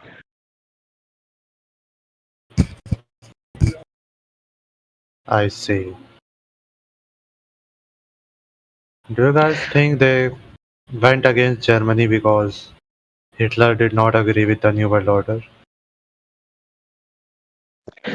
I mean, that's a big topic. I'm not trying to start a history topic here, but yeah, look, there was misalignment with Hitler and the New World Order. He was against the New World Order in that sense, so you could say that. But I don't want to spark a conversation onto that. That can be very emotional and drawn out if we get into that too much. But my main point is that the globe doesn't have any real evidence. The only evidence it has is they've built a model off the celestial sphere, and you can, if you invoke relativity, you can then look at the stars and the sky and say, even though we have no evidence for the ball, this is some of the signs that we could be living on a ball by looking at the celestial sphere, taking observation of stars, the way that the heavenly bodies are moving, and say, well, if we lived on a ball, this is what we would expect to see. But it's a backwards engineering because we already saw this, and every civilization was a flat Earth civilization before they created the model. And if you go back into history, you'll see every single civilization before this New World Order was a flat Earth civilization, and they understood the stars and how they worked on a flat Earth. And not every civilization understood it as much as others, but there was a complete unification that the world was flat. But until this modern New World Order, basically, which we're still kind of going through now. I see.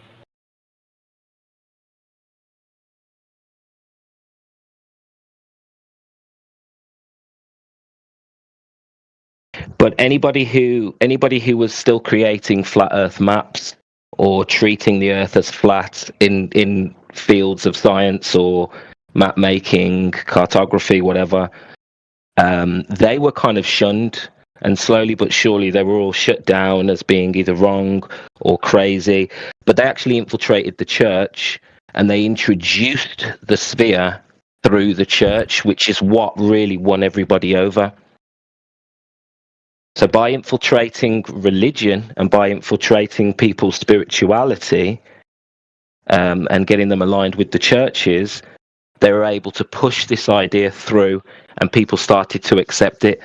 But it was a ridiculous notion when it was created, and it took hundreds of years for them to get it into the church. So this was a debate going on, and then once it was accepted in the church, it was then part of the Reformations. Anybody who didn't believe in the ball, anybody who was still teaching flat Earth, were rounded up and got rid of. Anybody who wasn't a Christian rounded up and got rid of.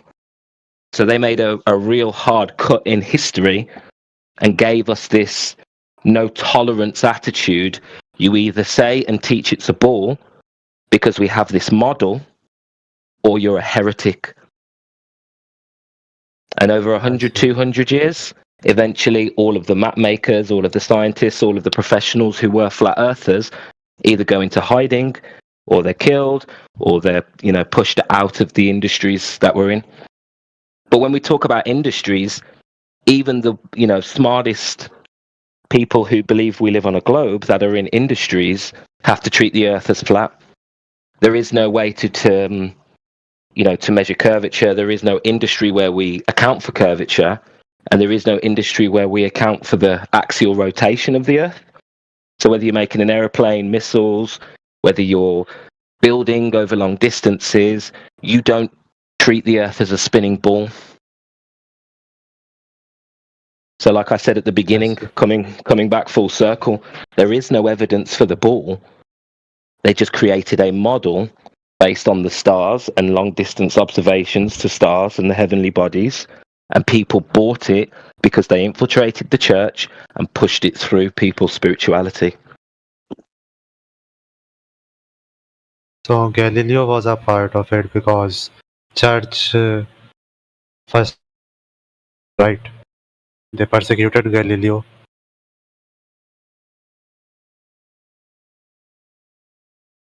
I'm sorry, bro, I didn't catch that.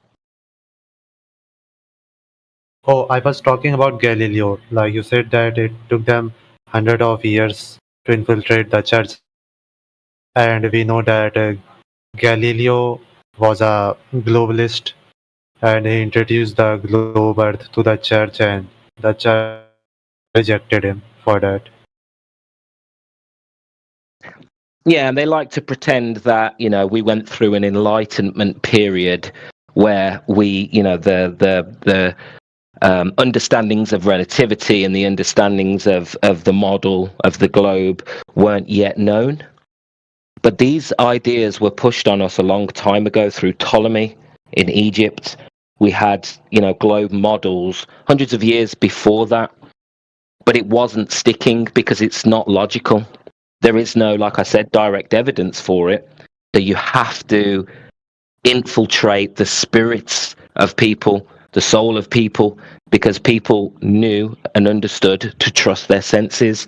But what they did with relativity, slowly but surely, is they moved people away from logic, reasoning, discernment, and using your senses, and took you into a place of relativity where they say things can be bigger than our senses or any instruments could detect on the Earth.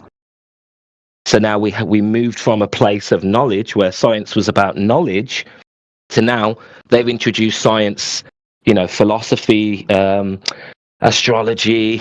I mean, I've even heard people say astronomy is science, politics can be science. They've watered down science from knowledge to a belief system, and they've had to do that. And the reason why they're bringing in more subjects into science is because they want to move away from direct knowledge and experience being science, because there is no direct knowledge or experience when it comes to the Earth being a ball. Did you get that make sense to you? I know I'm being a bit drawn out here, and I probably don't need to go into all this, but I hope you're following. So what I can get from this is that this new world order has existed for like a really long period of time, and they have been trying since ancient time to take control, right? And only recently, after the World War II, have they been able to completely get over us. Correct. And they'll tell you stories that we've known it's a ball for thousands of years, but in reality, they only made it mandatory in schools in the 1940s, just after towards the end of World War II. Yeah, they've had to do this very slowly because, I mean, even in the Greek days, they tried to take over other countries and realized if you don't take out the church, you can't really win the hearts and souls of people. Yeah, I understand that.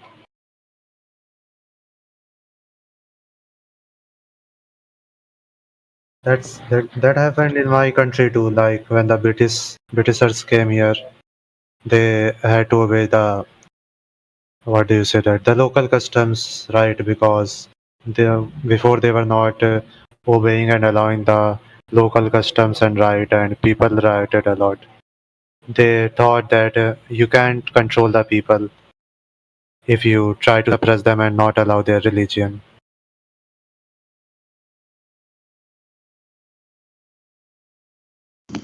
Right, exactly. And this is something that was understood from the Greek days. When Alexander the Great tried to take over Egypt, he struggled. So they had to, they had to create new deities, new characters in order to then become influential. because people can't be ruled by force. So they figured out how to convince us. I see. So now when for the people discussion. last point. I'm going right now. Yeah, just the last point then. Now people don't look for evidence anymore. They want a convincing story. That's like a model. And when you're questioning science, ask yourself, do we have evidence or do we just have a model? Because that's the trick. They're getting us with these convincing. A model is a convincing story. You know, correlating one observation or one thing that is true and then elaborating and building lies upon it. And that's how you can build a model. A model is not reality. So you've got to ask yourself, what science is there behind the globe? And there is none. But yeah, thanks for listening. And I do apologize for dragging that out to the other flat earthers. Thanks for the discussion. I'm going to work. So see you later.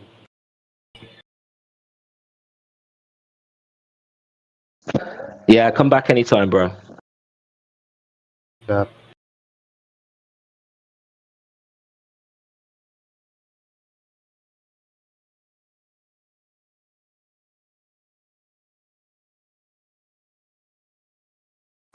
It seems we've had a few genuine ones tonight. It's quite odd. Good to hear, but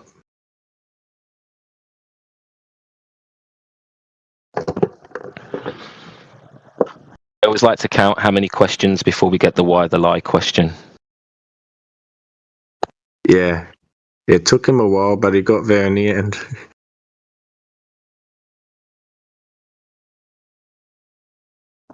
There's a good video from Eric Dubay called The History of Flat Earth. And I think that's such a brilliant video. And I know it's not geometry when it comes to the question of the Earth, but it helps so many people if you give them a little bit of history of the globe to put it in perspective.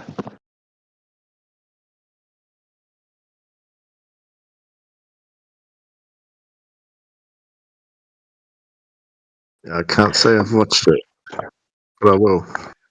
It's a rare one, dude. Yeah, not many people have seen it. For some reason, it doesn't come up first on his page, and it can be quite hard to find. But yeah, it's good for those people that aren't like, you know, listening to the measurements, listening to the facts, and keep asking why the lie.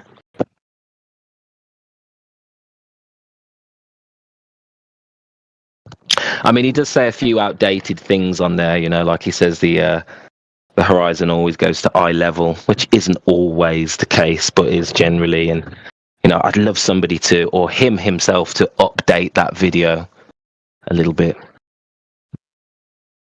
As DJ said, there's a lot of flat earth, golden flat earth videos that just need a little updating.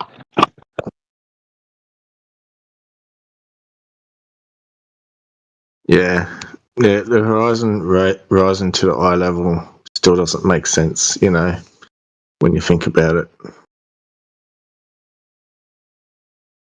It's still going to slowly. It should be stated, horizon rises with eye level. Doesn't rise to eye level, but it will rise with your eye level, just not as quickly. Yeah, okay. As a general rule, yeah.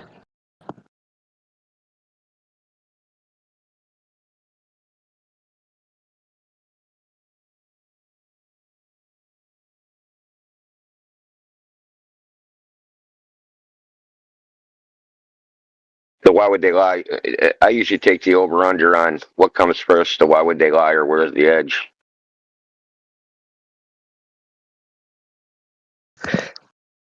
I feel like that's when they're going the other way. When they're the edge thing is like, yeah. It's so funny, like, especially that idea that there'd be an edge of the earth. They attribute it to like ancient people were afraid to sail because of that, and it's just no record anybody ever thought that.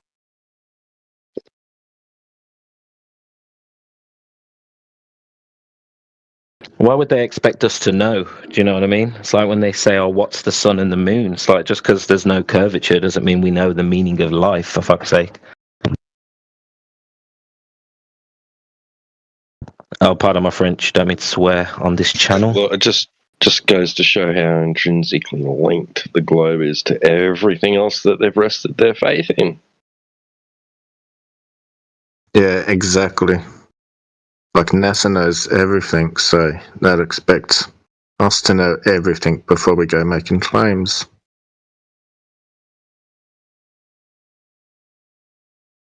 Yeah, because like everything they thought that they were looking at, which they weren't experiencing, but everything that they interpreted what they had experienced as being is thrown into question if there's no curve. Everything, bro.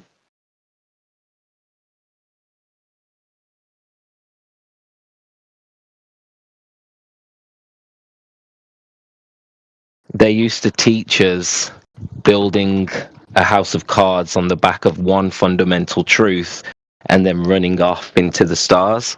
So when we don't do that, it's unusual to them. You know what I mean?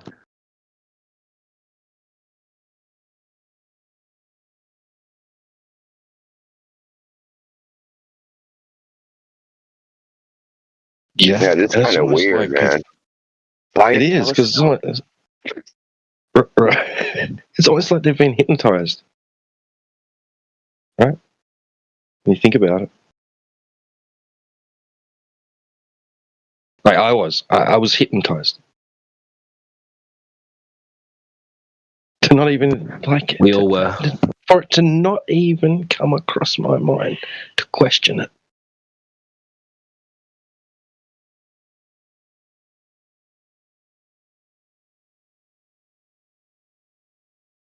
Of my own volition, I feel humbled that I had to be reminded, and yeah. Yeah, not wrong, man. Not wrong. Makes you feel pretty stupid. You shouldn't, because they didn't get you as a grown man. They got you as a child. Right. They reeled you in when you were young. Come on, T-Dub. You saw the rocket ship on Play School. Yeah. I remember that shit too. Now it sinks in properly, doesn't it? Think about all the shit that we've seen as kids. Mr. Squiggle, Play School.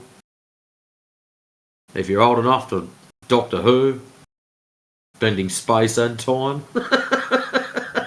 Right, yeah. The Jetsons. Just all Yeah. Well, I've talked about this before. We have in America we have what's called public broadcasting, which is I don't know how it's funded now, but it used to be funded by the government. So we had like 3 commercial channels, but public broadcasting was funded by the government, and they have kid shows like Sesame Street and Zoom and things like that. Even but I noticed probably back in 2018, all the kid shows had some space themed background to it. So there was a show called Rabbids Invasion. So it's just like a group of rabbits, they interact with humans and they'd get into trouble and hijinks and all that. But they weren't regular rabbits, they were space rabbits. They came from space. Right? They couldn't be just Earth rabbits. They had to be space rabbits. And then there's another one that was called Ready, Jet, Go. So it's teenagers. Of course, one of the teenagers, it's got to be an alien that looks like a human. You got Curious George. He's freaking hanging out in space. Right? They've integrated it even into children's cartoons. But it's not even relevant to the cartoon itself. So it's not about space, but they insert space as some plot element.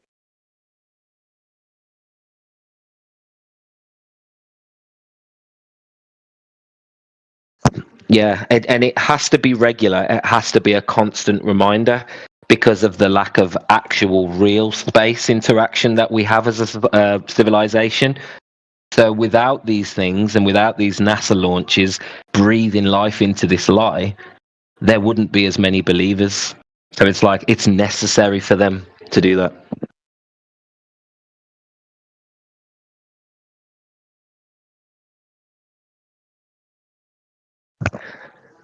NASA being the root word of nasal, breathing life into this lie. That's its only purpose in my book.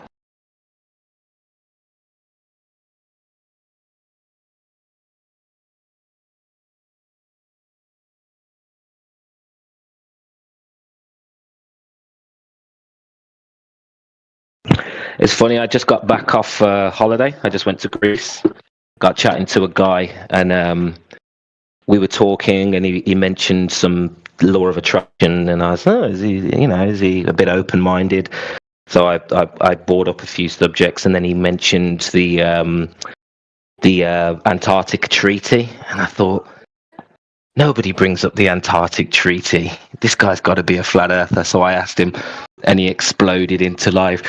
Dude, I'm a massive flat earther. This, that, the other. His wife, his son, they were all flat earthers. We were sitting talking for hours, man. It was awesome. That's freaking cool as shit, man. Wow. So yeah, I'm going to keep in touch with him.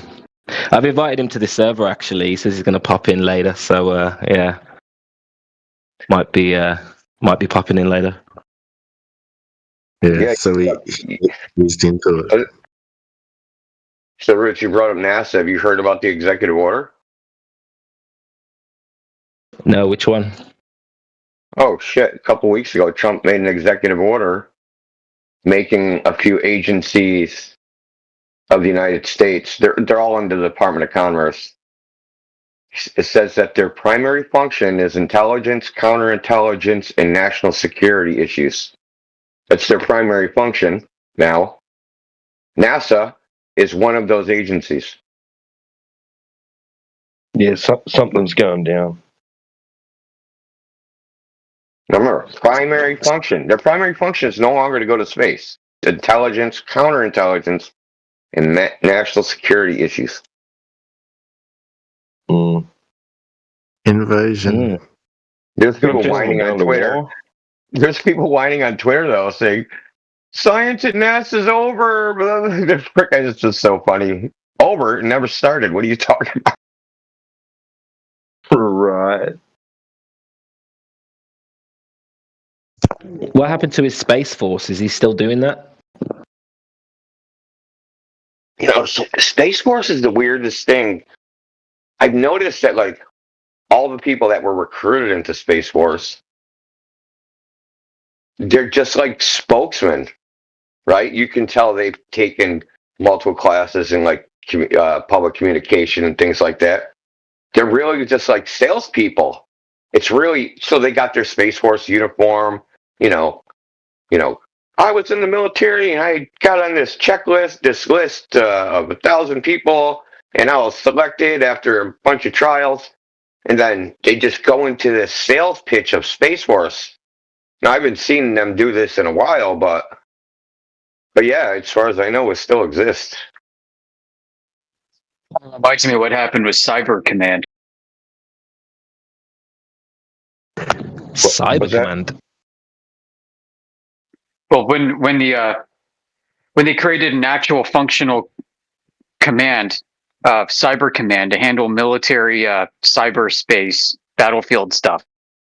Meanwhile, this had always been going on under each of the components. It was being handled by the Fort Meade crowd and so on. Like, all of that stuff is there. They basically just put a new sign up and kept all the same people and gave them different, like, unit designations. And then a lot of people became spokesmen for how, cyber security is the #1 issue.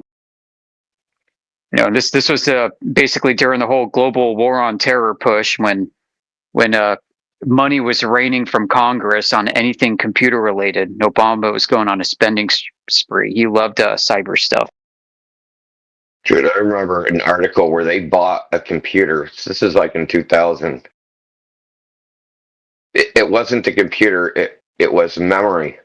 So it's basically, it was a giant thing like 10 times the size of a refrigerator with nothing but memory in it, so they could just crunch data that they were siphoning off the internet. So like it basically what they would do is load the entire database of whatever they've collected into memory, and because it's solid state memory, they can actually go through the database faster. It costs some ridiculous sum of money. It was like nearly $1 billion. Imagine what they could do with rainbow tables. Yeah, I was like, I want it. Can I get one of those? That's nuts, dude. Did I ever tell you? You know how there were all the main hubs. You know how they were sifted, basically split the internet, and they were making basically a copy of the internet. They're copying all the internet traffic. Right. So I know how they did that in Boston because, so on Bent Street, that's the name of the street, they have, it used to be Level 3 Communications, and they got bought out by Cogent, but it's the major fiber hub for the entire Northeast, right? So all the fiber goes through it. 3 giant freaking buildings, formerly owned by AT&T, Bell Telephone and New England Telephone. Anyway, how they split that is, across from the police station, there's a little parking lot. They put like a couple mobile homes and just split the fiber directly and just dump it into a data center contained in these mobile homes that are in a parking lot.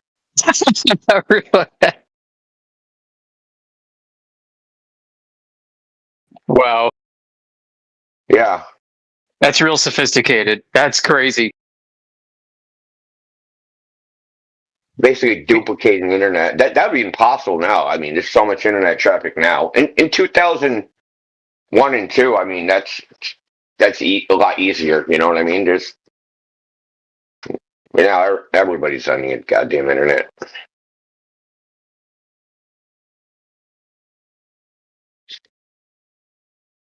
Yeah, I wish I could comment on some of this. Oh, I'm sure there's things. I mean, don't comment because we don't want you to get the brain eraser.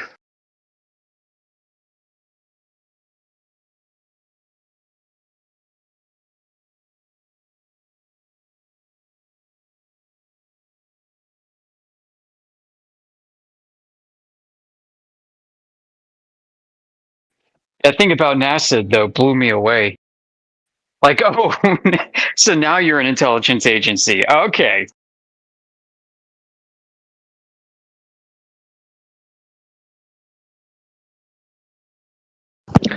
They got to keep it hidden in plain sight, right? It's true. Like, it's almost like, hey, the public forgot that we hid this in plain sight initially when we stood this up 70 years ago. Let's remind them. We need this for karmic balance. Yeah. I mean, in plain sight, as in every single person is a member of the military, from test pilots to, colonels and generals and all that stuff. I guess there were some scientists, right? Yeah, like you have to, if you're going to be involved in anything technical, obviously, you need to have a master's degree in something like STEM related. Oh, Yoder, I was also not impressed with Josh. Yeah. He who reminded me of? He reminded me of Daza. Yeah. Daza talks about GPS, blah blah blah. But I actually called him out on this, like, Daza, are you like a salesperson? Do you like work in sales for GPS technology?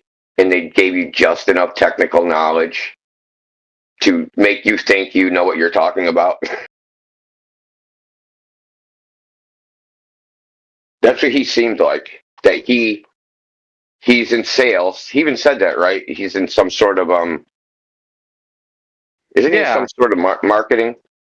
Yeah, I think he does business development. So he's, basically hunting for opportunities to bid on and proposal writing, creating coalitions of bidders to team up on these things and walk them through the Shipley proposal process. Yeah, I mean, so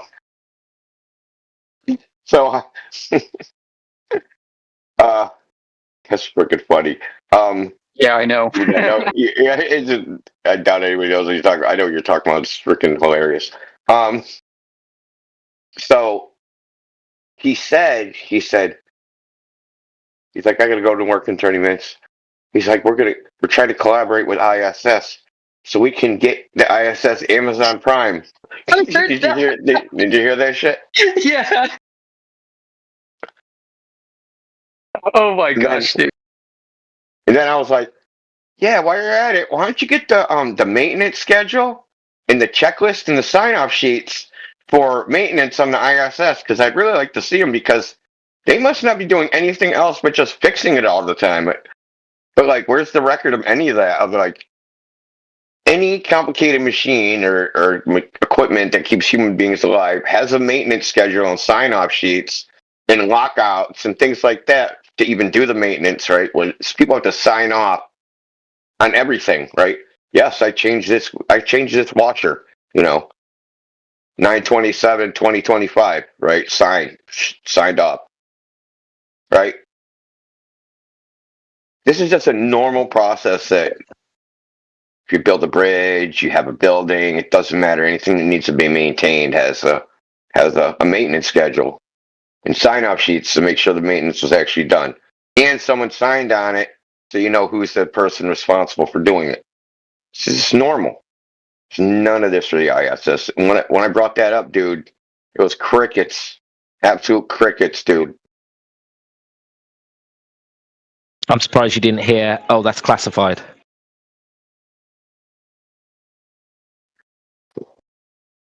Yeah, it seems like he would hide behind that. He didn't in that instance, but, I've had people hide behind the classified shit before.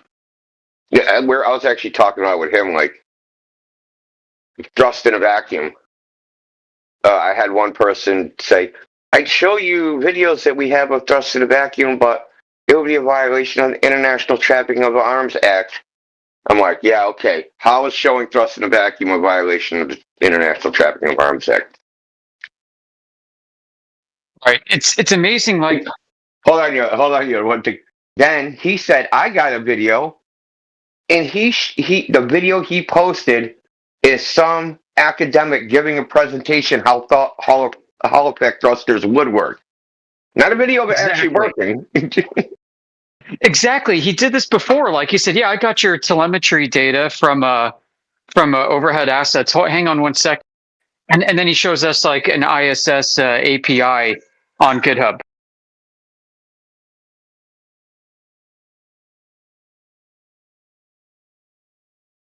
Yeah, that's like saying blatantly obvious is that any issue that they bring up, right? They say this, that, and the other thing. No matter what it is, going on freaking 10 years now, whenever you look into it further and go into the weeds on it, it's never working the way they think it does. Never. Like, how can this keep happening over and over again? So many issues, because this topic, it's like an octopus. It's got its freaking tentacles everywhere. And they'll bring up one tentacle or some other tentacle, and you go, okay, fine. And you look at it and you're like, this doesn't support what you're saying. How can that happen every time? Every single time? Anyway, sorry, I'm ranting. Right, I gotta go on mute for about 15 minutes. I'll be back.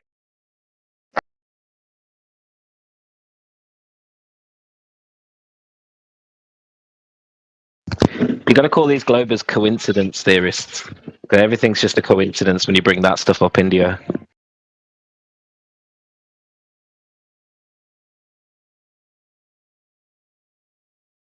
Yeah, they're like, here's the evidence of my thing. Then you look at it, oh, it's a model of how it would work. You know what I mean? Like they'll give you some paper And then you read the paper, and the paper it has no experiments in it. It's just them doing a theoretical model with no data, right? Completely hypothetical.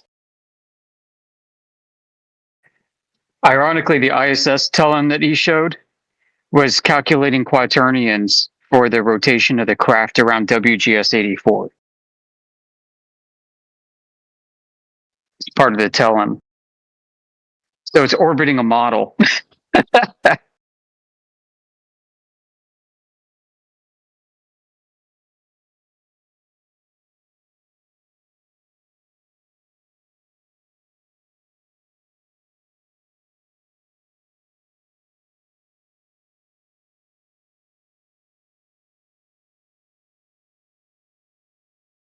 Said they find Plum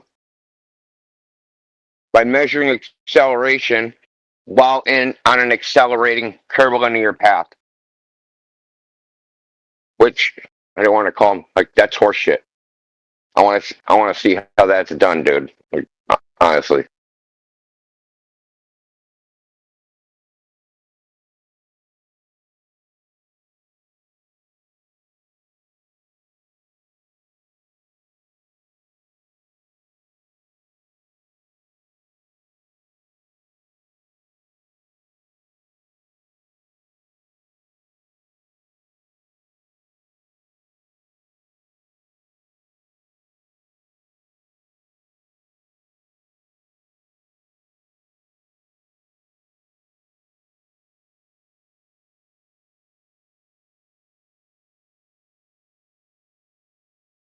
Hold on. It even makes less sense. They're like floating around. If you took an accelerometer and attached it to the ISS, aren't they in free fall? You wouldn't measure an acceleration. Can't believe I didn't catch that.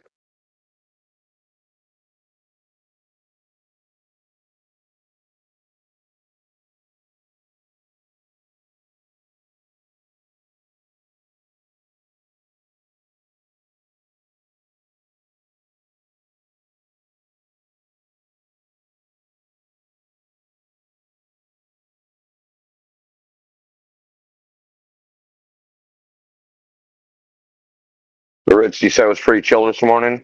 People asking normal questions or being normal.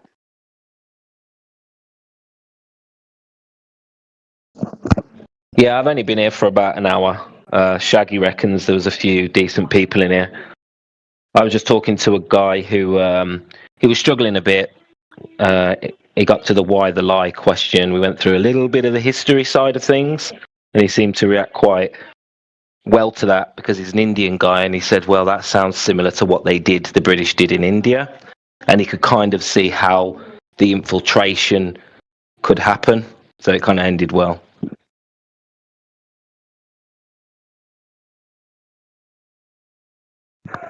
But apparently we've had a few good combos in here this morning. Yeah. Kill the knowledge keepers first. That's what they do. You gotta do. You gotta erase their past. How else are you gonna rule over them unless you erase their history? There was no British invasion. You were always British.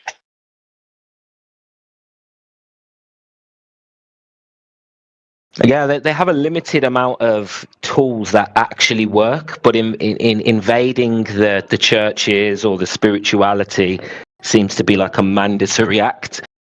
So I know if you touch on that with the why the lie question, I find it always kind of goes down well. So there's a book. It's on what's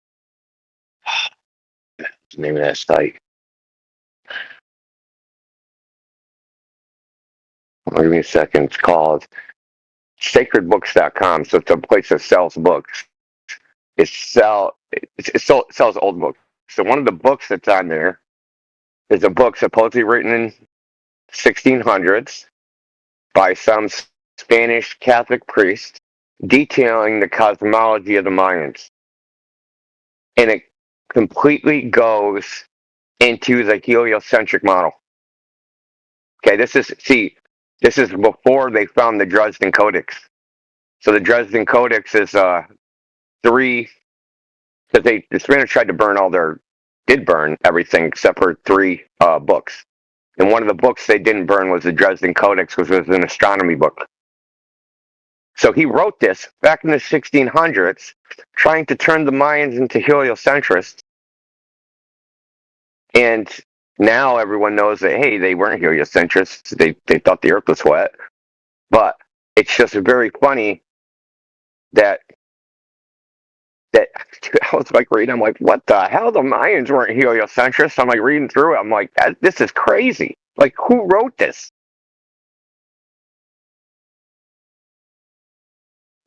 What was the angle they took to try and introduce it? Because clearly, they didn't use Christianity. No, they were just acting like that was their belief the entire time. They didn't know in the 1600s that the Mayans weren't heliocentrists, right? So some random Spanish frickin' priest doesn't know. You know what I mean? He got frickin' thrown onto a frickin' boat and dragged across the Atlantic. You know, and like, right. He's just trying to write a book about the Mayans and kind of like changing their history, but he inserted the heliocentric model into their cosmology because that's what he knew, right? Because there wasn't perfect language translation, you know what I mean, and all that stuff. So he just like filled in the blanks and filled in a heliocentric model. You make it sound so innocent. Yeah, I mean, it could have been. Who knows? It doesn't even matter, but the very fact that they even did it is bad enough. Hey, maybe that's why they disappeared. Maybe they did try. Because you know me, I question the timeline. Maybe the Mayans were around later than we're being told, and maybe they were erased from the history books as a sense, but because of the architecture, they're still around now, dude. Erased. They're still around now. Yeah, but that's what I mean. Now. Like, there's communities in Mexico where they still exist. Dude, my name. Check out my name, Indio. That's what the Mexicans call Mayans in southern Mexico. It's like a pejorative. It's like the N-word, right? It's not meant to be nice, which is why I have it. Because they used to call me this. I used to work with a bunch of Mexicans, and they used to call me Indio. Because they didn't like me. Anyway, the point is they didn't like me because the girls liked me. I'll just cut to the reason. The girls called me Hercules. Let's put it that way. The girls called me Hercules. The guys called me Indio. But they're all, like I said, it's like the N-word. Well, clearly they didn't disappear. Yeah, that's what I was saying. Like, maybe they tried to erase them, or at least make it seem like they disappeared, but they still had to include them in the history books because there was just so much still there, the architecture, the people. Oh, yeah. Yeah, where are you going to put that building? I mean, it would have been, even to rip one, that's the crazy thing about building those. Imagine that they tried to erase the history and rip them down. How hard that would be. Right, exactly. I mean, would we know what the Olmecs were if it wasn't for those big-ass statues? You know what I mean? How many other civilizations have been completely removed from history because of the lack of architecture? And honestly, that's what I think the world wars are about. I think the world wars were about removing a lot of this architecture.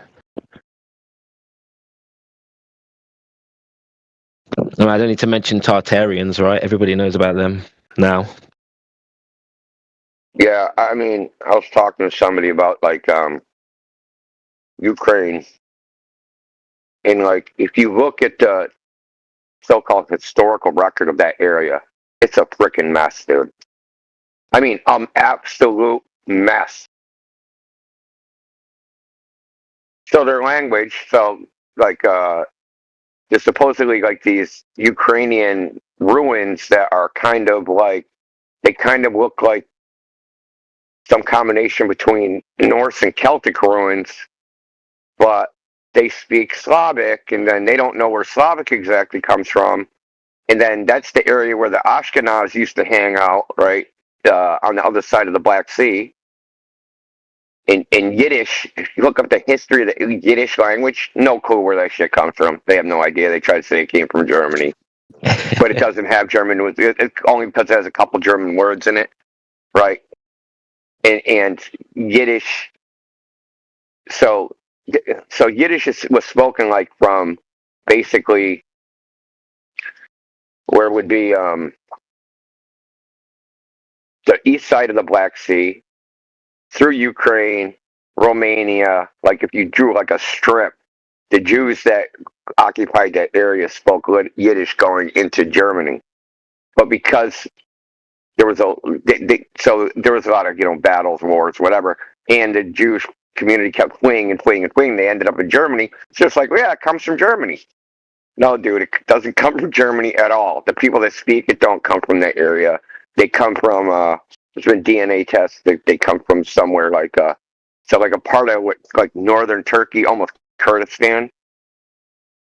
So but the thing is, the whole history of that area, they didn't have like formalized writing. This is the official thing.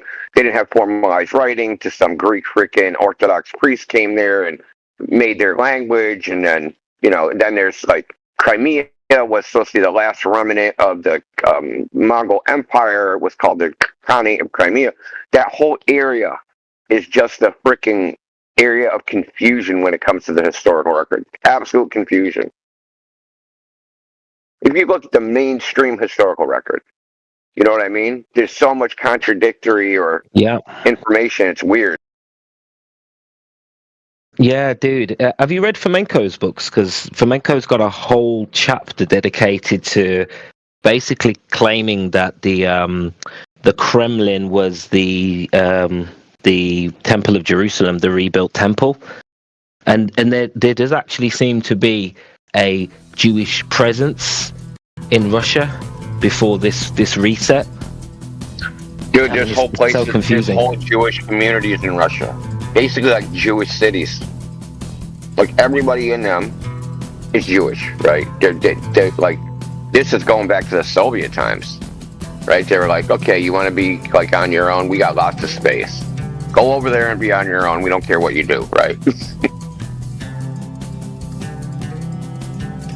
Moscow is considered the third Rome by the Eastern Church, and it's because of the fall of Constantinople. At that point, a bunch of scholars and a lot of the elders and royalty fled north. A lot of them went west, and they called that the Renaissance. A lot of them went north first into Kiev and then into Moscow. But the Eastern Church considers itself the true Israel, so I wouldn't be surprised.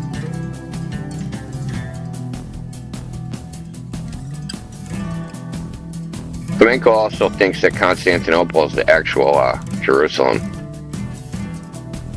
Yep. Because of the medieval paintings showing well, I mean, I have to admit, it does look like the Bosphorus Strait, like for real. Yeah. And I've also heard from other, I think it's David Ewing Jr. said that Jerusalem, I mean, there's so much crap along with this, man. It's like, this is like the craziest freaking rabbit hole. That Jerusalem itself just means city of peace, and a lot of places were referred to as Jerusalem. Right? Just because they'd be written about by people who aren't from there, and they would know of the city, but they really wouldn't know the name, and they would just say, we're going to Jerusalem. And that was just like a generic name that people threw on cities. That it didn't mean a specific place. And then you had the whole problem of these ancient texts. They just all run together. They don't have spaces. They don't have vowels. There was no uniform dictionary where the words were all the same. Sometimes these texts change. So they change languages in the middle of them. They change authors in the middle of them. It was like,